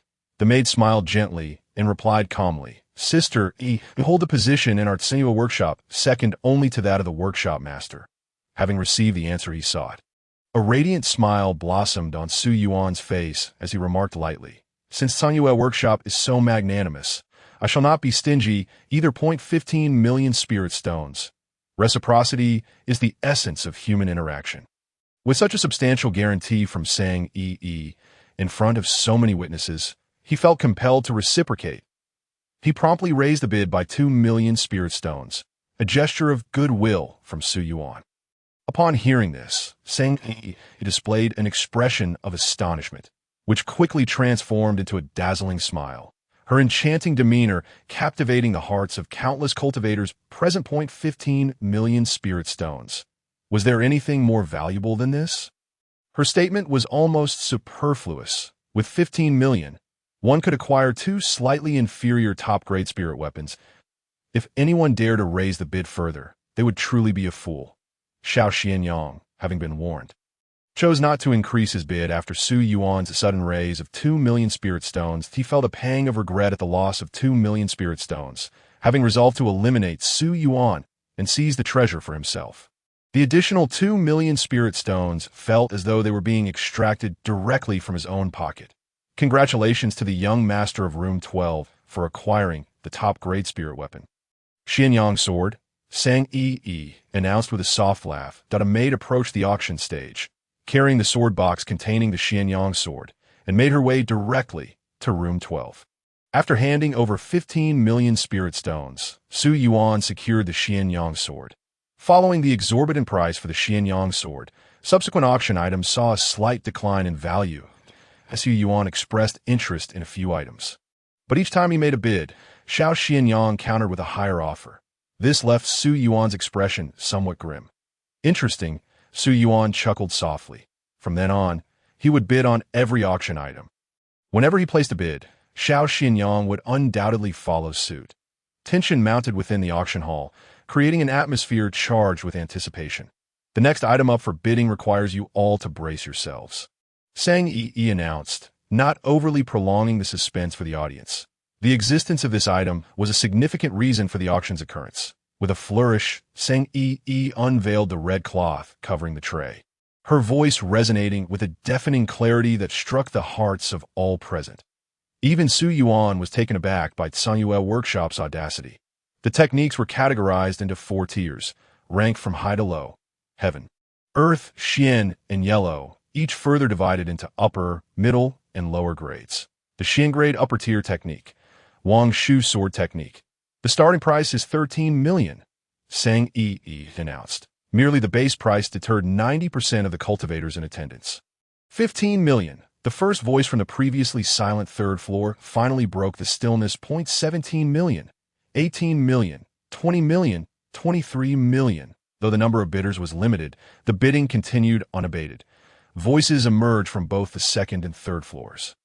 However, within mere moments, the price for the Wang Shu sword technique soared past 30 million, inching towards 40 million without any signs of slowing down. It was no wonder. A Xian grade upper tier technique could bolster an entire family. While 30 to 40 million may seem exorbitant, it paled in comparison to the potential future growth of a family. Su Yuan held no interest in the Xian grade upper tier technique. As the price surged to 60 million. Signs of a slowdown finally appeared, settling at 69 million, ultimately claimed by a prominent figure from the third floor, rumored to be an elder of the Qianyuan sect. 9-leaf soul, devouring herb, starting at 10,000 spirit stones. This herb contained lethal poison. When utilized by a skilled alchemist, it could produce toxins that even those in the Divine Mansion realm could not withstand. Sang Yi continued to introduce the items for auction. 15,000 spirit stones. Immediately, someone in the audience began to bid. This toxic herb attracted little interest, with few willing to place bids. However, Su Yuan decided to irritate the young master of the Flame Fire Gang. Raising the price to 30,000, to his surprise, the herb was ultimately purchased by a cloaked woman, spirit-restraining Xian Iron Cauldron. This item, forged from spirit-restraining Xian Iron, was effective in condensing the spiritual energy of medicinal materials and reducing the energy expenditure of alchemists. It had passed through the hands of several alchemists, yielding countless elixirs. The starting price was 3 million spirit stones. Alchemists were a relatively rare profession in the cultivation world. Thus, bids for this cauldron were few. Yet, astonishingly, after just 3 bids, the price for the spirit-restraining Xian Iron Cauldron skyrocketed to 5 million spirit stones. It was no wonder. After all, alchemists were the wealthiest profession in the realm of cultivation. Without exception, 6 million. The announcement of 6 million silenced the entire auction hall, all eyes turning towards the bidder. To Su Yuan's astonishment, it was the same woman who had just purchased the 9-leaf soul devouring herb. Having acquired a toxic herb, she now bid generously for the alchemy furnace. She had previously made several bids for rare spirit herbs, and it was evident that this cloaked figure, whose voice feigned hoarseness, was undoubtedly an alchemist, a wild alchemist. Su Yuan felt a surge of intrigue towards this woman. Alchemists were uncommon, and wild alchemists were even rarer. His suspicion that she was a wild alchemist was based on solid reasoning. Within a radius of thousands of miles, only one sect, the Shangling Dan sect, was renowned for its alchemical prowess. This sect maintained a friendly relationship with the Jinghong sect and had a foothold in Haonan City. If she were affiliated with the Shangling Dan sect, she would have the backing of a powerful force and need not conceal her identity. She could leverage this auction to make a name for herself.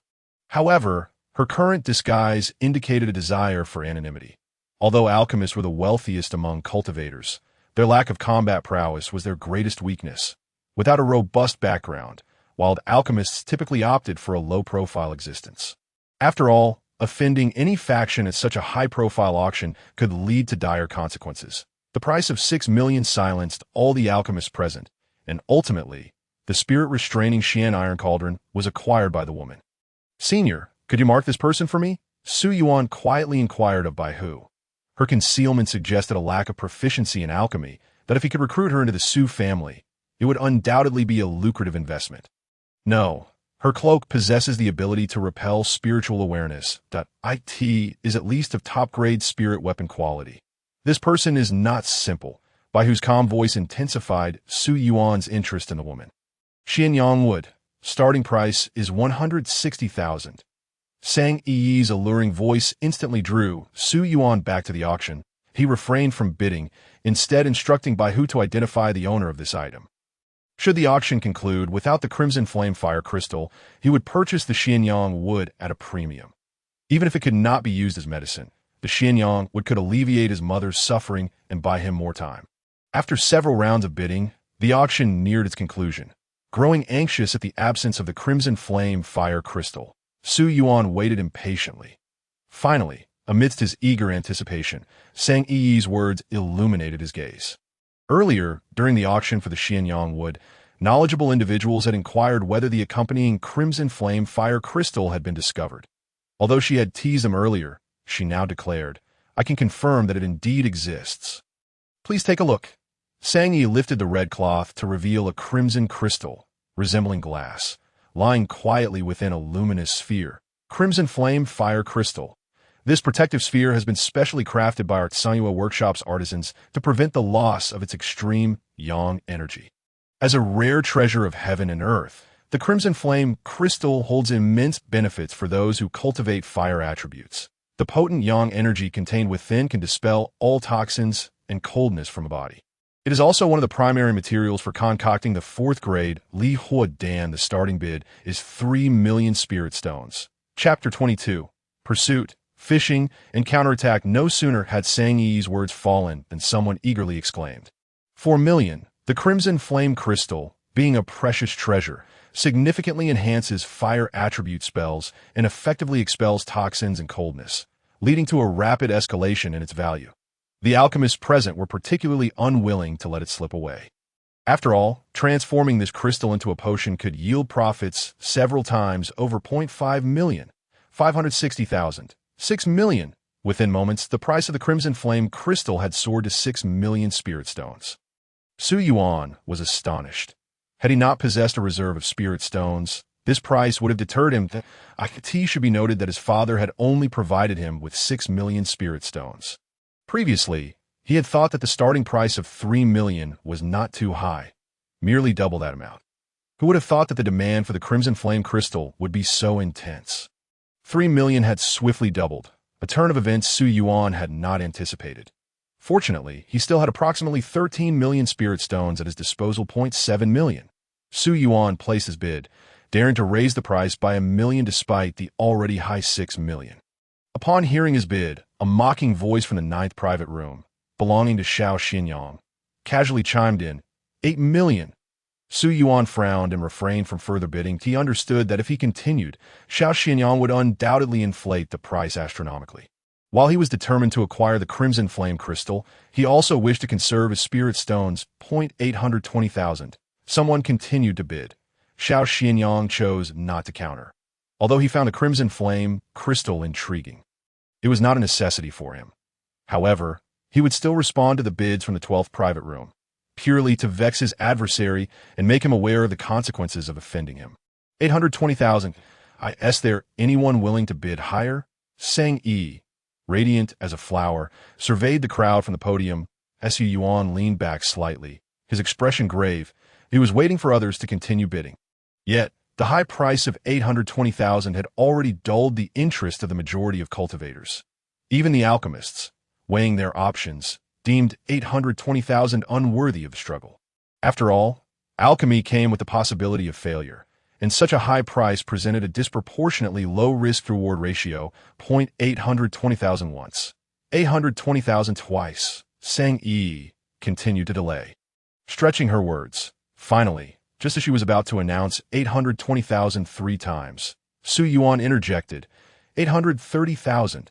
His tone was calm, yet his gaze landed on the ninth private room, revealing a fierce determination. 830,000.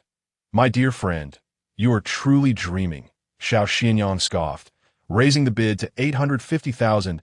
The previous 820,000 had garnered no further bids. And now, with 850,000, there was still silence. Once again, the floor was handed back to Sang Yi. Su Yuan waited until the last moment before calmly stating 870,000. However, this time, he had fully revealed his intentions. Although he had waited until the end to speak, creating an illusion of an unbearable price, Xiao Xianyang would certainly not comply. With a chuckle, he announced 9 million. Bang! As soon as he finished speaking, a loud thud resonated from the 12th private room, and Su Yuan gritted his teeth, declaring 10 million. He could not allow the crimson flame crystal to fall into Xiao Xuanyang's hands. This was a life-saving item for his mother, and he needed to secure it without fail. Thus, he raised the bid by 1,000,000 spirit stones, creating an impression that he was infuriated by Xiao Xianyang and was prepared to spare no expense. However, this was all a performance for Xiao Xianyang. Sang Yi's earlier warning had already compelled Xiao Xianyang to lower his head in acknowledgement, indicating that this young master of the flame sect was not merely a reckless fool. Now, with Su Yuan raising the bid by 1,000,000 spirit stones, Xiao Xianyang, with his clever mind, would certainly refrain from bidding further, as expected. After Su Yuan's increase, Xiao Xianyang began to mock him. 10 million? This young master truly possesses a grand fortune. Should I commend your extravagance, or should I label you a fool? Xiao Xianyang had no intention of raising the price again. He had fallen into Su Yuan's trap several times before. Each time, he had felt compelled to bid, only for Su Yuan to fall silent, causing him to lose a significant amount of spirit stones. This time, he would not be fooled. Upon hearing Xiao Xuanyang's derisive remarks, a slight smile crept onto Su Yuan's lips. He knew his scheme had succeeded. Had he increased the bid by 20 or 30,000, the young master of the flame sect would have undoubtedly followed suit. Only by raising the bid by 1,000,000 and presenting an air of immense anger did he create the possibility of Xiao Xianyang backing down. After all, this was how he had previously managed to swindle many spirit stones from him. 10 million. Is there anyone willing to bid higher? Although he knew it was unlikely anyone would counter, Sang Yi continued her customary inquiry. 10 million.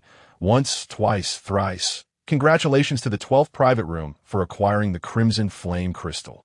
As Sang Yi's voice faded, a maid approached the 12th private room, offering the crimson flame crystal to Su Yuan.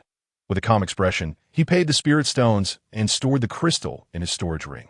After securing the crimson flame crystal, Su Yuan waited a moment longer before rising to leave Sanyue Square. Young master, the individuals from the 12th private room have departed. A member of the flame sect reported to Xiao Xianyang in the 9th private room. With a smile, Xiao Xianyang toyed with a jade tablet in his hand and replied nonchalantly, "Just follow him. We must maintain face for Sanyue Square.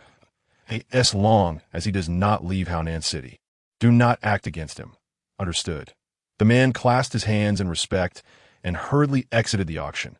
Before long, another came to report, "Young master, that person did not linger in Haonan City and has directly exited the city gates. Shall we notify someone to capture him?" This news caused Xiao Xianyang, still at the auction, to display a look of surprise. "He left the city gates directly?" Xiao Xianyang inquired, confirming whether he had misheard. "Yes, he has left the city gates. It seems he believes the young master is still at the auction and cannot chase after him." The messenger replied. 3 members of the flame sect were following him, awaiting the young master's command. Xiao Xuanyang's lips curled into a sinister smile. "Let's go. I want him to understand the consequences of offending me." With that, he immediately rose to leave. Just before stepping out the door, he turned back to the maid and said coolly, "Tell Sang Yi that I have given her face. The blame lies solely with him for seeking his own demise." With that, he strode out of the auction venue and mounted a swift steed. Racing out of Haonan City. Outside Haonan City, Su Yuan dashed forward. Several miles behind him, the 3 members of the flame sect closely pursued. Before long, following the trail left by the 3 members of the flame sect, Xiao Xianyang finally caught up. Young master, we have maintained a distance of 3 miles from him without alarming him. A middle-aged man smiled, taking credit for their stealth. Xiao Xianyang nodded, a smile breaking across his face. Well done. Once I eliminate him, you will not be left wanting. Upon hearing this, smiles appeared on the faces of the 3 members of the Flame sect. That's the young master of the Flame sect. Xiao Xianyang was known for his generosity. His promise of not holding back would likely translate into a considerable sum of spirit stones for them today. Let's go. Catch up to him. I want him to know the fate of offending me. Xiao Xianyang immediately accelerated. Young master, it seems we have been discovered, he exclaimed, as one of the Divine Realm practitioners, since Su Yuan intentionally evading pursuit. In no matter, it's too late to think about hiding now. Xiao Xianyang retorted with a cold smile, summoning a verdant leaf with a wave of his hand. The leaf swelled in the wind, rapidly expanding to a size of approximately 10 feet. Everyone get on, he commanded. The 3 Divine Realm practitioners hesitated not, stepping onto the leaf, and Xiao Xianyang promptly activated it, taking to the skies on this remarkable artifact. Who would have thought that the young master possesses such a treasure? The 3 Divine Realm practitioners marveled at this feat of aerial maneuvering, a privilege typically reserved for those in the soul condensation realm. This artifact is indeed of exceptional quality, young master. They were astonished. For to soar through the skies was an ability exclusive to the soul condensation realm. Yet here was a leaf, effortlessly carrying cultivators aloft. Truly a treasure among treasures. This item was a precious spirit tool bestowed upon me by my grandfather. It is said he acquired it in the forbidden land of the evil moon during his youth. However, it is only useful for those in the divine realm. It becomes rather useless once one reaches the soul condensation realm. The 3 divine realm practitioners gazed upon him with envy, recognizing the advantages of having a powerful elder. A mere trinket cast aside by such a figure was a goal they would strive for their entire lives. Whoosh! The sound of the air being sliced through resounded as Xiao Xianyang caught sight of Su Yuan fleeing in disarray before him. With a flick of his fingers, he intensified the leaf speed, soon catching up to Su Yuan at the base of a mountain peak.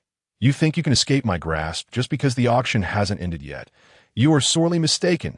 Surrender your storage ring and take your own life here, and I may grant you a swifter end. Otherwise, you will come to regret your very existence. Xiao Xianyang blocked Su Yuan's path, while the other 3 divine realm practitioners positioned themselves to seal off all possible escape routes. Su Yuan relaxed his stance, devoid of any fear, and with a hint of mockery retorted, "Your speed is simply too slow.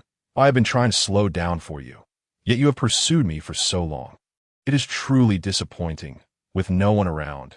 Su Yuan shed his pretense. He flipped his palm and drew forth the Xianyang sword. It must be said, although this exquisite spirit tool required a hefty sum of spirit stones. Its appearance was undeniably striking. The sword's straight blade was etched with fiery patterns, and the twin edges gleamed with a chilling radiance. Grasping it, he felt an intense heat surge through his body. And as he channeled his spiritual energy, flames enveloped the entire blade, rendering it dazzling. That 15 million spirit stones seemed hardly a loss. Yes, Su Yuan felt the spiritual energy coursing through the Xianyang sword.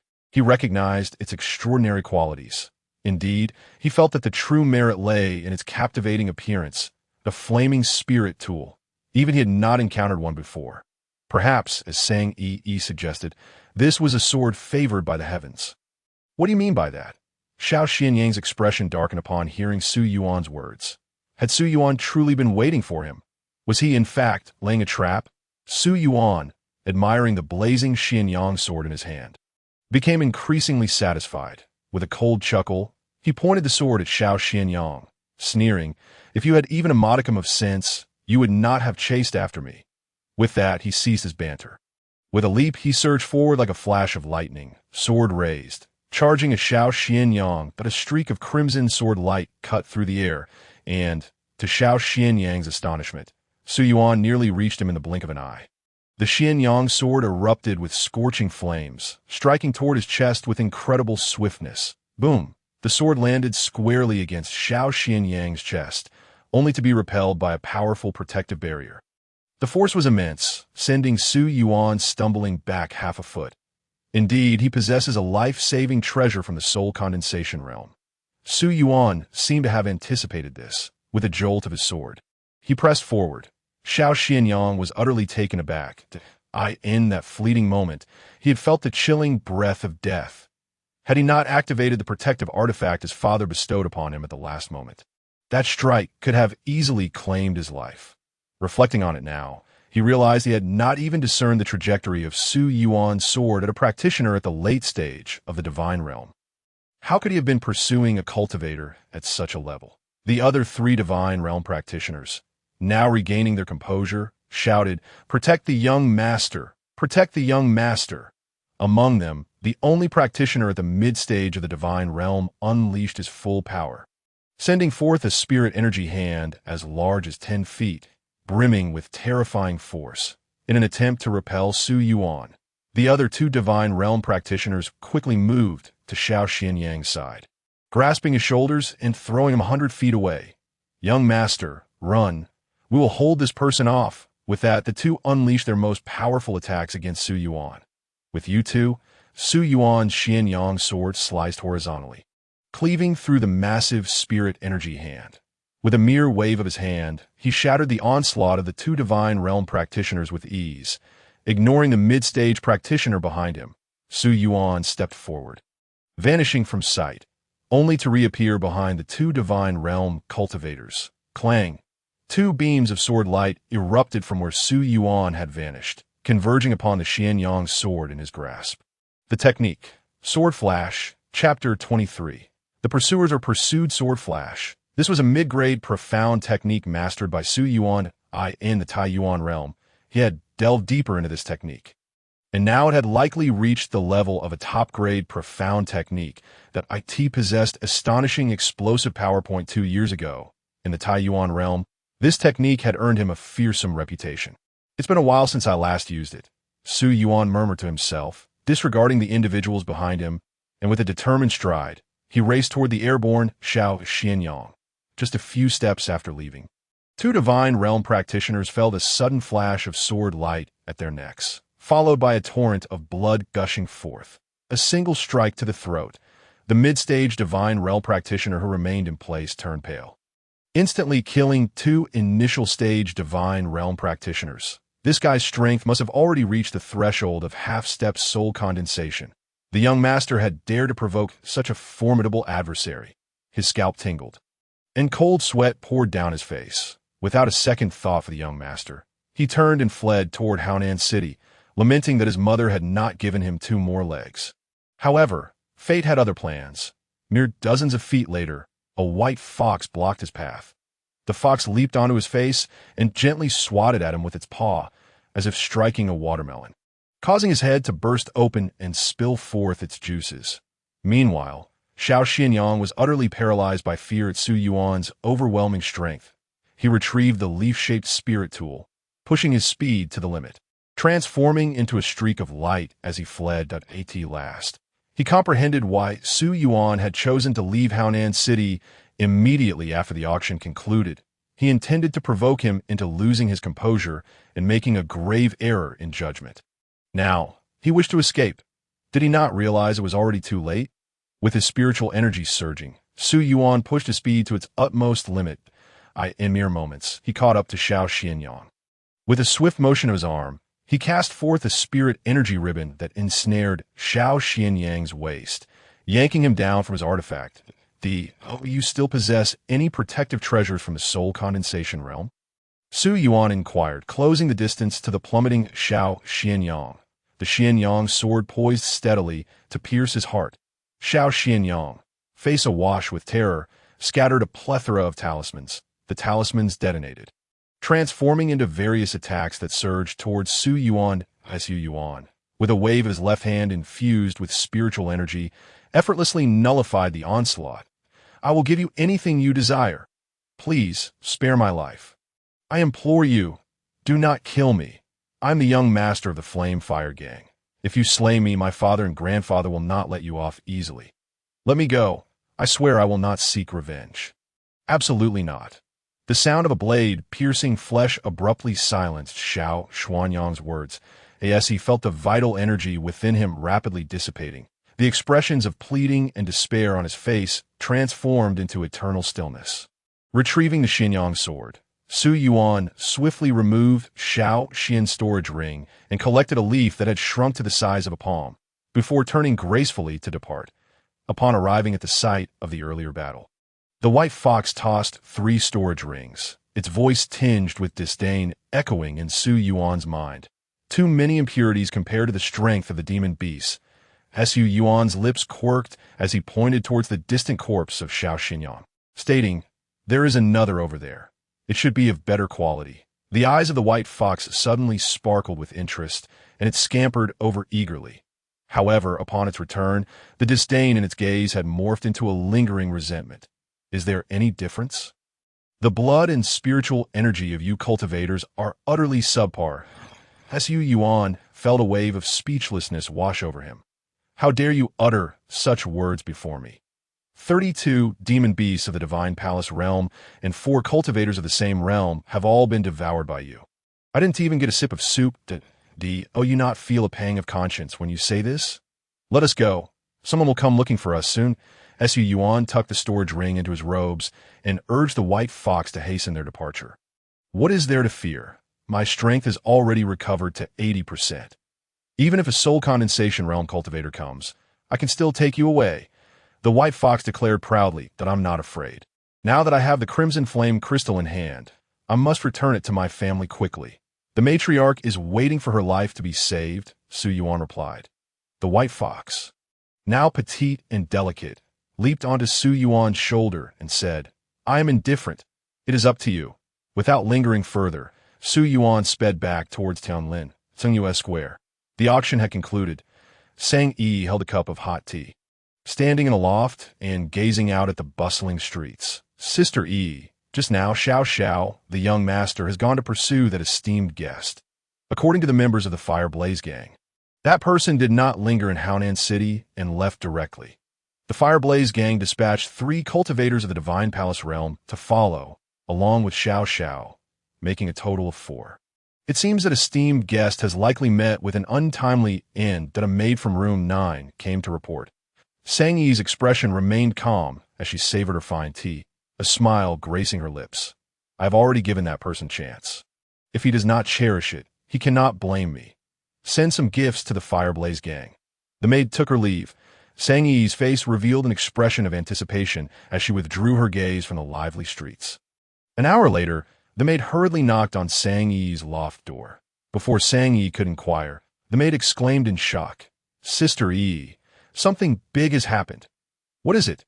Sang Yi remained composed, her long eyelashes casting shadows over her alluring eyes.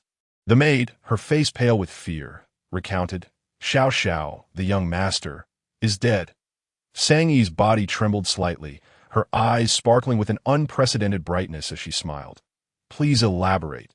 Did you not instruct me to send gifts to the Fire Blaze Gang? Because Xiao Xiao and the 3 bodyguards he brought did not return, someone went outside the city to search. All 4 are dead. 2 early-stage Divine Palace Realm cultivators had their throats slit by a single sword strike. 1 mid-stage Divine Palace Realm was crushed, and Xiao Xiao was pierced through the heart by a sword. Moreover, the corpses of those 4 resembled desiccated bodies, as if their blood and spiritual energy were drained by some kind of spell. The Fire Blaze Gang has already issued a wanted notice in Haonan City. They will search high and low to find that person and avenge Xiao Xiao. The leader of the Fire Blaze Gang has personally led a team to search the mountains outside the city. The maid, having seen the gruesome state of the 4 corpses, still felt a chill run down her spine and a wider smile spread across Sang Yi's face as she softly remarked, as I expected. A person capable of casually producing over 20 million spiritual stones cannot be simple. Xiao Xianyang must have been out of his mind to seek trouble with him. Investigate to which faction that person's invitation belongs. I want to know his true identity. If the Fire Blaze Hall wishes to investigate, we can sell them the invitation that they ask for other matters. Tsingyue Square will not get involved. Outside Haonan City, after resolving the matter with Xiao Xianyang, Su Yuan sped away. Trouble is brewing. The voice of the white fox suddenly echoed in Su Yuan's mind, causing him a pause. Furrowing his brow, Su Yuan inquired solemnly, "What has happened?" "The pursuers are coming." The white fox's tone was laden with gravity, clearly indicating that the strength of the pursuers was not to be trifled with a soul condensation realm cultivator. Su Yuan's expression darkened as he spoke. The petite white fox perched on Su Yuan's shoulder glanced back, revealing not just one soul condensation, but also 3 late-stage Divine Palace Realm cultivators. A chill crept down Su Yuan's spine upon hearing this. 1 soul condensation and 3 late-stage Divine Palace Realm cultivators. The Fireblaze gang has mobilized such formidable forces to hunt him down that I can only hold off the soul condensation realm cultivator for you. The 3 late-stage Divine Palace Realm cultivators. You must handle yourself. Can you manage? The white fox expressed concern at the tea present. Su Yuan had only just broken through to the Divine Palace Realm. Even with his substantial foundation, he was not comparable to an ordinary early-stage Divine Palace Realm cultivator. However, facing 3 late-stage Divine Palace Realm cultivators, the white fox felt that Su Yuan had no chance at all. Su Yuan pondered for a moment, quickening his pace as he resolutely stated, "I should be able to delay them for a quarter of an hour. This is not merely a matter of delay. I can only hold off the soul condensation realm." The white fox reiterated firmly that Su Yuan's heart sank at once. The implication was clear. The remaining 3 late-stage Divine Palace Realm cultivators would be entirely up to him to confront. Once the white fox engaged with the soul condensation realm, it could not afford to concern itself with him. The white fox's eyes narrowed as it spotted 4 figures reflected in the sky above. Leading them was a middle-aged man clad in a black robe adorned with gold. His face marked by sharp angles reminiscent of Xiao Xianyang. His piercing gaze akin to blades, he exuded an overwhelming aura of dominance and authority, instilling a profound sense of pressure. Behind him, 3 elders were swept along by the spiritual energy beneath their feet as they soared through the air. "May fortune favor you. I will do my utmost to buy you some time. Whether you can escape depends entirely on your own fortune." The white fox cast a glance at Su Yuan, exerting its limbs slightly before leaping into the sky, transforming into a 2-zhang-tall, 3-tailed white fox. The white fox stood in the heavens, unleashing a deafening howl. The pressure of the soul condensation realm radiated outward with a roar, causing the 3 late-stage Divine Palace Realm cultivators to tremble in fear. "Oh, there's a soul condensation realm beast protecting him. And oh wonder they dare to lay hands on my son." Xiao Yuanpei gazed at the towering white fox blocking his path, raising his hand to conjure a barrier of spiritual energy to shield the 3 late-stage Divine Palace Realm cultivators from the overwhelming pressure of the white fox. "This beast is mine to handle.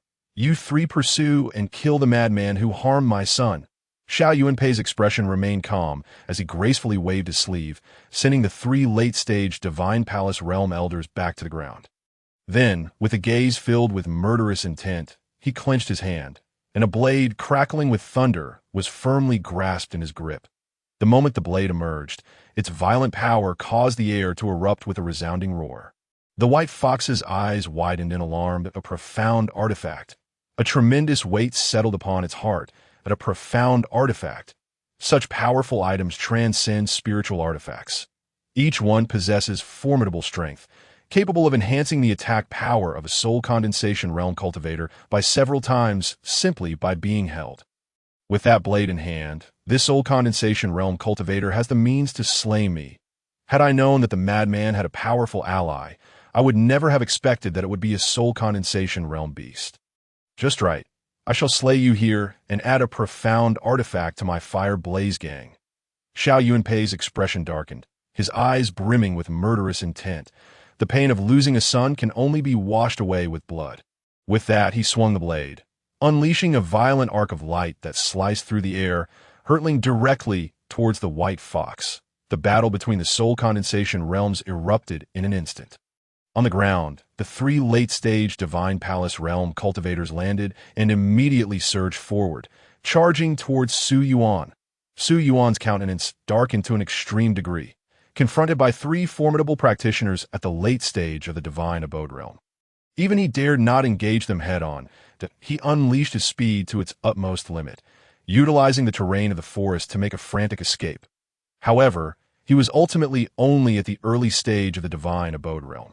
Despite possessing the strength of 12 spiritual pillars, he found his speed somewhat lacking when faced with the late-stage experts. After half an hour of frantic flight, he was intercepted by the trio. A cultivator at the early stage of the divine abode realm was able to elude us for half an hour. Your foundation is truly astonishing, remarked an elderly man with hair as gray as ash, standing before Su Yuan with an indifferent tone. With their keen eyes, they naturally discerned Su Yuan's realm. However, they were taken aback that a mere early-stage cultivator could evade them for so long. This level of resilience was indeed remarkable. Old 3, why waste words with him? Just kill him and use his head as a tribute to Yang Er, came the cold voice of a slightly stooped elder to the left, his eyes gleaming with a palpable murderous intent. As Yuan's gaze swept over the three, and he silently drew his Xianyang sword, adopting a combat stance that he felt he could contend with one of the late-stage practitioners. But against all three, he had no hope of victory. Yet, what choice did he have? Even if he fell to his knees and begged for mercy, he would still face certain death. As Yuan's expression grew grave, and in his anxiety, he tightened his grip on the Xianyang sword. Attack. The three elders exchanged glances and immediately channeled their spiritual energy to assault Su Yuan. A torrent of immense spiritual energy swept through, creating a howling wind. A beam of energy sliced through the air, carrying the destructive force of shattered stone, hurtling directly towards Su Yuan's head. At the same time, another elder produced a pair of bronze hammers, clashing them together to produce a resonant boom that sent pain shooting through Su Yuan's head, momentarily disrupting his internal energy. It was precisely this momentary lapse that allowed the unavoidable energy strike to crash violently into Su Yuan. With a single blow, he was sent flying dozens of feet, his body bruised and broken. Before he could rise, a figure suddenly appeared above him, a foot enveloped in energy descending with lethal intent toward his head. Su Yuan instinctively rolled to the side, narrowly avoiding this deadly strike. The elder seemed to have anticipated this, twisting his foot upon landing, causing the raging spiritual energy to erupt from the ground and surge towards Su Yuan once more. Sensing the overwhelming energy beneath the earth, Su Yuan dared not let his guard down. He thrust the Xianyang sword into the ground, channeling his spiritual energy into it. Boom! The two forces collided underground, creating a deep pit several yards wide. The powerful shockwave forced Su Yuan back another half a step. The energy beam seized the opportunity, howling out like a spear aimed straight for Su Yuan's chest. He prepared to block with his sword, but the elder beside him struck the bronze hammer again. The piercing sound waves felt like needles stabbing into Su Yuan's head, causing his defensive movement to falter. The elder wielding the energy beam sneered, his arm quaking, accelerating the beam's speed even further. "Let this boy pay for Yang Er's life," he bellowed. However, just as the beam was about to pierce Su Yuan's chest, his figure suddenly vanished from sight. A flash of the sword. Whoosh! A beam of sword light streaked past, directly piercing the elder with the bronze hammer, before coalescing on the blade of Su Yuan, who had mysteriously appeared behind him. Splatter! The sword light erupted, causing a torrent of blood to gush from the elder's chest as he staggered, grievously injured. Old 4. The elder wielding the energy beam was taken aback, swiftly transforming his beam into a flexible whip to ensnare Old 4, pulling him to safety. Gazing at the deep, bone-visible wound on Old 4's chest, the elder's expression turned ghastly, as if he were a volcano on the verge of eruption. "This boy's swordplay is uncanny. We must end this quickly." Old 4 coughed blood, enduring excruciating pain as he struggled to give orders. "You tend to your wounds," after administering several medicinal pills to Old 4. The elder transformed the whip back into a spear of spiritual energy, readying himself for attack. Blood also dripped from Su Yuan's lips. He had fallen for the elder's trick earlier. How could he possibly afford to be unprepared? The moment he had drawn his sword, he anticipated that the elder would use the hammer to disrupt him. Thus he had sealed off his hearing with spiritual energy. Yet, to Su Yuan's surprise, even with his hearing blocked, the pain from the hammer's strikes persisted in his mind, though he had learned to suppress it. Without hesitation, he executed a sword flash. He had believed this strike would obliterate the elder on the spot. Yet, he had underestimated the elder's reflexes. In that critical moment, he had managed to evade the fatal blow and preserve his life. Silently, Su Yuan turned, planting his foot firmly on the ground as spiritual energy lifted his garments. He seized a piece of cloth, forcefully tearing it away to wipe the blood from his lips. Then, with a measured calm, he wrapped the cloth around his right hand, binding the Xianyang sword tightly in his grasp. This was his habit. Whenever he fought desperately, he would always secure his weapon to his handpoint 3 years prior. In a battle where he had failed to hold onto his blade, he had nearly been slain. After that confrontation, he developed the instinct to bind his weapon before every critical fight. His heart raced, blood coursing rapidly through his veins. Every cell in his body became remarkably alive under the threat of death. His mind was inexplicably calm. All emotions seemed to dissipate. There was no trace of fear in his eyes, only a chilling tranquility. Gazing at the two late-stage divine abode practitioners before him, Su Yuan felt as though he had returned to the unforgettable. Frigid days of 2 years passed. Kill, to kill again.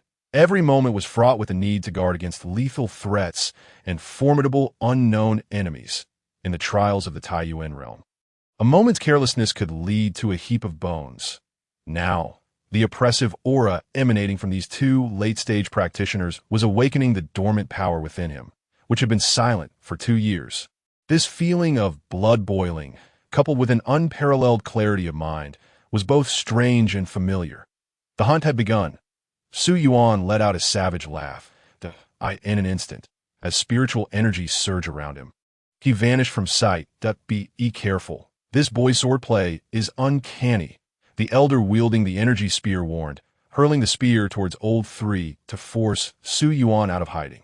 Yet at that moment, he seemed like a different person.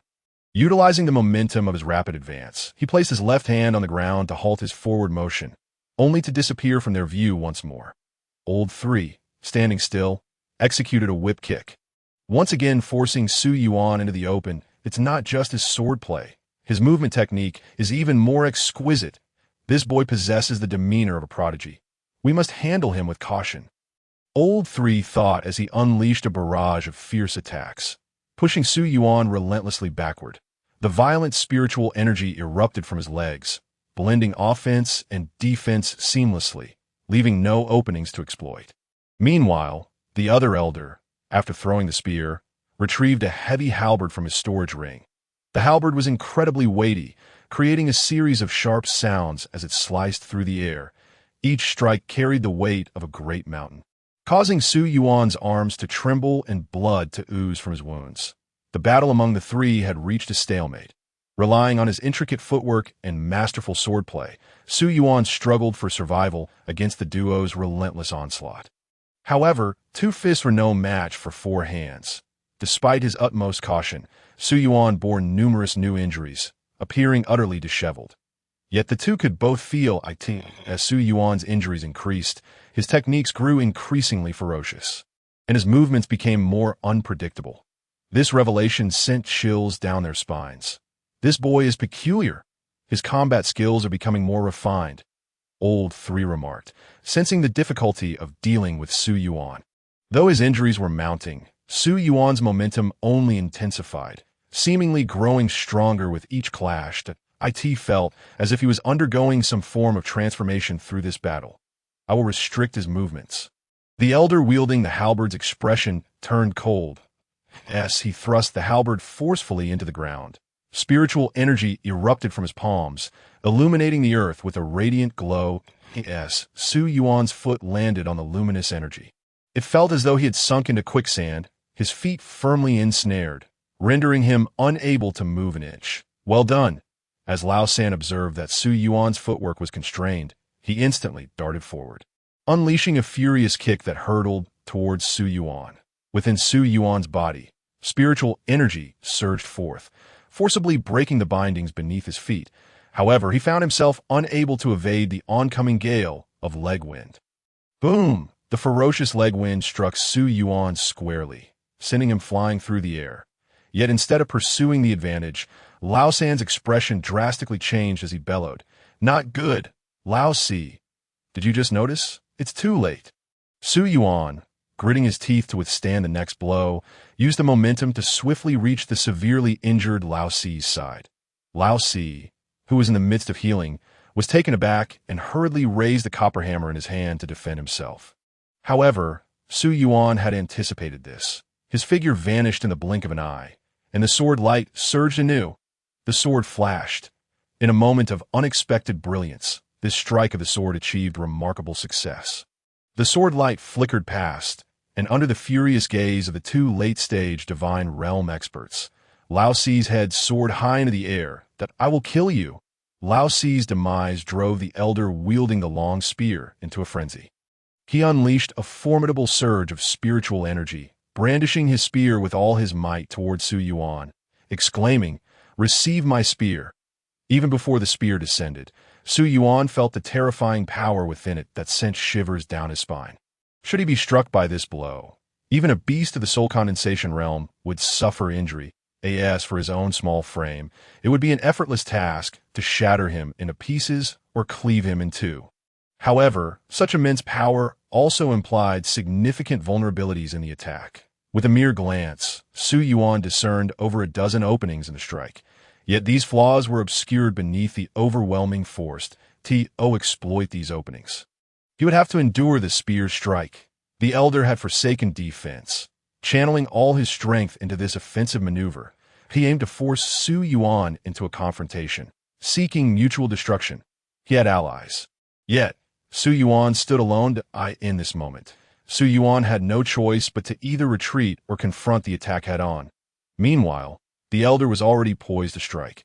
Regardless of whether Su Yuan retreated or engaged, he would make his move, swiftly ending the confrontation. "I fear you not."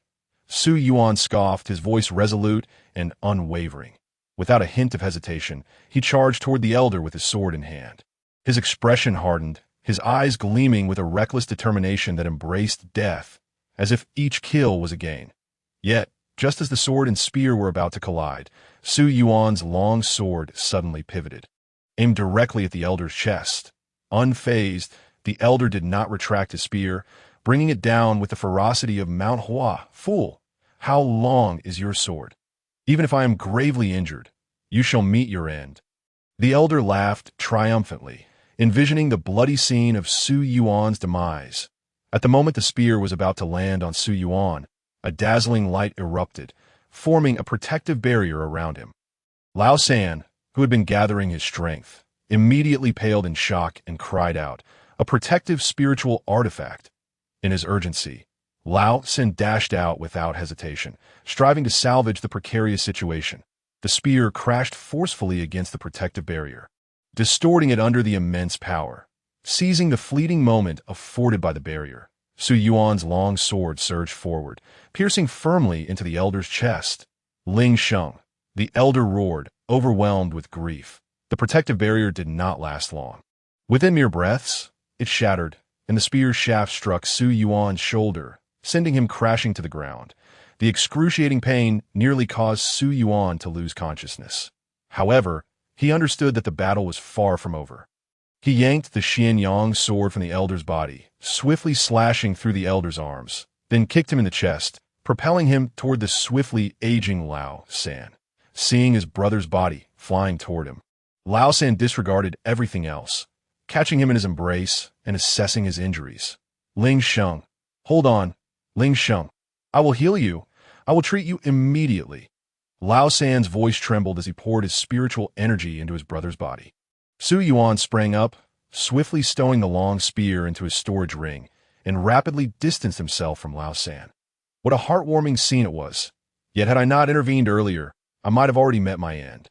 Su Yuan chuckled wryly, dragging his injured body as he lamented. "Third brother, avenge me." Despite Lao San pouring a vast amount of spiritual energy into Ling Sheng, it merely prolonged his life for a few more breaths. Su Yuan's strike had triggered the spiritual energy to obliterate his heart, rendering survival impossible.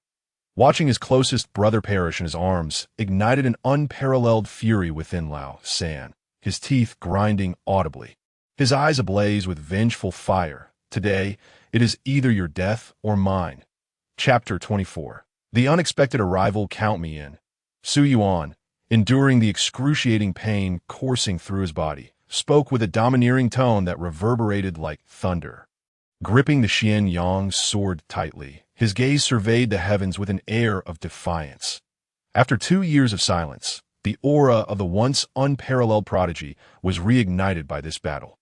Though heavily wounded, the battle intent in his eyes surged with a heart-stopping fervor. It was a madness born from the will to rise from the brink of death. Both warriors summoned their energies, their spiritual forces swirling around them, stirring up a tempest of wind. The imminent clash of battle crackled in the air. Just then, an incongruous voice unexpectedly rang out on the battlefield. Are you still going to fight? With such severe injuries, you will perish if you continue. Accompanied by a melodious voice, a figure as pure as snow gracefully stepped into the arena. Su Yuan squinted, gazing at the emerging silhouette with confusion and bewilderment. Li Xia? How did you end up here? Dressed in a flowing white gown, Li Xia glanced at Su Yuan, her tone nonchalant. What?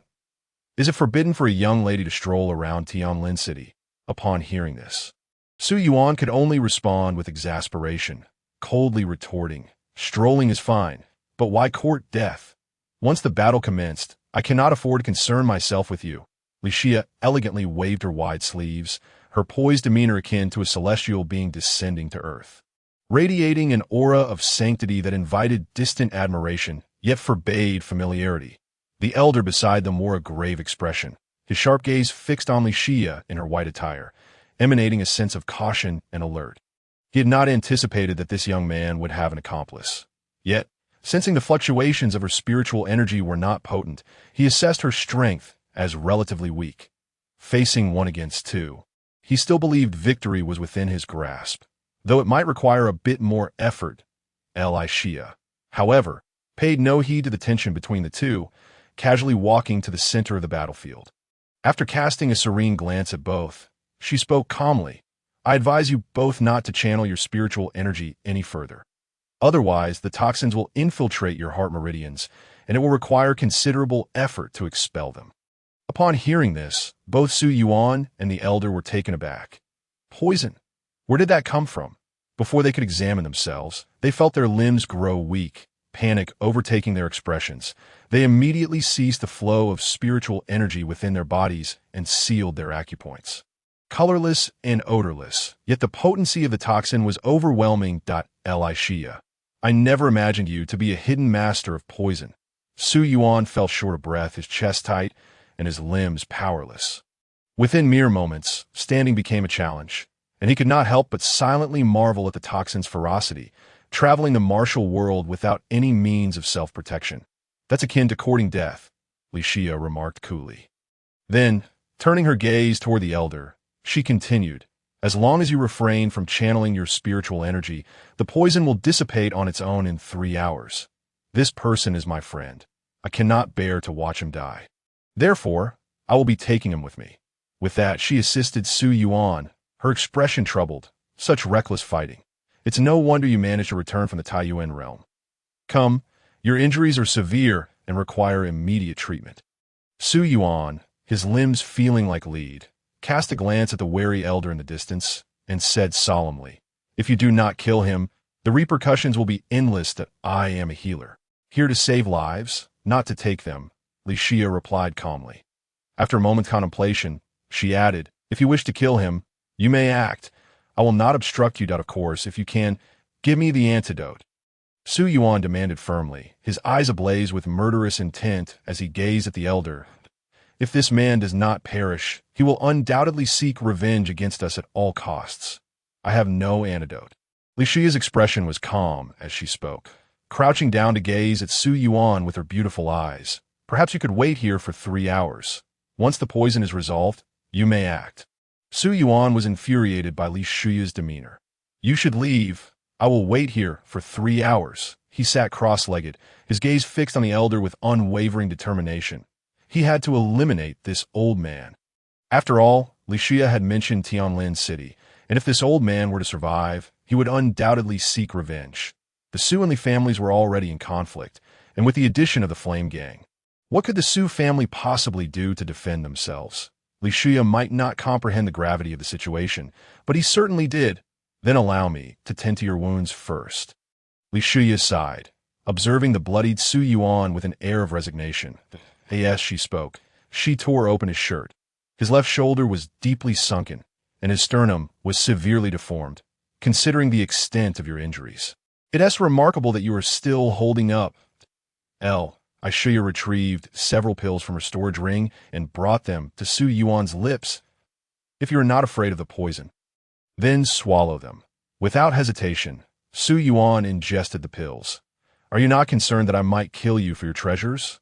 Li Shuya chuckled lightly, then rummaged through her storage ring and produced a medicine box. Applying some ointment to Su Yuan's body, the ointment, when applied, provided a refreshing sensation, alleviating the pain considerably. It must be said that the finest physician in Tianlin City indeed possessed exceptional medical skills.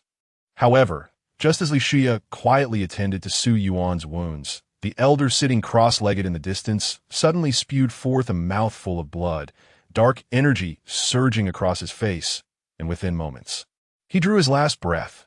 Su Yuan, witnessing this scene, silently raised his gaze to the earnest Li Shuya applying medicine to him, beads of cold sweat forming as his heart raced. Are you frightened? Li Shuya scoffed. Yet, Su Yuan could only feign composure, responding, Fear is futile. You are the butcher, and I am the fish. That is to say you are afraid but feel unable to resist, Li Shuya replied coolly. Su Yuan closed his eyes, unwilling to converse further with her. The day was beyond salvaging. When I was at Ningen Hall, boasting and demanding your return to the Su family, did Su Gongzi ever imagine he would one day find himself in the hands of a mere girl? Li Shuya remarked with a playful smile. Although her face was veiled, Su Yuan could imagine her lips curving upward, a mischievous grin adorning her features. I trust that I is not one to hold grudges. Su Yuan replied with a gentle smile, resembling a tender lamb. Li Shuya covered her mouth with a laugh, her eyes sparkling with amusement. I still prefer your defiant demeanor from Ningen Hall. I apologize once more for my earlier rashness. Su Yuan sighed. When under someone's roof, one must bow their head. Now, poisoned and with his life at Li Shuya's mercy, he had no choice but to humble himself. By the way, what medicine did you apply to me? It feels a bit itchy, Su Yuan inquired, noticing Li Shuya beginning to bandage his wounds. Itching is normal, Li Shuya replied calmly. Organizing her medicine box, I added a little itching powder to the medicine. Itching powder? Su Yuan looked perplexed, eager for knowledge about the purpose of this medicine. Li Shuya remained composed, her tone devoid of any fluctuation. It serves no purpose, merely to make you suffer a bit. Upon hearing this, Su Yuan's expression darkened. What a character! Couldn't you at least fabricate a more plausible reason? Ignoring him, Li Shuya walked directly to the three elders, rummaging through their belongings until she retrieved 3 storage rings. Raising them before Su Yuan. Medical fees? Su Yuan's mouth twitched in disbelief. What an extraordinary woman! She could have simply robbed them, yet she chose to concoct an excuse to appease him. Can we leave now? There are still those in the soul condensation realm behind us. If we linger any longer, we may find ourselves unable to depart. Su Yuan took a deep breath, conceding to the ownership of the storage rings. Earlier, when the White Fox intercepted the Flame Gang's soul condensation members, he had sensed the unique energy fluctuations of a mystical artifact. Although the White Fox was a soul condensation beast with formidable physical defenses, it could not withstand the might of a mystical artifact. How long it could delay matters for him was uncertain, that if the soul condensation members pursued them, his chances of survival would be grim. Li Shuya produced a porcelain vial, lifting the lid and waving it before Su Yuan's nose. A refreshing fragrance wafted from the vial, easing his symptoms of tightness in the chest and weakness in his limbs. Su Yuan, perplexed, asked, Do you have an antidote? What do you think? How else could I stand here so calmly? I do not possess an immunity to all poisons, Li Shuya replied with a look of disdain. Her gaze towards Su Yuan, laden with a hint of scorn, as if to say, Are you truly that foolish? Su Yuan took several pills and swallowed them, suppressing the itch on his torso. Muttering, Let's just leave, the two hastily made their way towards Tianlin City. Half an hour later, Xiao Yuanpei, bloodied and wielding a gleaming blade, arrived at the scene, upon witnessing the gruesome deaths of the three. Xiao Yuanpei's eyes widened in fury as he bellowed to the heavens, "Thieves! If I do not slay you, I, Xiao Yuanpei, shall not be a man." In Haonan City, at Sanyue Square, Sang Yi sat at a table, holding a piece of paper, her face adorned with a captivating smile. Su Yuan. Who would have thought that the son of the Jinghong sect from 2 years ago would have a chance to regain his powers? She mused. This will surely stir up quite the commotion in the forbidden land of Xiu. The paper in her hand contained detailed information about Su Yuan, which she had purchased at a high price from Jinghong Zhai. Although this information was not a secret per se, when combined with other intelligence she had, her interest in Su Yuan intensified. After all, the son of the Jinghong sect had dazzled all of Dongwang 2 years prior. Among the talented youth of Dongwang, very few could rival him. Previously, she had heard that Su Yuan's cultivation had been crippled in the Taiyuan realm. Now, he appeared in Haonan City, even selling the corpses of 32 demon beasts to Jinghong Zhai. She had spent some spirit stones to ascertain from the appraiser at Jinghong Zhai that all the injuries on those 32 demon beasts had been inflicted by a single individual. Su Yuan, I hope you're not found by Xiao Yuanpei. Otherwise, I would be quite disappointed in you, she murmured softly, her eyes filled with blessings and anticipation. With a creak, the door swung open. Sang Yi slipped the paper into a book, glancing at the flustered maid before her, frowning. What is the matter? Why such panic? The maid rushed to Sang Yi, clutching her racing heart, incredulously exclaiming, Sister Yi, the person who bought the Xianyang sword has caused a ruckus. Sang Yi's body jolted with interest, straightening her posture, her face alight with expectation. The hotel.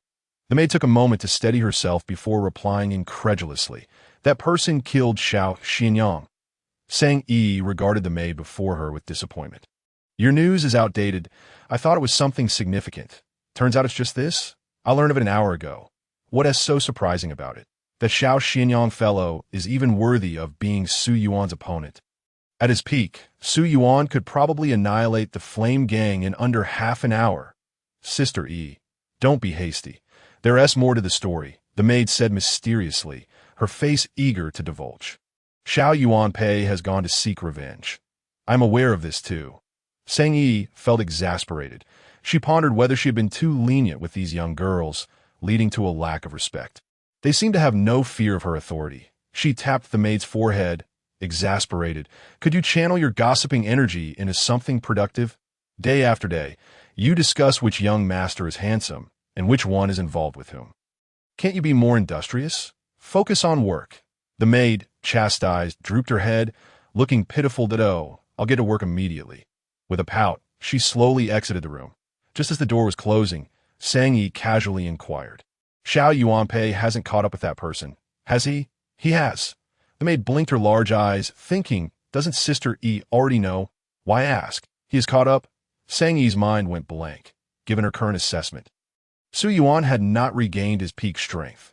Xiao Yuanpei was a strong figure in the soul condensation realm. If he had caught up, Su Yuan would likely be in grave danger. Does he not know this?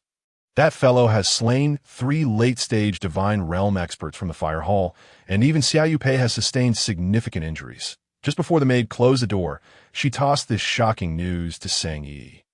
Sang Yi's mind was struck as if by a heavenly thunderclap. Killing 3 late-stage divine realm experts and injuring Xiao Yuanpei? Quietly, she took out a piece of paper wedged within Su's shoe, and a radiant smile blossomed on her delicate face. In the Jinghong Pavilion, Lu Jingde stared at the message he had just received, momentarily frozen in place. 3 late-stage divine realm experts. And one of them injured Xiao Yuanpei. Was it not said that Su Yuan's cultivation had been rendered completely ineffective? How could he possibly achieve such astonishing results? This matter must be reported to the sect without delay. If Su Yuan has truly regained his strength, the revival of the Jinghong sect is within reach. Just days ago, he had sent a letter to the sect, stating that Su Yuan had come to Haonan City to sell the corpses of divine realm beasts, and that the Li family might be colluding with the Qishao sect. Who would have thought? The sect merely replied that the family disputes in Tianlin City were of no concern. Later, in his capacity as the head of the pavilion, he inquired further about Su Yuan, only to be told that Su Yuan's cultivation had indeed been wasted. The 32 bees' corpses were presumably a smokescreen thrown out by the Su family, who, being weak in Tianlin City, sought to suppress their rivals through the Jinghong Pavilion. Since then, Lu Daxing had ceased to comment. However, today's news necessitated his report to the sect, requesting a decision from the higher-ups. The former divine son was likely to have regained his cultivation, and the sect must send someone to verify the truth of this matter. How extraordinary and dazzling was Su Yuan back in the day. He must not fall into the hands of other sects, but should be tightly held by Jinghong sect. Someone prepare the carriage. I must visit Sanyue Square. After finishing the letter, Lu Daxing realized the gravity of the situation and hastened towards Sanyue Square. Su Yuan's identity must not be allowed to leak any further. Chapter 25. The struggle for the mind. The mountains stretched endlessly, like a colossal dragon lying in wait. Dragging his severely injured body, Su Yuan, under the care of Li Shuya, raced for hundreds of miles before finally allowing himself a moment to breathe. The journey had exacerbated his injuries. Although Li Shuya tended to him along the way, his stamina had reached its limit. As the sun dipped below the horizon, the crimson glow painted half the sky. Beams of light pierced through the scattered clouds, casting their beauty upon the earth, a sight that captivated the soul. Seated upon a stone atop a hill, Su Yuan gazed at the magnificent view and couldn't help but chuckle. How wonderful it is to still behold such scenery. Beside him, Li Shuya retrieved her water flask, turning slightly away, using her voluminous sleeves to shield her face, elegantly sipping a mouthful. I've erased all traces of our presence. There should be no one pursuing us now. Can we rest here a while longer? After stowing the flask, Li Shuya raised her sleeves to wipe the sweat from her cheeks and neck. She then took out a porcelain vial, applying some ointment to herself. As a physician, this relentless journey had nearly cost her half her life. She felt as though her legs were no longer her own. If it weren't for the presence of others, she would have loved to simply lie down on the grass and enjoy a peaceful slumber. A hint of resentment flickered in her eyes as she observed Su Yuan, whose upper body was tightly bound with cloth, and she felt a mix of exasperation and admiration. This guy was truly relentless.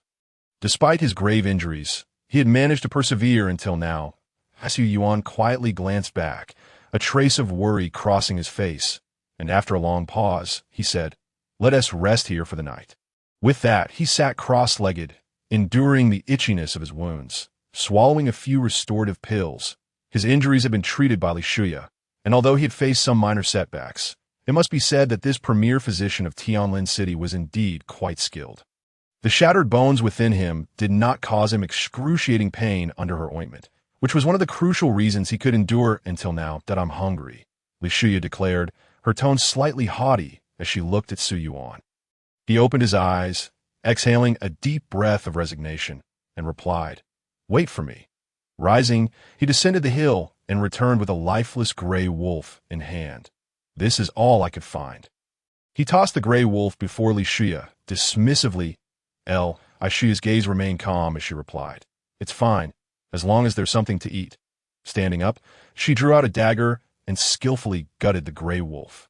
Gathering a pile of firewood to roast the entire wolf, as dusk settled and night fell, she offered, "Would you like to have a taste? It will be beneficial for your injuries." Li Shuya handed him a wolf leg. Her tone gentle. Su Yuan looked at her in mild surprise, his gaze dropping to the wolf leg adorned with spices, golden and enticing. The rich aroma wafting towards him stirred his appetite, although he had initially intended to abstain. He silently accepted it with gratitude. In his mind, someone of Li Shuya's standing should be somewhat inept at outdoor survival. Little did he expect that her roasted wolf leg would be so enticing at first glance. Who would have thought that your medical skills are unmatched in Tianlin City, and you excel in roasting meat as well? Su Yuan remarked sincerely. The wolf leg was crisp on the outside and tender within, offering a delightful texture. The blend of spices erupted in a fierce collision on his palate, creating unique enjoyment. "I honed these skills while foraging for herbs with my master on the mountains," Li Shuya replied nonchalantly. She cut off a small piece of wolf meat, shielding her face with her sleeve before lifting her veil to delicately place the meat into her mouth, exuding elegance and composure. Curiously, Su Yuan asked, Isn't it cumbersome to eat this way? Not at all. I've grown accustomed to it over the years, Li Shuya replied, her voice remaining calm. She seemed like a celestial being, exuding an aura of detachment, untouched by the mundane world. Now, tell me, what is your purpose in saving me? Finally, Su Yuan voiced the question that lingered in his mind. He and Li Shuya had no significant connection.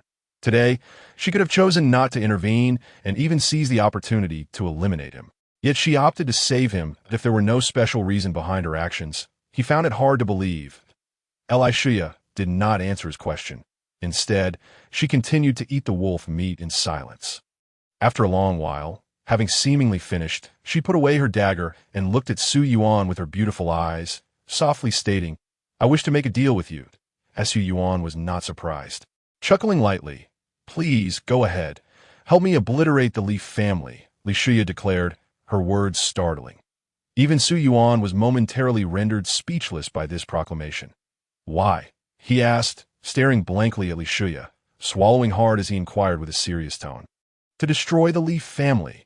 He had never imagined that the deal Li Shuya proposed would be this. Is it impossible to discuss this? Li Shuya's brows furrowed slightly as she spoke softly. Of course, it was merely a casual inquiry. Su Yuan chuckled nonchalantly, resting his hands behind his head and reclining on the large stone, adopting an attitude of indifference, for after all, he could not fulfill this transaction. "I hold your mother's life in my hands." Li Shuya revealed her bargaining chip. Su Yuan shot up at the start, his eyes fixed intently on Li Shuya, his voice low. "What do you mean by that?" Unmoved, Li Shuya reiterated, "Your life is also in my hands." Su Yuan's gaze turned icy, a murderous intent rising within him, that if you wish to die, I can certainly oblige. Li Shuya displayed no sign of fear. She casually picked up a branch beside her, stirring the campfire, her cool voice echoing. "I advise you not to entertain such thoughts. If you were to kill me, you would not survive to reach Tianlin City. Of course, you may choose not to believe me if you do not care about your mother's fate." Su Yuan scoffed. He had never imagined that he would be so thoroughly ensnared by Li Shuya. With a cold laugh, he remarked, "I despise being threatened. That I am not threatening you. I am merely stating a fact." Li Shuya replied with calm composure, even as Su Yuan's spiritual energy surged outward. She continued to poke at the fire and added, "The Li family has laid an ambush for you outside Tianlin City. Without my assistance, in your current state, you would be no match for them. Of course, you could choose to wait until your injuries heal before returning. But do you have time? Does your mother still have time?" Li Shuya slowly raised her face, locking her gaze with Su Yuan's. Upon hearing this, Su Yuan smiled. He looked at the unflappable Li Shuya and said with a light chuckle, "I find myself intrigued by this deal of yours." Just moments ago, he believed that Li Shuya had poisoned him while administering medicine, using it as leverage against him. To his surprise, Li Shuya was indeed bargaining with him, rather than issuing a threat. In the coming days, I shall devote all my knowledge to assist you in regaining your peak strength to confront the Li family's assassination attempts. Your part in this arrangement is quite simple. After the annihilation of the Li family, you shall hand over Li Kedi to me for disposal." Su Yuan tilted his head slightly, perplexed, and asked, "What makes you think I possess the power to destroy the Li family? In Tianlin City, aside from the Su family, are there any other forces capable of contending with the Li family?" Li Shuya retorted, then added, "You are one who holds grudges. The Li family has attempted to kill you, and I doubt you would simply swallow your anger.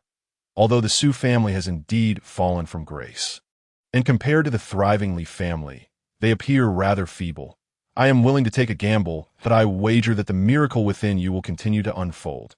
Su Yuan was momentarily taken aback, uncertain of her meaning, and inquired, "Miracle? What miracle is within me?" Li Shuya smiled enigmatically, her expression sending a chill down Su Yuan's spine, as if he were being seen through. "Does this transaction pique your interest, young Master Su?" Li Shuya's beautiful eyes sparkled with mirth, her voice ethereal. Su Yuan chuckled lightly, extending his palm in agreement. The destruction of the Li family was precisely his intent, and he was already striving towards that goal. With Li Shuya offering her allegiance, he found no reason to refuse. After all, it was akin to receiving a boon without cost. Why not embrace it? In the days that followed, Li Shuya employed her exceptional medical skills, causing Su Yuan's injuries to improve markedly each day. With both external applications and internal remedies, combined with Su Yuan's own recovery, what would have taken a month to heal was nearly mended within mere days. This deepened Su Yuan's appreciation for Li Shuya's medical prowess. "Let us rest here for the night. We shall set off early tomorrow, and by noon, we should behold Tianlin City," he declared, "and I must prepare myself for the battles ahead." Through their time together, the relationship between Su Yuan and Li Shuya had grown closer. Though their conversations were few, they had shed much of their initial wariness. Shuya produced a black porcelain vial from her bosom and handed it to Su Yuan. Speaking softly, "Most of the medicinal materials I brought have been used on you. Tomorrow's battle will not benefit you significantly. This is the only assistance I can provide. This elixir is named Fury. Upon consumption, it can unleash one's latent potential, doubling your combat power. However, heed this warning. You must defeat your opponent within 15 minutes of taking it, or else the poison will seize your heart, and even the gods cannot save you." Su Yuan accepted the vial without hesitation, placing it into his storage ring, and replied with a smile, "Thank you." He did not know who the enemy he would face tomorrow would be, but it was prudent to be prepared. This was a transaction of mutual benefit. Shuya spoke calmly before sitting beneath an ancient tree, draping a fox fur coat over herself. "You should practice. I will take a short rest." Su Yuan nodded and closed his eyes in meditation. As dawn broke, Su Yuan ceased his cultivation, waking the slumbering Li Shuya, and together they set off towards Tianlin City. By the time the sun reached its zenith, they finally caught sight of Tianlin City. Majestically perched amidst the rolling mountains, "We are merely half an hour away," Su Yuan stated. Though it was only half an hour's journey, it would not be an easy one that the Li family's assassins could strike from anywhere, and he had no knowledge of whom might approach. If it were Li Kedi or that formidable soul consolidation realm giant bear, escaping would be exceedingly difficult. Su Yuan, look over there. Is that not your Su family's Tianyin mine? Li Shuya suddenly pointed in a direction, alerting Su Yuan. Following her finger, he spotted a column of smoke rising lazily from the mountains south of Tianlin City. His expression darkened as he exclaimed, "Indeed, it is in the direction of the Tianyin mine. The Li family's target is not me. It is the Tianyin mine. I must hurry." Having broken through to the Divine Abode realm, he was no longer a match for ordinary late-stage Divine Abode practitioners. For the Su family, he was an invaluable force. Smoke rising from the Tianyin mine indicated that a battle was underway. "I will await you at the Su family," Li Shuya declared, unwilling to partake in the confrontation. Su Yuan nodded, affirming, "Very well." He retrieved a leaf-shaped spirit tool from his storage ring, infusing it with spiritual energy until it expanded to a considerable size. Looking at Li Shuya, he urged, "Step aboard. I can still take you part way."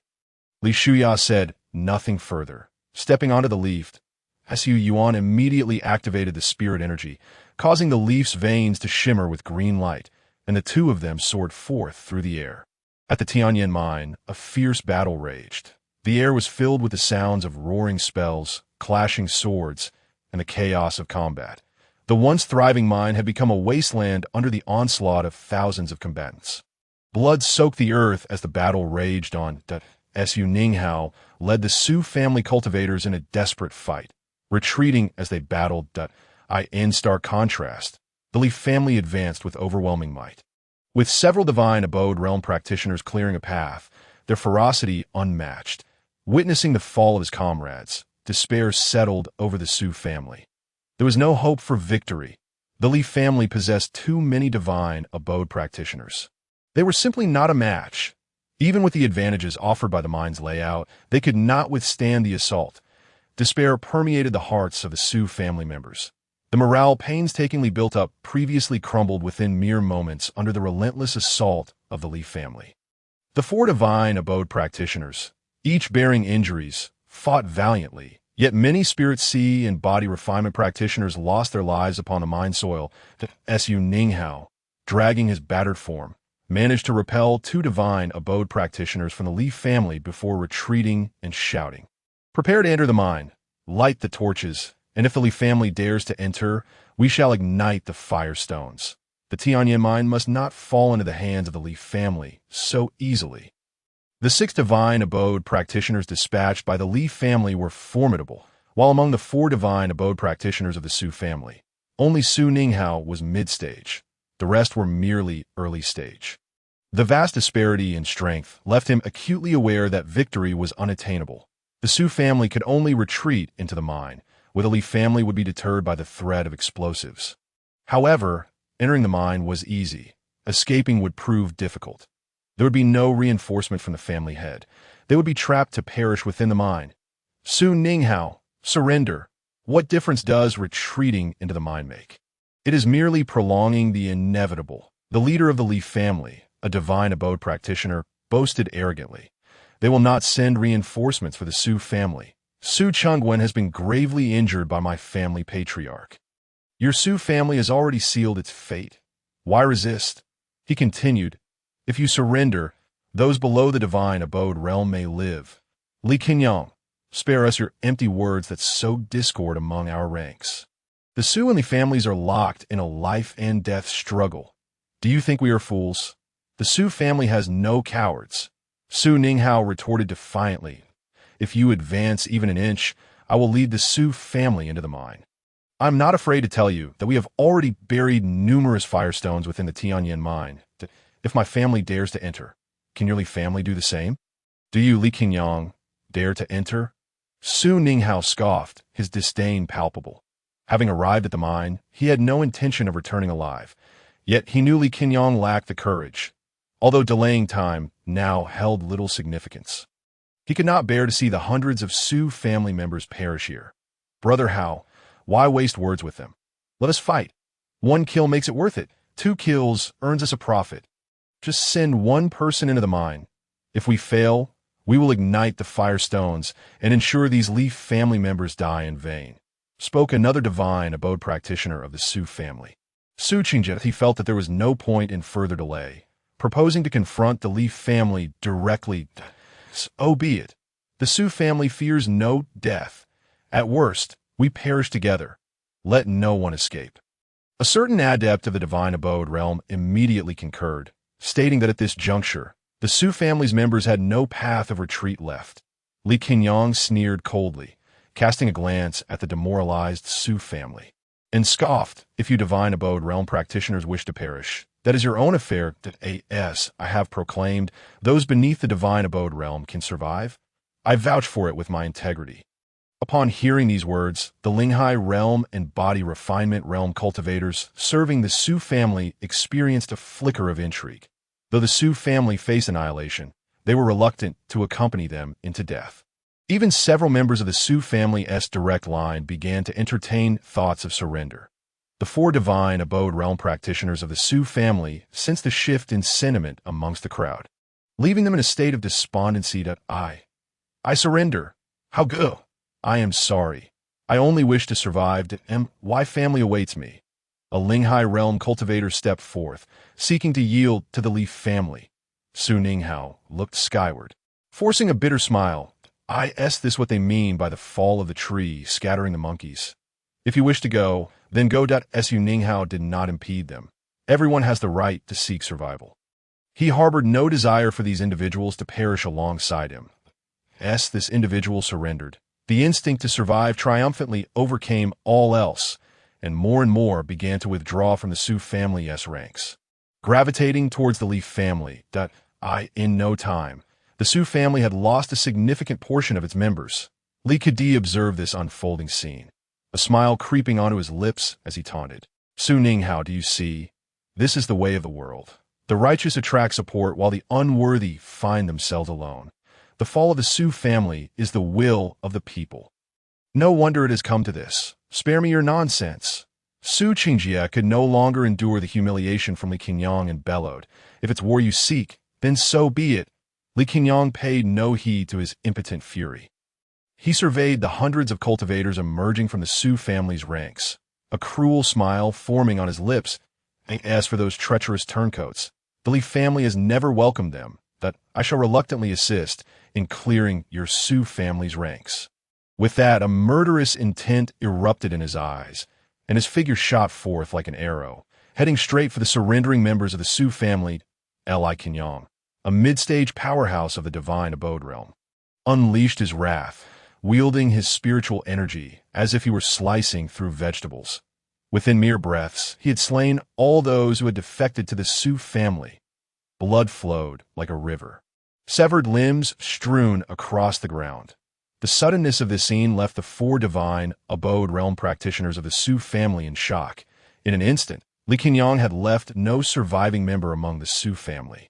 Standing amidst the corpses, he flicked the blood from his hands and grinned menacingly at Su Ninghao, saying, "Su Ninghao, no need to thank me, I curse you. You promised them safety." Su Chengjie roared in fury. Brandishing his spiritual weapon, a long spear, charging forward, Su Ninghao gazed at the fallen members of the Su family, his rage erupting like a volcano, his eyes bloodshot as he raised his great sword and shouted, "Brothers of the Su family, avenge our fallen. Exterminate these treacherous scoundrels. Kill." With that battle cry, the remaining Su family members surged forth without a shred of hesitation. Those who remained were fiercely loyal to the Su family. While some still feared death, their decision to stay had already signified their acceptance of mortality. However, witnessing the demise of their comrades, struck down by Li Kenyang's treachery, at that moment, none feared death any longer. They roared and charged forth like frenzied beasts. Li Kenyang wore a radiant smile, for he sought precisely this loss of reason among the Su family. Li family warriors, annihilate them. Leave not a single one alive. Just as the two sides clashed, a sound akin to the tearing of the air resounded from above. A figure leaped from the mountaintop, where the mine was situated, descending like a meteor into the Li family's ranks. As dust billowed into the air, a blazing sword light erupted amidst the haze. Within the fog, fiery sword beams emerged, indiscriminately harvesting the lives of Li family cultivators. The violent spiritual energy surged forth, accompanied by the sharp sword light, unleashing a terrifying force that promised death or injury to any who dared approach. In the blink of an eye, over 100 Li family cultivators met their end. "Stop him! Block him!"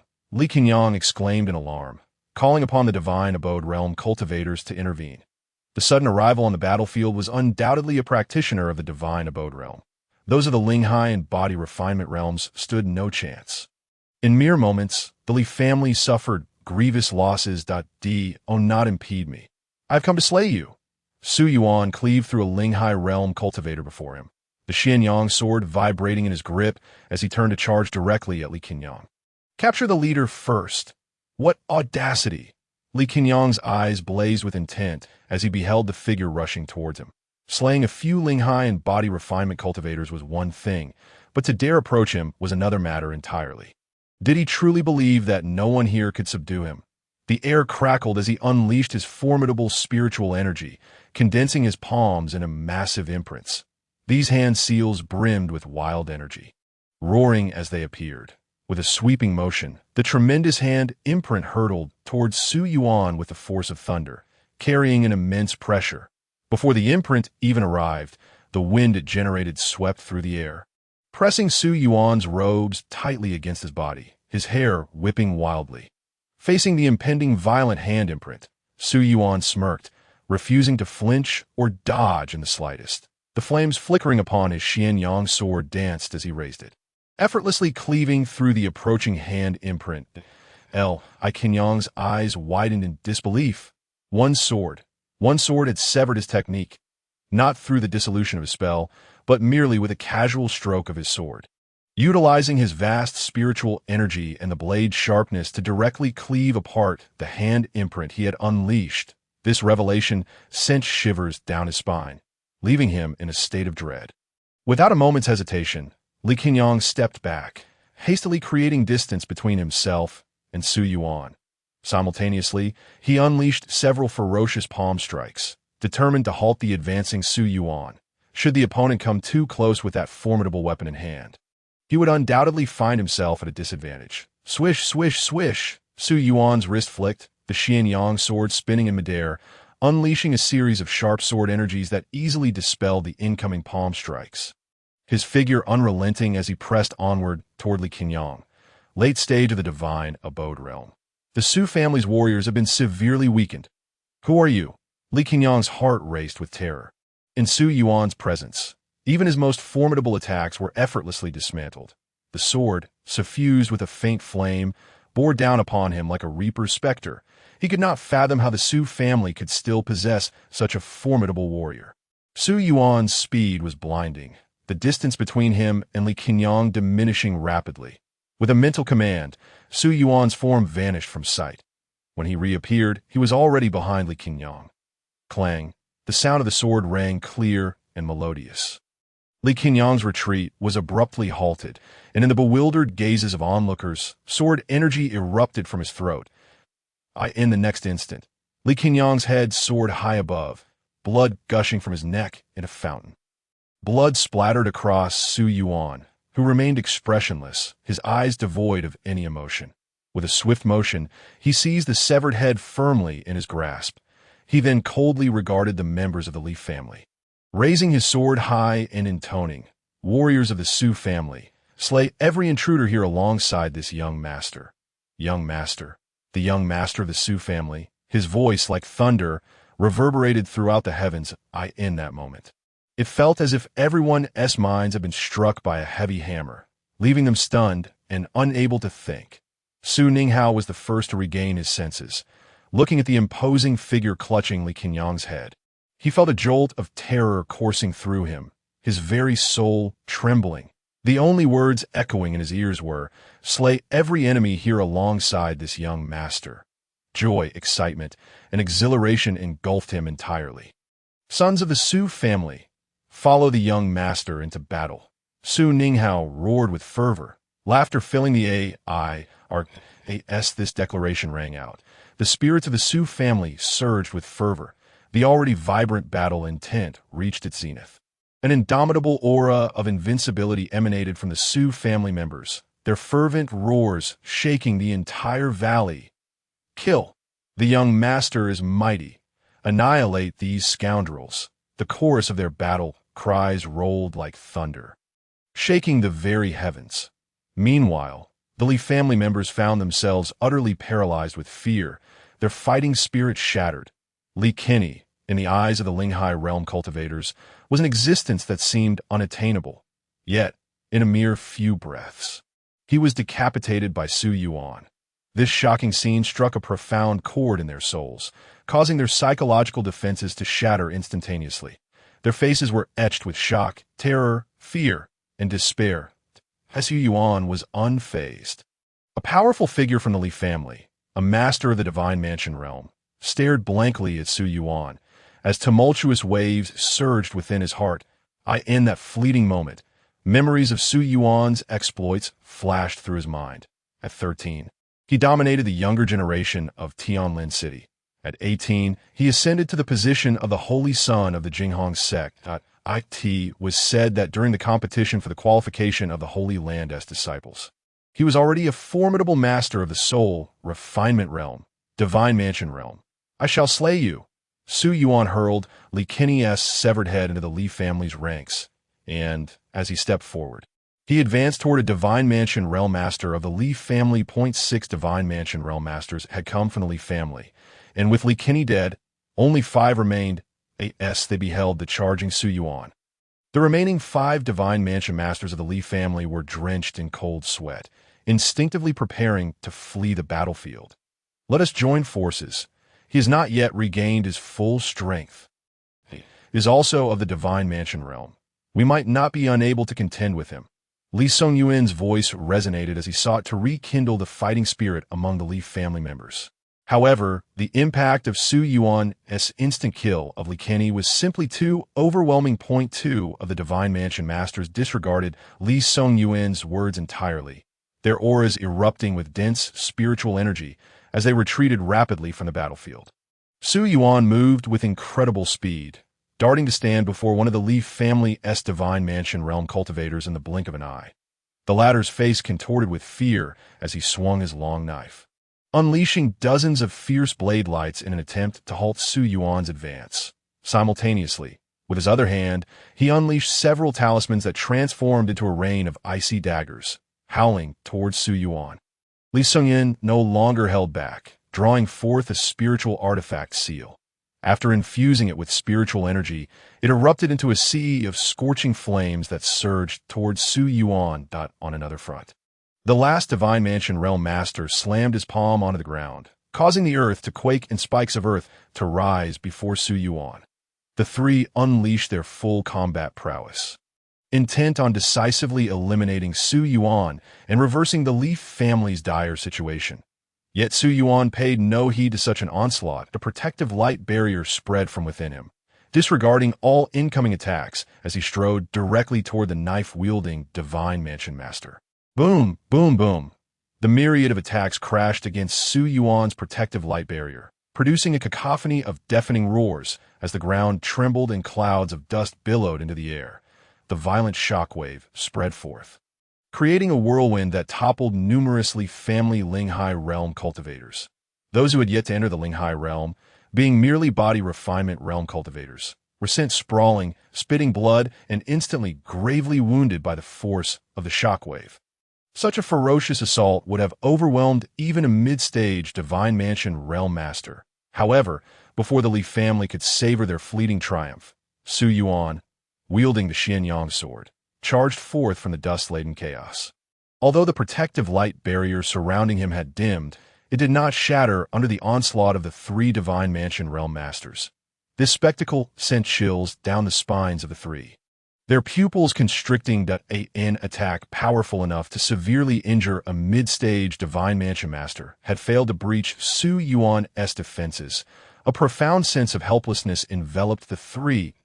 Despair began to fester and spread within them. Death! Su Yuan closed in on the knife-wielding Divine Mansion Master, sweeping his Xianyang sword with lethal precision, severing the large blade meant to block, and without losing momentum, he beheaded the man. Subsequently, his gaze fell upon Li Sungyin, and with a decisive step, he dashed toward him. Sungyin's brows furrowed, and he promptly activated the spiritual artifact seal in his hand, unleashing a torrent of flames that transformed into a colossal fiery bird.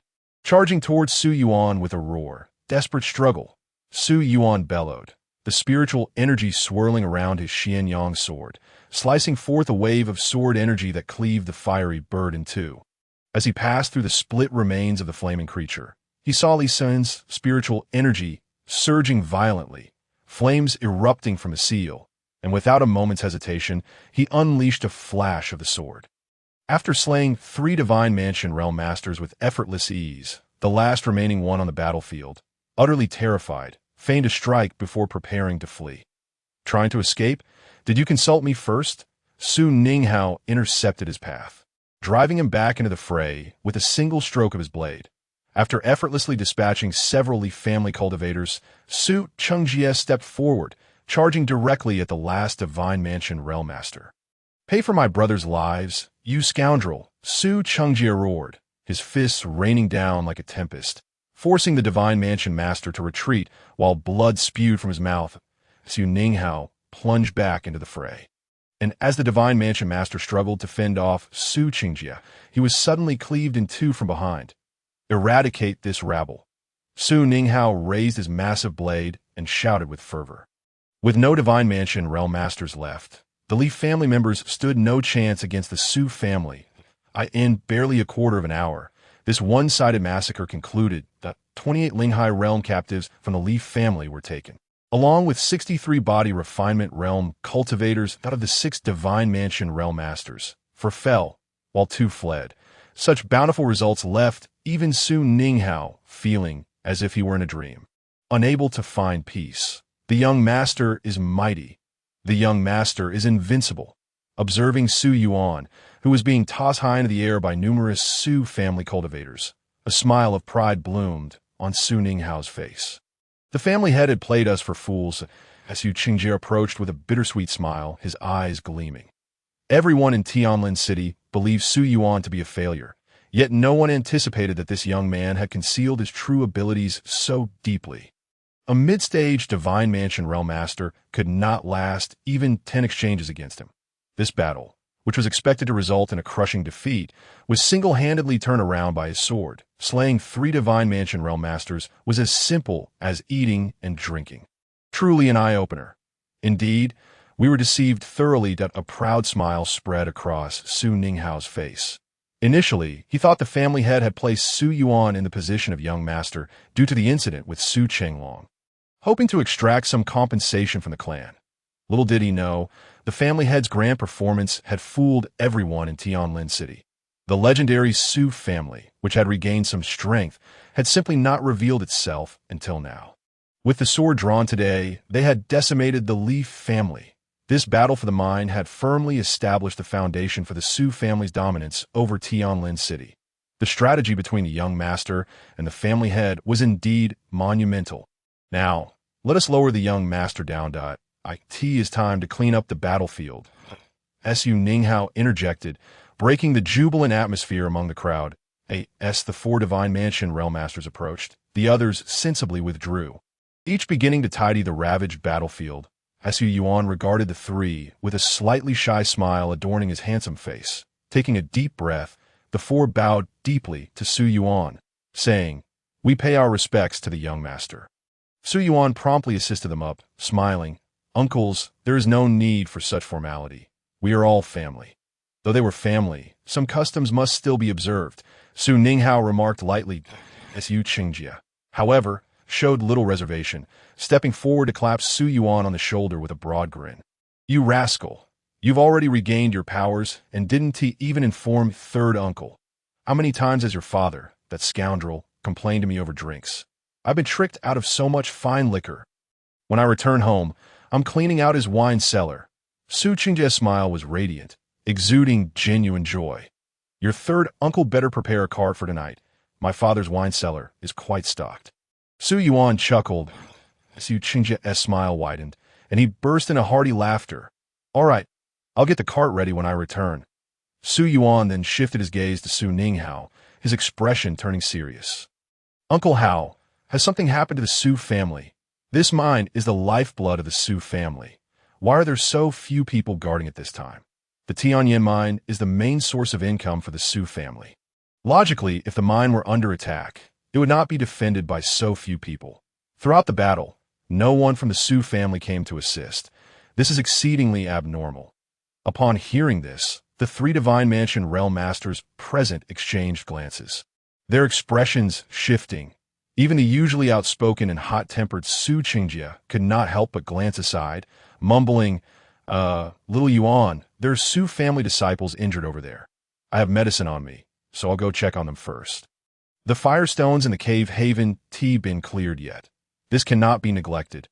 Another figure of the Divine Mansion was also using an excuse to drag another Divine Mansion individual away. Watching the three who abandoned him and fled, the burly Su Ning couldn't help but twitch his lips, feeling utterly speechless. Observing Su Yuan's calm gaze, Su Ning's heart was filled with a hint of unease as he tentatively inquired, "Xiao Yuan, are you unaware? I left the family half a month ago to seek spiritual medicine for my mother. I have only just returned today." Su Yuan furrowed his brow and replied, "Clearly, judging by the reactions of these uncles, the Su family is undoubtedly facing serious troubles, significant ones at that." Su Ning pondered for a moment, seemingly contemplating how to articulate his thoughts.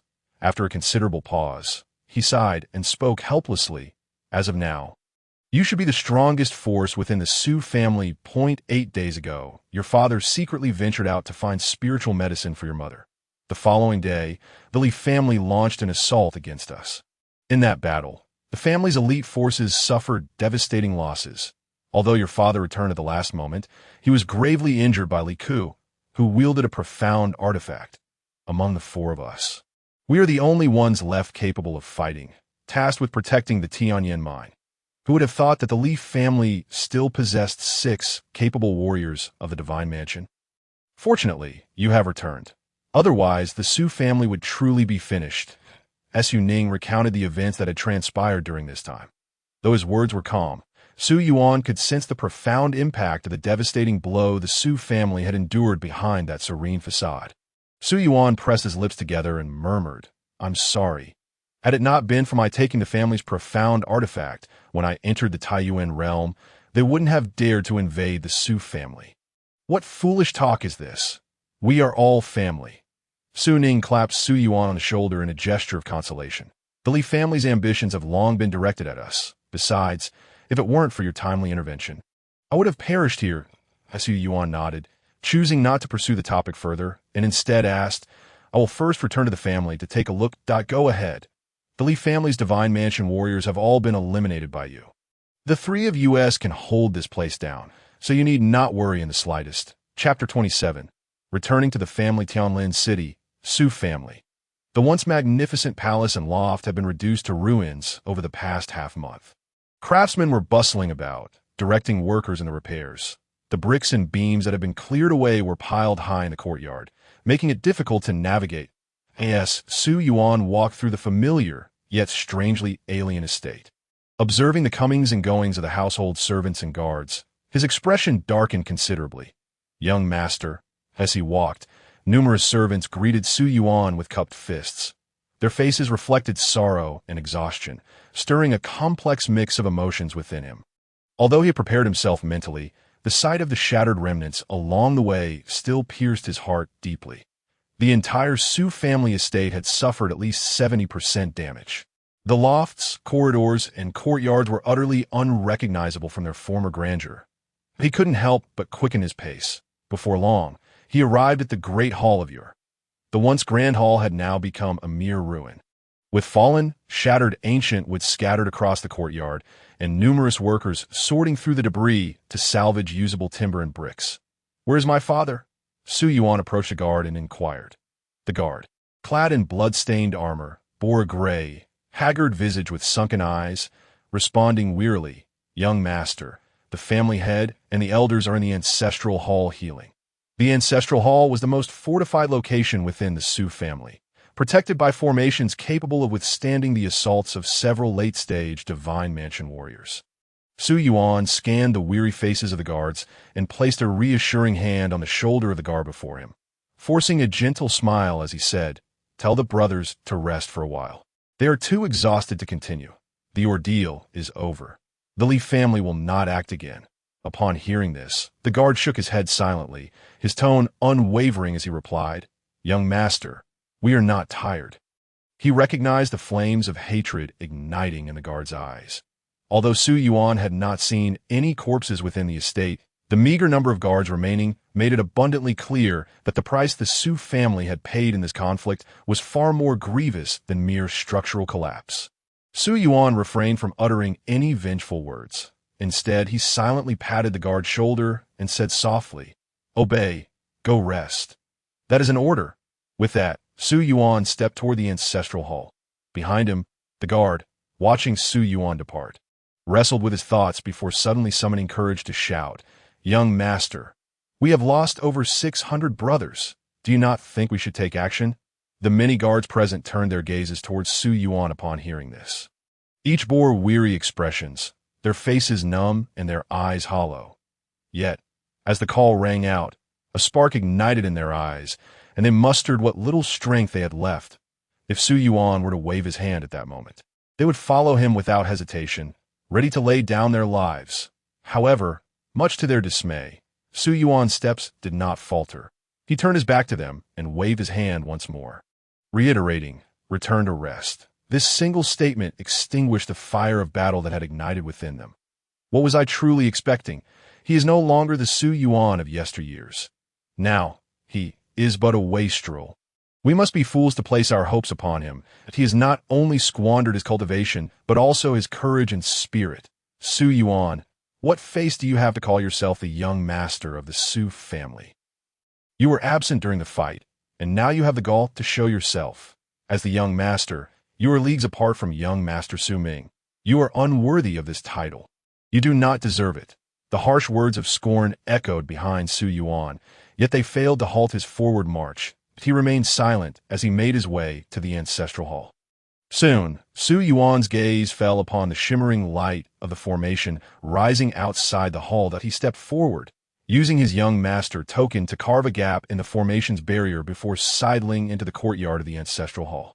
On either side stood towering ginkgo trees, shedding numerous yellowed leaves in the courtyard. Over a dozen figures sat cross-legged, each one a high-ranking member of the Su family. All were clad in blood-stained robes, their faces pale and disheveled. Su Chungwin sat at the entrance of the ancestral hall. Behind him gathered the younger generation of the Su family. Greetings to the esteemed elders and uncles. Su Yuan saluted the assembly with cupped fists. The elders did not open their eyes, responding perfunctorily before continuing their meditative recovery. In their hearts, despite his title as young master, Su Yuan was ultimately regarded as a mere wastrel. Their acknowledgement was already a considerable show of respect. Su Chungwin ceased his meditation and beckoned Su Yuan over with a gesture. "How is it?" Su Chungwin looked at Su Yuan with anticipation in his eyes. Su Yuan wore a smile as he nodded. "It's in hand, that's good." Su Chungwin exhaled a sigh of relief, a look of gratitude spreading across his face. However, almost immediately, his smile morphed into bitterness as he remarked, "Though we have accounted for everything, I did not anticipate that the Li family would possess such audacity. After this battle, we can no longer remain in Tianlin City, that I have already dispatched people to the Tianyan mine to retrieve the original ore, preparing for a complete relocation from Tianlin City. But you have a suitable place in mind." Su Chungwin maintained a calm demeanor. It seemed that the upper echelons of the family had been secretly preparing for relocation during these past few days. The repairs to the estate were entirely for the benefit of the Li family. "I think Tianlin City is just fine. Why must we leave?" Su Yuan replied with a smile.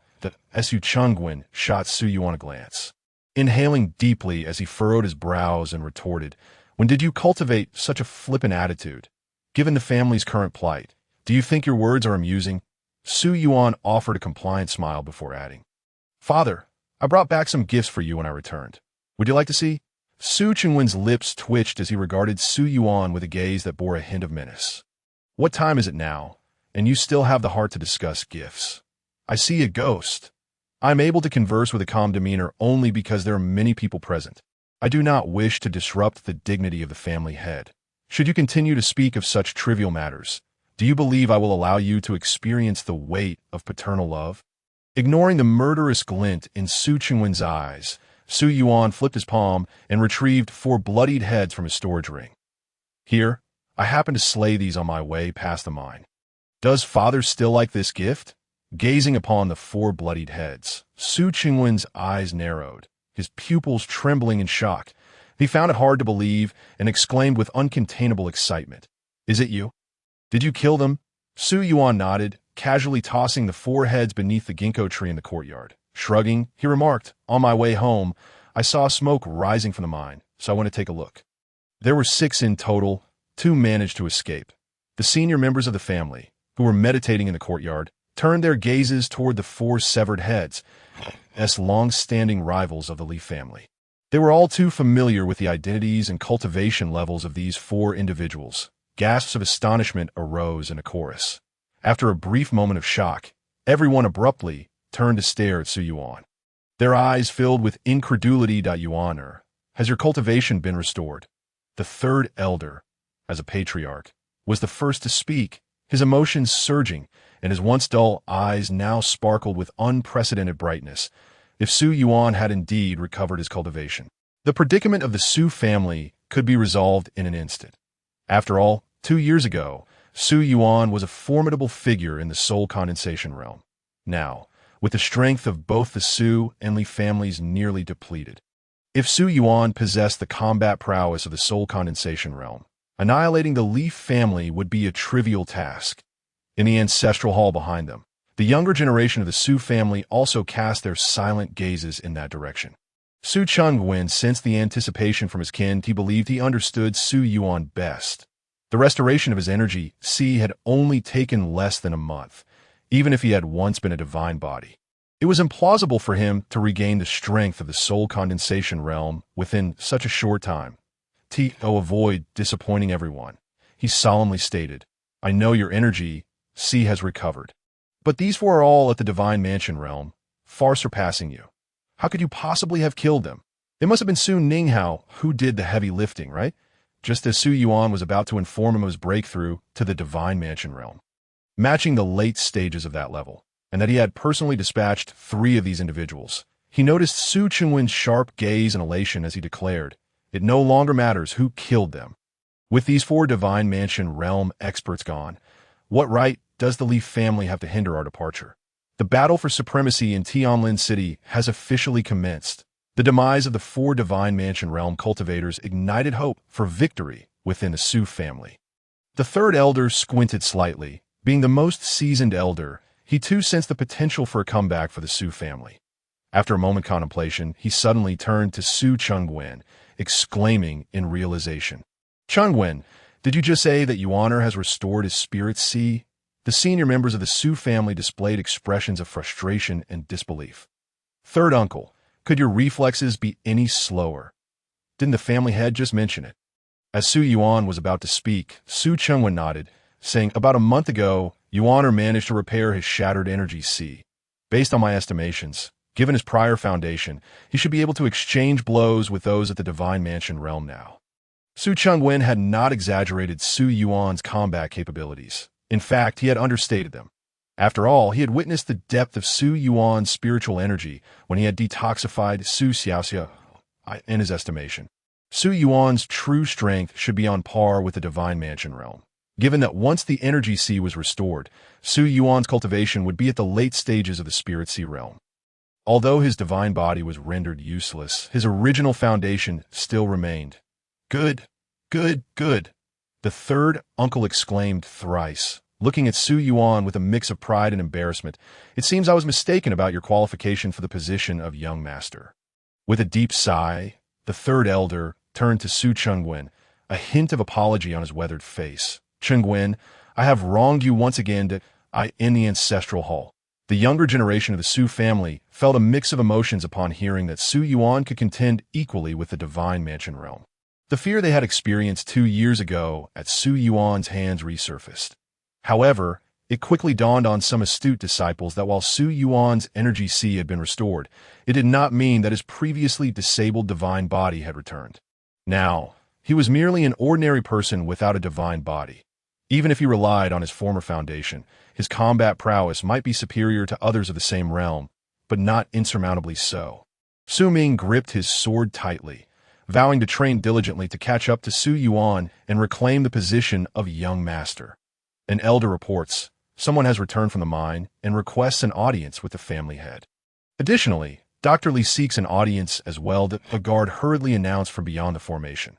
This left everyone in the courtyard exchanging glances that it was expected that someone would return from the mine. Yet for those already aware of the outcome, their only concern was the casualty count and whether any Divine Mansion realm figures had fallen or were unable to continue fighting the AS for Dr. Li's arrival. It was rather puzzling. After all, as the most skilled physician in Tianlin City, he was well aware of the recent battle between the Su and Li families. His visit at this juncture left many perplexed. What could Ning and Hall be thinking? Do they intend to assist the Su family? The third elder was quite baffled.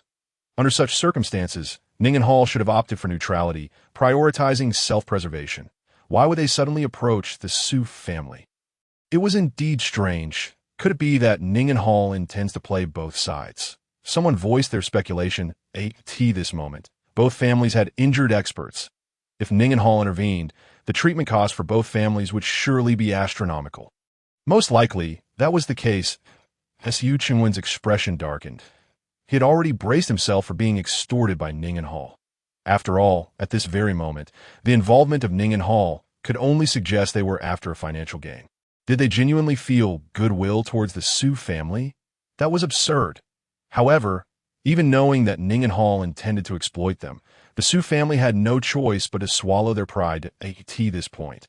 Whichever family's strength recovered first would gain the upper hand. Refusing Ning and Hall would undoubtedly strip the Su family of their qualifications to contend with the Li family.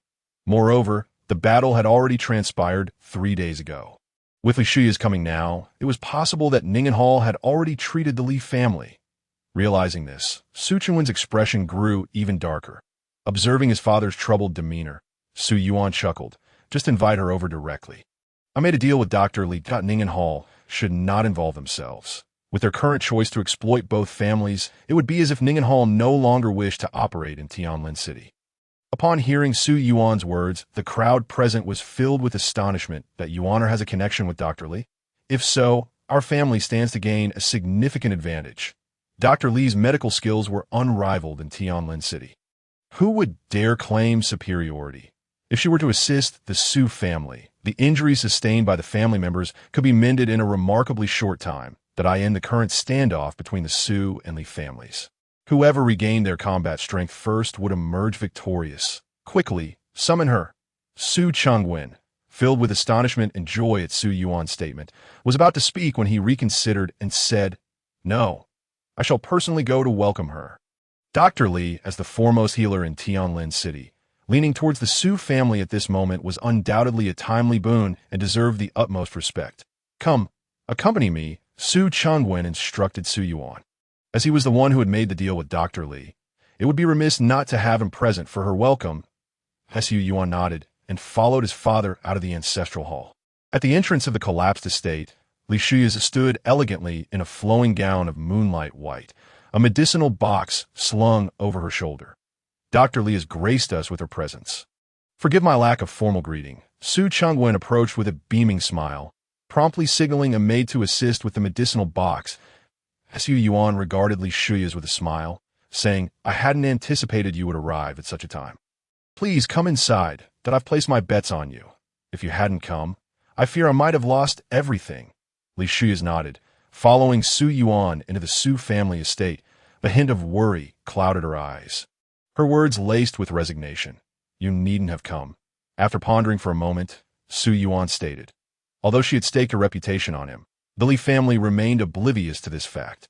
Yet now, her decision to visit the Su family was undoubtedly a gamble on her part. "I cannot wait any longer." Shuya paused slightly, her voice barely above a whisper. The rivalry between the Li and Su families, should the Su family falter, would elevate the Li family to the status of the most prestigious cultivation lineage in Tianlin City. At that time, with the support of an elder from the Jingong sect, the future of the Li family would be boundless. Why then, any attempt by Li Shuya to undermine the Li family would be akin to scaling a treacherous peak. Though it appeared she had a choice, in reality, it was an illusion of choice. It was only after contemplating this matter that Li Shuya resolutely decided to treat the injuries of the Su family members. How grave were the injuries of the Su family? She did not dwell on this query, redirecting the conversation to the injuries of the Su family members. Su Yuan, oblivious to the situation, could only cast a glance at his father.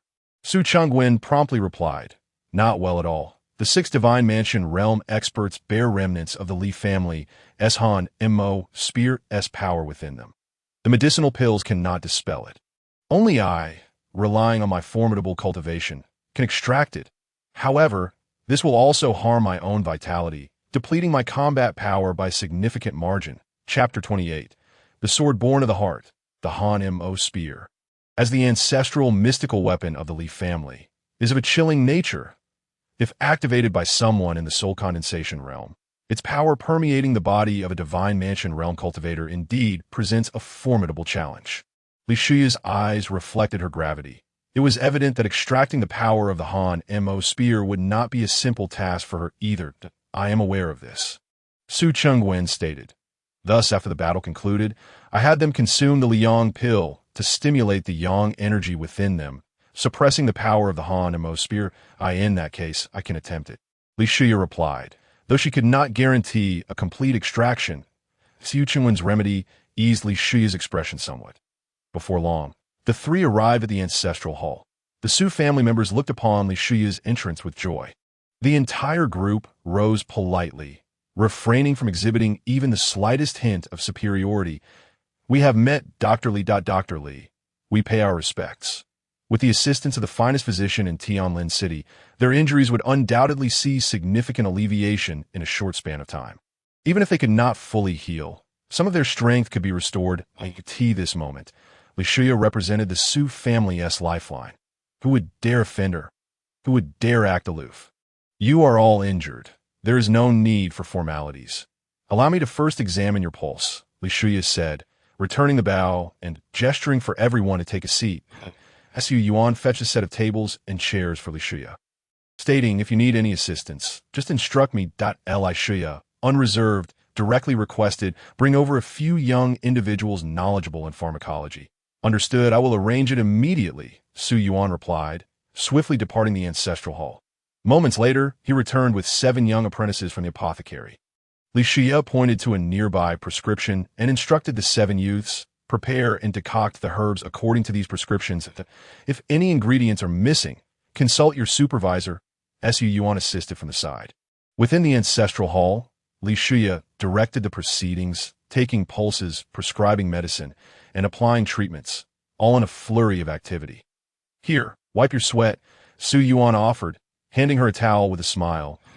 Shia cast a glance at him, declining the towel, and pointed to a large pile of external medicinal substances, stating, if you find yourself with spare time, you may assist in grinding the herbs, feeling awkward for not accepting his goodwill. Su Yuan could only offer an embarrassed chuckle, placing the towel on the table, and awkwardly responded, very well. Your injuries are severe. The power of the Hanemo spear has permeated your organs. The IT will not be possible to extract it in the short term. I can only suppress it within your body for now. The bones are fractured, and the organs are shattered, Li Shia noted. Stop dawdling. Come here to channel spiritual energy for this elder and activate the medicinal properties. After 2 hours of arduous effort, the injuries of the Su family members in the ancestral hall saw significant improvement. Under Li Shia's exceptional medical skills, their complexions regained some color, although certain injuries could not heal completely in a short time. Their combat power experienced considerable restoration. The Su family head. It is your turn, Li Shia announced, scanning the room and noticing Su Chengwen, who had yet to be treated. Su Chengwen smiled and replied, my cultivation is robust, and my injuries are not severe. There is no need to trouble Miss Li. Whether it is a trouble or not, it does not matter, Li Shia firmly insisted, ignoring his explanation. The others quickly urged the family head to receive treatment. Only then did Su Chengwen, with evident reluctance, extend his hand for Li Shia to take his pulse. As soon as Li Shia's delicate finger touched Su Chengwen's wrist, her expression turned grave. She looked up at Su Chengwen and saw the plea in his eyes. With a slight tremor in her arm, she slowly retracted her hand, inhaled deeply, and softly said, Su family head, your cultivation is profound, and your injuries from this battle are not too severe. I have a spiritual pill here. Please take it. Shia retrieved a porcelain vial from her bosom and handed it to Su Chengwen. Su Chengwen accepted the vial with a smile, saying, thank you, seeing that he had no intention of consuming the pill. Li Shia urged, Su family head, you should take it immediately. This pill will enable you to recover your strength quickly. You are the strongest combatant of the Su family, and every bit of restored power can influence the outcome of this war. After a moment of contemplation, Su Chengwen laughed heartily and said, very well. Watching him swallow the pill, Li Shu tidied her medicine box and spoke to Su Yuan. I have completed the treatment for the patients in this ancestral hall. Su Yuan, take me outside. I noticed several of the Su family's guards were severely injured. Take me to them. Calmly collecting her belongings, Li Shia spoke with an air of tranquility. Su Yuan, feeling slightly embarrassed, looked at her with fatigue in his eyes and tentatively asked, do you not need to rest for a moment? If I rest even a minute longer, those guards will suffer even more. Li Shia replied while picking up a towel from the table to wipe the sweat from her brow, reproaching Su Yuan for his inadequacy as the young master. Su Yuan, feeling awkward, dare not say more and quickly led Li Shia outside. This I is both beautiful and kind-hearted. One wonders who is fortunate enough to welcome her into their home, remarked an elder cultivator as he watched the two depart the ancestral hall. Ningwei, your words are quite forward. I is here assisting my Su family, clearly indicating that she has an eye for the young master, another elder retorted. You understand nothing of a woman's heart. No wonder you argue with your younger siblings every day. Laughter erupted throughout the ancestral hall. The two were indeed a perfect match. Should the Su family weather this calamity, one elder suggested, head of the family. I believe it is worthwhile to inquire about their sentiments. Yuan is no longer a child. At his age, young ones are already calling their fathers. As the elders contemplated the union of Li Shia, the foremost physician in Tianlin City, with the Su family, Su Chengwen chuckled awkwardly, somewhat absent-minded. It is best for me not to meddle in the affairs of the young. Outside the ancestral hall, Li Shuya walked briskly, her brow furrowed with concern. Your father's injuries are quite severe. Initially, she had assumed that Su Changwen, being a soul condensation realm expert, would not sustain serious injuries. However, after taking his pulse, she realized how gravely mistaken she was. As the strongest combatant of the Su family, Su Changwen's injuries were indeed shocking. His organs were severely damaged, his meridians riddled with scars, his qi and blood depleted, and even his soul languished. Such injuries, if endured by a divine mansion realm cultivator, could easily lead to death multiple times over. Had it not been for Su Changwen's profound cultivation, which allowed him to compress and contain the injuries instead of letting them explode, even walking would pose a challenge. However, after continuously forcefully suppressing his injuries, Su Changwen's spiritual energy was nearing depletion. If his qi was entirely exhausted, the accumulated injuries would all erupt at once, and his survival would be uncertain. Su Yuan, seemingly anticipating this, nodded and remarked, as expected. However, judging by your expression, it seems even more severe than I had imagined. Though his father had been pretending not to be gravely injured, as his son, he understood Su Changwen well. The image his father presented to others was always one of splendor and vitality. Li Shuya turned to Su Yuan, her tone exceedingly grave. You are not only my hope, but also the hope of the entire Su family. The pill I provided will seal off your father's spiritual energy, suppressing his injuries while allowing for gradual recovery. However, this means he will no longer be able to take action. Do you understand my meaning? The expression on Su Yuan's face darkened. The loss of his ability to take action signified that the Su family would be deprived of a formidable, soul-consolidating expert in the fierce contest for supremacy in Tianlin City. An immense pressure descended silently, accompanying Li Shuya's words, leaving Su Yuan struggling to breathe. Although I cannot comprehend how you have repaired your own Dantian, I sense that you possess a secret of your own during the battle outside Haonan City. Now that the Su and Li families have gone to war, do you intend to keep your secret hidden any longer? Li Shuya's gaze pierced into Su Yuan, her sharp eyes radiating profound calmness and wisdom. Faced with 3 late-stage divine mansion cultivators, he remained unfazed. Even though he had sustained severe injuries, his fighting spirit surged unabated. If it were said that Su Yuan had no trump card in that battle, Li Shuya's disbelief was palpable.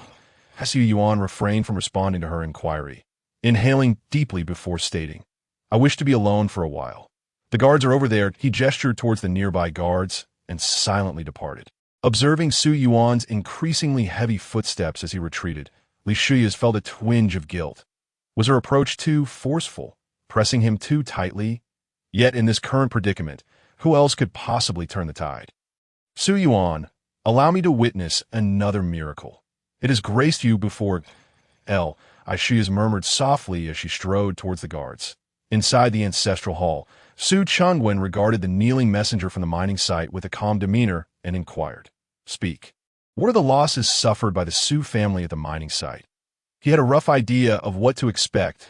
Su Ninghao was the only mid-stage divine mansion cultivator among them. Although the Li family had 4 divine mansion experts stationed at the mining site, the Su family's losses were likely severe as well. It was precisely due to this apprehension that he had delayed calling the messenger to report the outcome of the battle. After all, there had been outsiders present in the ancestral hall earlier. Should the Su family have suffered significant losses, it would undoubtedly incite panic within the clan. The messenger's face radiated excitement as he knelt and reported, replying to the family head. In the battle at the mining site, the Su family suffered a total loss of 233 individuals from both the body refinement and spirit sea realms. Upon hearing this, the crowd within the ancestral hall collectively released a sigh of relief. 233 individuals. Such casualties could be deemed a significant victory for the Su family. After all, Su Yuan had previously stated that the Li family had dispatched 6 divine mansion cultivators. 233 body refinement and spirit sea cultivators in exchange for 4 divine mansion cultivators from the Li family, including 2 mid-stage experts. By any measure, this was a net gain for the Su family. How about the losses among the divine mansion cultivators? Su Changwen felt no joy at the figure of 233. After all, the body refinement and spirit sea cultivators were merely pawns in this conflict. It was the Divine Mansion cultivators who could truly dictate the course of the battle. Only if there were still Divine Mansion cultivators with combat capability at the mining site could this battle be deemed a victory. The messenger, brimming with excitement, almost shouted the latter half of his statement. All 4 Divine Mansion cultivators are still alive, and none have sustained serious injuries. In an instant, the assembly was left in shock. All 4 Divine Mansion cultivators survived. Moreover, not a single one was gravely wounded. What could this possibly mean? The immediate reaction from the crowd was disbelief. Impossible, absolutely impossible. Elaborate on the battle at the mining site. Spare no detail.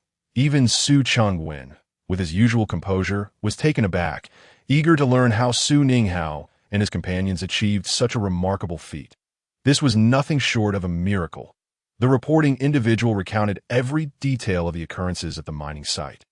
When he mentioned that many body refinement and spirit sea cultivators from the Su family had defected to the Leaf family for their survival, the expressions of everyone in the ancestral hall darkened considerably. However, upon reflection, they found the situation somewhat understandable. After all, in such dire straits, survival was the foremost hope for everyone. Not all individuals were willing to sacrifice themselves for the Su family. And what happened next? Su Chengwen inquired nonchalantly. That scoundrel Li Kenian, lacking integrity, took advantage of his status as a Divine Mansion cultivator and exterminated all those from the Su family who had defected. Upon hearing this, the crowd erupted in anger, vociferously denouncing him as a fool. So where exactly did this miracle find its turning point? The 3rd elder remarked darkly. Initially, they had assumed that Su Ninghao and his companions had some brilliant strategy or exceptional tactical maneuvers.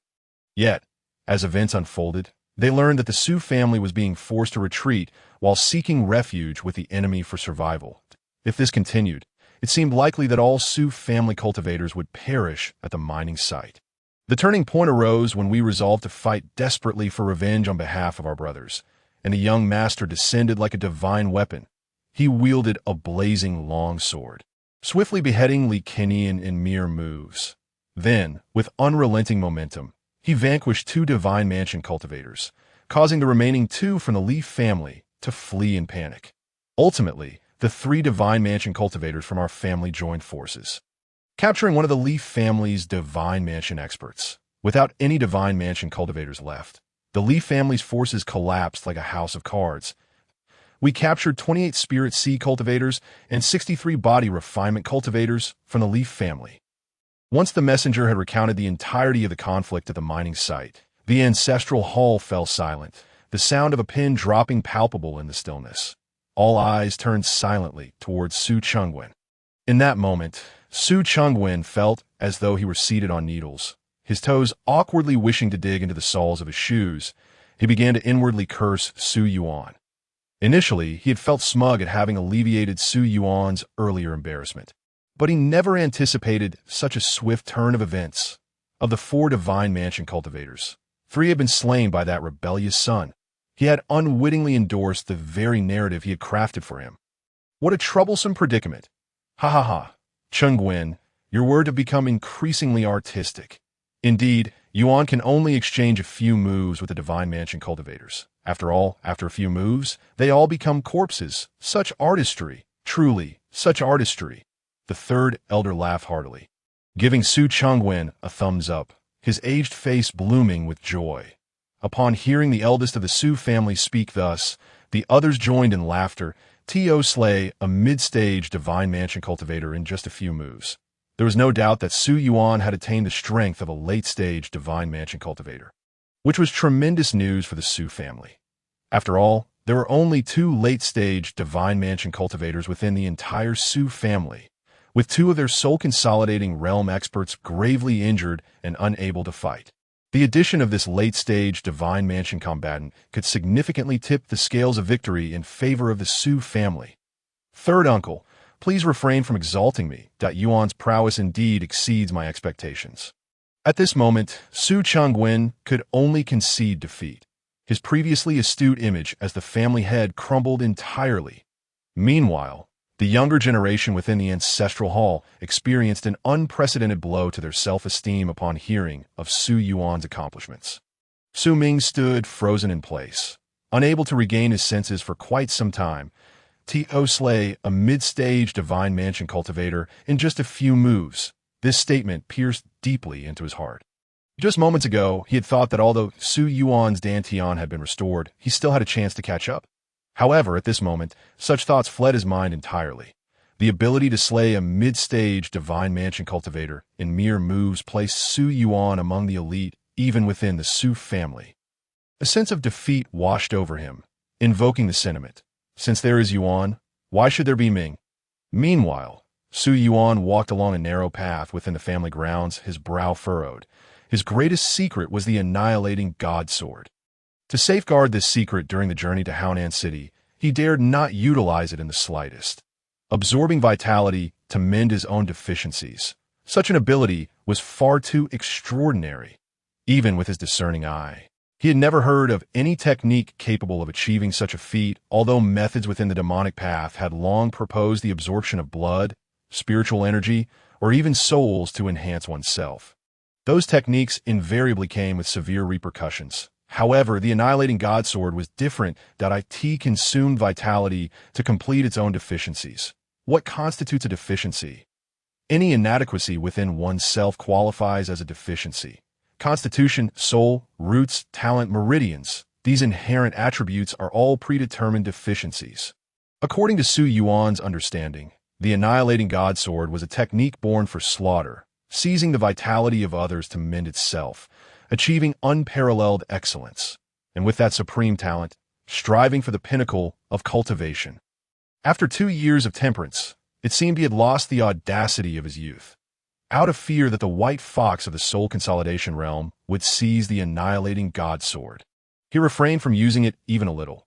Upon returning, he worried that the annihilating God Sword might be exposed due to Li Shuya, attracting unnecessary troubles or even the contention of powerful foes. Yet it seemed he had overlooked one crucial point. If I do not employ the annihilating God Sword, with my current capabilities, achieving revenge is utterly hopeless. Though the tricolor Qingling Dan has granted me access to the Divine Mansion realm and enabled the forging of the 12 spirit pillars, my thirst for vengeance demands more than mere mastery of this realm or even the soul condensation realm. It calls for enlightenment and a profound understanding of truth, perhaps even something beyond that. 2 years ago, Jiang Xiue and Lu Haoming had already attained the soul condensation realm. If I were merely capable of cultivation, I could never hope to catch up with them. What means do I possess to avenge the blood-soaked enmity of the past? Images raced through Su Yuan's mind. Elevate Jiang Xiue's spiritual essence. He had recklessly battled the holy son of the Haoshan sect, sustaining grievous injuries, all because Jiang Xiue coveted a treasure, willingly exchanging materials of far greater worth than the treasure itself. She lacked the techniques, and he utilized the Holy Son's authority to facilitate her in the sect. When she lacked resources, he ventured forth to hunt fierce beasts, trading their essence for elixirs to present to her with both hands. He had once cradled her in his palms, nurturing her as if she were a goddess. And yet, ultimately, she turned out to be an ungrateful wolf. He had poured his heart and soul into her, only for her to demand the same from him. Not only did she strip him of his cultivation and seize his divine blood, but she also exterminated the disciples of the Jinghong sect, enabling more disciples from the Xingqian sect to seize the opportunity to enter the sacred grounds. Su Yuan would never forget the valiant sacrifice of the Jinghong sect disciples who perished to save him. That was a blade urging him toward vengeance. He ought to have perished in the Taiyuan realm. What am I afraid of? Have I lingered on for so long merely to await a chance? Why, when the opportunity lies firmly within my grasp, do I hesitate? The sword of divine extermination will inevitably be exposed. If I do not wield it now, how shall I confront the formidable enemies of the future? As Su Yuan murmured, his state of mind underwent a profound transformation. He resolved to no longer conceal the sword of divine extermination. He would wield it to avenge those who perished in the Taiyuan realm and to hold Jiang Xiue and Lu Haoming accountable for their deeds. Even if the entire world turned against him, he would not falter. A murderous intent burgeoned within Su Yuan, brewing until it transformed into a tempest. The sword of divine extermination, which lay suppressed in the divine mansion, seemed to respond. It radiated a brilliant crimson light, transforming Su Yuan's aura into a sea of blood. Su Yuan gently raised his palm. Spiritual energy coalesced in his hand, gradually forming an ethereal sword of divine extermination. This was the sign that the sword of divine extermination had entered the realm of the tangible. So it is, without the heart to exterminate the divine, who is worthy to grasp the sword of divine extermination.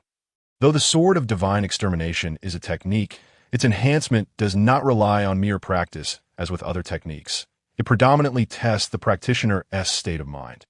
Ever since acquiring the sword of divine extermination, he had diligently cultivated yet made no progress. But upon the shift in his mindset, the sword of divine extermination had immediately manifested. Reflecting on this, Su Yuan slowly relaxed his grip, and the sword of divine extermination vanished without a trace. Yet at that moment, Su Yuan comprehended the path that lay before him, that he looked around and, unbeknownst to him, had arrived at his mother's loft. Gazing at the intact structure, a smile graced Su Yuan's face. As he intended to pay his mother a visit, whoosh, just as he reached the door, a figure obstructed his path. "Young master, halt." The newcomer spoke with respect. As Su Yuan recognized this person, it was the one who had escorted Su Xiaoxiao back after she had detoxified him. Though clad in a black cloak that obscured his stature and visage, the familiarity was unmistakable. His father had remarked, "This fellow is the strongest in the Su family, second only to him." "Am I not allowed to enter?" Su Yuan inquired with a smile. The figure nodded solemnly, stating, "The family head has decreed that no one may enter this loft, including me." Su Yuan was taken aback. The figure replied calmly, "The family head did not specify otherwise, with no further specification. It included him." Su Yuan nodded, silently commending the individual in his heart. Truly, he was his father's most trusted confidant. Having met an impasse, Su Yuan did not linger before the loft. Although he possessed the strength to force his way in, it was unnecessary. After offering a respectful fist salute, he departed from the loft. With such a guardian watching over his mother, he could rest easy. Now, he needed to contemplate how to assist the Su family in winning this battle for supremacy in Tianlin City. Though I have slain 4 foes of the Divine Mansion realm, this does little to alter the tide for the Su family at best. It merely boosts morale. The Li family still possesses a soul condensation realm beast. Su Yuan felt a headache coming on. Previously, he had seen Li Kedi leading a soul condensation realm beast to hunt a white fox. In this conflict between the Su and Li families, that beast had evidently not participated. The Su family could not withstand the combined might of 2 soul condensation realm opponents. Was that beast gravely injured in the last battle? Has it yet to recover? Impossible. The white fox could recover solely from my efforts. With the resources of the Li family, restoring that beast's strength should be quite manageable. Yet why had that beast refrained from participating in the battle between the Su and Li families? Suddenly, a flash of insight struck Su Yuan. I understand now, but soon after, terror flickered in his eyes, and he trembled, exclaiming, "This is bad." The Tianyin Mine. Chapter 29. Dugiyu in the Su family estate. Su Yuan pushed his speed to the limit, racing towards the Tianyin Mine. After piecing together all the events, he finally grasped the crux of this war. The Tianyin Mine. The true objective of the Qishao sect is the Tianyin Mine. The absence of the soul condensation realm beast indicates that the Su family has the backing of the Jinghong sect. The conflict between the Su and Li families can be viewed as a struggle for interests among the aristocracy. If that soul condensation realm beast were to participate, it would be tantamount to the Qishao sect challenging the Jinghong sect in this territory, nearly the heartland of the Jinghong sect. And such provocation would hold no prospect of resolution through diplomacy for any sect. It could be said that if that soul condensation realm beast were to appear on the battlefield between the Su and Li families, neither would survive in Tianlin City, even if the Li family were to emerge victorious. Once the news reached the Jinghong sect, powerful figures would undoubtedly come knocking for accountability. This is something the higher-ups of the Li family could easily deduce. Hence, the soul condensation realm beast could not possibly appear in this battle for supremacy in Tianlin City. Both the Li family and the Qishao sect understood that the soul condensation realm beast could not influence the outcome of the war. Yet that beast had inexplicably shown up outside Tianlin City. This discrepancy is certainly worth pondering. The Su Yuan contemplated two possibilities. First, the soul condensation realm beast from the Qishao sect is a contingency plan, a remedy for a change in strategy. Second, that beast has been arranged here to achieve a specific goal. Considering Li Kedi's pursuit of the white fox, Su Yuan leaned towards the latter. The Qishao sect requires a soul condensation realm beast to carry out their schemes in Tianlin City. The Li family initially had 6 warriors of the Divine Mansion realm, qualifying them to pursue the Su family relentlessly, leaving them in utter disarray. However, at such a crucial moment, the Li family has opted to seize the Tianyin mine. This hasty maneuver is clearly suspicious. After all, with the Su family's downfall, the Tianyin mine would ultimately fall into the hands of the Li family. It is merely a matter of time. Yet the Li family seems impatient to wait even that long. The Tianyin mine harbors something that the Qishao sect must acquire at once. Thus, they have pressed the Li family to focus their efforts there. Previously, I thwarted the Li family's plans. The Qishao sect is likely to act in desperation and deploy the soul condensation realm beast. Su Yuan was frantic, his expression dark as a storm cloud. Though these were merely his personal speculations, an inner voice resonated within him, affirming that this was the truth. Quickly, there's trouble at the mine, before Su Yuan could dash out of the estate. The anxious cries of the guards at the entrance reached his ears as Su Yuan dashed forward. What met his gaze was Su Changjia, drenched in blood, having fallen from his horse, while several guards rushed forward, panic-stricken to assist him. Third uncle. Su Yuan's heart jolted as he hurried to support him. Before he could inquire, the grievously wounded Su Changjia mustered his last breath, grasping Su Yuan's hand tightly, and urgently said, "Xiao Yuan, strong enemies have attacked the mine. You must hurry." The moment those words left his lips, the last flicker of life, sustained by sheer will, extinguished like a candle in the wind, he collapsed in Su Yuan's embrace, his wide-open eyes still betraying a fierce unwillingness even as he took his final breath. The warm blood soaked into Su Yuan's robes. Yet deep within Su Yuan's heart, an icy chill prevailed. "Take third uncle home," he uttered softly, as if afraid to disturb the souls of the departed. He yearned to roar, to lift his voice to the heavens. But the moment of utterance, it transformed into a calmness that belied the tempest within, his words flowing with an unruffled demeanor, as if this calamity bore no relation to him at all. Yet all could sense the undercurrent of turmoil, in the very next instant, as Su Changjia swallowed his breath. A terrifying killing intent surged forth from within Su Yuan, causing the surrounding air to turn frigid. The guards, under the weight of this murderous aura, felt as though their very souls were trembling. Without further ado, after entrusting third uncle to the guards, Su Yuan's figure erupted with a thunderous sound as he stepped upon the leaves of a spiritual artifact and rushed towards the mine. "You rascal, you've already regained your powers and didn't even inform third uncle. How many times has your father, that scoundrel, drowned his sorrows in drink with me?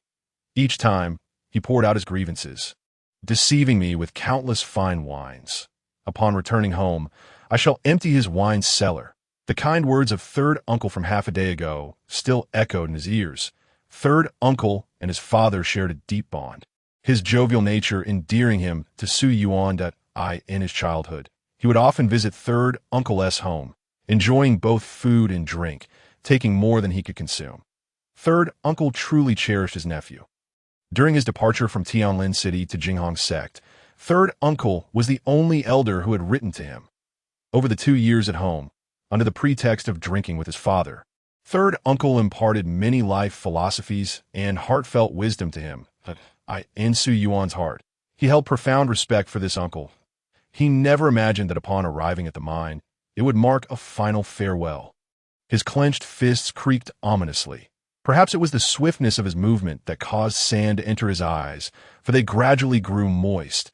Rage roared within him like a colossal dragon, surging towards the spiritual artifact with reckless abandon, unparalleled speed. Su Yuan transformed into a streak of light, traversing 100 yards in an instant. Within mere moments, he arrived at the mine. Corpses. The ground was littered with the remains of Su family cultivators. In a desolate area, he beheld Su Ninghao, impaled through the chest by a spear, pinned to the earth. Blood saturated the soil around the long spear. Not far off, 2 god-abode cultivators lay slain. One bisected at the waist. The other's head nowhere to be found. The entire mine was devoid of life. Well, that escalated quickly. A mocking voice suddenly echoed from within the mine. Su Yuan's eyes narrowed, and with the Xianyang sword already drawn, he unleashed a violent sword light towards the mine's depths. The sword light carried with it an inexorable killing intent, tearing through the air in an instant. The ferocious spiritual energy contained within was potent enough to annihilate a mid-stage god-abode cultivator in a heartbeat. Boom! A resounding explosion erupted as the entire mine was engulfed in a cloud of dust from the force of the sword light. Amidst the dust, a young man clad in a blue robe strolled forth leisurely.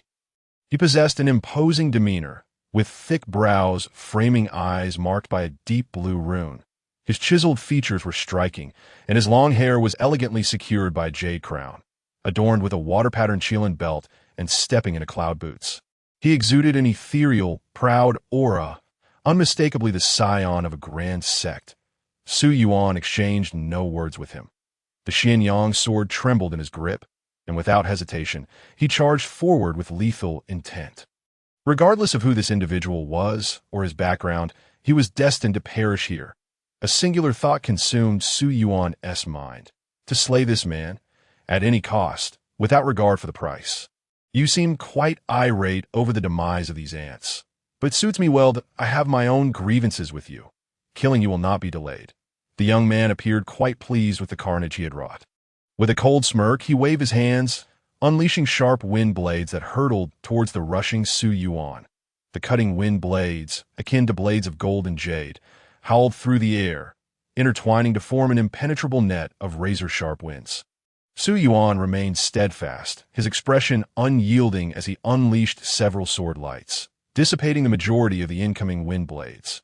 Nevertheless, a few grazed past him, leaving several wounds in their wake. 1,000 wind technique. One of the signature techniques of the Qi Shao sect, ranked among the upper echelons of the Xian grade. How does it feel? Are you familiar with this technique? Years ago, my elder sister fell to you. In her heart, demon lingered on. In the end, she perished while striving for the soul condensation realm. Today, you shall pay with your life for her demise. A murderous glint shone in the young man's eyes. His words sharp as blades, drawing upon the tempestuous winds. He conjured an invisible bow and arrow, seamlessly pulling back the string. The formless arrow shot forth like a thunderbolt, obliterating all in its path. Su Yuan sought no conversation, only the annihilation of this foe, avenging third uncle and the fallen Su family cultivators. His face bore no emotion, his expression chillingly calm, as the arrow approached at breakneck speed. He swung his sword downward with conviction. The blade struck true against the arrow, and a violent spiritual energy erupted, shredding the formless projectile into wisps of spiritual light that dissipated into the ether. Simultaneously, with a flick of his left hand, a long halberd materialized in his grasp. Without a moment's hesitation, as he seized the halberd, he hurled it with all his might. Just as the young man prepared to draw his bow again, he was forced to evade the incoming halberd. Seizing this opportunity, Su Yuan dashed forward, intent on closing the distance, that he understood that the 1,000 wind technique excelled in ranged assaults. In close quarters, it was rendered ineffective. The young man seemed aware of his own limitations, unwilling to afford Su Yuan the chance to engage in melee combat. With a swift motion of his hand, a whirlwind erupted, forcibly pushing Su Yuan back several feet. Simultaneously, the sky above coalesced into wind spikes, already locking onto Su Yuan's landing spot. As soon as his feet touched the ground, dozens of wind spikes surged downward, each targeting his vital points. A shimmering barrier suddenly enveloped Su Yuan, shielding him from the onslaught of wind spikes, a protective spiritual artifact. The young man scoffed, extending his hand to draw forth a snow-white longbow. After a few probing exchanges, he had discerned Su Yuan's strength. Indeed, as the Li family's wastrels had claimed, Su Yuan possessed the combat prowess of a late-stage god abode cultivator. But so what? He himself was a prodigy of the late-stage god abode realm. Equipped with numerous spiritual artifacts, today, if Su Yuan dared to approach, he had no intention of allowing him to leave alive. He aimed to offer Su Yuan's head as a tribute to his sister's spirit. The longbow brimmed with spiritual energy, inscribed with numerous runes of evident high caliber. He placed his fingers upon the bowstring and exerted slight force. An arrow formed rapidly from the gathered spiritual energy. The surrounding zephyrs converging to become part of the arrow. Break for me. With a low exclamation, he pulled the bowstring to its full moon arc, and upon releasing his fingers, the bowstring snapped back. Unleashing a cacophony of thunderous sounds, the immense recoil surged from beneath his feet, kicking up dust in a whirlwind. The runes upon the longbow shimmered brilliantly. The arrow shot forth, moving with the speed of lightning. A brilliant flash tore through the in the next instant. The barrier before Su Yuan erupted in a dazzling display of light. The flying arrow, akin to a meteor, bore down with tremendous force, colliding against the barrier. The protective light shone vividly as it buckled under the arrow's might, sinking deeply, a mere inch from piercing Su Yuan's chest. The overwhelming power drove him back several feet. Boom! The arrow's power was too formidable. The protective barrier conjured by the Minor Lord's command shattered in mere moments. However, in that fleeting time, Su Yuan discerned the arrow's landing point. His expression remained hauntingly calm as he extended his left hand, grasping at the arrow. Though his palm was shielded by spiritual energy, the moment he seized the arrow, the violent force tore at him, leaving his flesh mangled. The excruciating pain did not elicit a single frown from Su Yuan. He regarded the young man with a chilling detachment, his face devoid of expression, calm enough to instill fear. With a fierce grip, blood splattered as the arrow succumbed to the more potent spiritual energy within him, disintegrating into shimmering light that scattered into the universe. This shocking scene cast a shadow of gravity over the young man's countenance. Although the arrow had penetrated Su Yuan's protective barrier, he felt no joy. Rather, he was struck by an overwhelming sense of pressure as Su Yuan, with bare hands, crushed his arrow. Su Yuan was merciless.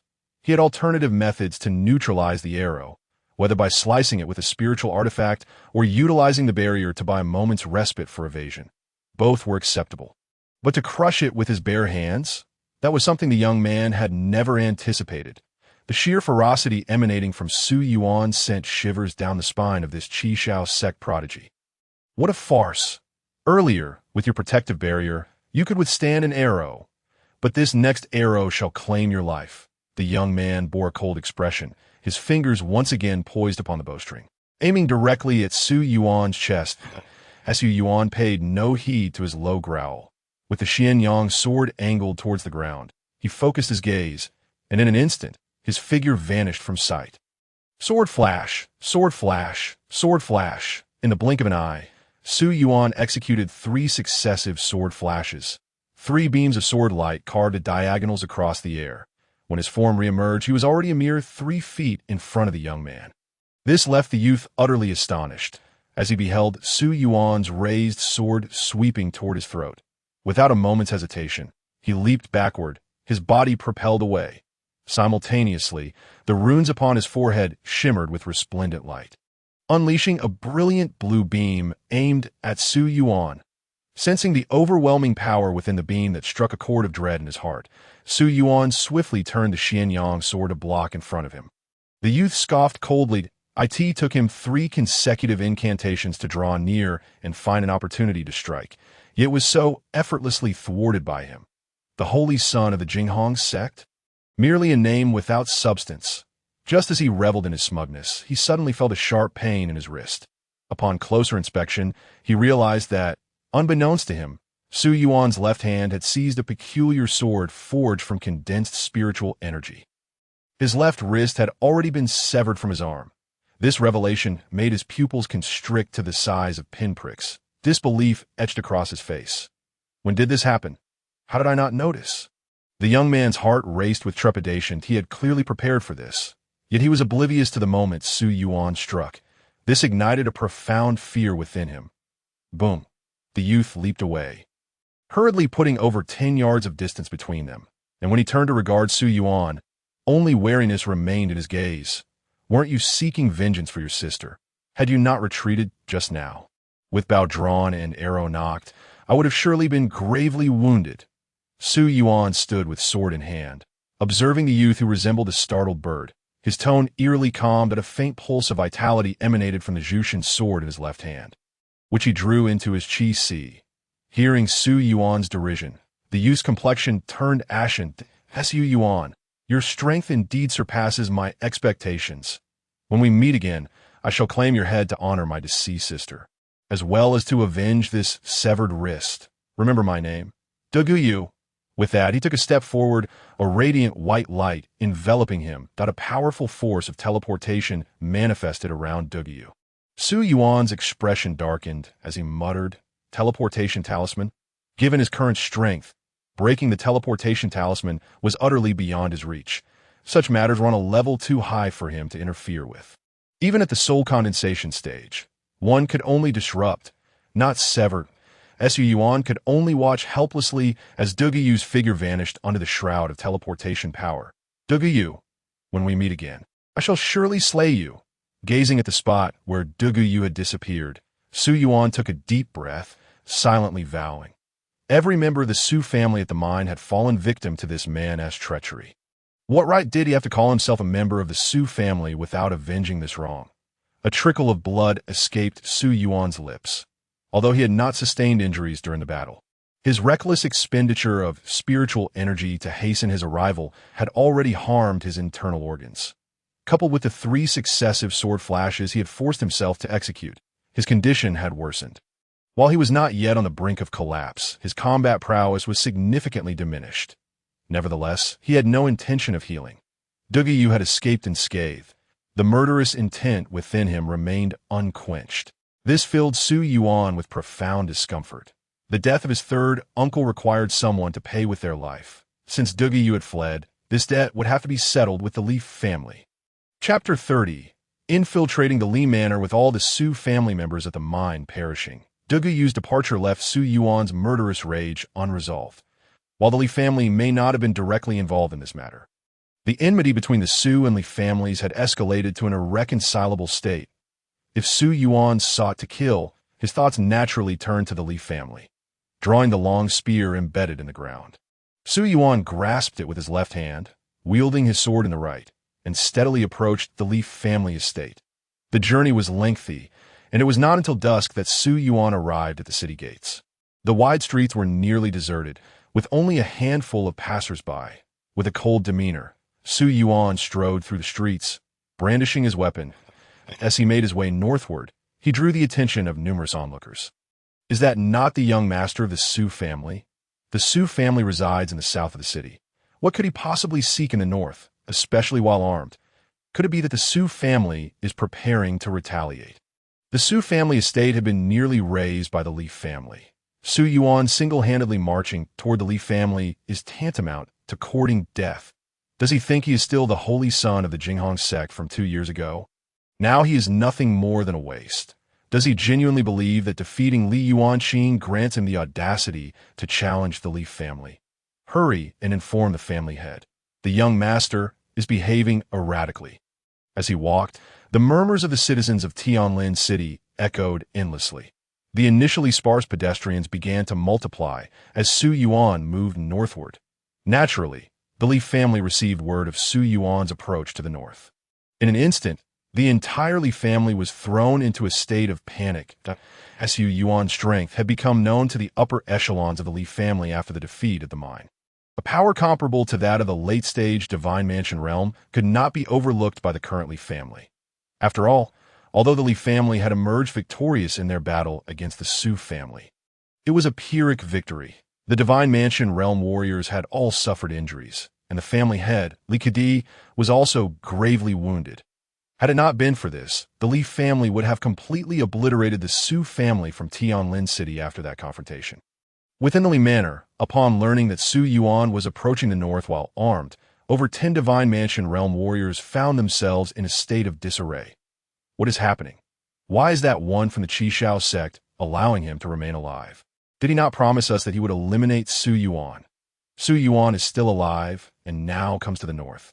This is clearly aimed at us. We are all injured. How can we confront him?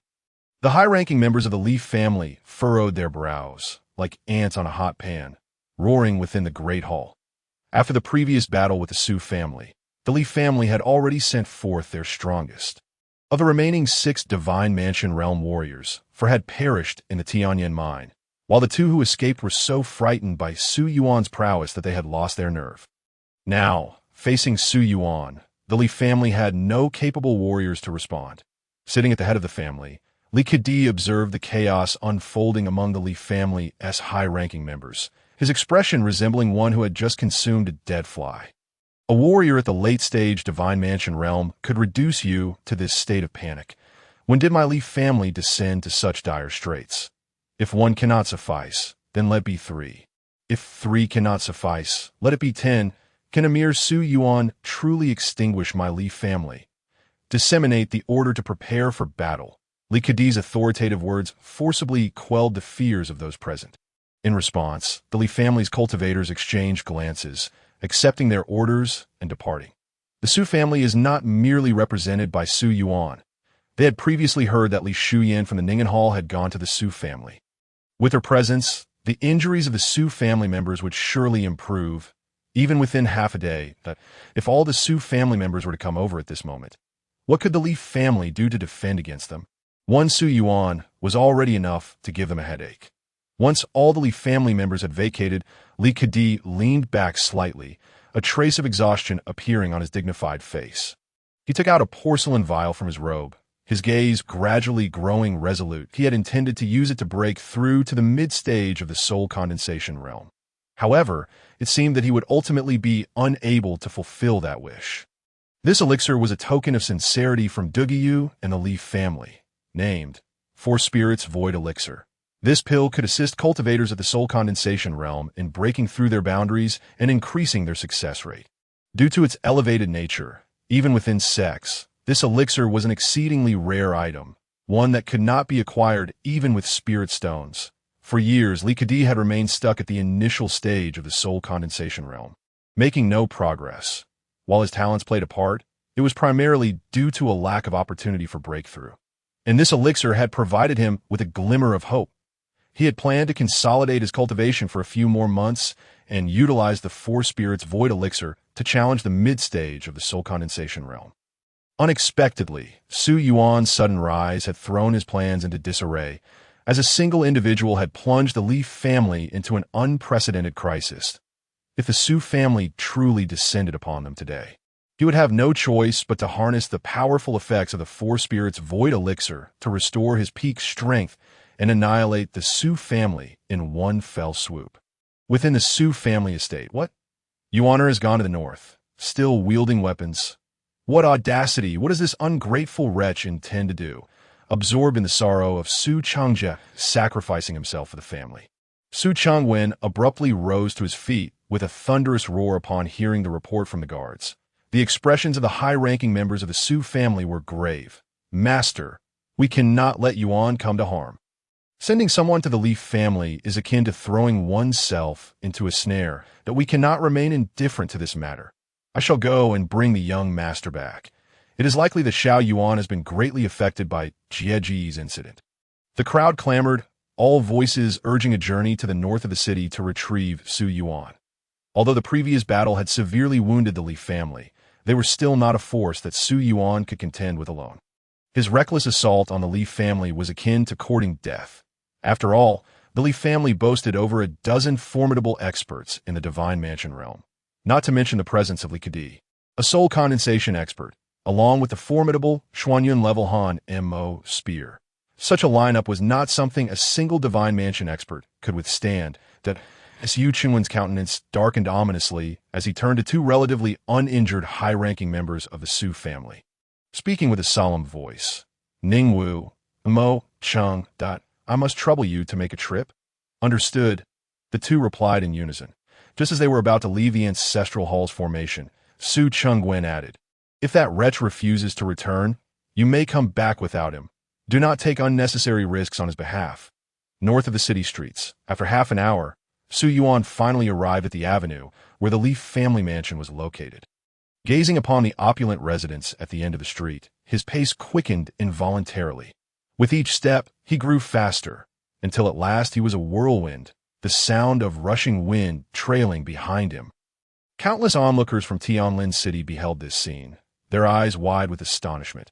Indeed, Su Yuan was truly intent on storming the Leaf family single-handedly.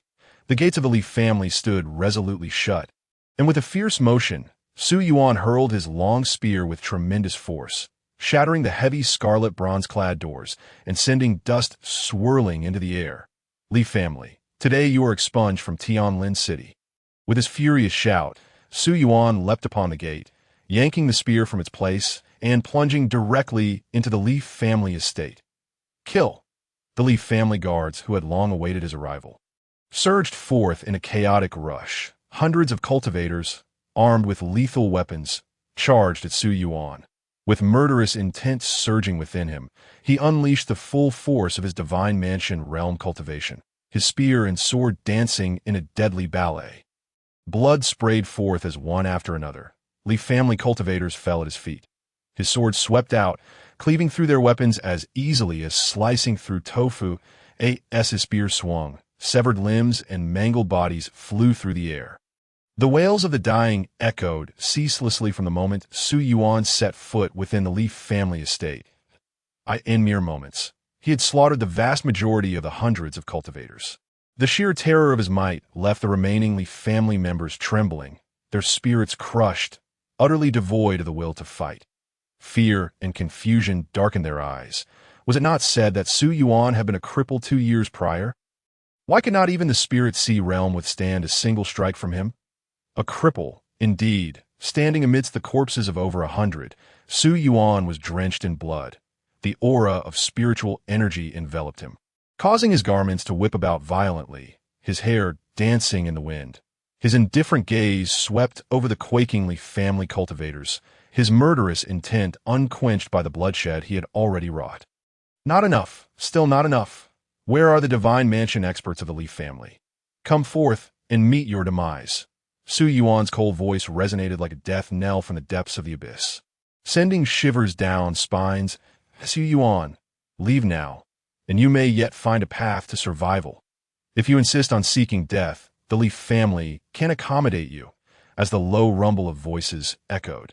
The Divine Mansion experts of the Leaf family finally revealed themselves. 13 Divine Mansion experts advanced in unison, channeling their powers to unleash a formidable pressure that bore down upon Su Yuan like an avalanche.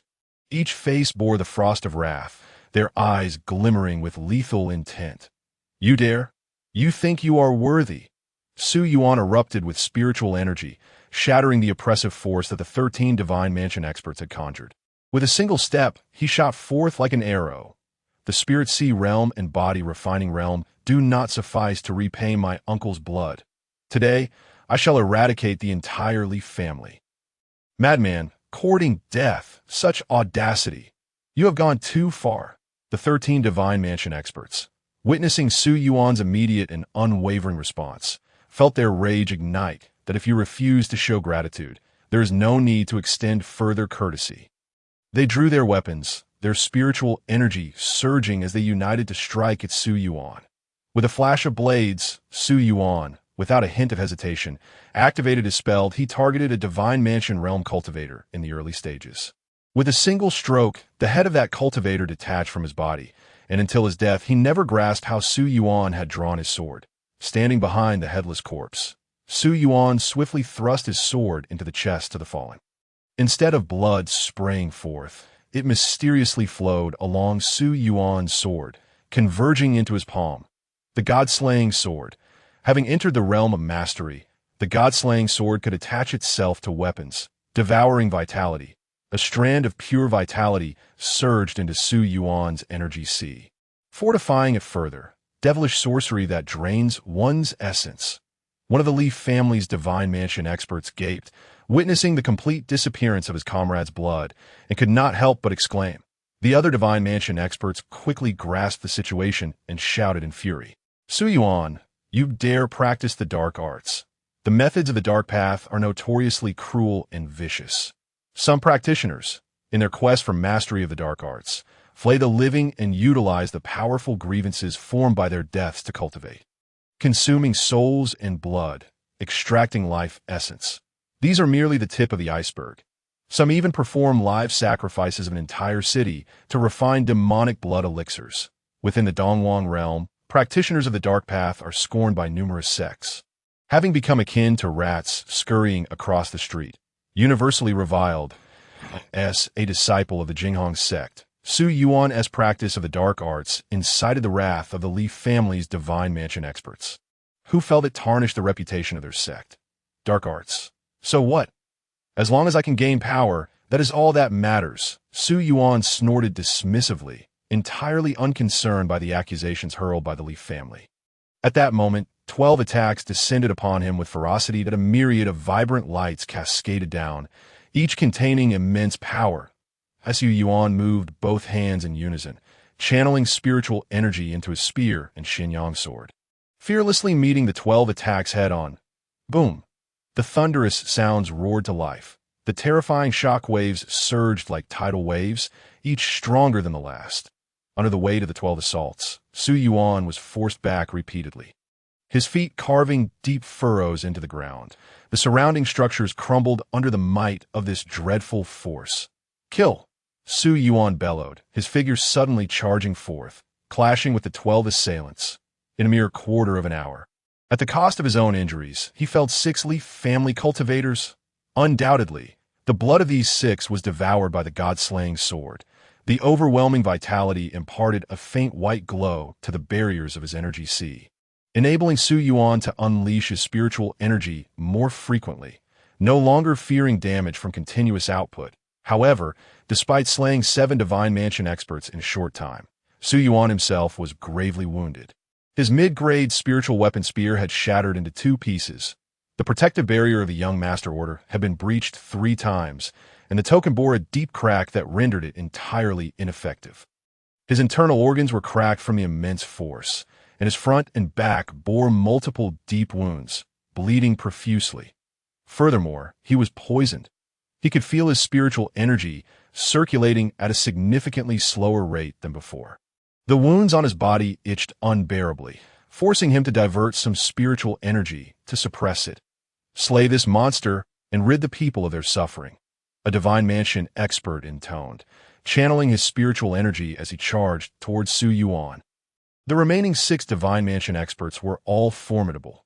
Among them, 4 mid-stage experts wielding spiritual weapons, while the other 2 were late-stage experts, albeit injured and not at their peak power. Su Yuan swallowed a healing elixir and, gripping the Xinyang sword, advanced to meet the late-stage divine mansion expert charging at him. That individual wielded a folding fan, each swing stirring a veil of spiritual energy. This veil was toxic. Su Yuan had already experienced its effects. The poison coursing through his body was acquired during their previous encounter. If he continued to engage, the poison would accumulate further. Su Yuan waved his hand, casting several talismans towards the approaching figure. These talismans had been prepared for him by his father, and he had already used many during previous hunts for demonic beasts. The few he threw now were all that remained in his stockpile. As the talismans ignited in the air, they transformed into 3 snow-white long swords, charging at the elderly man wielding a folding fan.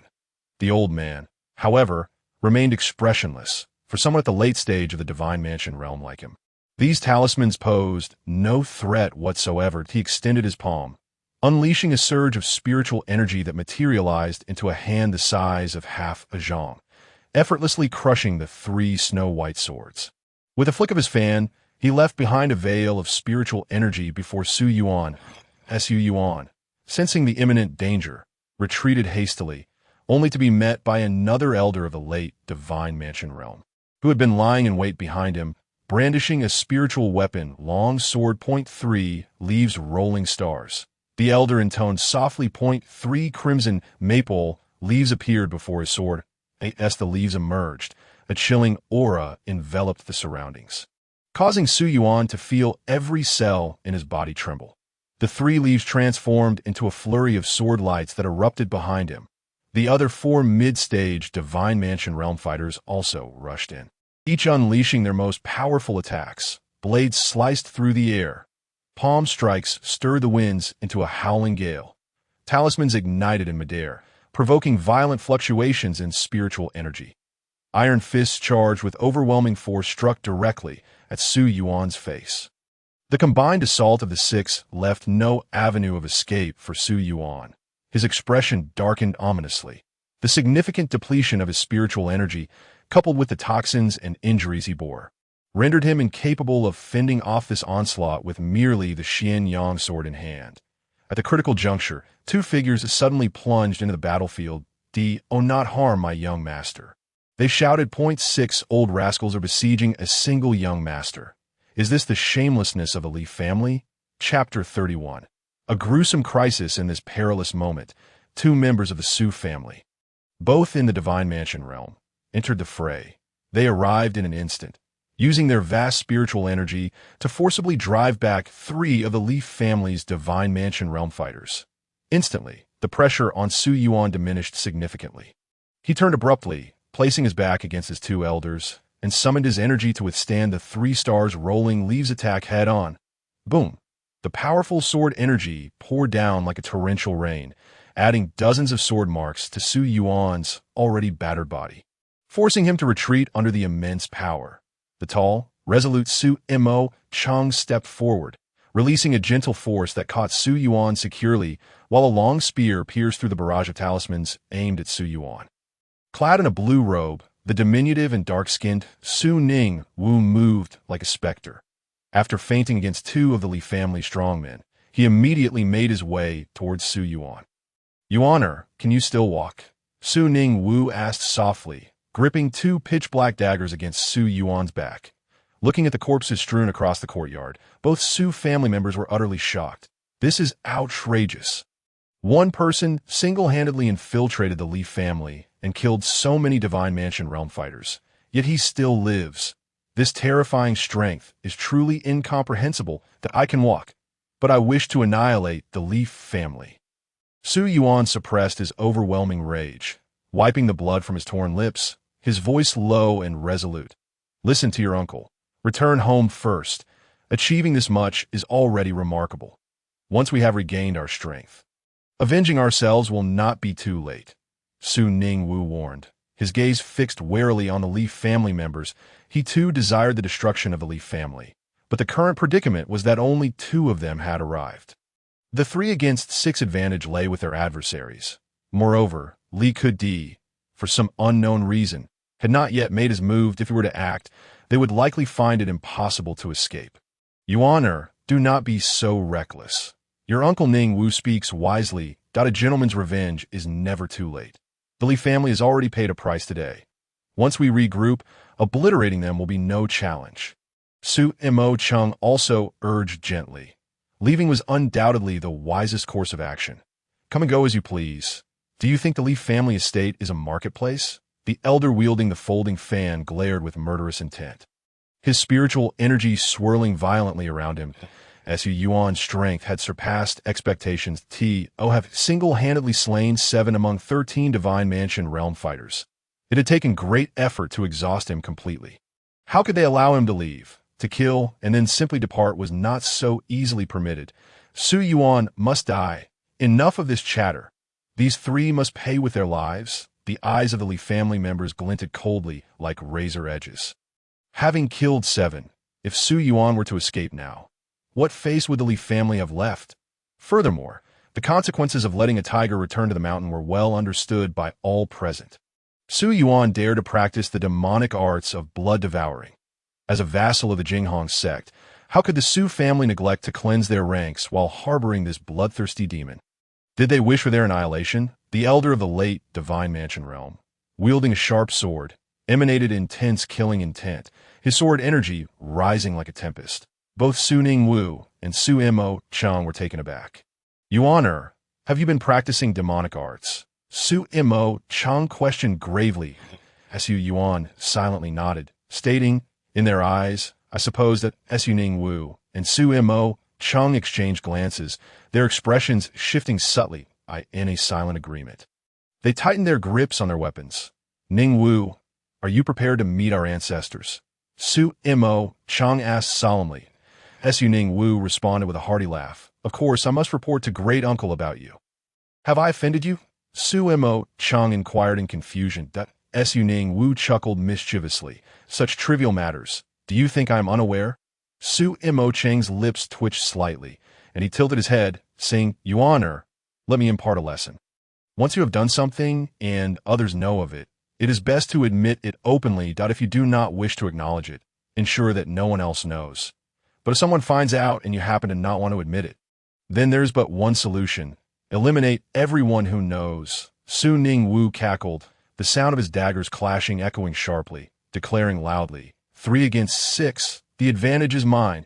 Mo, Chung, let us strike. With that, their figures shot forth, facing the 6 Divine Mansion realm fighters of the Li family. The two showed no signs of fear as they wielded their weapons. It was evident they were prepared to fight to the death. Su Yuan felt a warmth in his heart. To suppress the truth of his practice of demonic arts. His 2 uncles were willing to go to any lengths to eradicate the Li family's cultivators.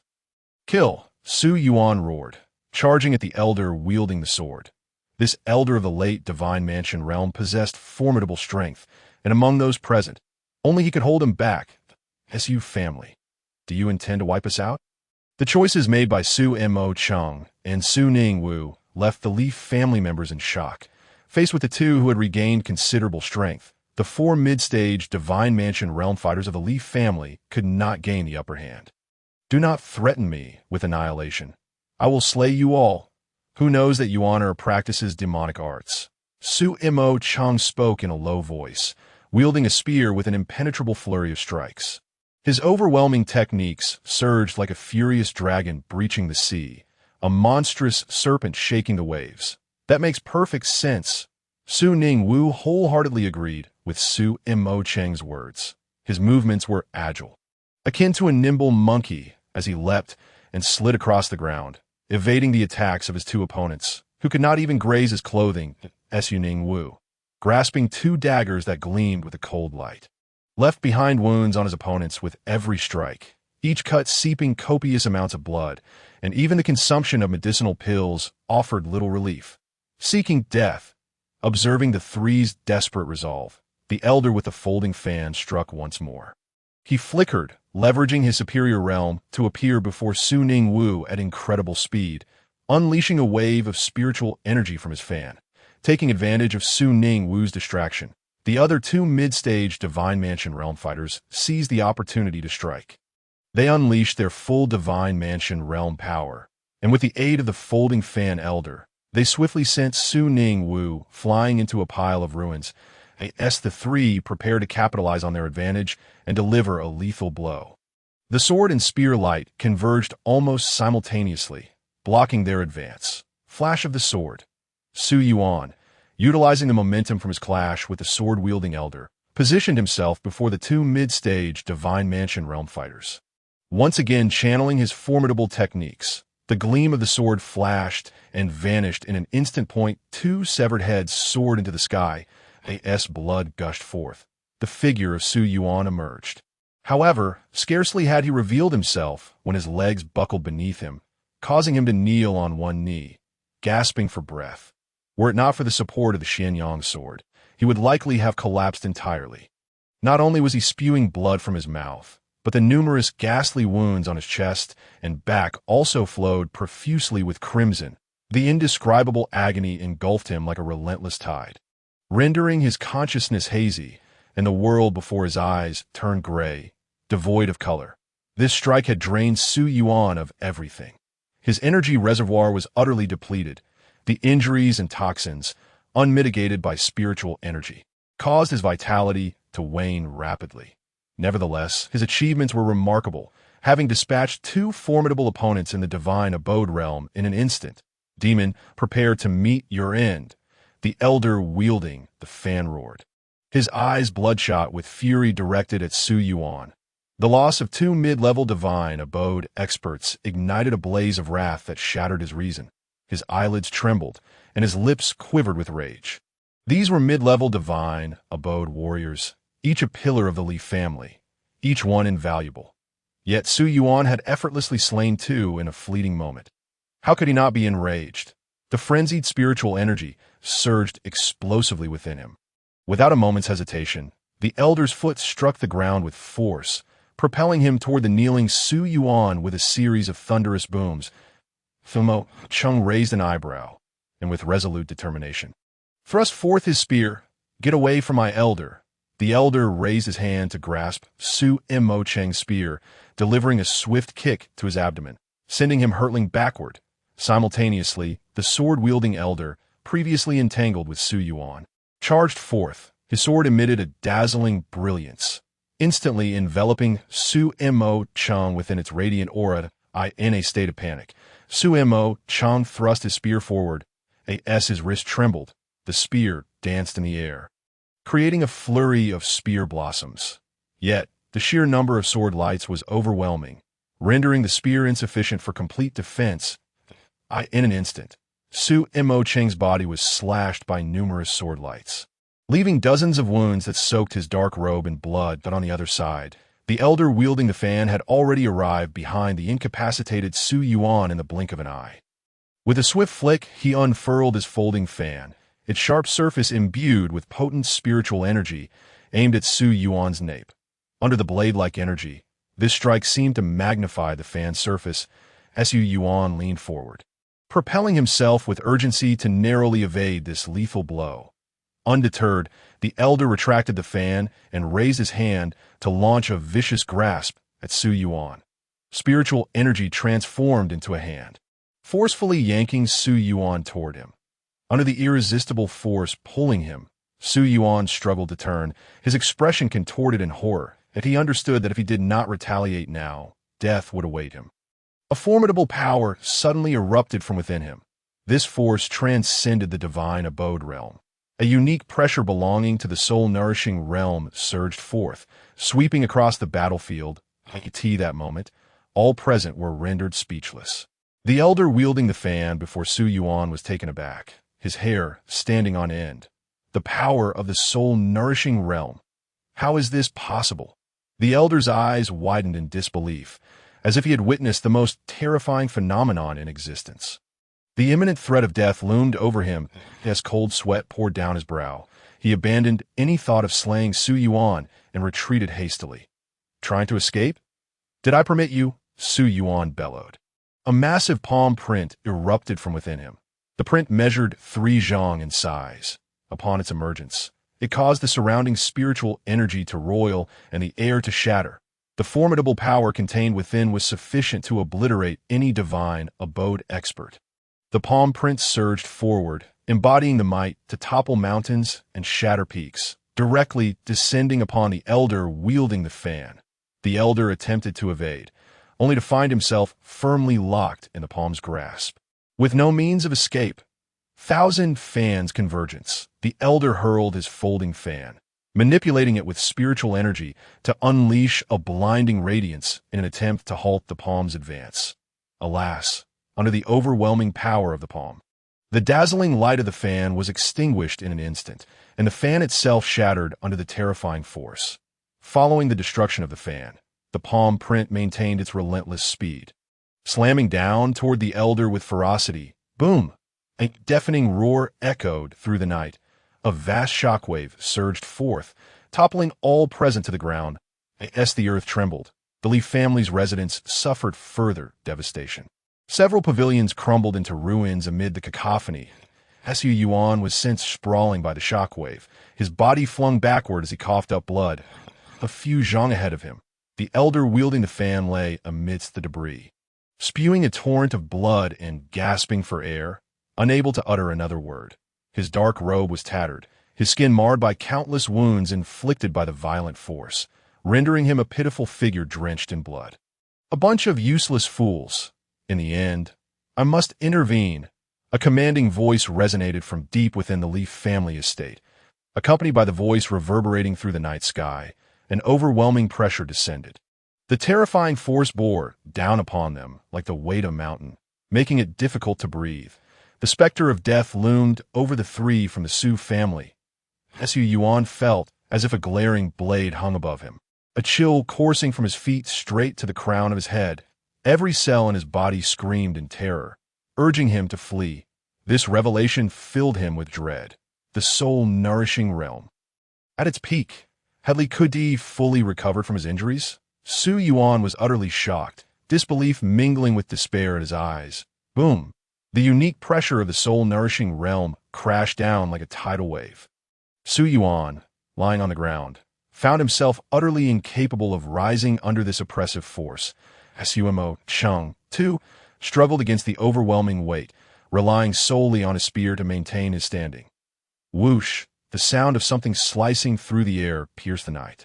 Before Su Yuan's horrified gaze, Li Kudi descended like a meteor, landing before him.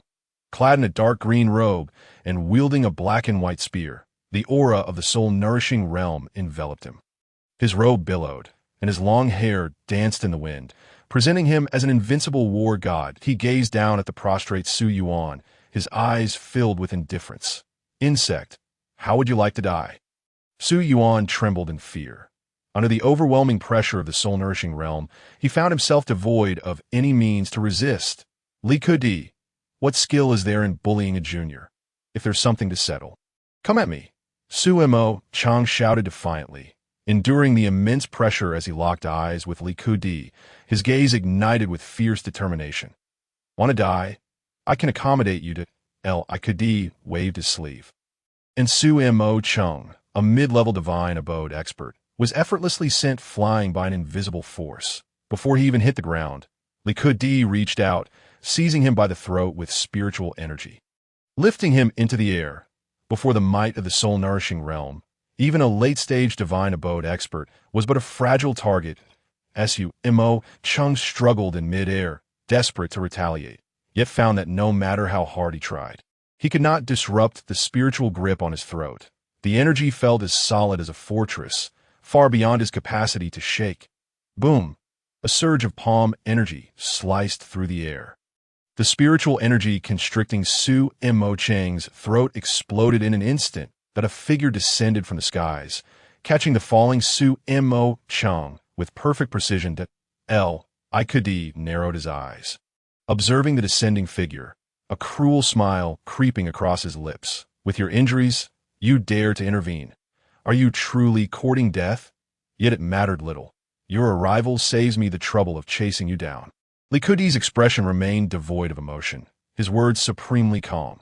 The figure that floated down gracefully was none other than Su Chengwen, the head of the Su family. Su Yuan's eyes widened in disbelief as he lay on the ground. His mind a cacophony of confusion. Wasn't my father sealed by Li Shuyua's pills? How could he possibly be here? Enough with the idle talk. Today, either you die or I perish. As Su Chengwen imparted a surge of spiritual energy to Su Mo Chang, a smile gracing his face as he said, I warned you not to risk your life for that ungrateful child, but you both refused to listen, patting Su Mo Chang on the shoulder. Su Chengwen's expression was warm and reassuring. With that, he turned to Li Kudi and said calmly, a battle in the heavens? Li Kudi sneered, since you've come seeking death, I see no reason to refuse. As the words fell, both figures stepped forward, their immense spiritual energy surging forth as they soared into the sky. Chapter 32. Enhanced Fury Pill. By utilizing the divine abode forged within the Sea of Qi, one can breach the confines of the conscious sea, establishing a connection between the divine abode and the soul. Through the nourishment of spiritual energy from the divine abode, the soul continuously expands. A process known as soul condensation. Those who step into this realm possess the ability to create a perfect closed loop of their own spiritual energy, truly transcending the mundane.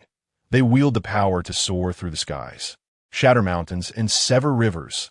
The casual strike of such a formidable being harbors immense might. At this moment, above the Li family estate, dazzling radiance illuminated half of Tianlin City. The violent clash of boundless spiritual energy erupted with a thunderous roar. Echoing through the air, a terrifying shockwave stirred a tempest in the sky. The inhabitants of half the city could feel the ferocity of the spiritual energy above, should this power erupt on the ground. Houses within a 10-mile radius would be reduced to rubble. Su Yuan furrowed his brow, gazing at the battle in the sky, his face etched with concern. Suddenly, his vision was obscured by a swath of white fabric. It was a moonlight-white, sheer long dress. As the ribbon swayed, they revealed two long, fair thighs, gazing upward. After traversing a stretch of flat ground, two plump, rounded peaks emerged, and at the end of his line of sight was a visage veiled by delicate gauze. Who else could it be but Li Shuya? Leaning slightly forward, her star-like eyes scrutinized Su Yuan, her brows knitted in worry as she softly spoke. This injury is far worse than the last. As she spoke, she crouched down, sighed softly, and began to examine Su Yuan's body. What has happened to my father? Did you not say he could no longer fight? Su Yuan inquired solemnly as he lay on the ground. Li Shuya, with practiced ease, unfastened Su Yuan's clothing, retrieved her medical kit, and began to administer needles and medicine. He implored me to use the 9 needles to open the acupoints, awakening all his latent potential. In this battle, even if he survives, his cultivation will be ruined. Her tone was calm, her hands never ceasing their work. Su Yuan was taken aback. His mind was engulfed in a cacophony of thunderous thoughts, rendering him incapable of rational thought. Even if he survives, his cultivation will be ruined. In other words, even if he wins this battle, his father's cultivation at the soul condensation realm will be irretrievably lost. A sense of unease washed over Su Yuan as he murmured, "How much certainty does he have?" In truth, he had already formed an answer in his heart. Certainty? Currently, Li Kedi had inexplicably regained his peak strength.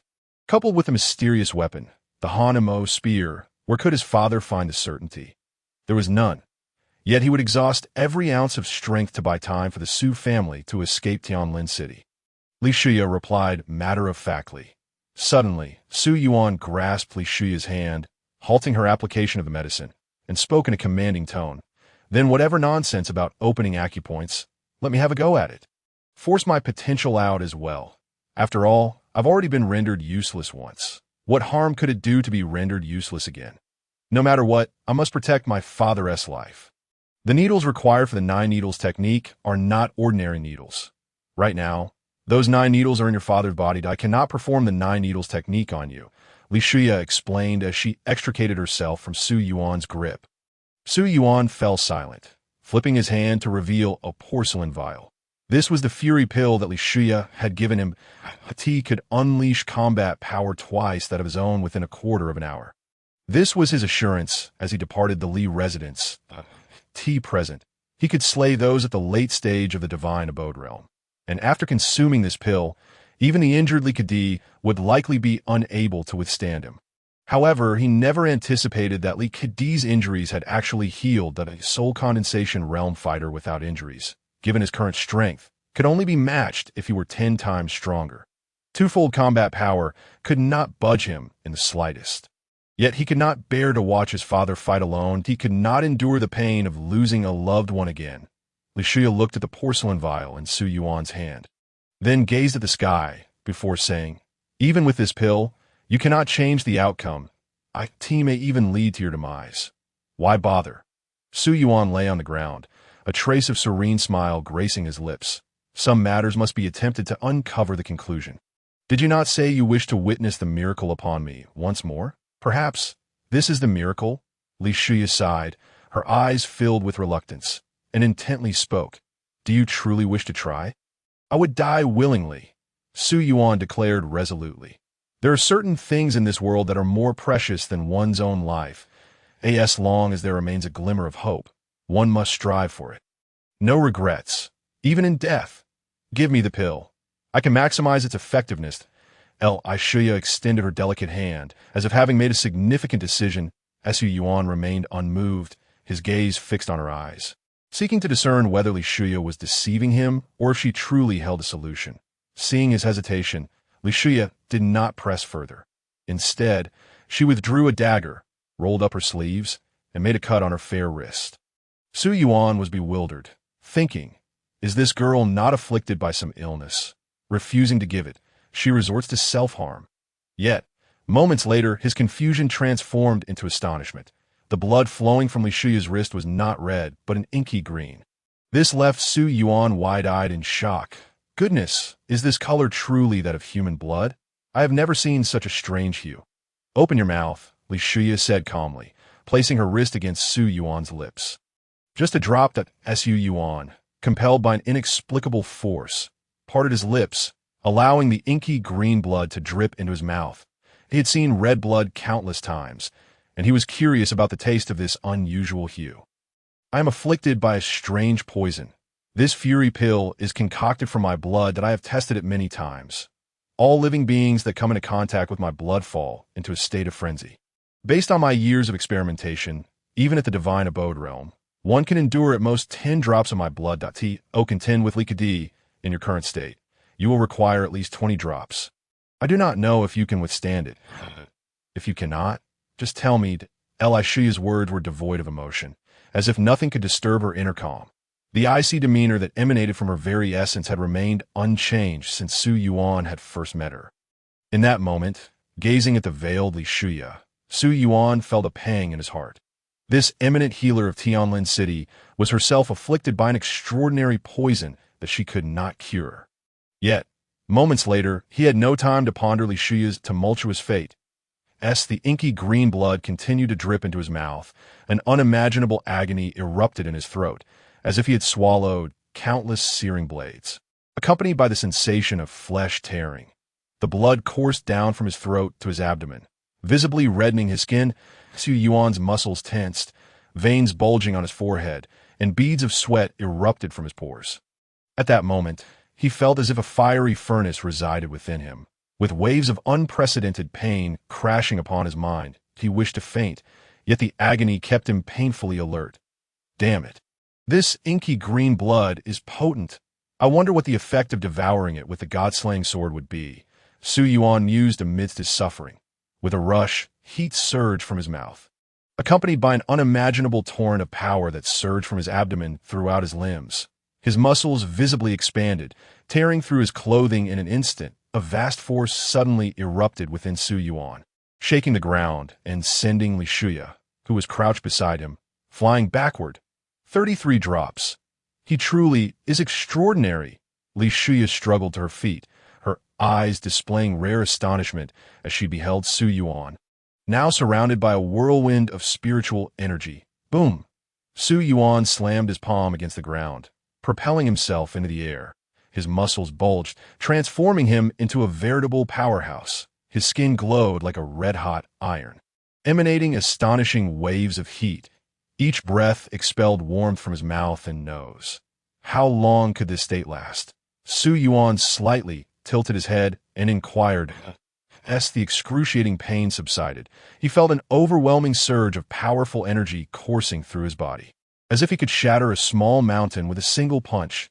Though he had not yet reached the soul condensation realm, he was infinitely close. I do not know, Li Shuya replied, propping herself up and shaking her head in confusion.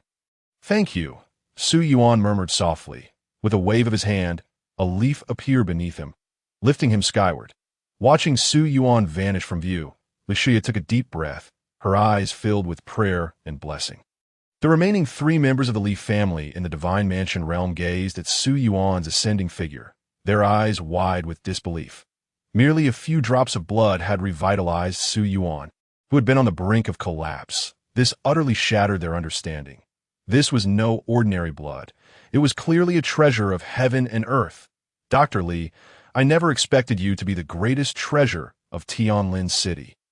The elder, wielding a long sword, looked at Li Shuya with eyes brimming with greed and fervor. If such a person could be controlled by the Li family, they would undoubtedly become the most formidable vassal force under the Jinghong sect in the years to come. Su Imo City flickered and instantly appeared before Li Shuya. Pointing his spear at the elder, he coldly declared, Old man, I, the head of the Su family, have arrived, and the other Divine Mansion members are on their way. Try touching Li if you dare. The elder chuckled disdainfully. As long as she's in my grasp, what is there for the Su family to fear? He laughed heartily, envisioning the glorious future of the Li family and himself. With a sudden chill in his gaze, the elder unleashed a surge of spiritual energy. his feet striking the ground as he shot towards Su-Mo City like an arrow. Mo City's expression darkened as he swiftly shielded Li Shuya behind him, his long spear blooming with lethal intent to counter the Elder's assault. The other two mid-stage Divine Mansion members understood the Elder's intentions and charged forward with their weapons drawn as long as they captured Li Shuya. The war between the Su and Li families would leave no possibility of defeat for the Li family. The Elder was already in the late stage of the Divine Mansion realm. Su-Mo City alone could not withstand him. Once the other two joined the fray, he would be utterly outmatched. After a frantic exchange, the Elder found an opening, swiftly piercing Su-Mo City's shoulder with his sword and sending him flying. Just as the Elder was about to deliver a lethal blow, Li Shuya calmly stated, "If you lay a hand on him again, you will receive nothing but a corpse." The Elder halted, sneering, "Do you believe you have a choice while in my grasp?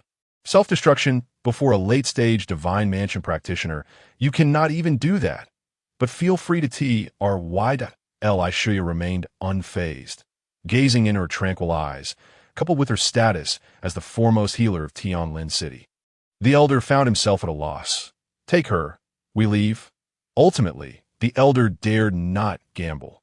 The art of healing and the art of poison complemented each other as the highest healer in Tianlin City. If Li Shuya truly wished for death, he might find himself powerless. What he sought was not merely a corpse. After all, the blood of the living could regenerate infinitely, while the dead retained only a meager amount. The balance was clear, provided one was not a fool. Release Dr. Li. Amidst the ruins, Su-Mo City struggled to rise. His figure swayed precariously, standing itself becoming a challenge. Yet his gaze remained resolute, his long spear waveringly pointed at the three Divine Mansion practitioners of the Su family.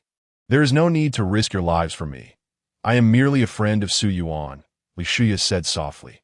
After a moment, as if recalling something, she gazed up at the thunderous sky and instructed, "If Su Yuan is still alive, let him bring the items we traded to the small village 30 miles south of the city, find Shinrazuo's tombstone, and tell him, that is the money for the steamed buns I promised him years ago." After speaking, she glanced at the three Divine Mansion members and added, "Are you not leaving yet? The Su family will be here shortly." Upon hearing this, even the three Divine Mansion members of the Li family looked astonished. This Li Shuya was actually considering their safety. For a moment, all three questioned whether they had misheard. "Leave," the Elder furrowed his brow, not contemplating further, signaling the others to take Li Shuya as the four vanished into the thick night. In the sky above, the thunderous roars persisted. Ikadi, wielding the Han-Mo spear, engaged both Su Yuan and his father in combat, yet he showed no signs of faltering. He was equally astonished. Just moments ago, Su Yuan had been on the brink of exhaustion. Why? In an instant had he not only regained his combat prowess, but also surged in strength to the point of matching him. What astounded him further was Su Yuan's possession of a flying spiritual tool, granting him the ability to fight in the air. Though his movements were not as agile as those of a true soul condensation practitioner, their synergy with Su Changwen significantly increased the pressure on Li Kedi. "Yuaner, fall back," Su Changwen called out, thrusting both palms forward and unleashing a terrifying wave of energy towards Li Kedi. Instantly, Su Yuan, entangled with Li Kedi, activated the leaf beneath him, retreating to the side. The energy surged towards Li Kedi, propelling him back dozens of feet. As the long spear trembled, white light erupted from its shaft, shattering the incoming energy. Dragon of the Abyss, Li Kedi spun his spear, releasing a torrent of terrifying spiritual energy, which coalesced into a snow-white dragon several feet long. The dragon's pristine scales shimmered, and, as it manifested, the surrounding air turned frigid. A menacing aura radiated from the snow dragon, creating a series of sonic booms in the air.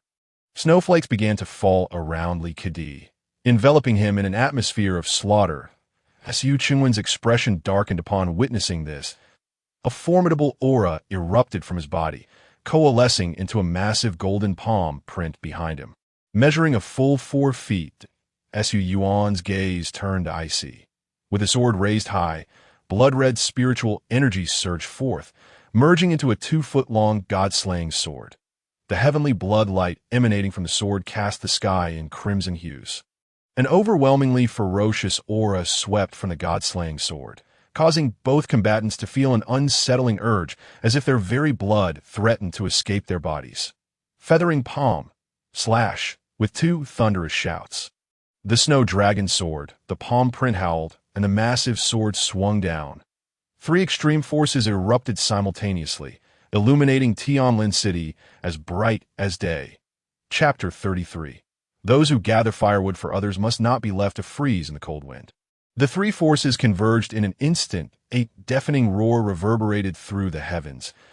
A terrifying force swept across the universe. The entire Tianlin City trembled under this force. A massive sphere of light suddenly appeared above the Li residence, its dazzling radiance illuminating the dark sky. Countless spiritual energies erupted from the sphere, resembling a grand firework explosion. The winds howled, and the sky changed color. Waves of energy rippled outward, and the continuous booming sounds drew the attention of countless cultivators. In the sky, the snow dragon, palm print, and giant sword continuously intertwined and dissipated. Boom! A cataclysmic explosion shook the heavens and earth. A terrifying energy sphere, dozens of feet in size, suddenly detonated, casting brilliant light across the land. Unmatched power surged outward from the epicenter of the explosion. The three combatants were all pushed back 100 feet by the force. Su Yuan, transformed into a muscular figure, tasted blood in his mouth, the corners of which began to bleed. The leaf beneath him swayed precariously, and the xianyang in his hand trembled violently, the runes inscribed upon it dimming. Clearly, this strike was nearly beyond the limits of even a top-grade spiritual tool. Father, we must conclude this swiftly. Su Yuan sensed his condition declining. Pain began to throb throughout his body, and he worried that he could not maintain this state for long. And no need for you to say. Su Chunwen's brows knitted tightly. He had drawn upon his own potential to gain strength. Elisha had warned him. The 9 needles of the acupoint could last at most a minute and a half. Beyond that point, what would be exhausted would not be potential, but life itself. He had been battling Li Kedi for nearly 2 minutes now. With each action, he felt the inexorable passage of his life. Within the next half-minute, he must eliminate this opponent. Su Chunwen's voice lowered. Half a minute is my limit. There is no time left. The final strike will determine life or death. Su Yuan shook his head, rejecting his father's words. The pain intensified. He felt his strength waning with each passing moment. All right. Su Chunwen also discerned the instability in Su Yuan's condition and promptly acquiesced to the proposal. The two, in perfect synchrony, began to marshal all their strength, preparing for a desperate strike. Life or death. This move would determine their fates. Would a single strike truly decide their destinies? Such a notion was sought after but elusive. Li Kedi, wielding the cold ink spear, sensed the surging, formidable power emanating from both individuals. His expression tinged with disdain, he suddenly directed the spear towards the heavens, an overwhelming spiritual energy erupting from within him. His robes billowed, and his long hair danced wildly. As his momentum surged, he stood amidst the cosmos like a war god, exuding an aura that oppressed the heavens and shook the universe with an imperious gaze. He surveyed the skies, looking down upon all.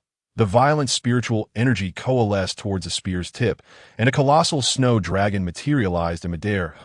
It stretched an impressive 10 zhang in length, its vast eyes radiating an air of superiority over all beings. The chilling aura emanating from its body seemed to possess the power to freeze everything, encapsulating the essence of an unrivaled force. The overwhelming dragon might was unassailable, unyielding. On the other side, a mountain of 10 zhang materialized behind Su Chunwen. Its profound and weighty aura swept across the heavens, imparting a sensation as if it could suppress the world and shatter the cosmos. Su Yuan's expression grew grave as he endured the excruciating pain coursing through his body. The xianyang sword held firmly against his chest. The ethereal figure of the god-slaying sword flickered around the elongated xianyang sword. Ultimate power was compressed, and compressed again, all converging into the xianyang sword, causing this exquisite spiritual weapon to emit a series of piercing sword cries. Unlike the outwardly unleashed auras of Li Kedi and Su Chengwen, Su Yuan reigned in all his strength. Only the sword his grasp shone ever more brilliantly. Li Kedi leapt into the air, positioning himself atop the colossal head of the snow dragon. He spun the spear, its tip pointed towards Su Yuan and his father, a murderous intent blazing in his eyes. In the next instant, accompanied by Li Kedi's unparalleled roar, the snow dragon, infused with boundless might, surged towards the two. Divine dragon break. Su Chengwen's gaze sharpened, veins bulging on his forehead, seemingly enduring immense agony, as he beheld a massive snow dragon diving towards him. He swung his palms, and the immense mountain suddenly soared into the air. It aimed to suppress mountains and rivers. The snow dragon and mountain collided instantaneously. The heavens trembled violently as a terrifying force erupted. Accompanied by blinding radiance, the snow dragon unleashed its immense dragon might, while the mountain crumbled under its overwhelming power. Despite Su Chengwen's desperate resistance, he could not halt its advance, and within mere moments, the mountain shattered, with the snow dragon hurtling downwards to devour the blood-spitting Su Chengwen. Faced with the rapidly approaching colossal snow dragon, Su Chengwen's body trembled involuntarily. In a daze, he seemed to glimpse his great-grandmother. At the critical moment, Su Yuan swung his sword, his figure slicing through the fabric of reality. The sword flickered, whooshed out a beam of sword light, suddenly sliced through the sky. He appeared before the snow dragon's head, as if teleporting. The Xianyang sword erupted with boundless sword radiance, the blade firmly pressed against Li Kedi's cold ink spear, halting the roaring snow dragon in its tracks. The ultimate forces collided once more. A terrifying shockwave transformed into ripples that continuously surged through the sky. Li Kedi's eyes turned icy as his power surged, rendering the snow dragon even larger and more formidable. Die for me. Su Yuan roared, unleashing a torrent of power recklessly. Bang, bang, bang. His muscles ruptured under the strain, blood spraying into the air. The excruciating pain enveloped Su Yuan, yet he gritted his teeth, refusing to take a step back. Behind him stood his father. Even at the cost of his own life, he would not hesitate. Even if death awaited him, he would die before his father. This battle allowed for no retreat. Su Yuan emitted a frenzied roar, his muscles tearing apart inch by inch. In his hand, the Xianyang sword crackled ominously beneath the cold ink spear. Boom! The sound of cracking metal resonated from the Xianyang sword. This exquisite spiritual weapon ultimately struggled to withstand the divine artifact, and a crack appeared along its blade. As the fissure manifested, it rapidly spread like a spider's web. With a sharp sound, the Xianyang sword shattered, leaving only the faintly visible god-slaying sword, still desperately resisting beneath the cold ink spear. In such a powerful clash, Li Kedi's grip on the spear also drew blood. That blood, washed away by the violent spiritual energy, slid down the spear and onto the god-slaying sword. When the first drop of blood was consumed by the god-slaying sword, it seemed to be infused with vitality, and the eerie eyes upon its blade appeared to awaken. As those eyes spun, the entire god-slaying sword erupted with a torrent of bloodlight. A tremendous devouring force suddenly erupted from the god-slaying sword, causing Li Kedi's grip to bleed as if a dam had burst, an unending stream of blood flowing from the wound, consumed by the god-slaying sword. This scene left Li Kedi wide-eyed, sensing the strangeness of the sword in Su Yuan's hand. He decisively released a thread of weak spiritual energy to cover his wound, attempting to staunch the bleeding and simultaneously sever the connection between his blood and that strange sword. However, this proved futile. The bloodlight on the god-slaying sword erupted, easily shattering that fragile spiritual energy. As he saw his blood about to flow towards Su Yuan once more, Li Kedi was thrown into a panic. He had to expend more spiritual energy to prevent his blood from being absorbed by Su Yuan's sword. However, this weakened the power within his spear considerably, causing the snow dragon outside, Li Kedi's body, to shrink significantly. Su Yuan's eyes sparkled with unprecedented brilliance. At that moment, he seemed to forget all pain. He could win. He could truly win. Upon seeing the glimmer of hope for victory, Su Yuan's formidable willpower extracted every ounce of strength from within him. Die for me, surpassing his limits. He pushed himself to the pinnacle. The god-slaying sword in Su Yuan's hand erupted with a torrent of bloodlight, transforming into a crimson sword beam that slashed across like a crescent moon. Whoosh! The red sword light flickered in the sky. With this strike, the world fell silent. The cosmos lay at peace. All roars, all brilliance, all turbulence were quelled by the fleeting glance of this sword light. The mighty snow dragon, under this strike, emitted a reluctant wail, dissipating into ethereal light. El-Ikadi, who had gazed down upon the world like a war god, was cleaved in two by this sword. The astonished Su Changwen was sent flying backward. Utterly taken aback, he had thought this battle was certain death. Yet unexpectedly, Su Yuan had managed to slay Li-Kadi with a single strike. The divine palace slash condensed the soul. How astonishing! After unleashing this sword strike, all of Su Yuan's strength was entirely drained, the god-slaying sword in his hand dissipating into spiritual light, while the leaves of the spiritual artifact beneath his feet swiftly returned to palm-sized proportions. Devoid of anything to support him, Su Yuan fell freely from the sky as Yu Qingwen's figure flickered, catching him securely in his embrace, straining against the side effects of the 9 needles crossing apertures as he rushed towards the ground. Su Yuan returned to his former appearance, no longer the muscular warrior. His body bore no unblemished spots, with spiderweb-like lacerations crisscrossing his form, blood seeping from the wounds as Yu Chengwen looked upon Su Yuan, who appeared to have endured a torturous execution. With a heart-wrenching pain, his eyes misty. "Father," Su Yuan smiled, attempting to utter something. Yet upon speaking a single word, darkness engulfed him, and he lost consciousness. "Father is here. Father is here. Yuan, hold on. Father will take you home to heal." Su Chengwen, somewhat flustered, took a while to realize he needed to retrieve a large pill from his storage ring, shoving it into Su Yuan's mouth without hesitation. After completing this, Su Chengwen could no longer withstand the side effects of the 9 needles crossing apertures, spewing blood as he collapsed to the ground. Head of the family! Head of the family! The members of the Su family, who had been observing the battle, rushed over at this moment. At all costs. "Save Yuan!" Su Chengwen instructed before fading into unconsciousness. The following day, the entire Tianlin city erupted in commotion. The Li family had been annihilated, and from henceforth, Tianlin City would honor the Su family. Countless voices in the streets expressed their astonishment. "What? The Li family has been destroyed? When did this happen? How come I had no idea? Are you a dead pig? Didn't you hear the roar last night? They say it was the battle of the soul condensation realm. Last night, the battle between the Su and Li family soul condensation realm determined the outcome. Now the Li family no longer exists. Nonsense. You're spouting rubbish. You don't know the details of the incident and are just babbling here. Do you know who destroyed the Li family? It was the young master of the Su family. Su Yuan, you didn't see it yesterday. That young master Su Yuan wielded a halberd in his left hand and a sword in his right, entering through the city gate and heading straight into the Li residence. Stop, stop, stop. Can you speak with a bit of credibility? Su Ji's young master, Su Yuan, is nothing but a useless person. Isnt. He has been incapacitated since 2 years ago. What he said is indeed true.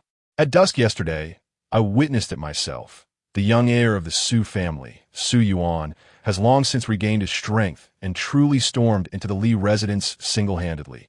It is rumored that last night he nearly wiped out all the divine realm experts of the Li family. How ruthless!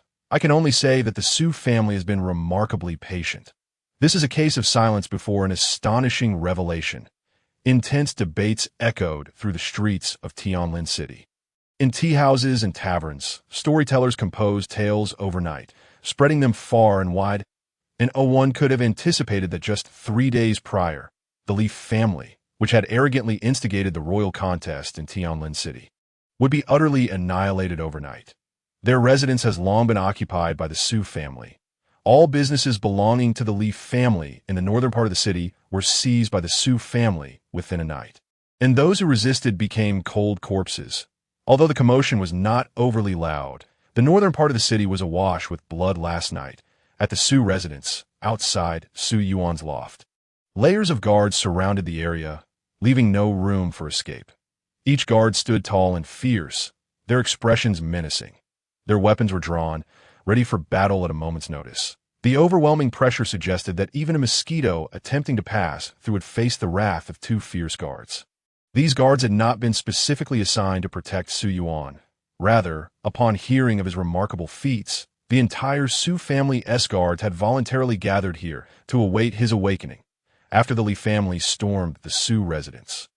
Over 600 guards had perished. The family elders had no intentions of seeking revenge, but were secretly preparing to withdraw from Tianlin City. Upon learning this news, the Su family's guards felt a chill in their hearts. When Su Yuan returned to the residence, one guard inquired if they should take any action, to which he softly replied, "Return and rest." That moment, the hearts of the guards sank to the depths of despair. They believed that the vengeance for their 600 fallen brothers would ultimately go unavenged. Yet, what none of the guards anticipated was that, while many higher-ups in the Su family were preparing to retreat, only Su Yuan chose to march forward and confront the Li family to the death. Such loyalty and righteousness in a person command utmost respect. Su Yuan's furious assault on the Li residence moved all the guards profoundly. In that moment, they felt that to follow such a young master in this life was not in vain.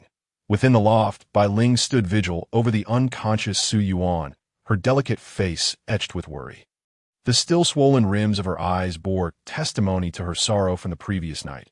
Meanwhile, Suemo Chung silently rose and exited the loft.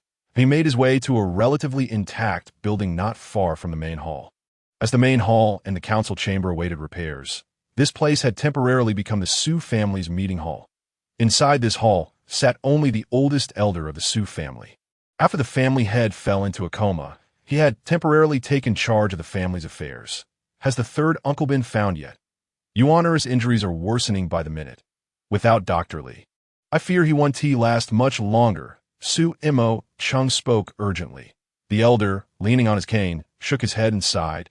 We are searching with all our might. However, as a late-stage divine realm expert, if Li Qingxian wishes to hide, finding him will not be so simple. Sumo Chung was silent for a moment, then looked at the elder and said earnestly, "Third uncle, are you truly searching?" "What do you mean by that?" The elder slammed his cane down, angrily questioning. Sumo Cheng's expression hardened as he spoke calmly. "I merely asked a question. Why must the third uncle be so angry? I just wish to remind you that without those two, the Su family would have perished already. Neither of us would be standing here. Please prioritize the lives of Chung Gu and Yuaner. Find Dr. Li. Everything else can be postponed." The elder's brow furrowed, his murky gaze fixed on Su Imo Chung, stating firmly, "Su Imo Chung, you are but a junior. I shall not hold it against you, although my old eyes are dim. I'm not foolish. I know well who holds weight in the Su family." Su Imo Chung took a deep breath, suppressing his rising anger, and said, "I apologize, third uncle. I was out of line." The elder waved his hand dismissively. "You are still injured. Go rest. I will ensure the search is pursued. Understood." Famo Chung cupped his hands in respect before leaving, burdened with thoughts. In the council hall, only the elder remained. After a long while, he took a deep breath and said, "Summon someone." "Elder, what is your command?" A servant approached. "Inform all capable members of the Su family to spare no effort in locating Dr. Li Shuai, and should there be any news, ring the family bell." The elder instructed calmly, "ASU command." The servant complied and withdrew. The elder sat in his chair, his figure slightly hunched. Alas, the world must ultimately be entrusted to the younger generation. This was indeed an excellent opportunity to seize power. Yet he chose to relinquish it as time passed. 5 days slipped by in the blink of an eye. The Su family had searched the entirety of Tianlin City, yet found no trace of Li Shuai. She seemed to have vanished from the mortal realm entirely. On the morning of the 6th day, a woman veiled in sheer fabric, dressed in a plain white gown, strolled into Tianlin City. That day, the Su family's bell rang 9 times. Chapter 34. Zhao Lingfei, in a frenzy, the Su residence, following over a month of renovations, had transformed from ruins into a resplendent rebirth. Magnificent pavilions soared into the sky, surrounded by numerous palaces, lush greenery, and water features. Compared to the previous estate, the renovation was a monumental endeavor. Not only had the area of the residence expanded significantly, but numerous intricate details had also been meticulously crafted.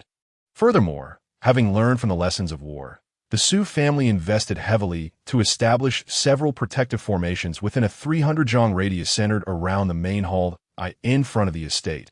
Several offensive formations were cleverly concealed.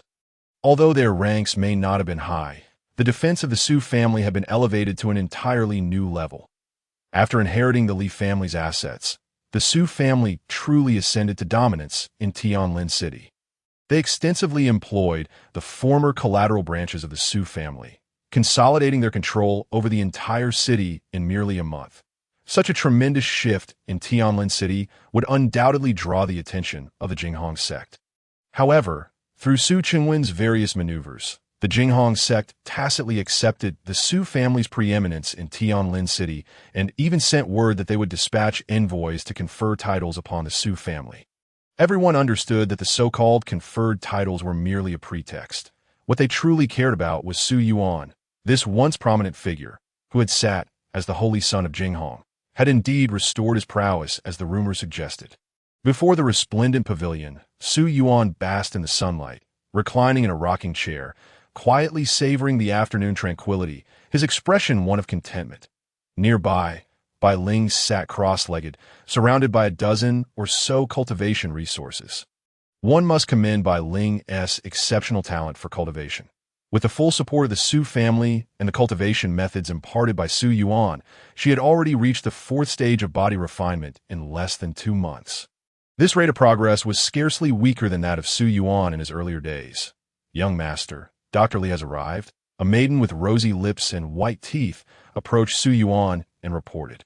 Su Yuan, somewhat taken aback, slowly sat up and replied indifferently, "She has come quite early today. Please let her in." Before long, Li Shuai entered the courtyard, her medicine box slung over her shoulder. Observing the teacup beside Su Yuan, she frowned slightly and reproached, "Drinking tea again?" Su Yuan offered an awkward smile and quickly explained, "This is for Bai Ling. I haven't had any myself." During this time, Li Shuai had come daily to tend to him. As their relationship deepened, Su Yuan also noted that her temperament was rather cantankerous. Whenever he deviated from her medical advice, his body would inevitably suffer some ailment. Although he was well aware that it was Li Shuai's wicked hand at play, he found himself unable to produce any evidence against her. That Li Shuai ignored Su Yuan's explanation, setting down her medicine box and taking a seat at the stone table. "How come you are here so early today? Don't you need to oversee things at Ningen Hall?" He attempted to steer the conversation. Li Shuai replied with a calm demeanor. "As a physician, a leisurely day brings joy to the heart." Su Yuan was filled with reverence, promptly bestowing a compliment upon the esteemed Dr. Li, stating, Indeed, Dr. Li possesses both lofty ideals and a compassionate heart.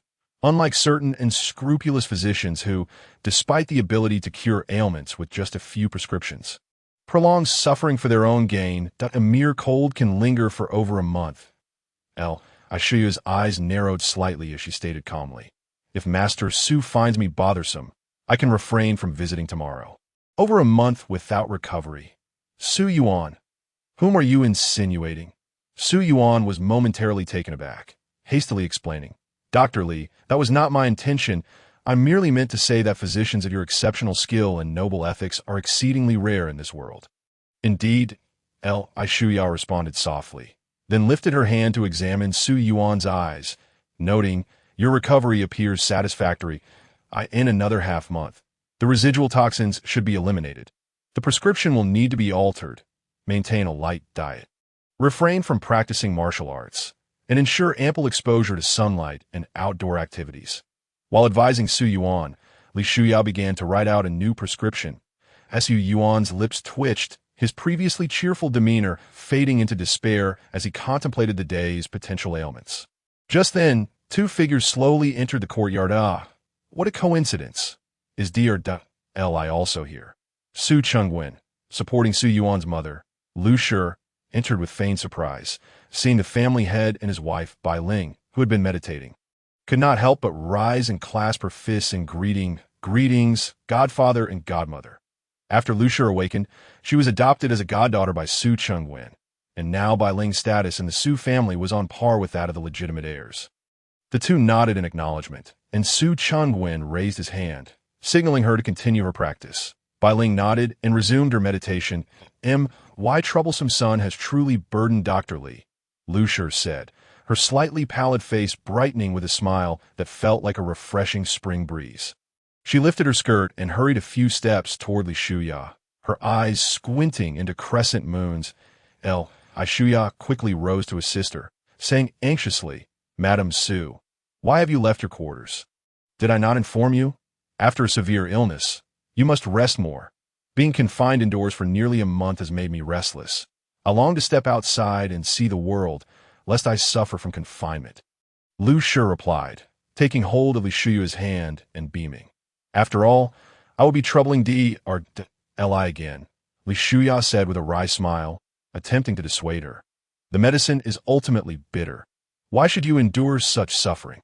It is not worth it. All right, I shall heed Dr. Li's advice, Lu Shi said, her face alight with joy, displaying a child's stubbornness. Just for today.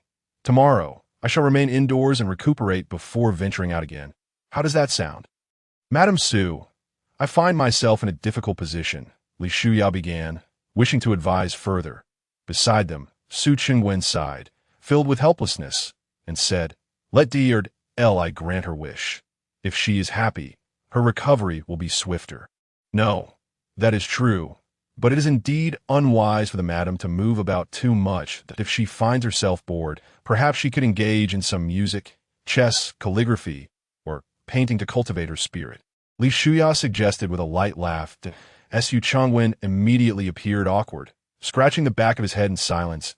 Dr. Li, your words are quite burdensome for her. Su Yuan could not help but chuckle. His mother was admirable in every way, except for her inability to remain still. Although she dabbled in music, chess, and painting, she often spent her days tending to flowers or shopping. In her words, those things are merely for women to charm their husbands. Needlework and embroidery could also serve, Li Shuya interjected with a smile. Lu Shi waved her hand dismissively, her expression filled with disdain. That is tiring and burdensome. I shall not partake. Then she grasped Li Shuya's delicate hand, her eyes narrowing in anticipation. Dr. Li, you arrived so early today. Surely, there must be no matters at Ningen Hall. Why not accompany me to Tianlin City for a stroll? Madam, I am a physician. It is inappropriate for me to accompany my patient on a shopping excursion. Li Shuya hastily declined, feeling overwhelmed by Lu Shi's enthusiasm. Lu Shi shot a disdainful glance at Su Chengwen, exclaiming, What does he know about shopping? Come, let us go. With that, Lu Shi took hold of Li Shuya. Ready to head out. Shouldn't you arrange for a carriage? Lu Shi turned her attention to the unresponsive Su Chengwen, her expression stern. Having received an unsolicited reprimand, Su Chengwen weakly replied, Very well, I shall arrange it immediately. As Su Chengwen left to prepare the carriage, Lu Shi turned back to Su Yuan, her tone leaving no room for argument. You shall accompany us as well. Su Yuan was taken aback, incredulously exclaiming, Mother, surely I need not go. I'm just a man, and I know nothing of your women's affairs. What purpose would I serve?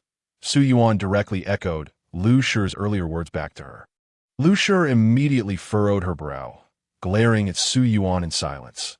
After a few moments, Su Yuan raised his hands in surrender, reluctantly saying, Fine, I shall go. Bai Ling, you should accompany your godmother as well. It is a good opportunity to procure some clothing and accessories. As the daughter of the family head, you should not be dressed like a servant. As Lu Shi spoke, she shot a warning glance at Su Yuan, implying, Have you been bullying Bai Ling again? Before long, the group boarded the carriage and set off for the bustling markets of Tianlin City on the vibrant streets, watching three ladies enter a clothing store.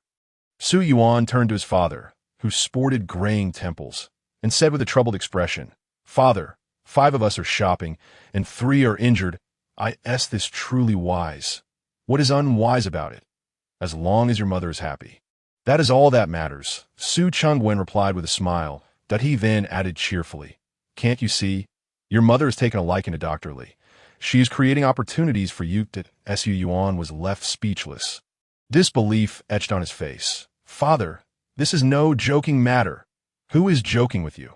Su Chunwen's expression turned serious. I could see your age. I was already chasing after you. Calling me father. What? Do you not fancy doctor? Li, do not be so ungrateful, my boy, that I have heard from your uncle Mo Chung that you are already carrying another's child. Su Yuan widened his eyes, utterly dumbfounded, emphatically stating, it is merely blood. Nothing more. After a pause, his expression darkened as he spoke in a low tone. I still have a great vendetta to settle. Matters of love must be set aside for now. Vengeance must be sought.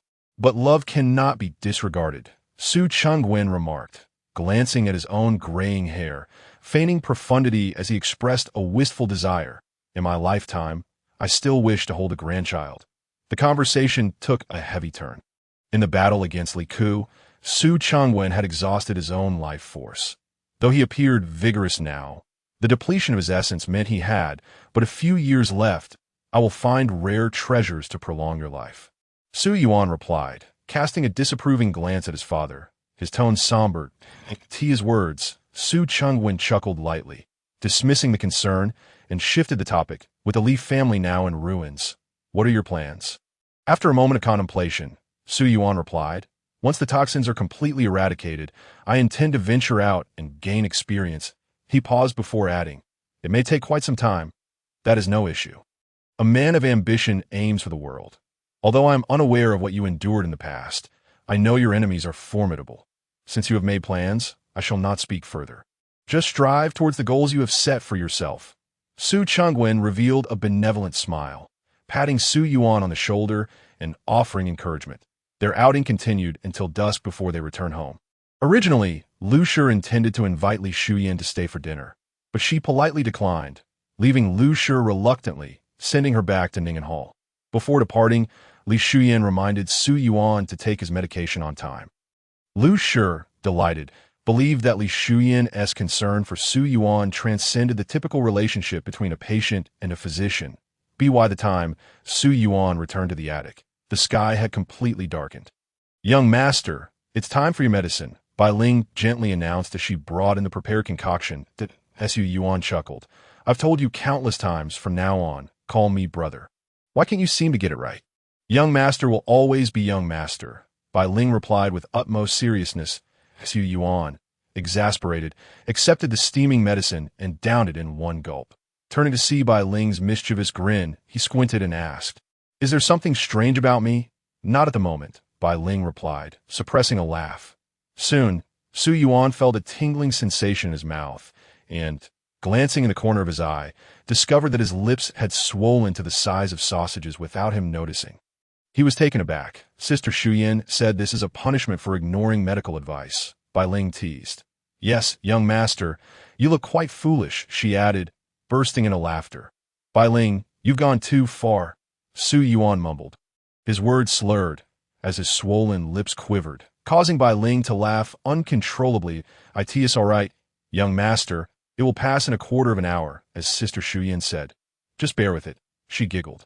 Unable to stand upright from laughter, infuriated, Su Yuan stood up to retaliate, but Bai Ling swiftly dodged, snatching the medicine bowl from the table and sticking out her tongue. I'll take my leave now.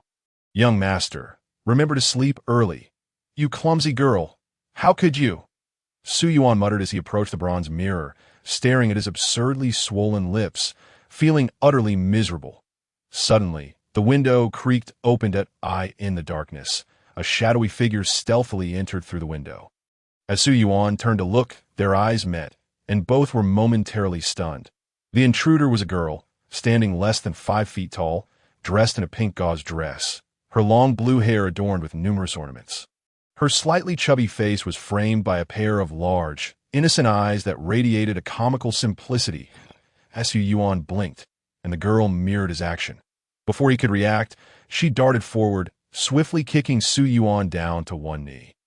Then pinning one of his arms while covering his swollen lips with her other hand, commanding, don't make a sound. I'm asking you. Do you hear me? Otherwise, I'll kill you. Su Yuan nodded vigorously. Do you know where Su Yuan is? The girl pressed, and Su Yuan nodded furiously. If I release your mouth now, and you make even the slightest noise, I will kill you. Understand? She threatened. twisting his wrist and causing him pain. Su Yuan could only emit muffled sounds in a fit of frustration. The girl raised her hand and struck him down again. I can't believe someone from Su Shixiang's family has such spirit. Refusing to yield even unto death that I told you not to make a sound. Yet you still call for help. Such loyalty, she exclaimed. Now, let us see if I can surprise Su Shixiang. With that, she leaped out of the window. Time passed, and eventually, Su Yuan regained consciousness from his stupor. Outside the attic, a cacophony of chaos enveloped the air. Peering through the window, he observed that the entire Su residence was in disarray. Several attics were flooded, with guards scrambling to carry buckets and bowls, frantically trying to manage the situation. Suddenly, a loud rumble echoed. Su Yuan's heart raced as he looked up to see a flash of light erupting from the ancestral hall.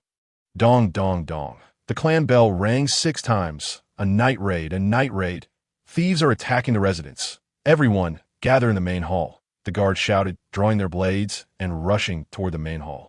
Su Yuan felt a chill run down his spine. A shadow darted across the rooftop, swiftly appearing before him.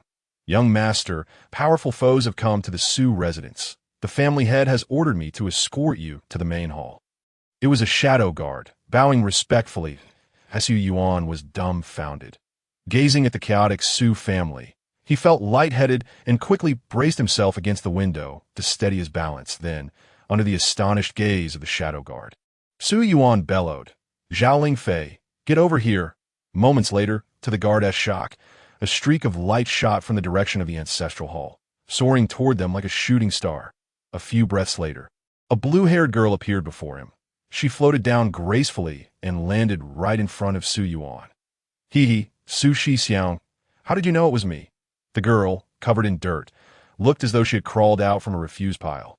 She grinned at Su Yuan, revealing 2 gleaming white canine teeth, her large, bright eyes reflecting a sense of silliness.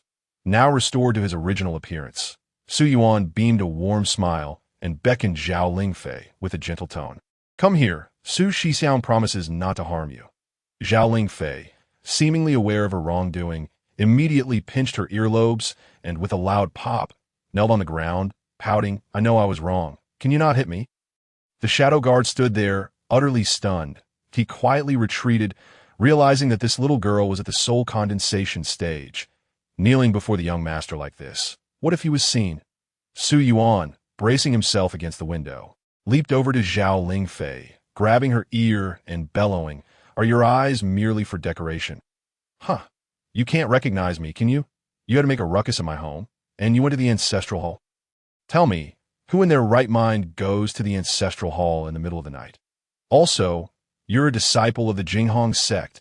Could you not have informed us beforehand? I would have welcomed you with drums and gongs. Ouch, ouch, ouch. Zhao Lingfei squealed, hastily explaining, I saw there was a formation there, thinking you were the young master, surely in the safest place. How was I to know that was the ancestral hall? Su Yuan sighed deeply, striving for calm. Zhao Lingfei rubbed her reddened ear, pouting with a look of grievance. I was just trying to surprise you. Su Yuan let out a scoff, pointing at the chaos of the Su residence. Nearly in tears, you call this a surprise? Zhao Lingfei sulked, pouting, it was an accident. Su Yuan was a loss for words, his frustration mounting. He took deep breaths, trying to quell his rising anger. After taking another deep breath, he rubbed his aching temples and weakly said, Let us go to the main hall first. If you don't go out to explain, the people in this residence won't sleep tonight. With that, he pulled Zhao Lingfei along, hastening toward the main hall. However, upon their arrival, they found that the guards had already retreated, leaving only the higher-ups of the Su family sitting solemnly in the hall. Su Yuan led Zhao Lingfei inside. Pointing to a chair beside Su Chengwen, he instructed, Sit there. Okay, Zhao Lingfei replied timidly. She scanned the room, noting that none of those present seemed formidable, and immediately straightened her posture. Bouncing over to sit next to Su Chengwen, smiling brightly, Old man, do you have anything to eat? I'm hungry today. As Su Yuan was about to sit down, he turned pale upon hearing this. That is my father. He exclaimed, Ah! Zhao Lingfei gasped, turning to look at Su Chengwen, momentarily flustered. Her onyx-like eyes darted, and inspiration struck as she boldly declared, "So you are Su Shixiang's father? It's an honor, since you are his father. Then I shall consider you my father too." At this declaration, an eerie silence enveloped the hall. The entire grand hall fell into a profound silence, as if a pin could be heard dropping. Su Yuan's body stiffened, his posterior suspended above the chair, uncertain whether to sit or stand. Zhao Lingfei remained blissfully unaware of her faux pas. She gazed at Su Yuan, raised an eyebrow, and bore an expression that seemed to say, "Senior brother, do praise me." Su Yuan rose silently, hastily advancing to take Zhao Lingfei by the hand, intending to whisk her away from the hall to that moment of departure. He dared not lift his embarrassed face. If there were a fissure in the ground, he would have eagerly plunged into it. Fortunately, his great-uncle reacted swiftly, chuckling awkwardly as he remarked, "Yuaner, your little friend is indeed quite humorous." "Ah yes, humor, truly humorous." Laughter echoed among the many high-ranking officials, who awkwardly chimed in. "Dare I inquire, this young lady, who might she be?" Su Changwen cleared his throat a few times, attempting to alleviate his own embarrassment while shifting the focus back to Su Yuan. He looked at Su Yuan with a smirk, seemingly questioning, "Young man, when did you find a father outside?" Su Yuan felt a shiver run down his spine. "If I am guilty, may the heavens strike me down with a thunderbolt, rather than allow this fool to torment me." Finally, he took a deep breath and mustered the courage to introduce her. "This is Zhao Lingfei, a direct disciple of the Jinghong sect, and I presume she has come as an envoy from the sect to the Su family." Su Yuan maintained an expression of indifference, as if to say he had no connection with her. The onlookers appeared to accept this explanation, just as everyone was about to rise and pay their respects. Zhao Lingfei's words suddenly plunged the hall back into an oppressive silence. "Senior brother Su, why do you not mention that I am your wife?" Humph. Chapter 35. Revisiting the past, the atmosphere in the grand hall, which had begun to ease, was once again ensnared in a dead silence. Su Yuan's pupils dilated at her declaration. His mind was engulfed in a cacophony, rendering him incapable of coherent thought. All eyes converged upon him in that instant. Su Yuan stood rigidly, acutely aware of the fervent curiosity emanating from the assembled crowd, and he silently wished to escape this place. "I must leave the Su family. I can no longer endure this. I must depart immediately." A plan to flee this continent took root in his mind. Dongwang was no longer a suitable place for his existence. In a flash, Su Yuan grasped the meaning of "some people live as if they are dead." How could he ever face the elders present again? Zhao Lingfei, as a young lady, how could you muster the courage to utter such words before my elders without flinching? Su Qingwen's smile froze on his face. He stared blankly at Zhao Lingfei beside him, unable to recover from the shock. "Wife? When did my son acquire a wife? How am I unaware of this?" He scrutinized Zhao Lingfei closely. Her chubby, round face paired with a pair of innocent, sparkling eyes, and her pink dress, accentuating her short legs that swung beneath the chair. She could not be more than 12, could she? Su Qingwen's lips twitched, and he silently turned to Su Yuan with a piercing gaze. "You little rascal, how could you be so heartless?" The other elders also revealed expressions of disdain at this moment, just as the atmosphere reached an unbearable level of awkwardness. The ever-resourceful great-uncle once again showcased his remarkable talent. Indeed, times have changed. Young people nowadays are quite playful. I can accept that. He stroked his beard, appearing as though he had gained new insights. Su Yuan nearly choked on his own blood at this unexpected commentary. He forced a smile, more grotesque than tears, and desperately explained, "Esteemed uncles, it is not as you imagine. The matter of wife is merely a rumor from years past. There is no need to take it seriously." Su Yuan laughed awkwardly. When he entered the Jinghong sect at the tender age of 13, he had caught the attention of the esteemed Sanhua Taoist and became a named disciple, the elder Sanhua and Zhao Lingfei's master. The Miaoshin elder were close colleagues, leading to their frequent interactions. As time passed, Su Yuan and Zhao Lingfei grew familiar with one another. Upholding the chivalrous spirit of a gentleman, he often reserved the finest delicacies for her. During one outing with Elder Sanhua for training, noticing Su Yuan's attentiveness to Zhao Lingfei, the elder had jested, "Fei is almost your wife." From that moment on, Zhao Lingfei began to declare to everyone. I am Su Yuan's wife. After some gentle persuasion from the Miaoshan elder, she had finally toned it down, as Su Yuan had assumed the incident was long forgotten, never anticipating that she would remember it and bring it up in front of his elders today. I told you Yuaner is not that kind of person. I have watched him grow up, Su Imo Chung interjected, taking over the conversation for Su Yuan.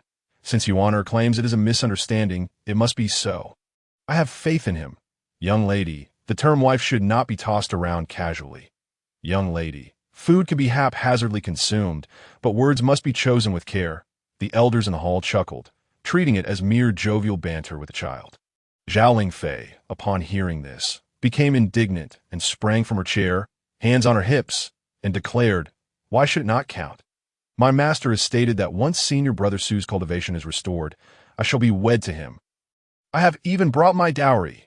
As she spoke, Zhao Lingfei waved her hand, revealing a small blue cauldron that materialized in her grasp. It radiated a brilliant light, imbued with spiritual energy. A wave of unique vibrations emanated from the cauldron, sending a tremor through the entire hall. Rapid breaths filled the space as everyone gazed at the blue cauldron, their eyes aflame with fervor, a mystical artifact. This was the foundation of a cultivation family. Although the Li family had fallen, and the Hanamo spear had been acquired by the Su family, who would turn down such a powerful item. Moreover, the aura of this small cauldron was profound, its spiritual light permeating through. Even if it were not of medium quality, it was undoubtedly among the finest of low-grade artifacts. The slightly hunched back of the great uncle straightened at this moment. He turned his serious gaze towards Su Chengwen and spoke earnestly. Chengwen, I truly believe this girl and our Yuaner are a match made in heaven. The great uncle's discerning, I was unparalleled. Such an extraordinarily gifted young woman truly deserved to be paired with a potential dragon like Yuaner. As the saying goes, a perfect match, harmonious as a zither and lute.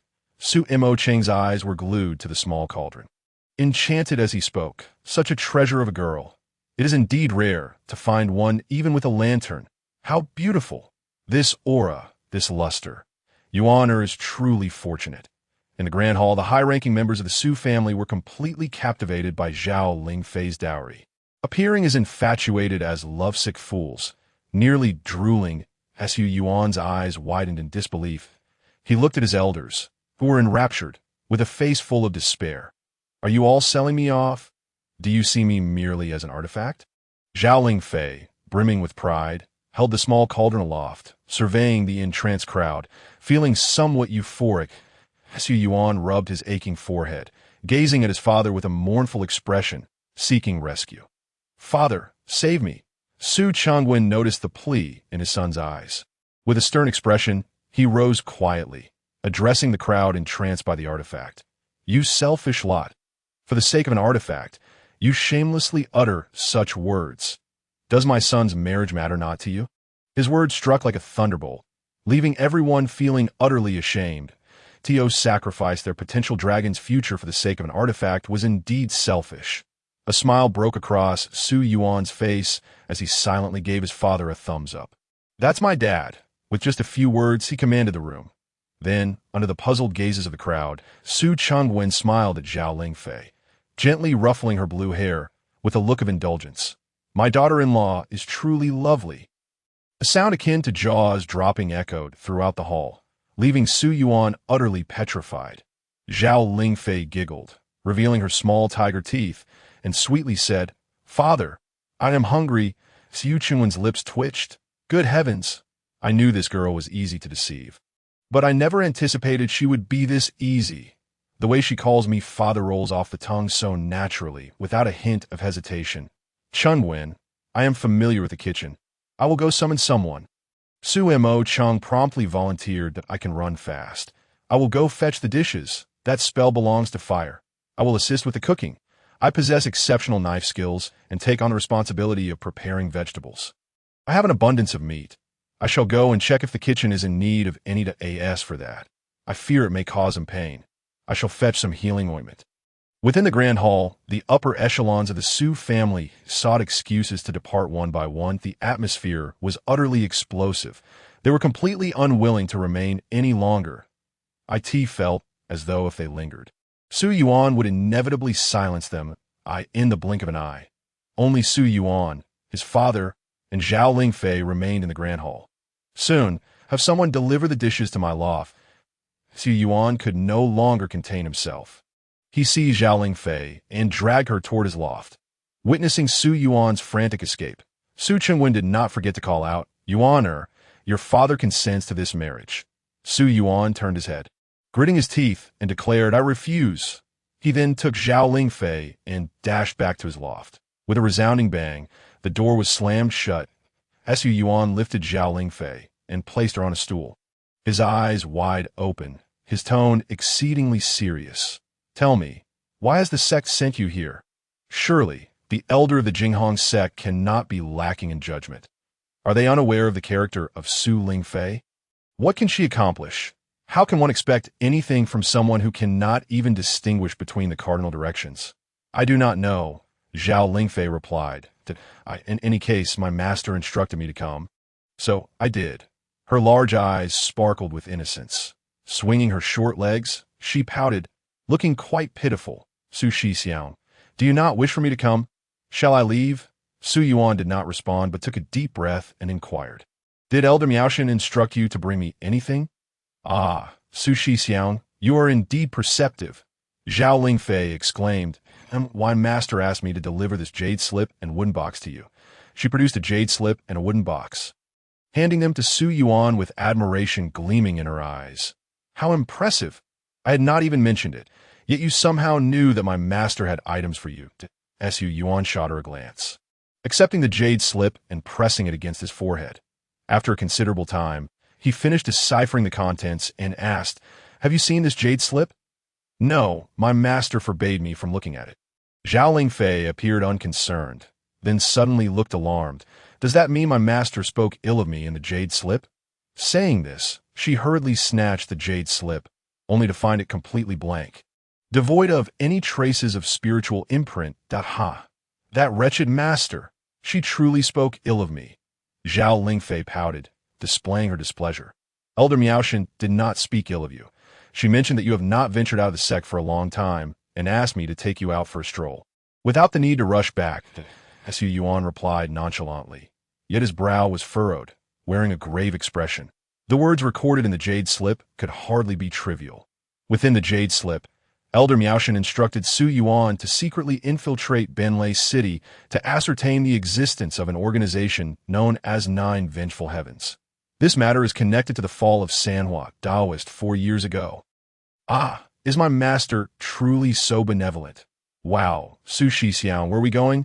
Upon hearing that they could go out, Zhao Lingfei joyfully soared into the air. She genuinely flew, her feet leaving the ground, resembling a sprite as she flitted around Su Yuan, chirping incessantly like a sparrow that I want to eat delicious food. I want to eat lots of tasty treats. I want to buy numerous beautiful clothes to adorn myself splendidly for marriage. Ah, how delightful, how delightful. Su Yuan, overwhelmed by her incessant chatter, exclaimed, "Wait here for them to bring you food. I need to ponder some matters." "All right." To the mention of food, Zhao Lingfei immediately became obedient. Su Yuan chose not to engage further. Burdened with thoughts as he made his way to the inner chamber 4 years ago, his master had failed in her attempt to reach the realm of true understanding. He always believed it was due to her insufficient foundation that she was ultimately devoured by her inner demons during the attempt. This incident had garnered considerable attention from the higher-ups within the sect. However, the investigations conducted by several senior members concluded that Sanhua Taoist indeed perished due to the backlash of her inner demons, with no external factors involved. Thus, this matter was laid to rest. Today, with the jade slip sent by Elder Miaoshan resurfacing old issues, he suddenly realized that the circumstances surrounding his master's demise were likely far more intricate than they appeared.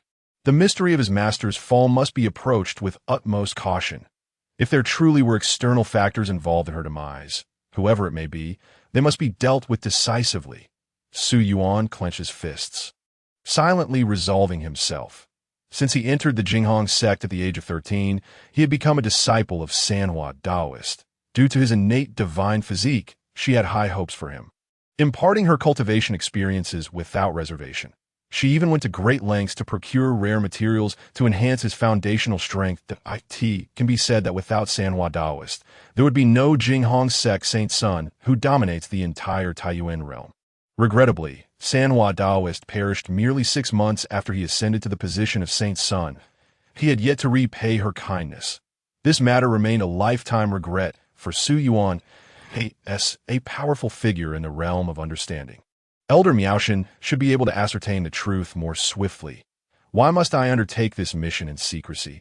Could it be that certain high-ranking members of the Jinghong sect were involved in his master's fault? Su Yuan's gaze sharpened. Since Elder Miaoshan had tasked him with this investigation, she must have sensed some peculiarities surrounding his master's demise. That she, as a powerful figure, was so cautious only deepened his suspicions that someone within the Jinghong sect was obstructing Elder Miaoshan's quest for the truth. In a resplendent loft of the Jinghong sect, the enigmatic Miaoshan Daoist suddenly opened her eyes. The restrictions on the jade slip had vanished. Su Yuan had truly restored his cultivation, gazing up at the sky. Miaoshan Daoist's expression became somewhat complex. Shi Xiang, you do not harbor any resentment for involving your proud disciple in this matter, do you? I had no other choice. Ling Fei possesses a pure heart. Despite having, she remains oblivious to the world. Although cultivation indeed yields greater results with less effort, I could not bear to send her alone into that den of demons. Su Yuan is our last resort. He was once the saint son of the Jinghong sect, and your chosen successor. For reasons of sentiment, reason, and duty, he bears a significant responsibility in the calamity facing the Jinghong sect. Rest assured, Shi Xiao. When the time comes, I shall risk my life to protect Su Yuan. Chapter 36. Journey to Benlei City. The jade slip from Elder Miaoshan propelled Su Yuan's training plans into action. Initially lacking a clear objective, he fixed his sights on Benlei City as his destination. Given the secret surrounding his master's demise, he had no choice but to make this journey. Zhao Lingfei's arrival brought forth a decree from the head of the Jinghong sect to the Su family. Accompanying the decree were a mystical artifact and a highly valuable defensive array. Such significant matters would not go unnoticed by the Su family. Half a month later, the Su family invited major powers from a 1,000-mile radius to attend a grand ceremony in Tianlin City. Within the grand hall, Zhao Lingfei, as a practitioner, personally handed the decree, the mystical artifact, and the array disc to Su Chengwei. The grand celebration in Tianlin City lasted 3 days, although the Su family lacked a protector following the conflict with the Li family. The decree from the Jinghong sect explicitly stated that Tianlin City now fell under the Su family's jurisdiction. Moreover, the decree bore the personal seal of the head of the Jinghong sect, containing the power of the Tao, rendering it impervious to even cultivators. Consequently, many factions suppressed their intentions to seize Tianlin City from the Su family. It was evident that the future of the Su family, as long as they aligned with the Jinghong sect, promised boundless prospects. However, Su Yuan did not attend this grand banquet. During the past half-month, he had been diligently gathering information about Benlei City. Now, seated before a mountain of documents in his loft, he wore a grave expression. He had long been aware of the infamous reputation of Benlei City, yet after examining the information contained within these papers, he realized he had underestimated it. Established at the intersection of 3 sects, Benlei City adhered to the most primal law of survival of the fittest. The city's lord was none other than the notorious demonic cultivator, the Mad Demon. His realm had long since ascended to the realm of true understanding over 60 years ago, placing him on par with the ancestors of the 10 sects of Dongwang, rather than merely being a city. Benlei City could be described as the 11th formidable power of the Eastern Huang, in stark contrast to the stringent rules of the 10 sects. Benlei City operates under no regulations. The only principle that reigns supreme is that of might. Homicide, arson, and abduction are as commonplace as the air one breathes within this city. Such a nefarious environment has inevitably become a haven for all things vile. Fugitives and malevolent beings, sought by various sects, flock to Benlei City in search of refuge, offering little more than a modest daily tribute of spirit stones. Given these circumstances, Benlei City has naturally evolved into the largest dark trading market in Eastern Huang, within its bounds as long as one can afford the price. Anything desired can be obtained. The depths of Benlei City are unfathomable. Gazing at the document before him, Su Yuan could not help but exhale deeply. This was no mere city. It was a veritable den of devils. A place that devours souls without remorse. However, despite the inherent dangers, Su Yuan had no intention of retreating. With the life of his master at stake, he was prepared to brave even the most perilous of ventures. 3 days later, having gathered all necessary provisions, Su Yuan bid farewell to his parents, took Zhao Lingfei along, and embarked on the journey to Benlei City. The distance from Tianlin City to Benlei City was vast. Even a powerful practitioner at the soul condensation stage would require over 20 days of continuous flight to arrive, while those at the Divine Mansion stage could expect no less than 2 to 3 months. Yet, Su Yuan had no intention of traveling on foot. Instead, he planned to utilize the teleportation arrays available in larger cities along the way. He calculated that with Zhao Lingfei, a practitioner of the soul condensation stage, by his side, they could likely reach Benlei City in about half a month. However, before their arrival, he needed to conceal his own strength as much as possible. After leaving Tianlin City, Su Yuan made a special trip to the territory of the White Fox. Unfortunately, the White Fox was not present, raising a twinge of concern within Su Yuan. "Brother Su, where shall we go next?" Zhao Lingfei inquired, her large eyes sparkling with anticipation for the journey ahead. As she spoke, she retrieved a chicken leg from her storage ring, devouring it with great delight. "Beihai City has a teleportation array that can take us directly to Juka City," Su Yuan remarked, casting a glance at the gluttonous girl beside him. "What delicacies can we find in Beihai City?" Zhao Lingfei asked, her cheeks stuffed like a chipmunk, her words slightly garbled. Su Yuan felt a wave of fatigue wash over him and replied helplessly, "Beihai City is quite large. We can explore it when we arrive." Upon hearing the prospect of shopping, Zhao Lingfei's eyes lit up with excitement. Yay. However, there is one condition," Su Yuan said, rolling his eyes at her naive demeanor. Zhao Lingfei quickly hid the chicken leg behind her back, her expression shifting to one of wariness. "This is the only one I have. I can't give it to you." Su Yuan's lips twitched in annoyance at her possessiveness over food. "I want to snatch her chicken leg. Not everyone is a glutton." Taking a deep breath, he continued, "Along this journey, you must assist me in slaying some beasts." Having such a powerful companion at the soul condensation stage by his side was too valuable to squander. Su Yuan intended to have Zhao Lingfei kill some beasts to aid in his cultivation of the god-slaying sword. Kill beasts? They're so adorable. How can we do that?" Zhao Lingfei exclaimed, her eyes wide with disbelief. She despised violence. Su Yuan shot her a disdainful glance and coldly retorted, "If you don't want to eat, then forget it." Immediately, Zhao Lingfei's expression hardened, her eyes brimming with determination. "Brother Su, which one shall we kill?" "Beasts are utterly detestable. As disciples of the Jinghong sect, it is our duty to eliminate them and ensure peace in our domain. I cannot coexist with these vile creatures." She brandished her tiny fists, embodying a fierce resolve. Su Yuan couldn't help but smile at Zhao Lingfei's rapid change in demeanor. For food was an irresistible justification. Furthermore, he had meticulously prepared for this trip, bringing along pots, pans, and an array of spices, all to cater to this little glutton. Over the past month and more, she had savored all the culinary delights Tianlin City had to offer. Examining the map, Su Yuan confirmed the direction towards Beihai City and said coolly, "Let us go to..." As they soared through the air aboard the leaf-shaped spirit artifact, Su Yuan cautioned, "Don't get too distracted by eating. Keep an eye out for beasts." Watching Zhao Lingfei munching on her chicken leg and then pulling out roast duck, he felt a twinge of worry. "Fear not. Under the cover of my divine sense, no beast can escape my notice," Zhao Lingfei proclaimed proudly, patting her flat chest. Feeling somewhat reassured, Su Yuan guided the spirit artifact through the low skies. After a while, he glanced over at Zhao Lingfei, who had begun eating a pork knuckle. Frowning, he asked, "Is it possible that we haven't encountered a single beast yet?" "There are," Zhao Lingfei replied, her mouth full of meat. Su Yuan's lips twitched in frustration as he pressed. "And you haven't made a move?" "They're all at the Spirit Sea and Divine Mansion stages," Zhao Lingfei retorted dismissively. Su Yuan's eyes widened in disbelief. You're not going to engage a divine mansion beast. Are you looking for a soul condensation one? Huh. ISNT brother Su looking for beasts at the soul condensation stage. Zhao Lingfei replied. Equally astonished, she felt it was beneath her dignity to attack divine mansion beasts, considering herself a practitioner of the soul condensation stage. If they were to kill, it must be the soul condensation beasts.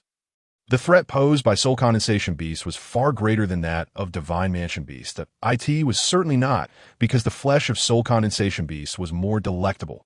Divine mansion beasts are just fine. Su Yuan gritted his teeth, insisting, "Are divine mansion beasts even worth eating?" Zhao Lingfei muttered under her breath, her reluctance evident. Su Yuan raised an eyebrow, questioning, "What did you say?" Zhao Lingfei jumped in surprise and quickly replied, "I said there's a divine mansion beast just below us." Very well. Su Yuan maneuvered the spirit artifact closer to the ground. Under Zhao Lingfei's guidance, they effortlessly located a black wolf. Roughly 10 feet in size. Go, slay it, Su Yuan commanded. With half a pork knuckle still in her mouth, Zhao Lingfei leaped from the spirit artifact, her speed akin to lightning as she reached the black wolf in an instant. With a swift motion, she raised her fist and struck. Boom! With a single punch, the wolf's head exploded like fireworks, its red and white matter scattering through the air. The divine mansion beast had yet to react before it met its untimely end. Su Yuan, piloting the spirit artifact, approached swiftly. He pressed his palm against the neck of the decapitated beast and activated the god-slaying sword. The beast's immense vitality surged into him, enriching his own essence. Instead of integrating the vitality into his sea of energy, he dispersed it throughout his meridians.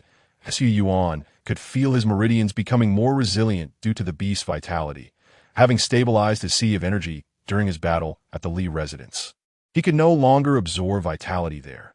Now, the vitality was beginning to fortify his meridians. Sensing the subtle changes within, Su Yuan couldn't help but smile faintly. The resilience of his meridians directly influenced his combat prowess. The sturdier the meridians, the more fluid the circulation and eruption of spiritual energy. Excellent work. Keep it up. Su Yuan praised Zhao Lingfei. Zhao Lingfei, however, completely ignored Su Yuan's absorption of the beast's blood.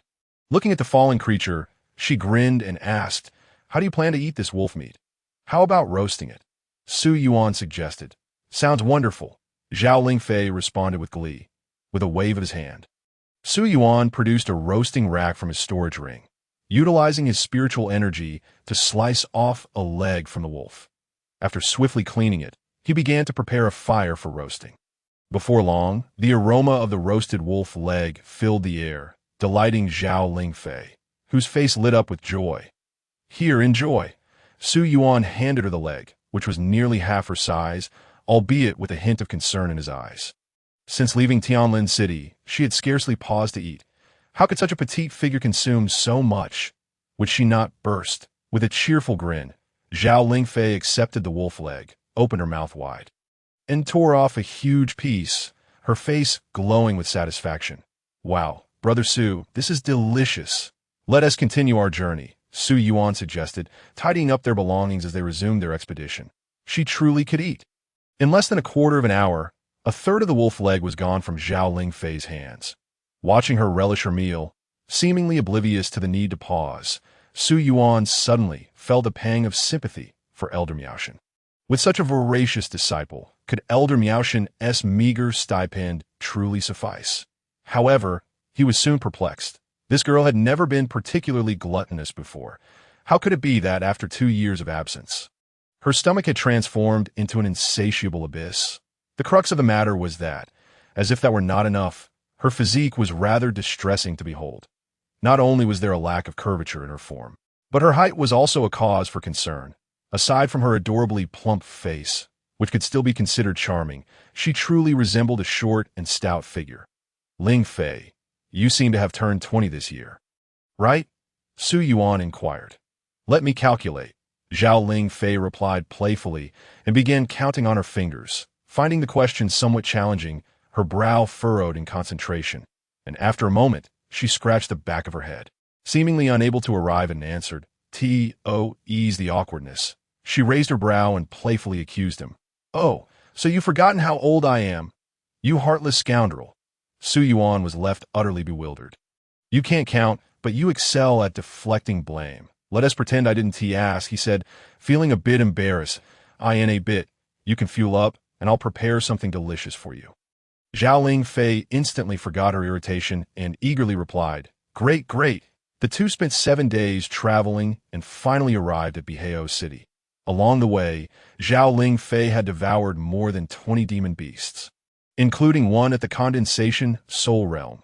To feast upon the Condensation Soul Beast, Zhao Ling Fei unleashed her full combat prowess, equipped with a pair of mystical-grade gloves and wielding her petite fists. She battered the Condensation Soul Beast into a state of helplessness, ultimately leaving it for Su Yuan to collect the remains. After consuming the blood of the Condensation Soul Beast, a faint golden glow radiated from Su Yuan's meridians. Although his realm did not elevate, his combat strength surged to more than double. His meridians, expanded by the influx of vital energy, had increased significantly in both resilience and fortitude. Datio put it bluntly. His energy sea and meridians were now several times stronger than before his divine body was crippled. Presently, he could execute the sword flash technique 10 times in succession without feeling any strain. Shopping, shopping, Zhao Ling Fei exclaimed as she bounced into Bihao City, brimming with delight. Brother Su, I want to buy this. Brother Su, this is beautiful. I want it. Wow, this little dress is stunning, brother. I want it. I want this. And I want that. She seemed as if it were her first time in a city, her eyes wide with wonder at every sight. Before long, she had swept through an entire street. The shopkeepers along the way were overjoyed at such a generous patron. It was roughly estimated that Zhao Ling Fei had spent over 300,000 spirit stones in a single street, even though Su Yuan had brought an ample supply of spirit stones. It was entirely insufficient for her extravagant spree, prompting him to gently advise Ling Fei, that's enough if you buy more. There's 1 TB room left in your storage ring. Unfazed, Zhao Ling Fei proudly lifted her exquisite storage ring and declared, I have 10 of these storage rings. Su Yuan was taken aback, incredulously asking, why on earth would Elder Miao give you so many storage rings? You don't need that many for robbing, do you? My master is rather stingy. These were all given to me by my father. Zhao Ling Fei replied with a pout. Your father? He gifted you 10 exquisite storage rings. Su Yuan felt a wave of disbelief wash over him. He had always assumed that the exquisite storage rings belonged to Elder Miao. It seemed that this girl's background was far more astonishing than he had imagined. Each exquisite storage ring was worth several million spirit stones. Carrying 10 of them meant she possessed several tens of millions in spirit stones.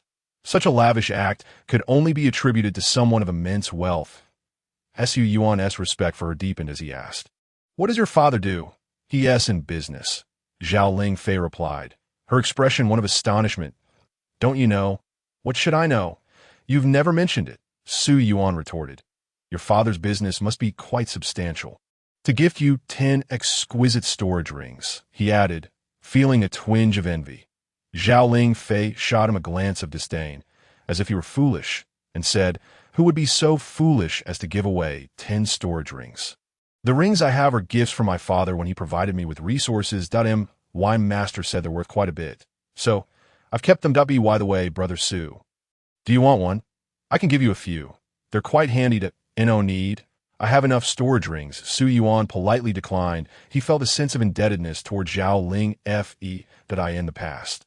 Due to Jiang Xiu's presence, he had repeatedly turned down her invitations to embark on tasks together, putting her in perilous situations on several occasions. Had it not been for her exceptional luck, she might not have returned safely. Take it.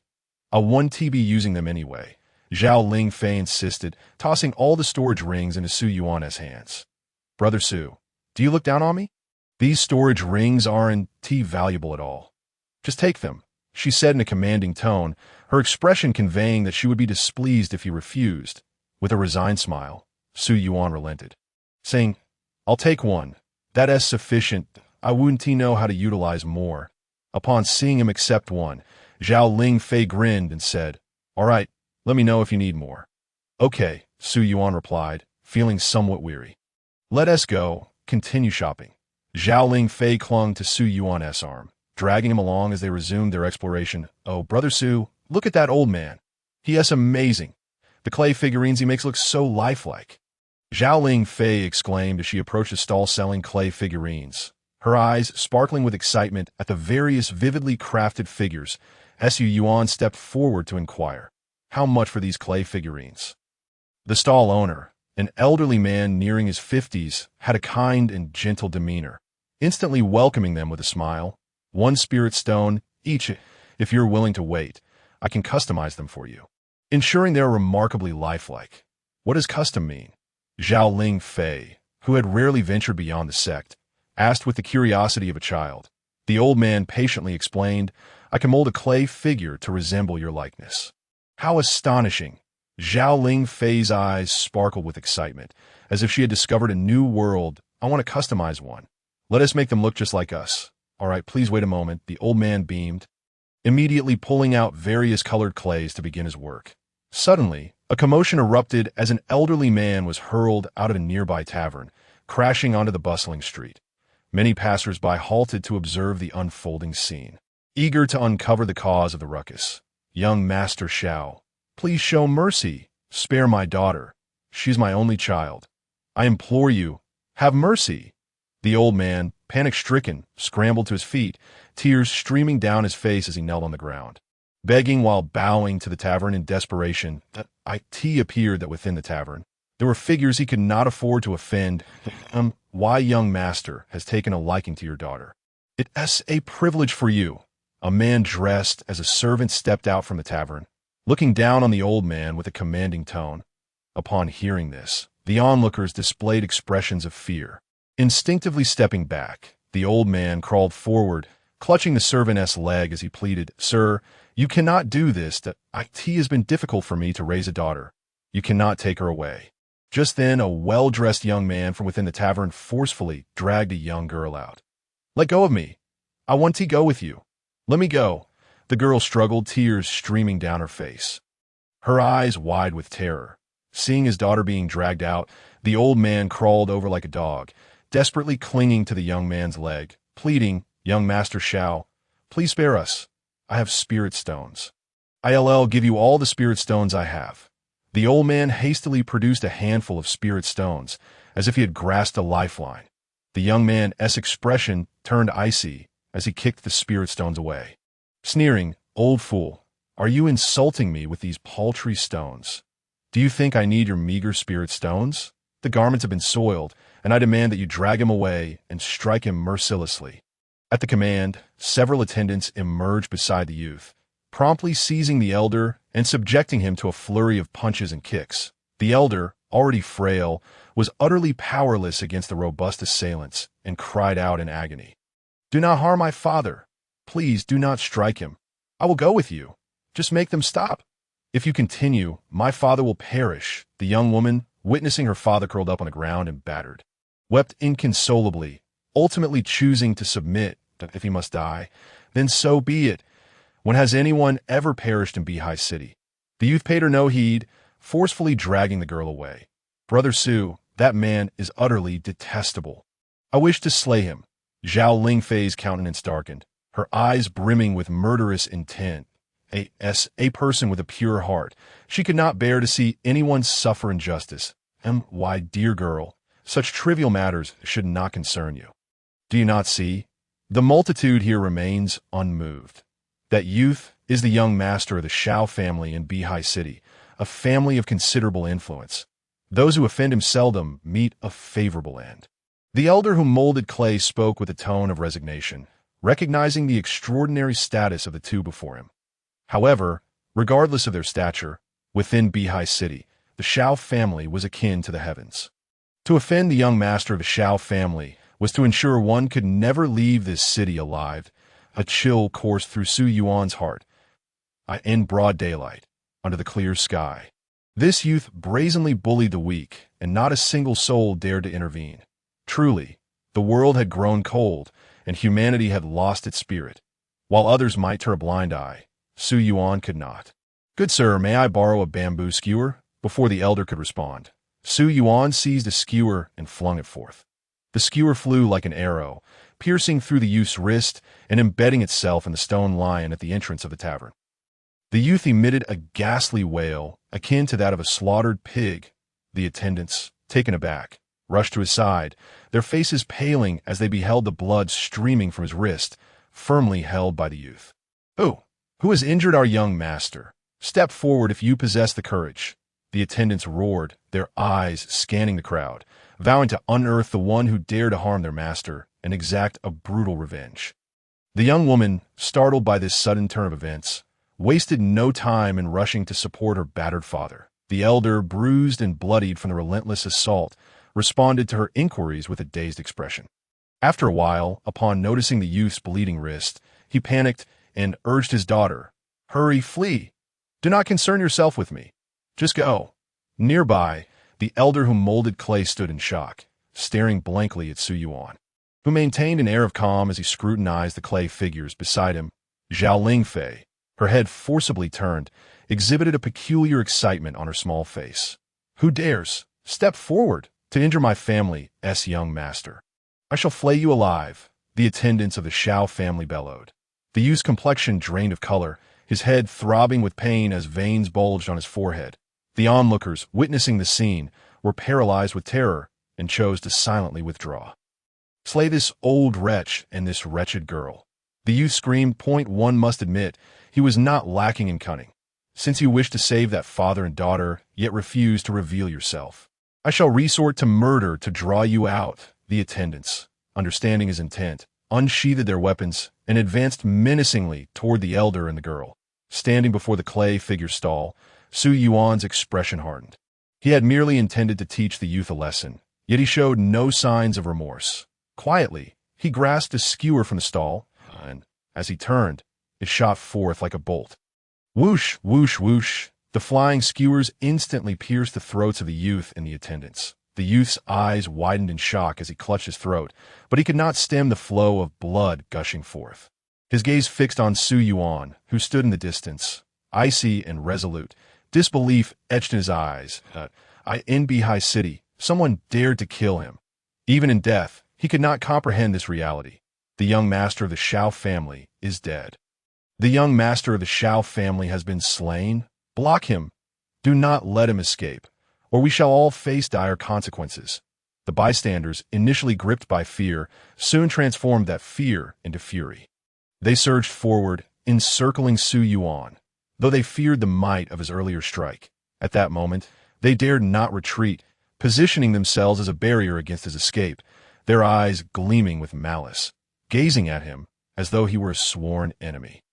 This prompted Su Yuan to squint slightly. How curious. When the weak are oppressed, they remain silent. Yet when I slay a tyrant, they come forth to obstruct me. Has the Shao family instilled such trepidation in the hearts of the people of Bihai City? Brother Su, have we erred in our actions? Zhao Lingfei whispered, glancing at the encroaching crowd. Clearly, she felt a twinge of fear, not due to a lack of strength, but because she sensed that with so many against them, their actions must have been misguided. Su Yuan smiled gently, ruffling her long blue hair, and replied, "Truth is often held by the few that we are not in the wrong. It is this mob of sycophants who prey upon the weak." After speaking, he turned to the clay elder, tossing down 10 spirit stones with a casual air. "Continue your craft, as long as I draw breath. None shall lay a finger on you." Su Yuan had no intention of fleeing. Given that he had already committed murder, should he depart now? The recently escaped father and daughter would surely face grave peril. Had the young scion chosen to leave after being wounded, the matter might have concluded there. Yet, emboldened by his status and refusing to repent, he was determined to force Su Yuan's hand. Before long, a figure rushed down the street with great haste. Young master, the newcomer, upon seeing the lifeless body of the youth, felt darkness descend before his eyes. Regaining his composure, he roared, "Who has slain my young master?" As the captain of the Yi family's guards, the injury to the young master on the streets constituted a calamity for him. "Captain Yi, the one who killed the young master is right here. We have him cornered," a bystander called out to the middle-aged man. Upon hearing this, the man's bloodshot eyes immediately turned toward the crowd. The onlookers, sensing the urgency, hastily parted to reveal Su Yuan and Zhao Lingfei in their midst. Without a word, the middle-aged man strode toward Su Yuan, his aura radiating with spiritual energy, escalating in intensity. As his palm clenched, a spiritual long sword materialized within his grasp. "How dare you slay my young master? I shall make you regret ever entering this world." Without further ado, the middle-aged man swung his longsword down at Su Yuan with lethal intent. Su Yuan's gaze sharpened. "You wish to kill me? Bold indeed." He suddenly darted forward, summoning his god-slaying sword, deftly evading the descending blade, and swiftly pierced the middle-aged man's chest with a single stroke. Blood flowed down the blade, merging with Su Yuan's own vitality. Moments later, he kicked the middle-aged man's corpse away, plunging the street into an eerie silence. In a single strike, he had eradicated Captain Yi with one blow. This person is astonishingly powerful. Ignoring the terrified onlookers, Su Yuan walked calmly to the stall, addressing the elder. "How much longer will it take?" The elder was so frightened that he stammered, unable to utter a word. "Grandpa, Brother Su is asking you a question." Zhao Lingfei chimed in, waving her tiny hand before the elder, finally rousing him from his stupor. Almost. The elder trembled, repeatedly deforming the clay figures, drenched in cold sweat. His anxiety palpable. Observing this scene, Su Yuan took Zhao Lingfei by the hand and said, "Enough, we shall not wait any longer. Let us depart." Zhao Lingfei casually picked up the clay figurine, resembling Su Yuan's appearance that she had just molded. The onlookers around them no longer dared to obstruct Su Yuan's path. The most formidable guards of the Yi family had not managed to lay a single hand on him. Such a ruthless individual, should he genuinely harbor intentions of murder, would render their meager skills utterly futile, akin to courting death. Moreover, they had already tempted fate by attempting to intervene once. The young man had refrained from striking, displaying remarkable benevolence. Should they provoke him further, that would simply be an act of sheer folly. "Senior brother, where are we headed?"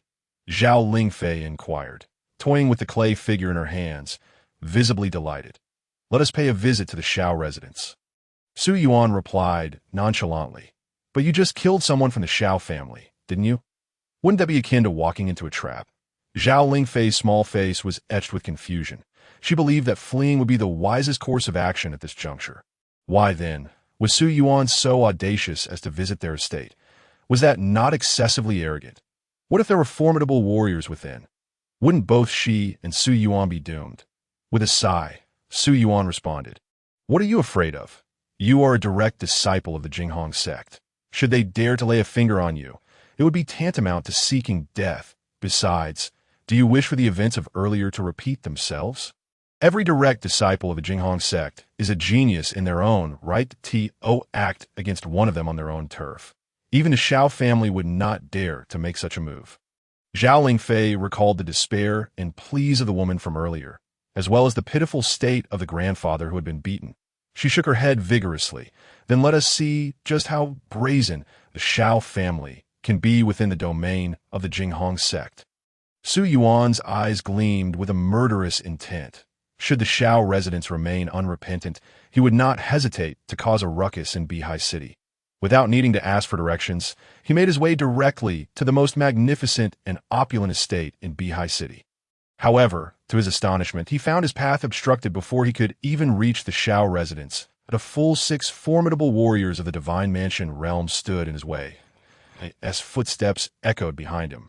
4 additional warriors of the same realm cut off his escape route. Leading them was a young man clad in a blue robe, wielding a long spear. He possessed a handsome visage and a commanding presence, resembling a battle-hardened general standing amidst the street. "Are you the one who killed my younger brother?" the young man inquired, raising his spear and pointing it at Su Yuan. "If the person you speak of is that tyrant from earlier who forcibly took a woman in front of the tavern, then indeed, I am the one who eliminated him," Su Yuan replied calmly. This young man was no ordinary foe. He had already reached the mid-stage of the Divine Mansion realm. Given his age, he was barely qualified to be an inner disciple of the Jinghong sect.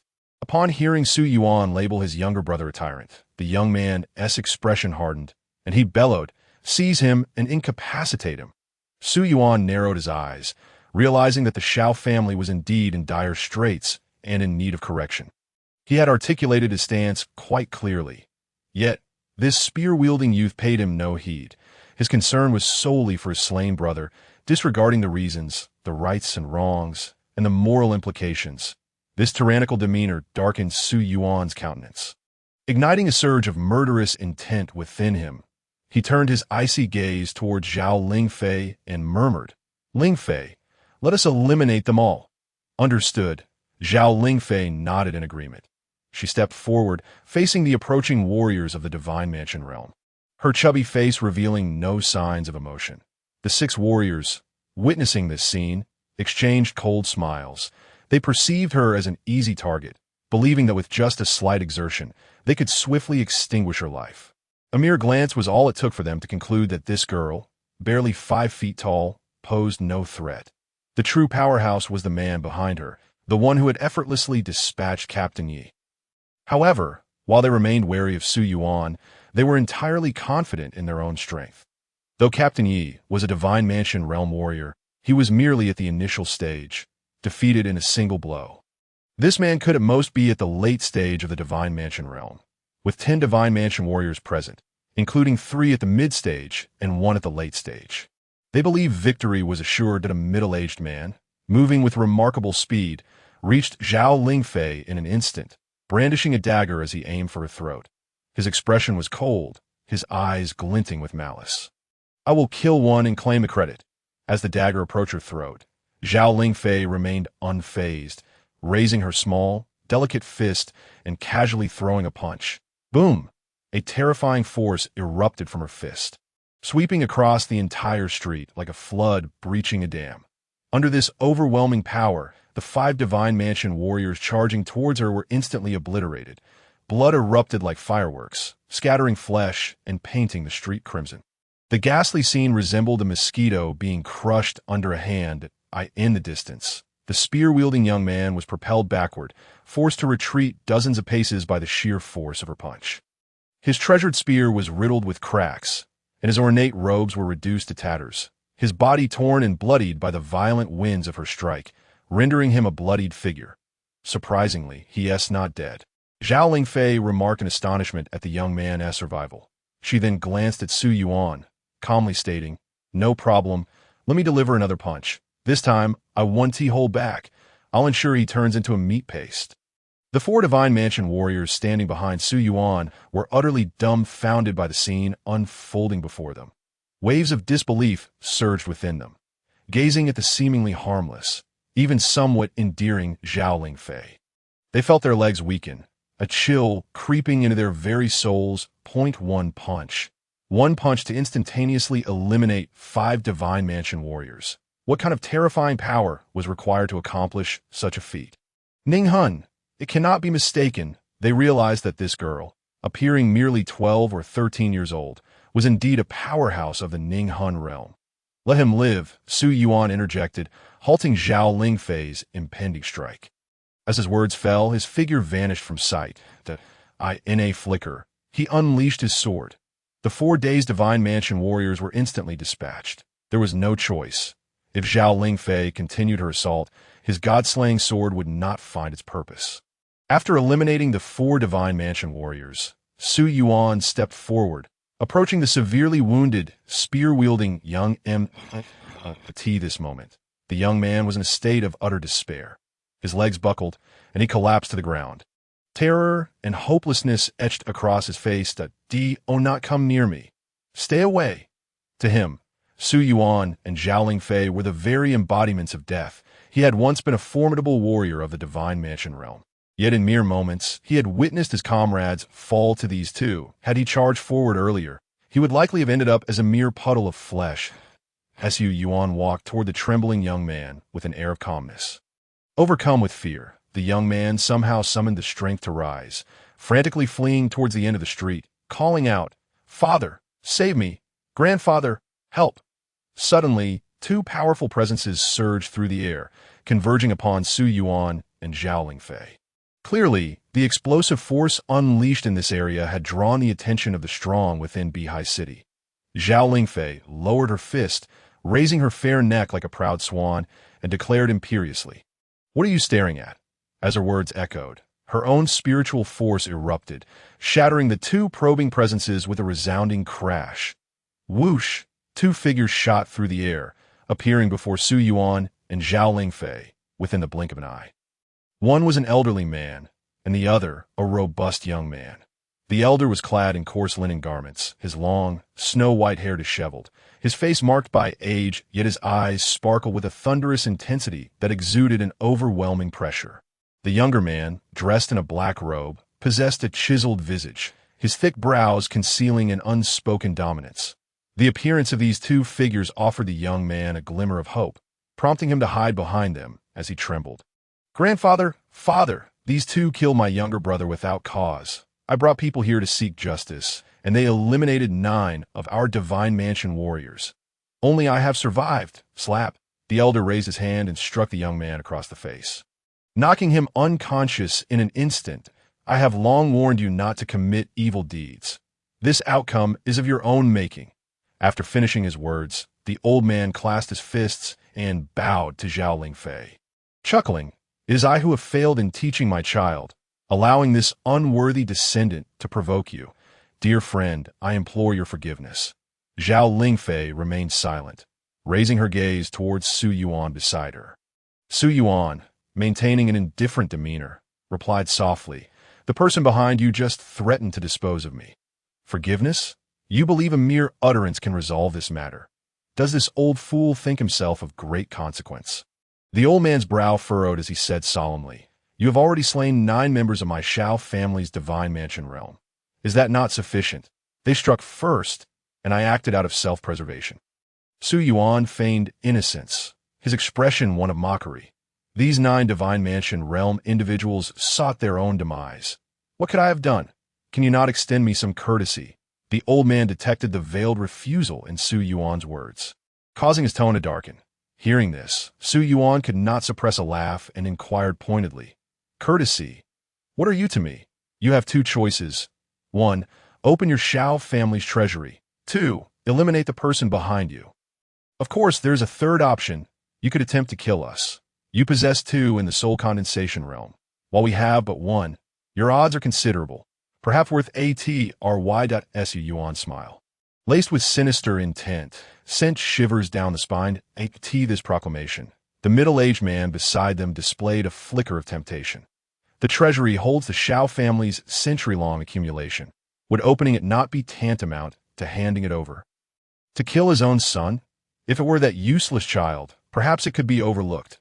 Yet this was the most talented youth of the Shao family, already at mid-stage of the Divine Mansion realm at such a young age, eligible to cultivate within the Jinhong sect. His future was boundless. How could he possibly be killed? With the first 2 options untenable, only the last remained, to eliminate these 2 greedy individuals before him. The middle-aged man's gaze hardened as he looked to the old man for counsel. The elder shook his head slightly before addressing Su Yuan and his companion, stating, "Dear friend, I can permit the opening of the treasury. But how much do you intend to take?" Su Yuan extended his hand, revealing an exquisite storage ring, and smiled to the brim. The old man's eyes gleamed with coldness as he replied, "Your appetite seems rather excessive, does it not? Friend, heed my advice. Know when to be content." Unfazed, Su Yuan scoffed, "You may opt for the third choice." The middle-aged man's expression darkened, a surge of murderous intent erupting within his eyes. "Do you truly believe I would hesitate to kill you? A mere Divine Mansion realm individual is no different from an ant before me. The chasm between the soul condensation realm and the Divine Mansion realm is as vast as the heavens and the earth. In the presence of a soul condensation realm, a Divine Mansion realm can be extinguished with a wave of the hand." This was the middle-aged man's confidence. However, while killing Su Yuan may be easy, capturing the woman beside him would require an exceedingly powerful binding artifact. Regrettably, even after a century of dominance in Beihai City, the Shao family possessed only one offensive artifact. Such a young soul condensation realm individual must have a significant identity and background. It would be best to eliminate them all here. If even one were to escape, their backing would surely come seeking retribution. This was the source of his trepidation. Su Yuan's cold laughter cut through the air. Oh, is that so? Then why do you not make your move? The old man took a deep breath, calming the tumultuous anger within, and said, 3 items. You may take 3 treasures from my Shao family's treasury as an apology. With no certainty of retaining both individuals, he had no choice but to concede. 3 items are insufficient. 10. Su Yuan bargained. With the existence of teleportation arrays in Bihai City, and given the Shao family's monopoly over it, they effectively controlled a crucial transportation route, reaping immense profits. 3 treasures would barely affect the Shao family. After a moment's deliberation, the old man gritted his teeth, agreed. Lead the way. Su Yuan immediately responded with a smile. The old man's expression darkened like water, shaking his sleeves in reluctance and resignation. Let us proceed. Under the old man's guidance, Su Yuan and Zhao Lingfei arrived at the Shao family's treasury. It was an immense palace. Surrounded by intricate protective formations, the old man produced a token, causing the formations to part, and the trio entered the treasury. Breathtaking treasures filled the grand hall, with rows upon rows of spirit-wood shelves adorned with countless boxes of various sizes, wooden, iron, and jade alike. The walls displayed weapons capable of slicing through iron like mud, while corners piled with peculiar stones were all or suitable for forging spirit weapons. Numerous spirit herbs were neatly categorized, alongside rare treasures that shimmered brilliantly. Even the luminous pearls used for illumination were the size of fists, holding immense value. The old man straightened his back slightly, a hint of pride crossing his face. This is the treasury of the Shao family. Yet, Su Yuan exhibited no surprise, his expression remarkably calm. Although the scene appeared lavish, genuine treasures were scarce. Glancing around, Su Yuan found himself completely uninterested. Zhao Lingfei, too, could not help but curl her lip, her disdain evident on her youthful face. This truly a treasury. I was so full of anticipation earlier, only to be met with such disappointment. Brother Su, you choose, Zhao Lingfei remarked, having lost all interest. Occasionally, she flipped through a book, finding some amusement in its illustrations as Su Yuan strolled about, casually opening a few small boxes before promptly closing them again. After a thorough inspection, he selected only 4 items of decent quality: a piece of ore, an ancient jade slip, a pill that enhanced vitality, and a rusted token. Among inconspicuous items, Su Yuan spotted a small cauldron, its surface covered in rust, engraved with the image of a strange beast. Without hesitation, he placed it into his storage ring.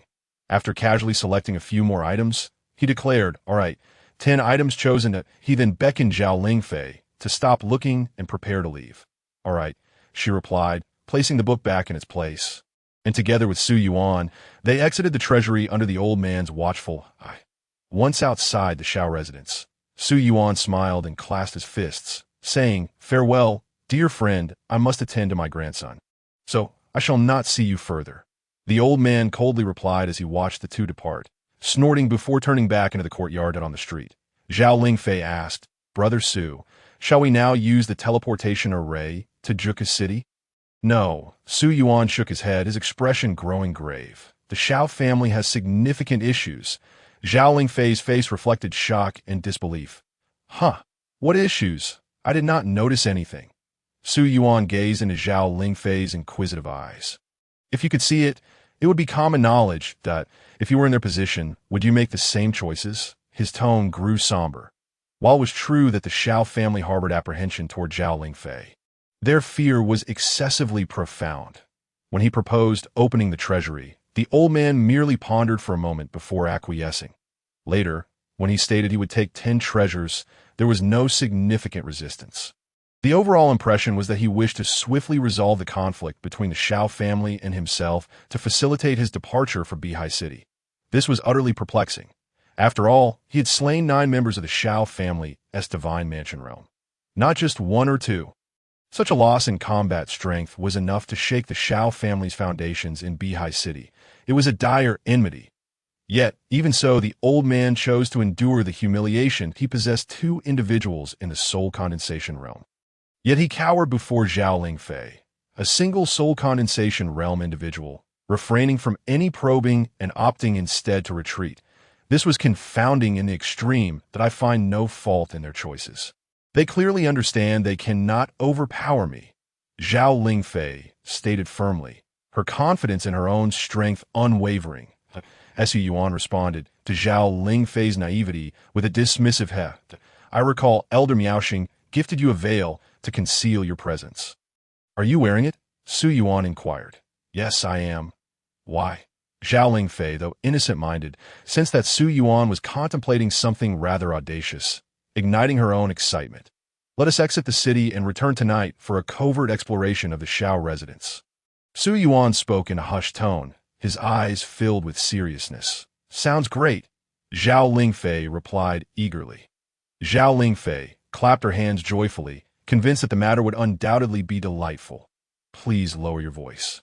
Su Yuan admonished, his expression darkening as he gazed at the exuberant Zhao Lingfei, his teeth clenched in reminder. Instantly, Zhao Lingfei became obedient, tucking her head against Su Yuan's chest, grinning brightly as she replied. All right. Chapter 39. A great opportunity in Bihai City at the Shao residence. Are we certain they have departed? An elderly man, his hair white as snow, inquired solemnly, his brows furrowed, but a robust man beside him nodded affirmatively, stating, I personally investigated. After exiting the treasury, the two individuals directly left the city. After pondering for a moment, Xiao Juntian furrowed his brow tighter, voicing his lingering doubts. Father, those two could have been left alive. Why do we let them go? Liar is dead, and Li Heng is severely injured. Moreover, 9 of our godhouse experts have perished. This has already shaken the very foundation of our clan. The elder scoffed coldly, regarding Xiao Juntian with indifference. Foundation? The true foundation of the Shao family lies solely with the two of us. As long as we remain, no one in Bihai City would dare to lay a hand on the Shao family. At this point, the elder's gaze turned profound, wisdom gleaming within his eyes as his tone grew somber. That woman possesses a formidable consciousness, even more powerful than mine. Her depth of cultivation is beyond imagination. Your belief that we could keep them is merely your opinion. Furthermore, our family's plans have now reached a critical juncture. If a war truly breaks out, I fear the secrets within our residence cannot be concealed. Upon hearing this, Xiao Juntian raised an eyebrow, his face lighting up with excitement as he queried, Father, are you suggesting that the artifact is indeed effective? The elder nodded, affirming, it is indeed useful. It shouldn't be long before we achieve success. At that time, not only will I be able to heal the internal injuries, but I will also have the chance to break through to a higher realm, if that artifact truly possesses the efficacy as described by that person. Our Shao family may very well ascend to the ranks of a super clan. A super clan. That is the designation for a family possessing a Ming Dao realm expert. The elder's gaze was sharp. For the sake of a greater goal, these trivial hardships are inconsequential. What do 9 godhouse experts amount to? Once we become a super clan, what difference is there between 9 godhouse experts and the current 9 spirit sea experts? At that time, the cities within a radius of thousands of miles will fall under the control of the Shao family. If that indeed comes to pass, that person will truly be a benefactor to our Shao family. Xiao Juntian wore a smile, the previous gloom in his heart lifted by his father's words. Indeed, that person is truly a benefactor to our Shao family. The elder smiled slightly, acknowledging this sentiment. Not wishing to dwell further on the topic, he shifted the conversation. What of Li Heng's injuries? In half a year, the Jinghong sect will be recruiting disciples. You must pay close attention. He cannot afford to encounter any issues. The injuries are severe, but fortunately, they haven't affected his foundation. I will procure some spiritual herbs to ensure he recovers within 3 months, Xiao Juntian replied, his brow furrowed, a look of concern etched on his face. Do not be so disheartened. Sometimes, a setback is but a blessing in disguise. If Li Heng emerges from this life and death crisis, his future prospects will be limitless. The elder reassured Xiao Juntian with a positive outlook. In the dead of night, 2 stealthy figures, shrouded in a veil, crept into the Shao residence. The veil was remarkably magical, capable of altering its color to blend perfectly with the surroundings. Even more astonishing was its ability to shield the wearer from the probing of spiritual senses. Brother Su, where are we headed? Zhao Lingfei's cheeks were flushed, practically curling into Su Yuan's embrace. Sense around, aside from the treasury we saw during the day, where else in the Shao residence might there be formations? Keep your spiritual sense contained within 100 feet. Be cautious. There are 2 soul condensation experts here. We must not be discovered. Su Yuan observed the surroundings, speaking in hushed tones. Rest assured, I understand. Zhao Lingfei extended her spiritual sense. And within 100 feet, she detected no signs of formations, then reported back to Su Yuan the absence of any formation fluctuations. Take your time. Let's search slowly and keep the spiritual sense restricted to 100 feet. Su Yuan responded. The Shao residence was comparable in size to the Su residence, and scanning the entirety of it with 100 feet of spiritual sense would take some time. The two moved cautiously, diligently searching within the Shao residence. Brother Su, I've found something.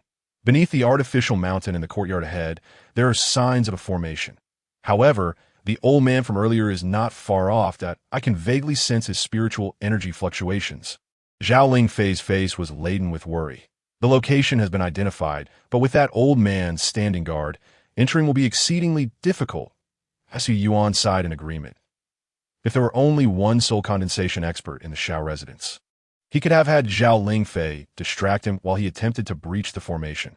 However, with 2 soul condensation experts present, even if Zhao Lingfei managed to draw one away, he would have no chance against the other. Let us go. It seems we cannot explore the secrets of this formation, Su Yuan thought, feeling somewhat disheartened that a formation guarding an artificial mountain was evidently suspicious. Is this truly how we leave? Zhao Lingfei pouted, visibly displeased. What had initially seemed like an exhilarating endeavor had been abruptly curtailed before it even began, leaving her with an irritating sensation lodged in her throat. What else can we do? We can't just destroy the Shao residence, can we? Su Yuan replied, somewhat exasperated. That is not out of the question. I could take on 2 with no problem. Zhao Lingfei declared confidently, don't be so overconfident. The Shao residence has been established in Bihai City for an indeterminate time. It certainly possesses its own depth. Now, let us leave. Su Yuan shot her a disapproving glance, urging her to follow. We have no idea what lies beneath this formation. Charging headfirst into the Shao family would be utterly foolish, but I'm just curious. What if there are true treasures beneath that artificial mountain? That would be an incredible fortune for us. Perhaps they have hidden their treasures beneath that mountain instead of in the treasury, Zhao Lingfei insisted, reluctant to depart so soon. Stop dreaming. Let us go, Su Yuan commanded, his eyes narrowing. Zhao Lingfei shrank her head, her face filled with reluctance, but upon seeing Su Yuan's stern expression, she had no choice but to comply. The two quietly resolved to depart the Shao residence. Someone is approaching. Zhao Lingfei suddenly halted, retracting her spiritual sense instantaneously. Su Yuan also held his breath, withdrawing all his spiritual energy back into his dantian, not daring to make a sound. Though the veil afforded excellent concealment, caution was still imperative. The two remained motionless for a quarter of an hour, neither daring to shift an inch. Su Yuan's nostrils flared, catching a faint whiff of blood. Blood? Just as he pondered this, the Jushin sword within him seemed to resonate. Trembling within his godhouse, the sudden tremor caused his spiritual energy to fluctuate uncontrollably. Who goes there? A low voice rang out, the sound of rushing air following swiftly, before the figure even appeared. A wave of spiritual energy swept toward Su Yuan's position. Zhao Lingfei no longer concealed herself, swiftly retracting the veil into her storage ring and launching a punch toward the incoming spiritual energy. Boom! The two powerful forces collided, unleashing a terrifying shockwave that threatened to topple the surrounding structures. Itsu. The elder from the Shao family descended from the air, a murderous glint in his eyes as he beheld Su Yuan and Zhao Lingfei on the ground. Now that they had been discovered, Zhao Lingfei ceased her concealment. Her spiritual sense surged toward the location of the formation, eager to unveil the mysteries beneath it. The images relayed back to her mind caused her chubby face to suddenly contort with fierce determination. Brother Su, they are conducting a blood sacrifice on the cultivators. Beneath that formation lies a gigantic blood pool. Piles of corpses. Zhao Lingfei's words left Su Yuan momentarily stunned. Blood sacrifice. No wonder the Jushin sword reacted. There are still people above the sea of blood. We must rescue them. I vow to annihilate the Xiao family. Zhao Lingfei trembled with rage, her round face cold as frost, her clear eyes reflecting an endless thirst for vengeance.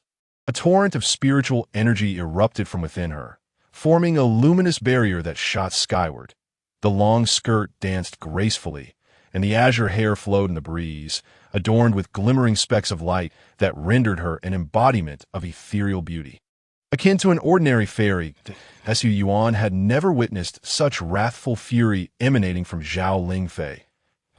An overwhelming intent to kill pervaded the air, accompanied by a tempestuous surge of spiritual energy, transforming her into an entirely different persona. The terrifying power unleashed from her petite frame was enough to make the very clouds tremble in retreat. Beneath her feet, a gentle breeze swirled, lifting her towards the heavens. As she waved her hand, a pair of pink butterfly gloves adorned her fingers. Whoosh! Xiao Juntian sensed the sudden transformation and became a streak of light, arriving in an instant. Gazing at Zhao Lingfei's fearsome demeanor, his eyelids twitched uncontrollably. Although he had anticipated the girl's extraordinary prowess, he had not imagined it would reach such formidable heights. The overwhelming spiritual energy, as vast as the ocean, bore down upon him with immense pressure. The elder, who had been closely observing Zhao Lingfei, wore a grave expression as he beheld the approaching Xiao Juntian and solemnly declared that their secret was now unveiled. Xiao Juntian's countenance darkened. With the secret laid bare, there was no need for further words at all costs. They must retain these two. Su Yuan paid little heed to the unfolding events. With Zhao Lingfei's strength, it was undoubtedly feasible for her to hold them at bay. She was a prodigy in her own right, wielding a mystical artifact. Even if she were to falter against the two in the soul condensation realm, she would not find herself in perilous straits. This was the confidence of a disciple from a prestigious sect. He soared up the wall. No need to observe the location of the artificial mountain. A glance upward revealed a cavern suffused with a rich, sanguine glow. The array concealing its scent had already been activated. The god-slaying sword trembled with excitement. Su Yuan exerted his legs, leaping towards the cavern like a nimble ape. Where do you think you're going? Xiao Juntian unleashed a wave of spiritual energy, hurling it towards Su Yuan. Zhao Lingfei's eyes narrowed, and with a flick of her hand, she shattered the energy in mid-air. Her gaze, filled with murderous intent, turned towards Xiao Juntian as her figure abruptly vanished into thin air. With a swift motion, she unleashed a punch. A terrifying surge of spiritual energy erupted, coalescing into a whirlwind that enveloped Xiao Juntian. Following this, her petite fist struck in rapid succession, unleashing a terrifying force that surged towards him. Xiao Juntian's eyes narrowed as he swiftly drew a massive double-headed axe, channeling his spiritual energy to deliver a fierce chop. As Zhao Lingfei became entangled with Xiao Juntian, the elder's figure flickered as he attempted to escape and prevent Su Yuan from entering the cavern. However, just as he moved, a terrifying punch rushed towards him from behind, forcing him to turn and confront it. Stay right there. Want to flee? Have you consulted me first? Zhao Lingfei stood tall, her demeanor as proud as a phoenix. Then I shall take your life first. The elder and Xiao Juntian exchanged a glance, confirming the tone of the impending battle. Eliminate Zhao Lingfei first, then deal with Su Yuan. With no one to obstruct him, Su Yuan effortlessly entered the cavern. A pungent stench of blood assaulted him upon entry, nearly causing him to regurgitate his dinner from the previous night. He promptly closed off his sense of smell, feeling somewhat relieved. As he proceeded, he soon beheld the blood pool Zhao Lingfei had mentioned that it was a vast pool, measuring at least 10 zhang in size, surrounded by countless piles of desiccated bones. Above the pool hung dozens of despondent cultivators, their bones pierced by iron hooks, suspended in mid-air like roasted pigs, their bodies marred by numerous gaping wounds, blood dripping down their forms into the blood pool below. Beasts! In that moment, Su Yuan understood the source of Zhao Lingfei's fury. The white bones littering the path surrounding the blood pool numbered not in hundreds but in the thousands, and among them, he could even discern the remains of children. The pool itself was filled with a ghastly crimson liquid, comprised entirely of fresh blood. Moreover, the cultivators hanging above were evidently alive, being bled out and tortured until they succumbed to a slow death, rife with unwillingness and resentment, even for one accustomed to slaughter like Su Yuan. His brows furrowed in anger, his eyes glinting with murderous intent. The Shao family truly deserved to perish. This vast cavern was nothing short of hell on earth. Su Yuan summoned a leaf-shaped spiritual artifact, swiftly rescuing the unconscious cultivators suspended above the blood pool. Regrettably, of the dozens, only half still breathed. The rest had succumbed to death. After administering healing elixirs to the few remaining survivors, he turned his gaze back to the immense blood pool before him. To say he felt unperturbed would be a lie. The endless blood within the pool represented a bountiful resource for him, especially with the god-slaying sword in his possession. He pondered the purpose behind the creation of this blood pool. But ultimately, it mattered little. Such an opportunity was a boon for him. Su Yuan had no intention of showing courtesy to the Shao family, nor did he perceive any wrongdoing in absorbing this fresh blood. Before even entering the cavern, the god-slaying sword had already been brimming with excitement. He could not afford to waste this grand opportunity. Approaching the blood pool, Su Yuan plunged his hand into its depths. Activating the god-slaying sword, an overwhelming surge of vital energy rushed into his body as the life force invigorated him.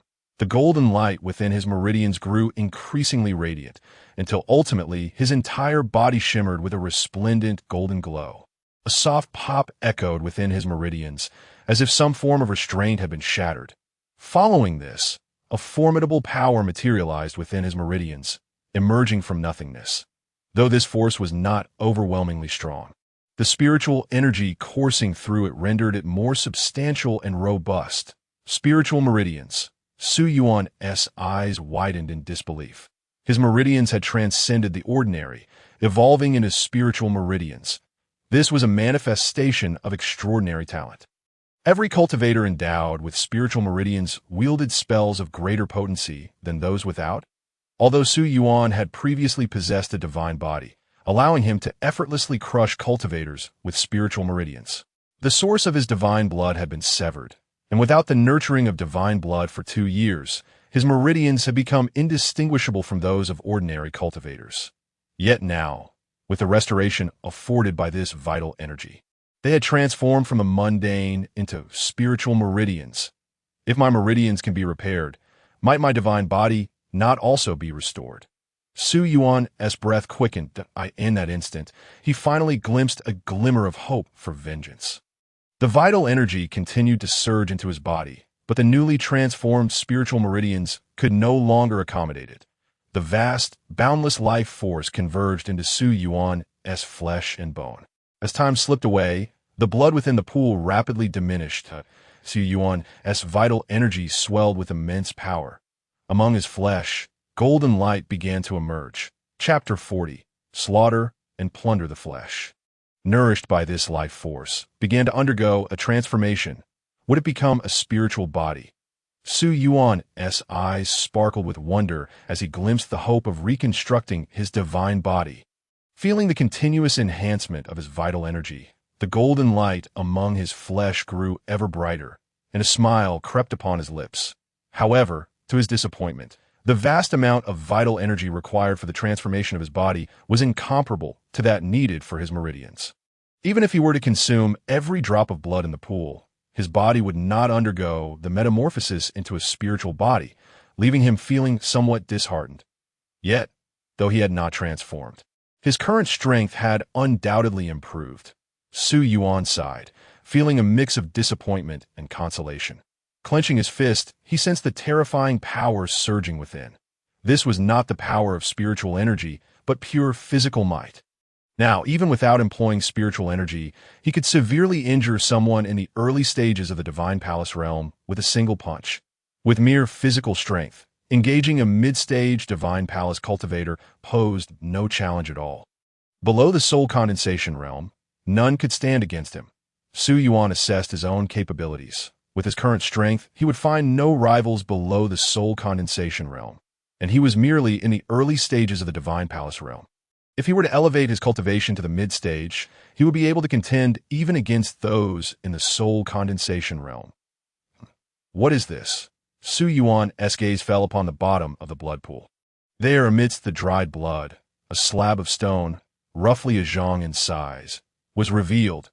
Intricate and peculiar runes adorned the surface of the stone, interconnected by countless lines, forming a complex and profound formation.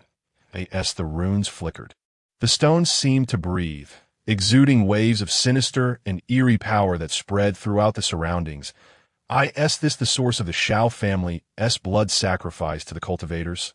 Su Yuan gazed upon the stone slab at the bottom of the blood pool. Sensing the immense malevolent energy contained within it, he leaped beside the slab and, after a thorough examination, discovered that the material engraved with the formation was not mere stone, but rather an unfamiliar substance. Although it possessed a hard texture, it seemed intrinsically capable of absorbing blood and resentful energy. The formation etched upon it merely served to expedite this absorption. It appeared to be crafted by a formidable practitioner of dark arts for the purpose of cultivating sinister techniques. The specifics of its effects remained unknown, yet its destruction would indeed be a pity. As Su Yuan contemplated the formation on the slab, he hesitated to cause its ruin. With a flick of his hand, he attempted to store the slab within his storage ring, only to realize that a far larger array still resided at the base of the blood pool. This array was anchored to the slab, intertwining it with the entire blood pool, rendering it impossible to be stored away. With another wave of his hand, a surge of spiritual energy erupted forth, clearing a space amidst the sea of bones in the blood pool as he began to scrutinize the formation at its depths. This formation was truly enigmatic. Could it genuinely have been crafted by the Shao family? Su Yuan's heart surged with tumultuous waves as he beheld the formation, which spanned a daunting 7 or 8 zhang in size. Despite its overall crude appearance, certain details bore the remarkable touch that could transform the mundane into the extraordinary. Without these nuances, the formation would be incapable of functioning. It seemed evident that there were practitioners of dark arts behind the Shao family. Su Yuan's expression grew grave as he speculated. Fortunately, the formation was predominantly rough, making it relatively easy to dismantle. Su Yuan flicked his fingers, unleashing several streams of spiritual energy that struck various nodes of the formation. The stone slab, once fused with the blood pool, was effortlessly detached. Upon securing the slab within his storage ring, Su Yuan paid no heed to the rescued cultivators and made his way toward the exit of the cave. Whether they survived after consuming the pills he had provided was now a matter of their own fortune. Upon emerging from the cave, Su Yuan was met with a desolate wasteland. The battle at the soul condensation realm had nearly obliterated the entire Shao estate. Such a cataclysmic conflict naturally attracted the attention of other factions within Bihai City. Numerous divine realm cultivators stood at a considerable distance, observing this clash powerful enough to shake the balance of power in Bihai City.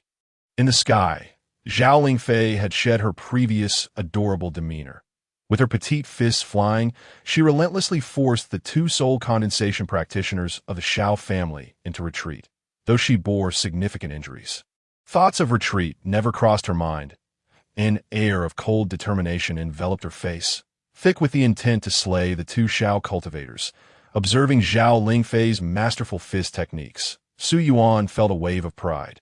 Her pure-hearted nature truly reflected the finest talent for cultivation. Her martial arts were on the brink of reaching a profound state. In years past, I could not grasp such profundities, yet she has already begun to form a semblance of it. Such comprehension is indeed enviable. The concept of a profound state is exceedingly elusive, indescribable, only to be understood through experience. Having grasped the essence of it, Zhao Lingfei had not been in the soul condensation realm for long. Yet in such a brief period, she had comprehended its initial form, a feat worthy of admiration. Each of her punches was imbued with an almost imperceptible essence of power, rendering the 2 Shao cultivators utterly incapable of countering. The profound state is an exceptionally terrifying existence. Should one fully comprehend it, the potency of their techniques and spells would be significantly enhanced. Even in the Taiwan realm of yesteryears, no one had ever grasped the essence of the profound state. It is astonishing that this elusive concept has been partially realized by this young girl. No wonder Elder Miaoxing felt at ease, allowing her to venture beyond the sect in the face of such power. Even mid-level soul condensation practitioners could only flee in terror. Die, came a thunderous shout. Zhao Lingfei, her expression icy, unleashed a punch. The force of her strike surged forth like a roaring tide, its terrifying power cascading in waves. With each successive wave, the already fearsome punch transformed into a torrent that engulfed the heavens and earth. Divine technique. Xiao Juntian's expression shifted dramatically as he hastily summoned the massive axe in his hand to defend against the onslaught. This punch was overwhelmingly powerful. It transcended the realm of mere techniques, infused with the unique consciousness power of the soul condensation realm, reaching the level of divine techniques. Boom! With a single strike, even with a profound artifact in hand. Xiao Juntian was violently sent flying hundreds of zhang away. Blood spewed from his mouth, and his aura plummeted at a visible rate. He was instantly gravely injured. Now it's your turn. Die. Following the decisive blow, Zhao Lingfei surged forward, her fists raining down like a torrential storm. In mere moments, the elder was struck from the sky, crashing into the ground and creating a deep pit several dozen zhang wide. Zhao Lingfei showed no signs of relenting. Remembering the brutal scene within the cave, her eyes blazed with murderous intent. She unleashed several more punches from afar, although she did not employ any techniques. Combined with the profound artifact glove she wielded, the elder, now devoid of any means of defense, was left half dead, his body a gruesome mess. Brother Su, I leave him to you, that I will go capture that beast. Zhao Lingfei called out to Su Yuan, who had just emerged from the cave. Aware of Su Yuan's ability to absorb the blood of cultivators, she refrained from killing the elder, leaving him with a sliver of life for Su Yuan to deal with. I'll prepare you a delectable feast. Su Yuan silently gave Zhao Lingfei a thumbs up in his heart, overwhelmed with gratitude. She truly moved me to tears. He swiftly darted toward the gravely injured elder. Addressing him with a solemn tone, "You reap what you sow. Now you shall experience the despair of being bled dry, awaiting your demise." His expression turned frigid as the god-slaying sword materialized in his palm, piercing into the elder's chest. The elder's eyes widened in horror as he felt his blood inexorably drawn toward the eerie sword in Su Yuan's grasp. "You practice dark arts," he gasped. "You are a demon cultivator?" The elder's eyes reflected disbelief. He had not anticipated that the elegant youth before him was, in fact, a practitioner of dark arts. However, after the initial shock, an unprecedented fear gripped him. Demon cultivators revel in inflicting suffering, allowing their victims to languish in despair before their demise. "Grant me a swift end. Please grant me a swift end," he pleaded, struggling in desperation.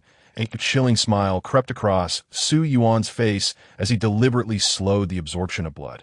"Murmuring a swift end, you say? I wonder if the cultivators in the cave beg for the same mercy from you. Did you grant them a swift end? You are in the soul condensation realm. You won't perish so easily. Fear not. I have ample time to make you experience the feelings of those unfortunate souls beneath the cave." Upon hearing this, the elder's struggles intensified.